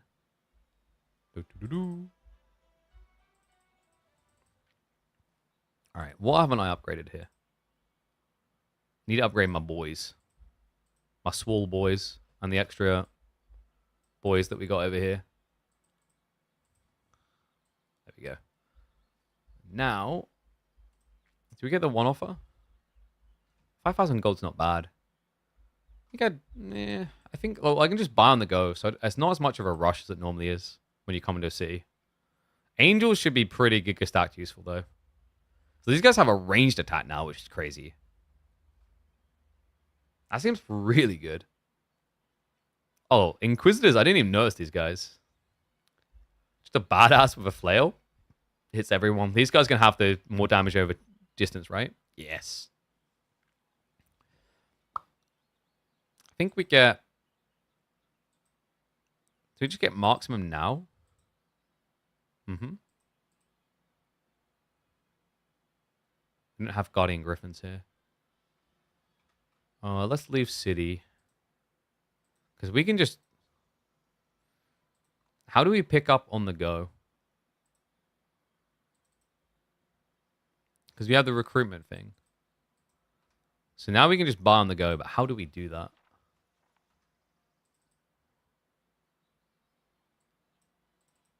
I mean, this is one way to find out, isn't it? Because we accidentally left the marksman behind. Oops. Oh. Was that auto buy? That was auto buy. Whoops. But how do I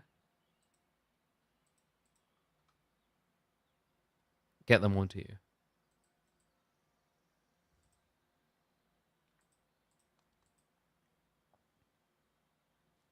A bit confused right now. Oh, do we want to unlock some of this? Is there anything stat boosting?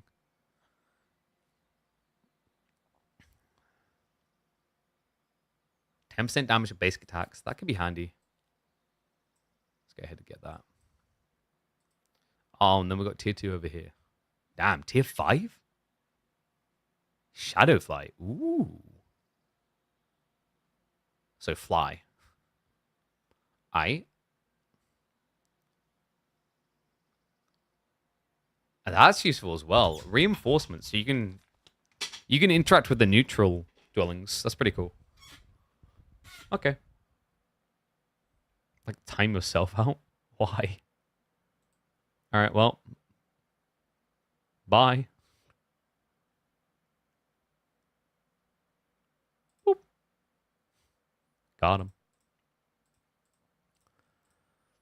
Okay, so if there's anything else I want to unlock right now. I still don't know how to use this interact thing. So grants a new global spell. Okay, so it's a spell. So does it use mana? It does.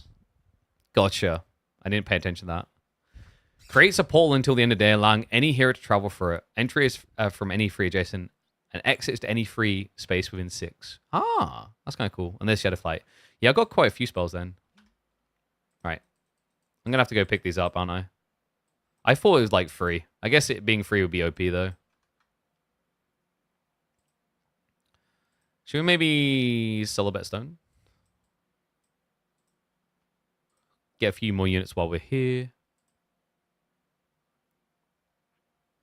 Actually, I want light weavers. Get more light weavers. I really need to start using that buff, by the way. All right, what is the upside on these boys?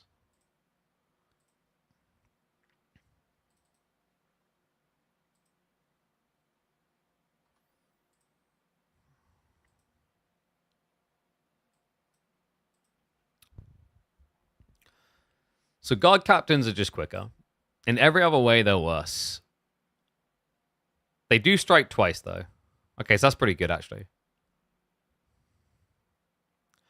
Aegis is really handy. So, like, for range strategies, you basically want Sun Aegis because you reduce ranged incoming damage by 30%.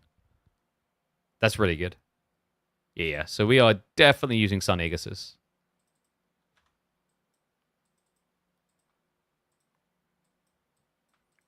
For melee, I'd go the other guys, but for range strats, Sun Aegis, definitely. Okay. Let's go clear some stuff. Dun dun dun.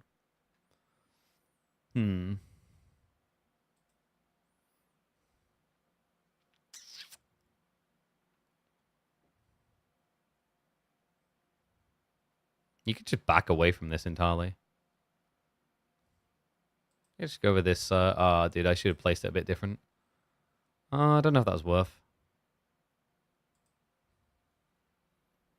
Oh, well, that makes it easier.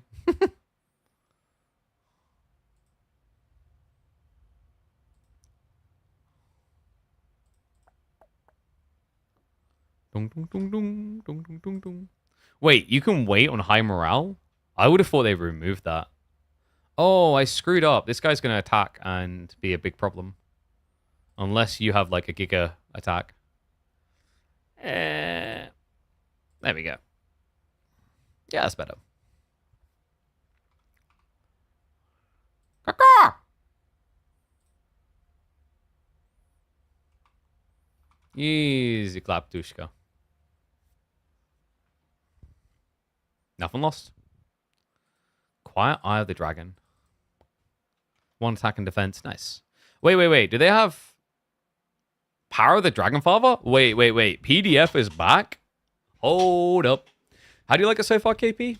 It's different, but like it's familiar enough that I don't mind it. Like I haven't encountered the AI enemy directly. But like it does feel a little bit light on the fact there's only like 4 factions is what I probably like would be my one big takeaways.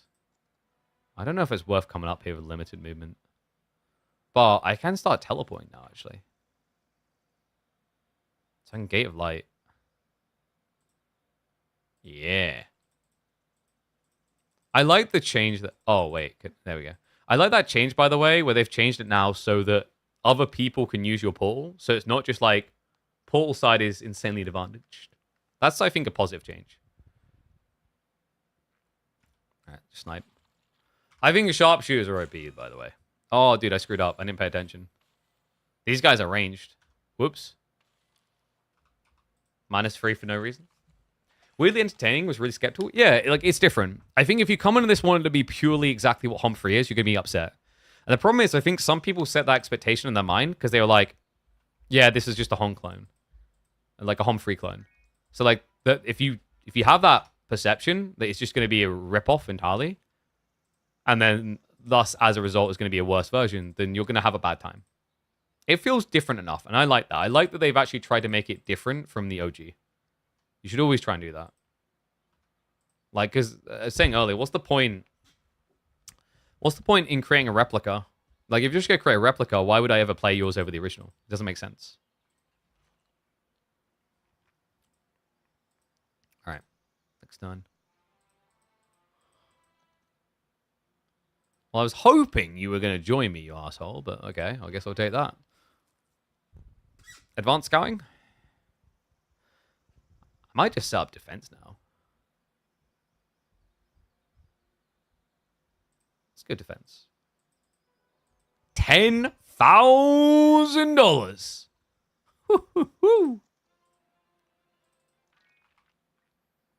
Probably worth portaling down here. Could have ported a little earlier, actually. So Gate of Light again.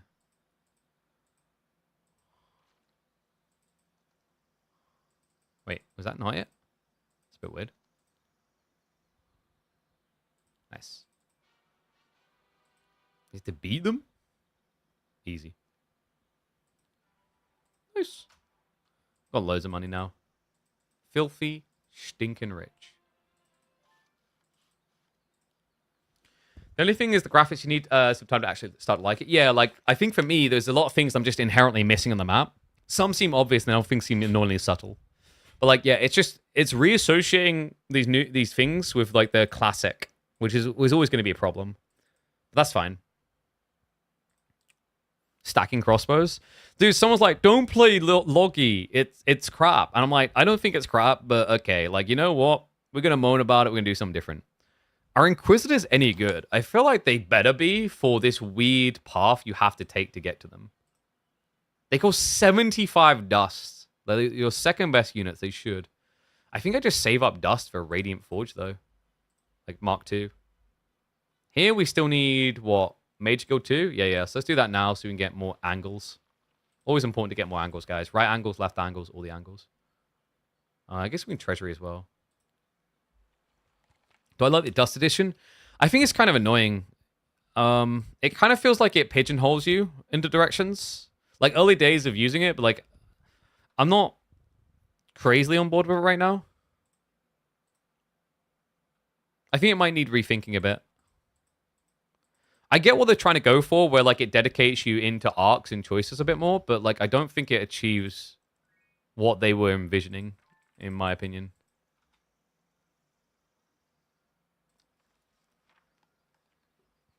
You need a building from a map? Yeah, well, I've been just finding drop-offs, like pickups rather. Which is just bad, really. Oopsie. I don't like the way these portals work, where you, like, misclick all the time. Like, you think you clicked on them and you haven't at all. That could be changed for sure. Okay, so already visited that. Got 48 mana. Can we portal again? No, we can only do it once per turn. And Town Portal's going to be 26. So 26, 20... I've got enough to stay out one more turn and then Town Portal back for rejuvenation, which is fine. So I'll pull down and then I'll Town over here and they'll go over that way. That's probably worth doing, increasing my cavalry. I was thinking about going down here for the wood, but I think it's actually better to go over here. And there's Ancient Crypt as well. You never have enough, I feel like. Yeah, so, like, once again, I get the idea. It's like you're meant to make a choice on what you want to prioritize upgrading. But, like, that already, like, all that does is, like, doubles down the already existing effect of, like, you build power stacks around X or Y in competitive HOM. So it's just going to do the same. It's just going to do the same in a weirder way. A way that's probably going to feel more RNG as well. All right, so double rating online. I don't know if I do Threshold Basilica right now. We've now got +2 per turn, so we don't need more gems right now. Let's get all our golden order set up. I want to go deeper. Deal +5 damage to take -5 in melee. We want range decrease, for sure. What was the final option? Oh, long reach. Yeah. I was about to click long reach by accident. Whoops.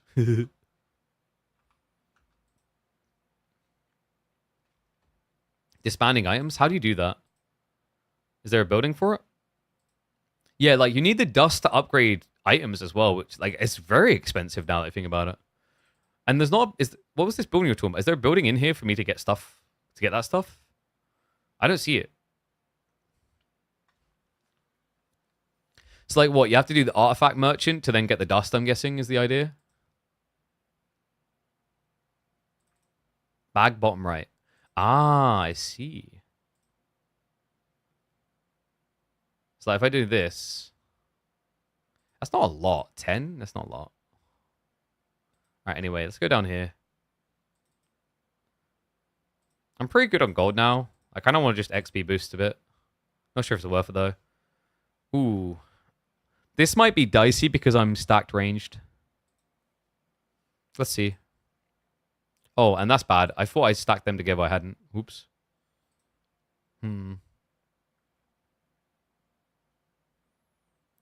This is going to be rough, I think.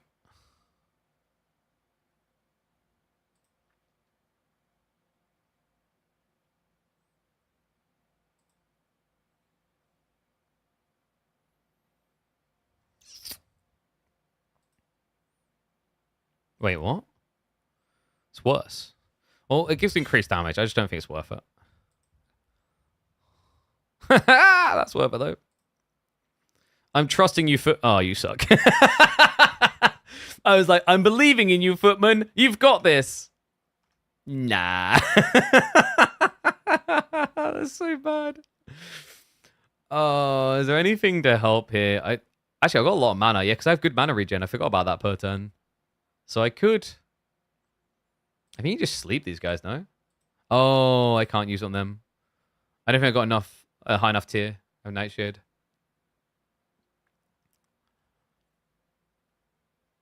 I got the charges. They're just kind of useless, is the problem.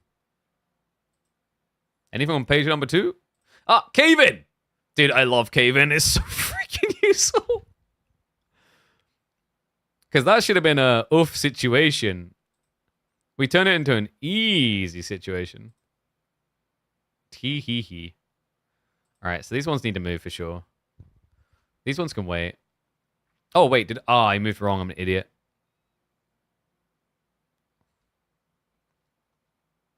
That was cheeky. Okay, props the AI. That was actually using its brain cells for once. That's good. I mean, it's freaking annoying, but it's good. Oh, I should be using these, shouldn't I? I can reach, but I can't reach twice, is the annoyance here. I could lightning bolt, though. I want him removed so marksman can shoot. Need him removed so marksman can shoot. I can use Cave-In again. Cave-In seems a little bit OP, actually. I can't reach now, though. That was pretty bad. I think you just tank this to the face. Nice. RNG. Get rid of him.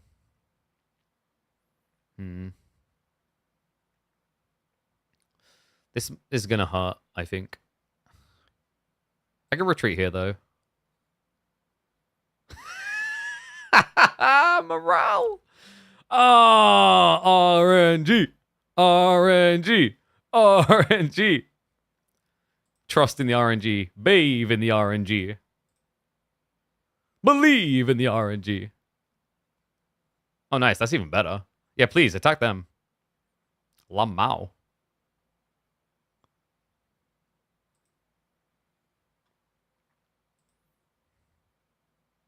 Let's do this. Whoop. Oh, this is a pretty good outcome for a fight, I think. I don't think I want to use you. Like, surely these guys are pretty good in melee. Just to be safe. Doink.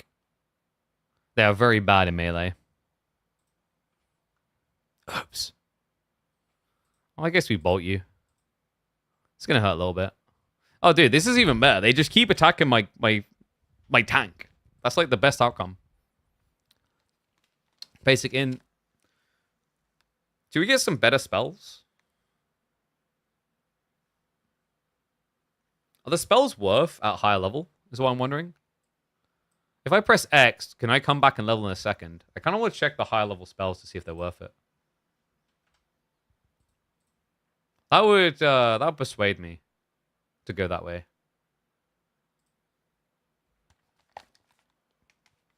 I mean, what else would happen when I press X? We might as well check. I'm assuming... Wait, what happened? Why is that an option then?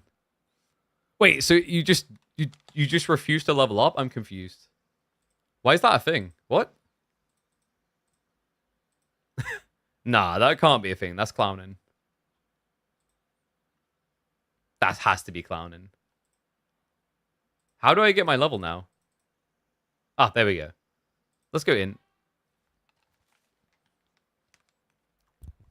Advanced defense might be nice. Let's increase in again. Immediately level up? Nah. Start about learning all spells the enemy knows. Oh, Eagle Eye? Nah, I did. Alright, we'll go level up again. Whoop, whoop. Wait, I didn't level up again. What? Destroy them. What? Why are we losing units? To you? We got a bless. Something like bless here would be good. Yeah. Nice. Not sure if I needed that. I might have just been able to kill them with these, actually. Beamer girls.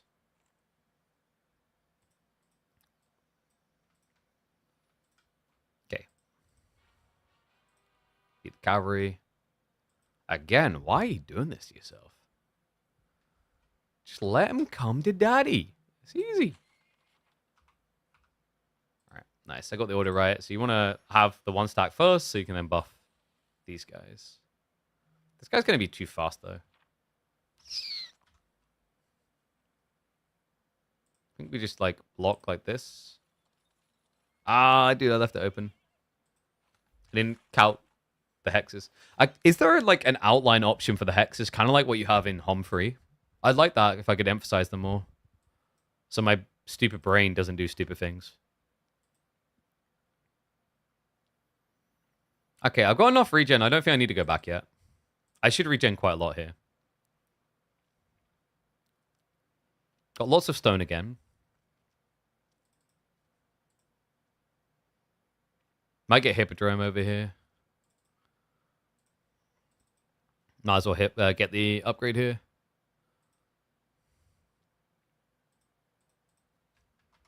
Just preps me nicely for the next week. Yeah, so we've regen like 10 per turn, which is decent. What I can do now, though... So I can use the... Is it relocation? Yeah. Oh. Oops. I thought it was like you open the buy menu. It's not. You push units through. Whoops. Well, I mean, at least we know.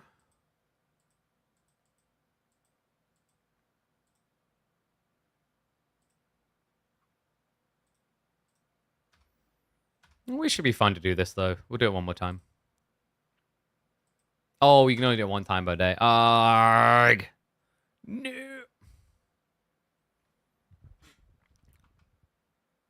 Alright, let's go this way. Don't know if I really want to kill those guys on a normal battle. I'll probably do some stuff. Easy, dragons. What are these? Oh, the Coatls! Okay, I actually like that nod to the the factory that was never truly added to the game. Like, it was added by the community for Humphrey. It wasn't in there by default, right? You have to play Hota. That's cool. I like that. I respect the devs there. That's a cute little detail. That's cool.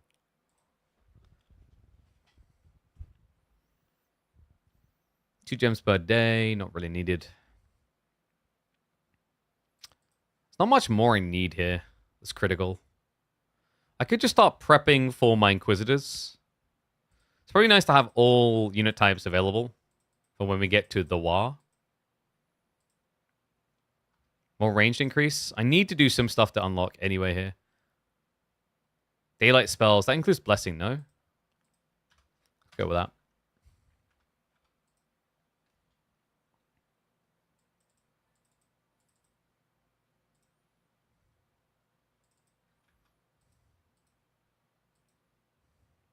All right, so one more loop-de-loo around this area, and then we TP back.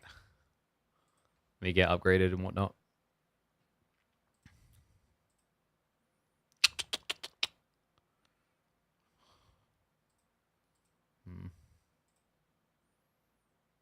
It's just annoying to remember which city is which all the time. Oops, accidentally clicked out of game. Get back in game. Nice. Yeah, we'll get the other Basilica. We should have enough money for that without worrying. Might just get more gems to be safe.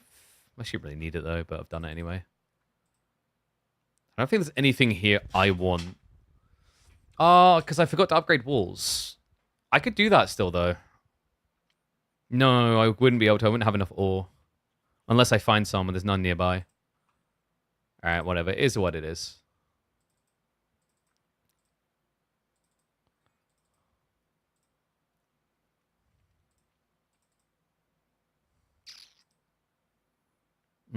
I'm out of movement, aren't I? But I can still town portal. Nice. Easy clap. So the cool thing you can do here, chat, that I was just thinking about, is you can go like this. And then you can relocate from Luminastra all the units. Now, obviously, I'm going to like do this with full mana next turn and buy the units first. But that's a pretty nifty little detail. Oh, I haven't got Guardian upgrade, Griffin upgrades here, have I? I should have transferred the Griffins across, upgraded them, and yeah, that was a mess up. Whoops. Might just keep them on me. We'll see. I mean, I've got room to keep them on me because I'm not going to get the Inquisitors yet. I can just buy them later anyway. So let's save all our money next turn. Okay, nice. So what we want to do over here, we want to buy our boys and gals.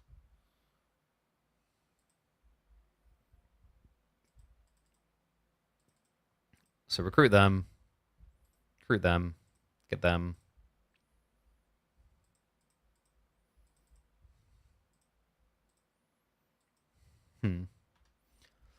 Well, even if I can't buy this whole army out here, the whole point now is that I can upgrade these guys and then get them later. So same logic as to why you want to like buy the Griffins. I can't even afford all the Griffins. But I think it's like worth prepping for them anyway.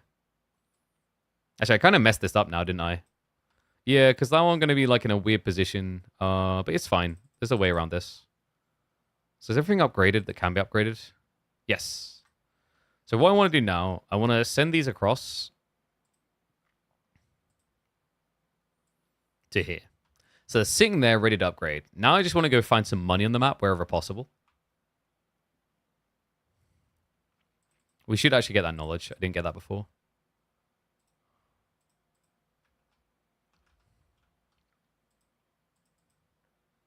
Actually, I screwed up. I said I was going to go over to Thingy, didn't I? Yeah, we should be here anyway. Wait, didn't I? I thought I'd tell... Oh, dude, I done the wrong way around. I was meant to drag these in. Oh, my brain. It's getting too late. Can I teleport again? Or only once? Yeah, I can only do it once per day. I kind of screwed that up. Because you want to take these over, upgrade them, take them back. I done that the really stupid way. Oops. I guess we're waiting here a ton anyway. Actually, this is still fine. So there's a way you can do this. So what you want to do, you just want to basically open a portal and send them across. And then the next day, you'll buy them back again. Makes sense, yeah. So we'll stack these up.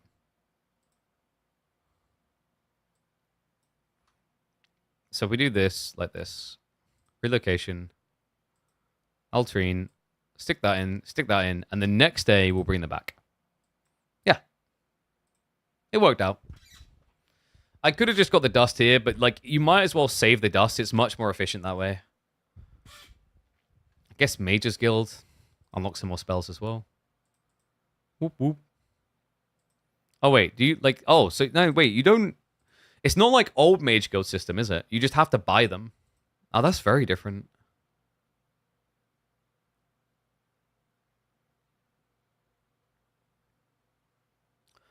Barrage of Rocks. Makes 2 hexes burn. Earth's Rage.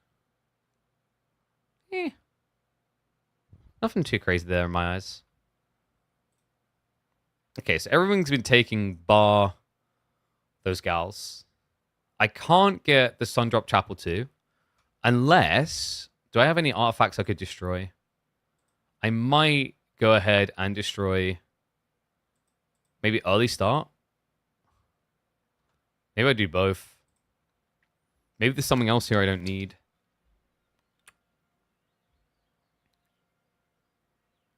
All unlearned sub skills the car. Whoa, okay, that's actually really useful. I'm gonna keep that. I might just get rid of both these spells.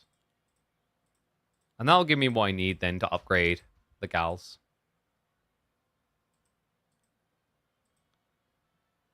We already constructed for today, though, didn't we? Oh, I'm an idiot. Destroy. Smash. Crash.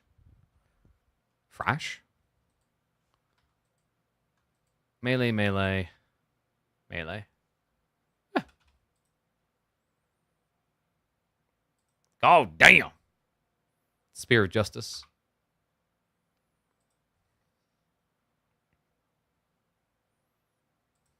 Let's go in.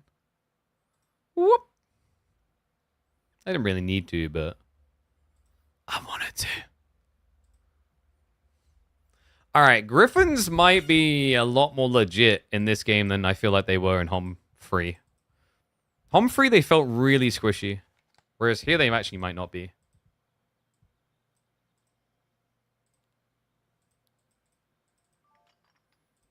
Six mana each morning. I think I've already got one of those.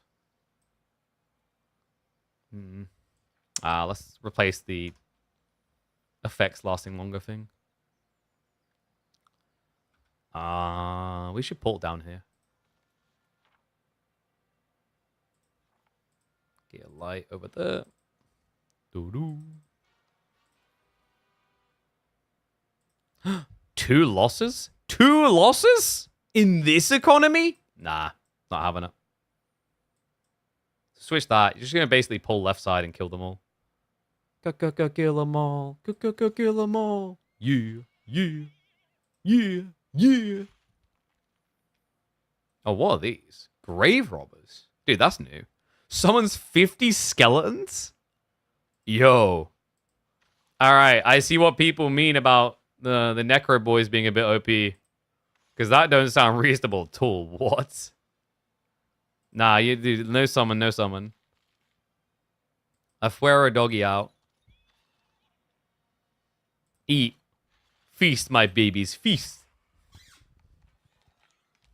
In Griffins we trust, chat. Dude, we've been playing for quite a while. I might have to call it soon.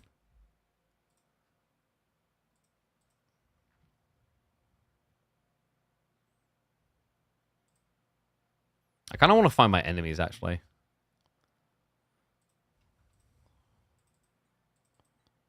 Alright, do we just Leroy it? We should really just Leroy it.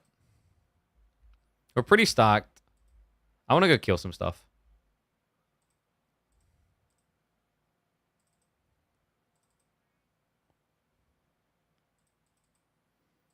Yeah, let's go like this. Whoa. Okay. That's... I mean, they definitely want to keep you in your zone. I'll give them that. Sheesh. What? That ain't an easy break. So, in competitive, you're not meant to teleport over. But, like, this ain't competitive. What the hell is... This hell is the hell of a game? What do you mean, hell of a game? It's Hom, dude. Hom is good. Hell of a game. Hell of a good game. Yeah, this is Heroes of Might and Magic Olden Era. It's the new Might and Magic. We could get more gold source. We've got like 10k Consta. I don't feel like I need it. Let's upgrade our ranged again. I don't know if I should really be leaning range anymore. I feel like it's a trap and a liability.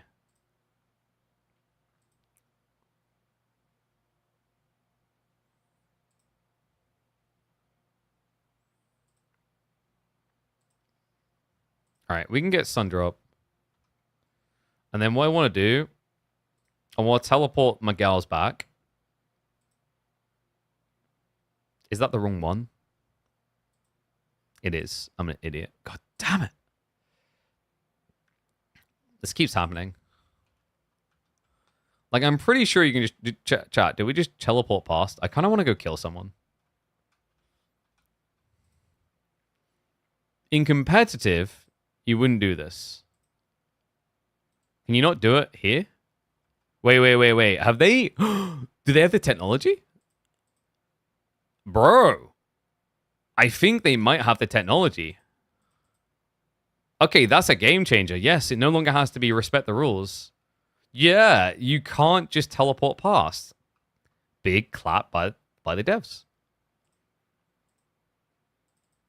So in other words, I need to keep scaling.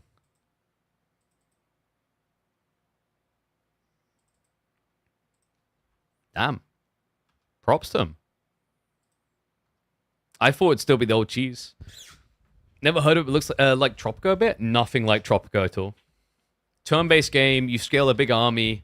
Then you go to combat. You level your heroes. It's like RPG plus strategy. Look up Heroes of Might and Magic Free. It is literally one of the greatest strategy games ever created. Alright, so send the gals back. Bring the boys out.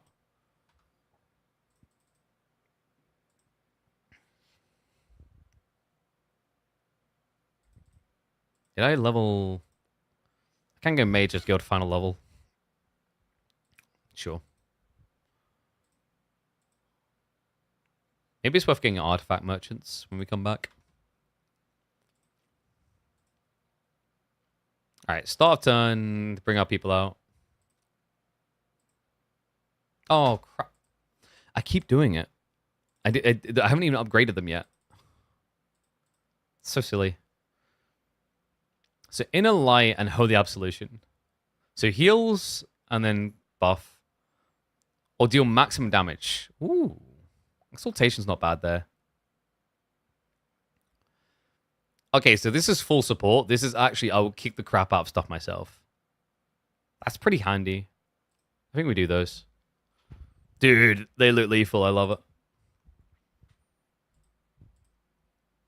Let's get marksman. Let's get our guard captains.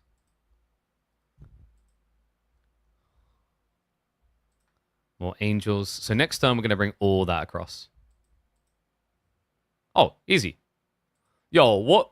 Fairy dragons and what the hell are those adorable other things that are about to murder me? I must know. Before they murder me, I must know. Kitten horns. Okay, those are freaking adorable. No. I defended by accident. Oh, I slipped on the key.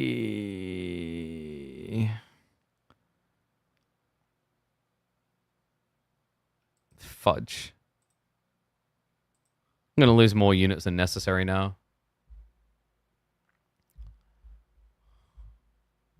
Heavenly Blade. All friendly creatures deal 100 pure damage upon attack. That's not bad.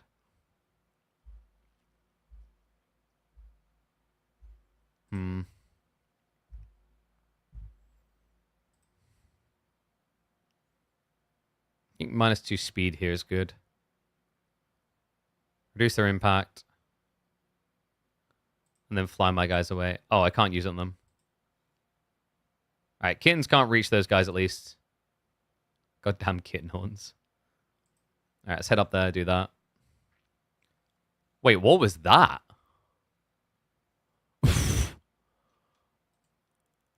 Remnant of Mad Time. When this creature dies, Berserk is cast upon its killer. They are forced to attack the nearest creature. Huh! Alright, dude, that's a really big problem. Oh, no. Okay, so, like... So, like, if I do this, for example... Yeah. That is a really big problem. 48? Oh, my God. And the -10. Gee, that was not worth it. That was so not worth it. That was so insanely not worth it. What? Alright, guys. Do not trust the kittens. That's the lesson from this. The kittens must never be trusted.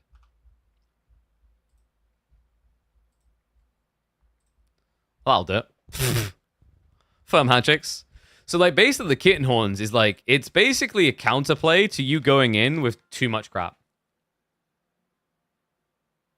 So I can get reinforcements level 2? I've already got that. Is it level 2? I'm not sure. Doesn't seem to change it.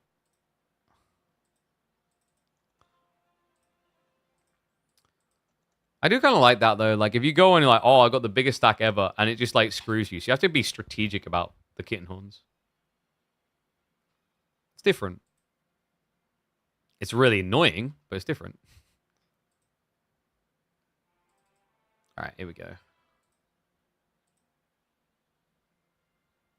Get my boys. Bring everyone back. Nice, nice. Nice, nice, nice. Thank God I had the extra slot. These guys need to be... Oh, that's annoying. You have to be in the city to upgrade them. I thought you could do it anywhere. Why is it on the wrong thing? These seem like they might be a problem. Sentinels of Glory. What? Okay, I'm gonna get clapped on that. I almost want something that stops a unit from being attacked for a turn. You know? Maybe it's just time to give up on the marksman and accept they're just never going to be safe. All friendly creatures deal 100 pure damage. Like, is that per unit? Because if so, that's broken. It must be, like, just a one-off increase. So that's a cool strat for, like, 1-stacks, I guess. I could just straight up give armor.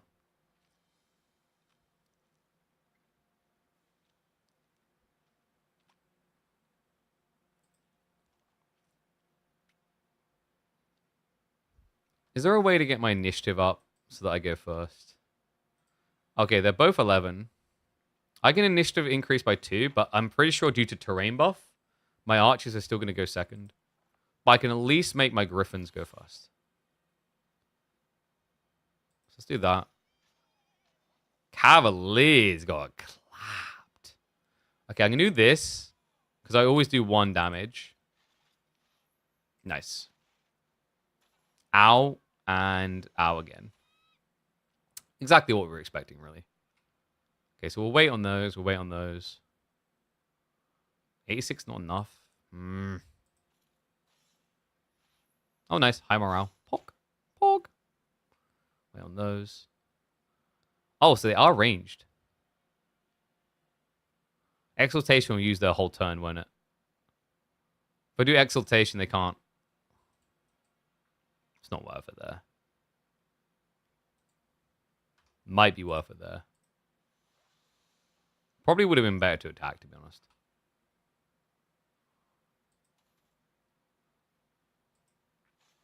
I'm sure I made the right call there. Is there a haste, a speed increase? We've got a speed increase. We go for that. We can decrease their speed, but I want to increase mine. Nah, I'm not seeing it. But what I can do is this, guys. Yes. Yes. So you won't reach. You will. I think I blast. How much health they got? They got a lot of health. So I do have to do 567. I don't think I've got a spell that hits that hard. We can do initiative increase, though. Yeah. If we initiative roll. Where is it? We used it before. Early start. Yes. That's still not enough? I thought that would be enough. Oh, wait. Is my angels really 9 here? That's so weak. Okay, that works, though. Yeah, this is the problem with stacking for marksman. Like, it doesn't work when you're up against the higher rank crap. You just get slapped around big time. Hero can learn up to tier 5 spells without needing the corresponding school. That's probably a good idea. I have knowledge but not spell power, though, so I don't know how worth that is. Let's get expert defense for now. Finally increasing ignore 10% the attacker's attack. Yeah, okay. Nice, lots of crap. Yo, we are loaded up on alchemical dust. We have all the cocaina in the world. Time to upgrade the big boys. I don't think there's anything else here I want. I might need Resource Depot, actually. Probably need even more money than what we got here.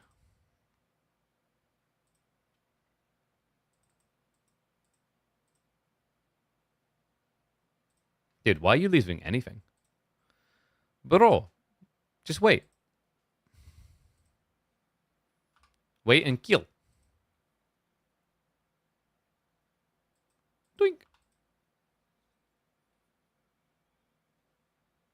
Good vibes.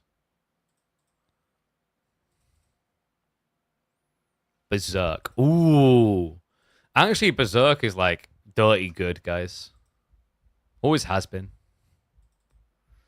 But I don't know if I got a high enough tier to use it on anyone. It's going to be the problem. And if not, that's going to make it underwhelming. So end of my next turn, I want to return my angels to that base to upgrade them. Destroy them. Get money. Get money, honey. Expert insights to go even higher. Allows heroes to teach each other spells. Don't care about that. Oh, nice. I don't think I have tactics, though. That kind of sucks, but I'll still take the plus ones. I don't know if you can stack insane stats as much as you do in the other games. Kill these guys. 7,500. Easy battle to get into morale. Pandora's box might have a lot of gold in it. I need to start using my portals more. I think we go over here. Destroy these. We can do better. Ranged, right? Ranged. I sense that you are going to be annoying. But bless. Oh.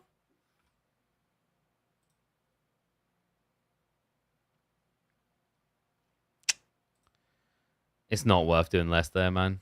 That's such a waste.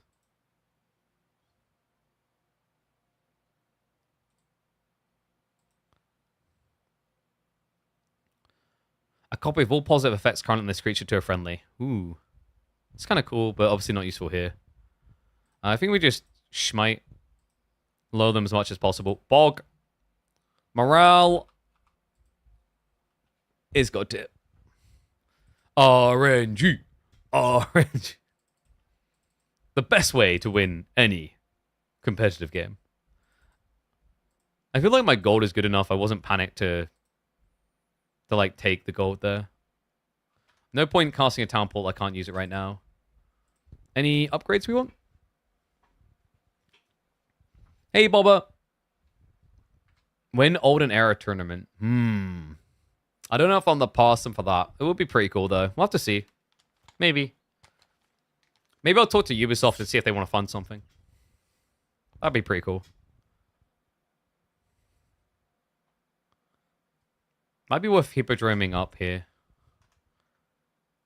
Yeah, I got 142. I don't know why that's showing income perma. That's really annoying. Let's get that. Oh, I keep forgetting to upgrade walls, so this is like weak development. Nice. So, gotta remember, we need to get the boys, make sure they're upgraded in the current and correct form. I haven't had a look at these yet, actually. Yeah, let's have a look, like, and see what's good. Just like add one of these, one of these.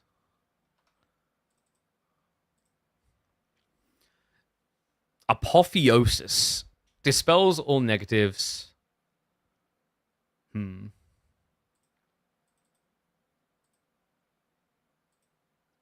Oh, yes, in the screen, isn't it?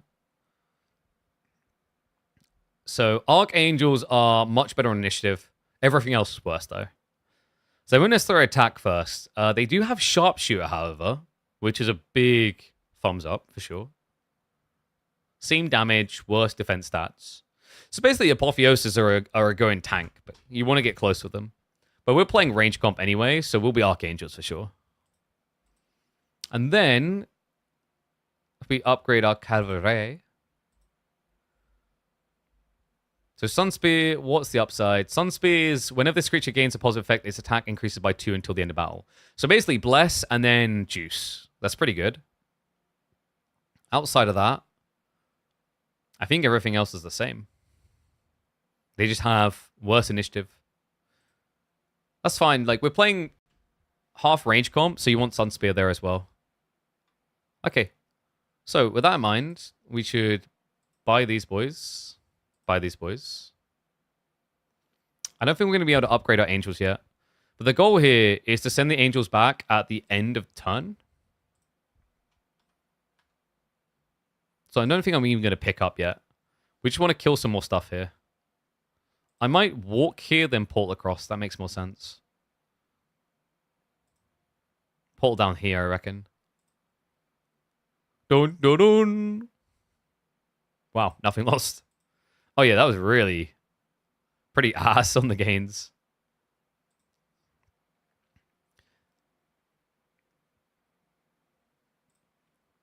I think like they need to change the graphics for Town Pole and this pole. They kind of feel a bit too similar. Like easy to get confused.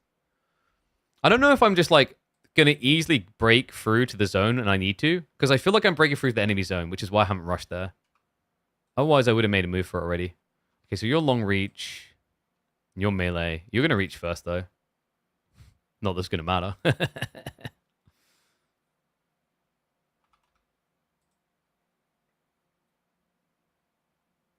Doink. My boys.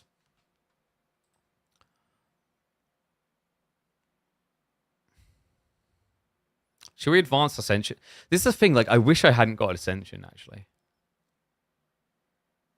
It's so worthless in the mid-late game. It's, like, really trash.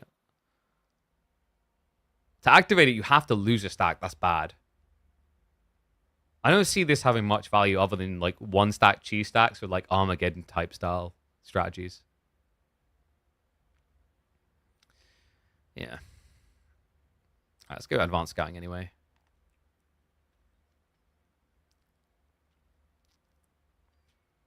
An area I control. How do I control this area, though? Is there a city in here? Should probably just do pathfinding.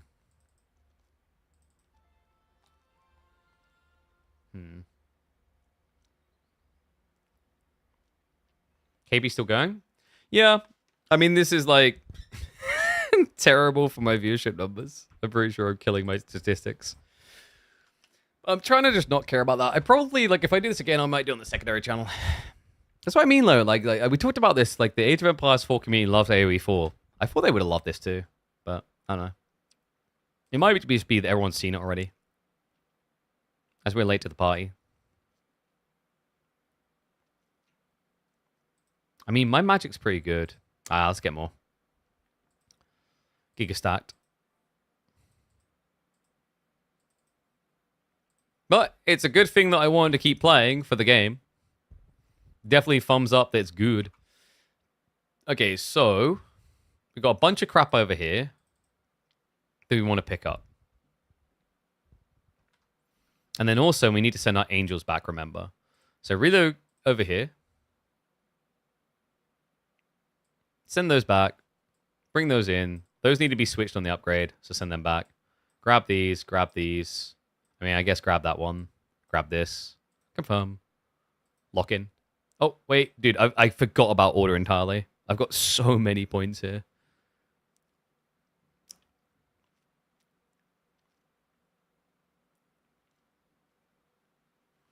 Increased morale chances, pretty good.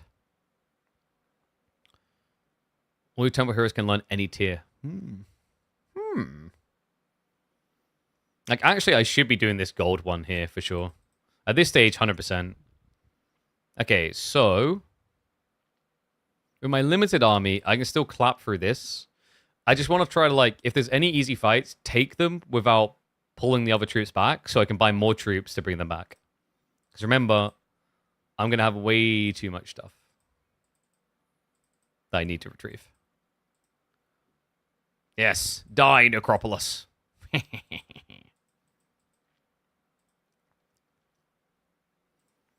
And this is good practice, though. I need to get familiar with the game so that I can take a giant dump on Anatan when we inevitably play this.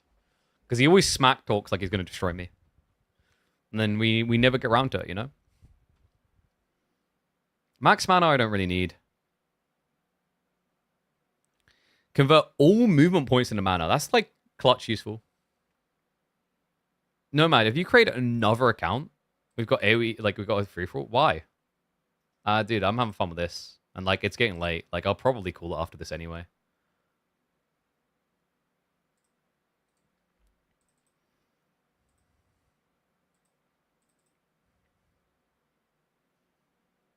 Should have probably found... Is there actually a city in here? There must be.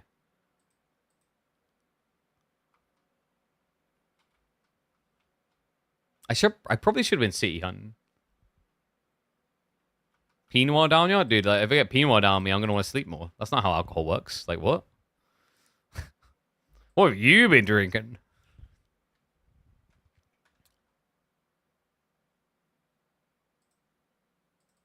Did I send it to the wrong city? Where are my angels? Oh, dude, I never sent them back. Okay, that's pretty bad. We'll send them back now. We'll get them back next turn. That's fine. Dude, my brain. Little buffering zone on me.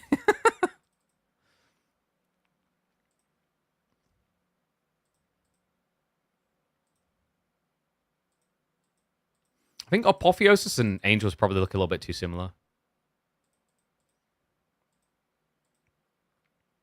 I thought I upgraded those guys. I guess not. Okay, anyway. Sunspit. Archangels. Do I not have enough? Oh, I'm like super close to what I need. Like stupidly close.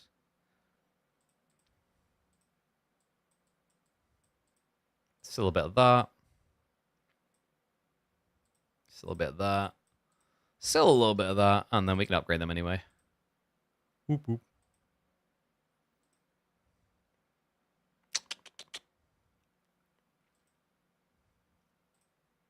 Might just honestly say screw it and use my wizard cocaine. So I don't have to do as much like juggling. Like the juggling is good in the other game when you're trying to optimize. Now it's just like you got the resources, it's tedious not to.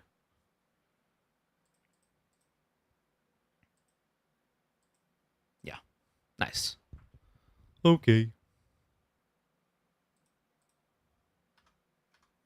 Then we want to retrieve our army. And like now I just want to go and find a big fight. Like we've built towards this. I don't know. We've been building a long time.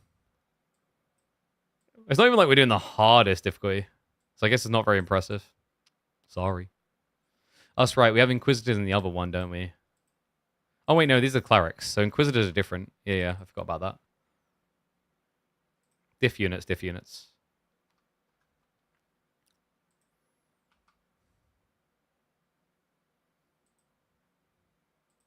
Nice. Alchemical dust. Gold, wood, everything else. Easy klaptushka.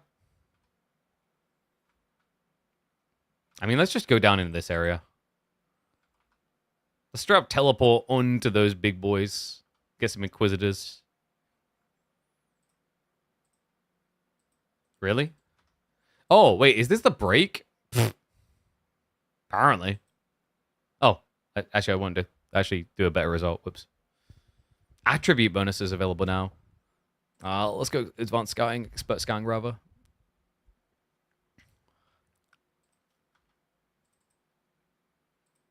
Yarp. Job's done. Hey, I'm in just like a plow forward mode. I can't even be asked to upgrade my seats anymore. Oh, these sentinels. Do I want to deal with them? They're going to hurt. I think I can do better than that. Maybe armor?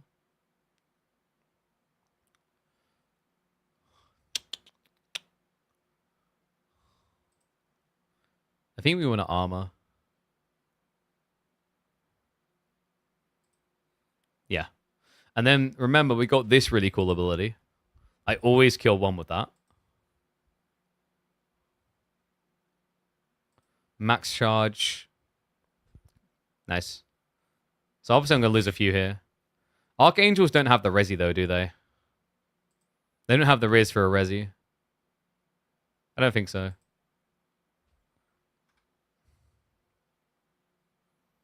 Does Celestial Flail mean you still get attacked though? Yes. Although, tanky enough to actually take the hit to the face, believe it or not. Bro. Do we have a resi? Did they take res away from Archangel? That feels so weird. I don't think the other one has it either. Like, you've just lost that ability, if I'm not mistaken. Alright, so that's all the money we should need to get upgrades and whatnot. Is this ranged? No. So, somehow you managed to lose a bunch of sharpshooters. I won't even ask how.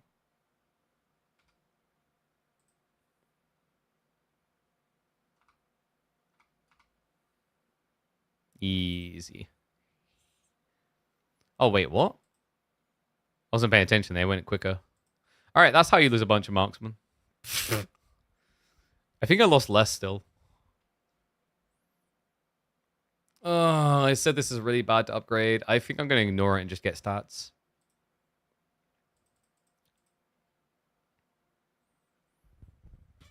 Transforms into another creature the same strength. Ooh, nah. 2 focus points at the start of battle is pretty handy. Also, I just realized I can upgrade some of these items, can't I? Maybe Eye of the Dragon? Nice, +2.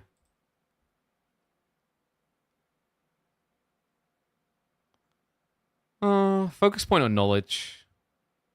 I think it's worth having the 2 focus point extra. Where's the fish go? What? I'm confused. Is it a weapon? Nah, dude, we're not taking Excalibur off for that. Get out of here. And these are rings, of course, so might go for the morale increase there. Mm-hmm.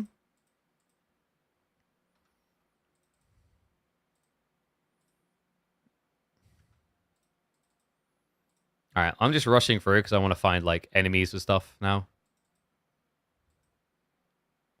Dun, dun, dun.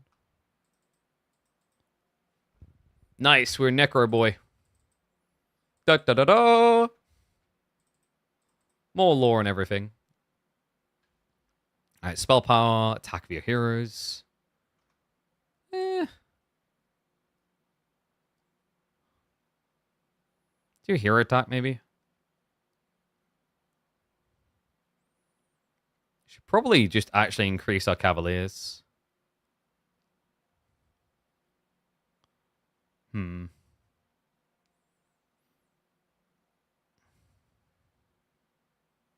Yeah. Increase our cavalry. Inquisitors too. 12 defense, but -4 attack. We've already got so much defense. It is a legendary, though. I can beat the crap out of them easily, too. Choices.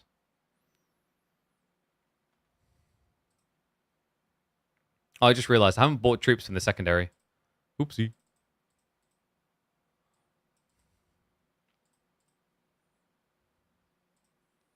Let's get our marquees. Did I upgrade Inquisitors in the other one? I don't think I did. No. So we'll get them as well.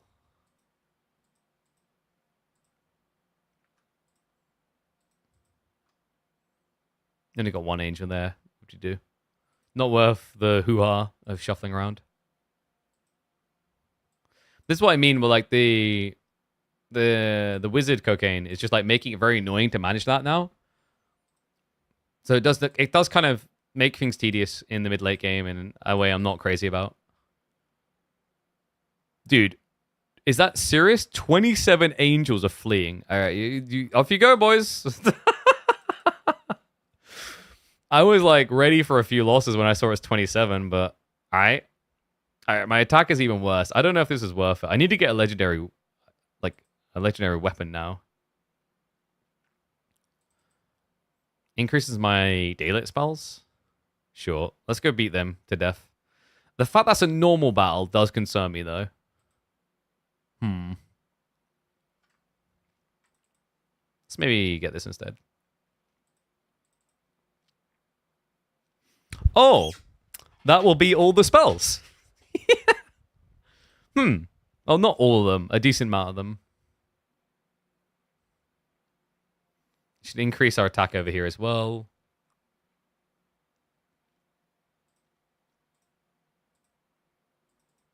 Oh, dude, every time with that. It's going to take some getting used to. And then next turn, I'll teleport over to this. Yeah, so we'll Gate of Light to hit. Let's get my XP. Definitely attack, because now I've got way too much defense. Can I wear those gloves? I think they go down here, don't they?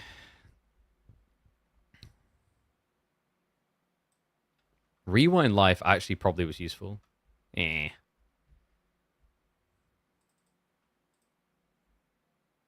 So, first time person in here gets stuff. That's not very good. Oh, they do have Dragon Utopias.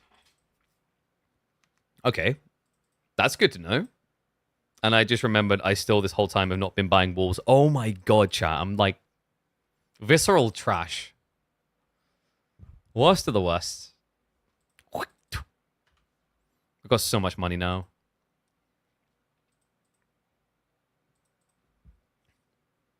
Nice, nothing lost. Okay, so we honestly might want to start leaving the marksman at home soon when we come to things like Dragon Utopias, because Dragon Utopia is going to make it bad. Oh, you do have Dimension Door. So Gate of Light and Dimension Door are like two very different things. I thought they wouldn't have had Dimension Door still. That's interesting. Okay, so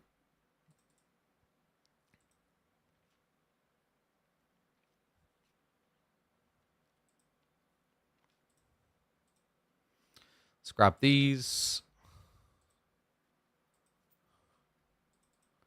And we can upgrade our boyos again.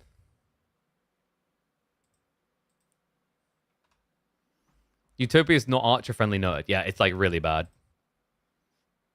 I don't know if it's like being sarcastic you played before, like, but yeah, like it's bad. It's so bad. Like maybe even leave these guys out. Just go with that. And then do that. It's so bad. Eh? Losses? In my army? I think not. Well, in fairness, I should have cleared this before sending the marksman home, really. Damn, son. Oh, they are angelic, but very wrathful. Might want to move these over here.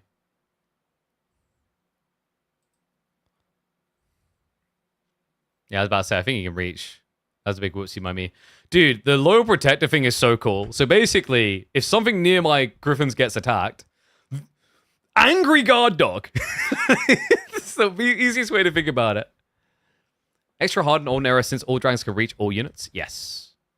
I mean, that's always been the case with Dragon Utopias, though. Like, taupes were never safe in Hom. You always get slapped in taupes.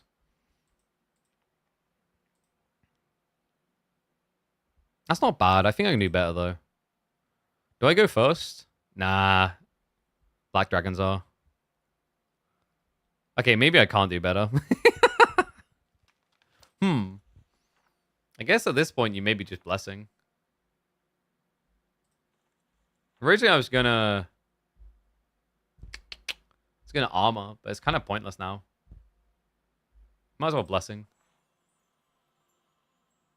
These guys still need to attack, so I can beat the crap out of them. Pog. I reckon these guys can charge these ones down. Oh, they can't. But I can do this. Oh, that's so powerful. Alright, there's one still alive. It's a bit annoying.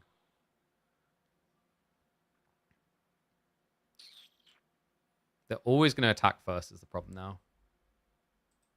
Let's go for that. Nice. Then we can do that. Then if I bring him in like this, I think my griffin attacks. Oh, wait, no, because, yeah. Not being attacked. My brain. Ooh. Okay, that's not too bad. Oh, dragons do still have that. I wasn't sure. They still burn through multiple targets. That's the first time we saw that. I think we lost more of the Guardian boys, but like the foot soldiers, but we lost less of everything else. Nice. Okay, this is why you do taupes, guys. I don't care about diplomacy. 100% HP restored to allies. This affects revival. Ooh. Yeah, but I don't really have healing for that, so that doesn't matter. But this is better than like the Chitness shield. I got way too much defense. I'd rather have a little bit better balance. Actually, I don't know, like 10 defense, like 12 defense. But your attack is really sucky. Ah, it's a mixed bag. Summon Avatar Siegecraft. Nah, keep that one. I think I get rid of this. Yeah, I don't know. That didn't feel like the best of taupes.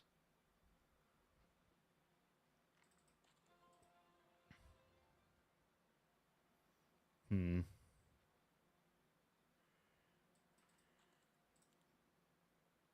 destroy them. I don't think I've got anything left to get there. But is there anything we need here? I think we should just be upgrading this. I don't know if I want to go in and get the extra creatures from here. I'm gonna get the extra money first. I'm a purist, baby. Except when I play my Magic trading card game. Then I mix my decks. Exclamation mark heroes.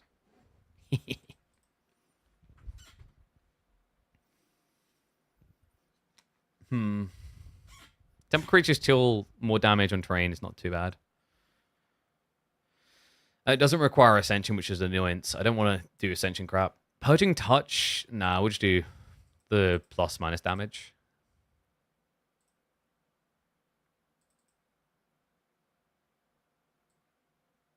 Oh.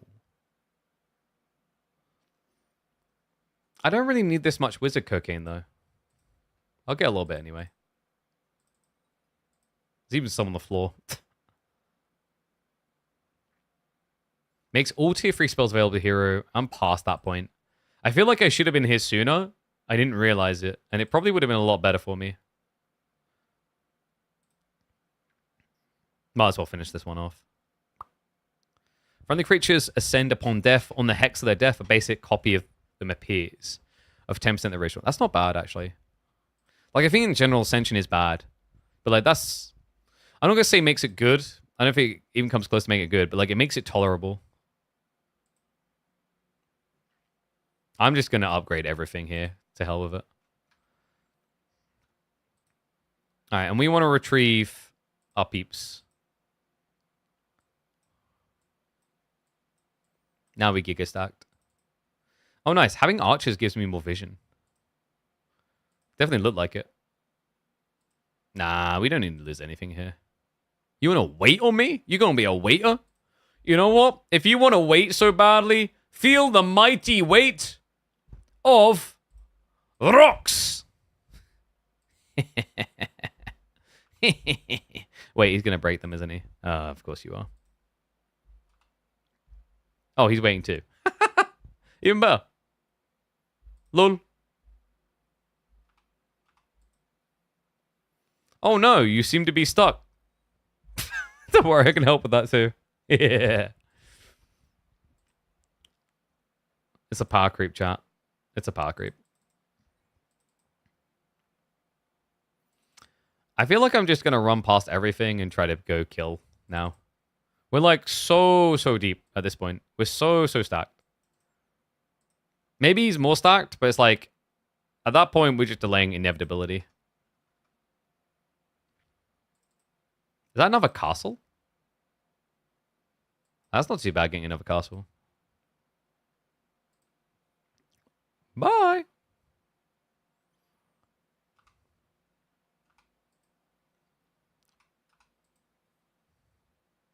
Boop.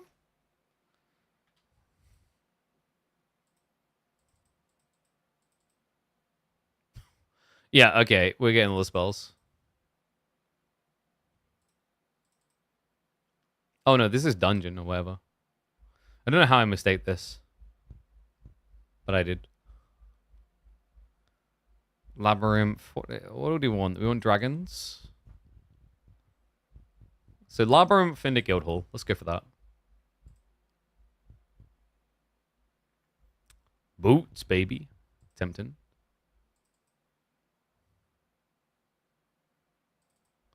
I don't think there's anything left to upgrade here. We got way too many lore points to still use them. I mean, we're building a big Light Weaver stack. And now we can get angels. There we go. Angel growth, most important thing. That's all we truly care about.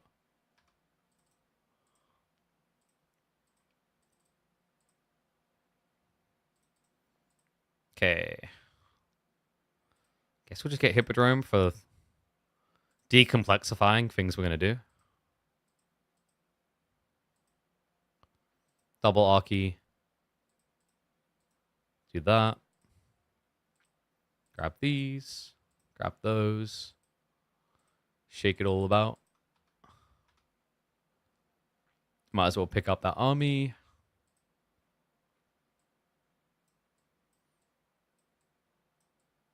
Alright.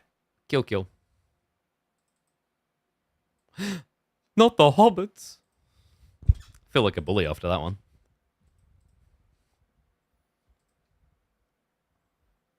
Okay, so that's dungeon stuff. Wait, no, that's not. Isn't that the Cthulhu Civ? I think that's Cthulhu Civ.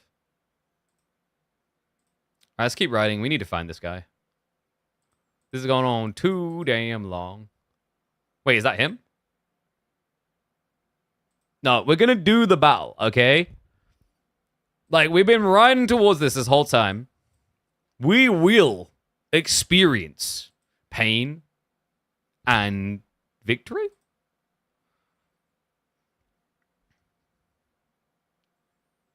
Let's see Radiant Armor. 144. Oof. Dude, having... I don't know, man. I think allowing Castle to have double unit that has Sharpshooter is probably way too good. I just realized it's very hard to show off on TikTok. Sorry, TikTokers. The combat sucks for them. Because the game uses... There's no zoom out or anything or pan. Sorry, guys. I don't know how to solve that easily. Alright, is this the tier 5? Tier 6 is also ranged. Basically, you just want to snipe their best. We could insta-snipe them, then melee, I don't care. We're going to take out... Yeah, these. Lol. Owie. Wait, did he stone them? Yeah, thick hide. Less melee damage take. I don't think that matters, mate. Something tells me I don't care about that. Funny. Ouch. Okay, we definitely spent way too long waiting. You know what it was? It was that big mob that we encountered where I'm like, uh-oh, I don't know how to get past this easily. It didn't matter, though. It really didn't.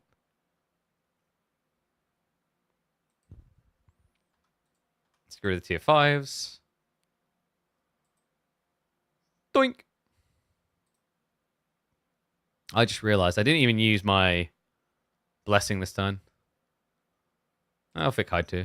Oh wait, I don't have mastery on that, do I? Better spells. Give me the best. Oh, I had chain lightning. I didn't even think to use it. Mirror copy? Oh, it does minus 75%. They've rebalanced clone a lot. That's not very good anymore. Oh.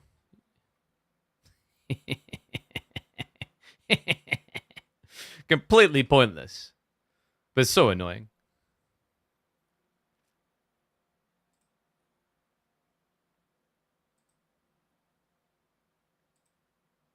Oh, I haven't been using Catapult. Oops.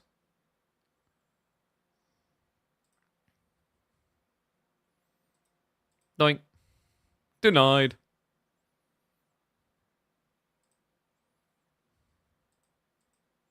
Can we Catapult in? Nah. Just do this. GG. Okay, so is that game? Yeah, okay, it's game. I spent way longer than I thought I'd need to. Like, everyone's been upping the AI, like, is really threatening. I mean, it was only 125%, but I was expecting that to be a boatload harder at the end. I'm a bit underwhelmed. I don't know, the AI just didn't seem to be doing anything. So it looks like there's a huge death stack that blocks the short route. If you just go around, you can easily get on top of them. All right, guys, that's going to be it. That was a pretty long stream. Honestly, like, we were going for, I think we spent 3 hours at least on this today. 2 hours on that sesh, if I'm not mistaken. And maybe there's one restart, I'm trying to remember. Time kind of flew. Definitely needs to be a lot faster, but, like, I don't know. The pacing fell a little bit off, but, like, overall pretty cool. Thumbs up. Like, I don't know. This definitely has some potential. I don't think it's going to be for everyone. It's not going to satisfy everyone and what they're looking for in Might and Magic, Freeze, Replacement, or whatever. But I kind of hope it just gets a new audience. Doesn't even necessarily need to snatch from the existing. But guys, that's going to be it. I'm going to end there. It's literally midnight. I've been streaming now for 9 hours. GG. Thank you for watching. Hope you enjoyed it. And I will see you all very soon. Doodles.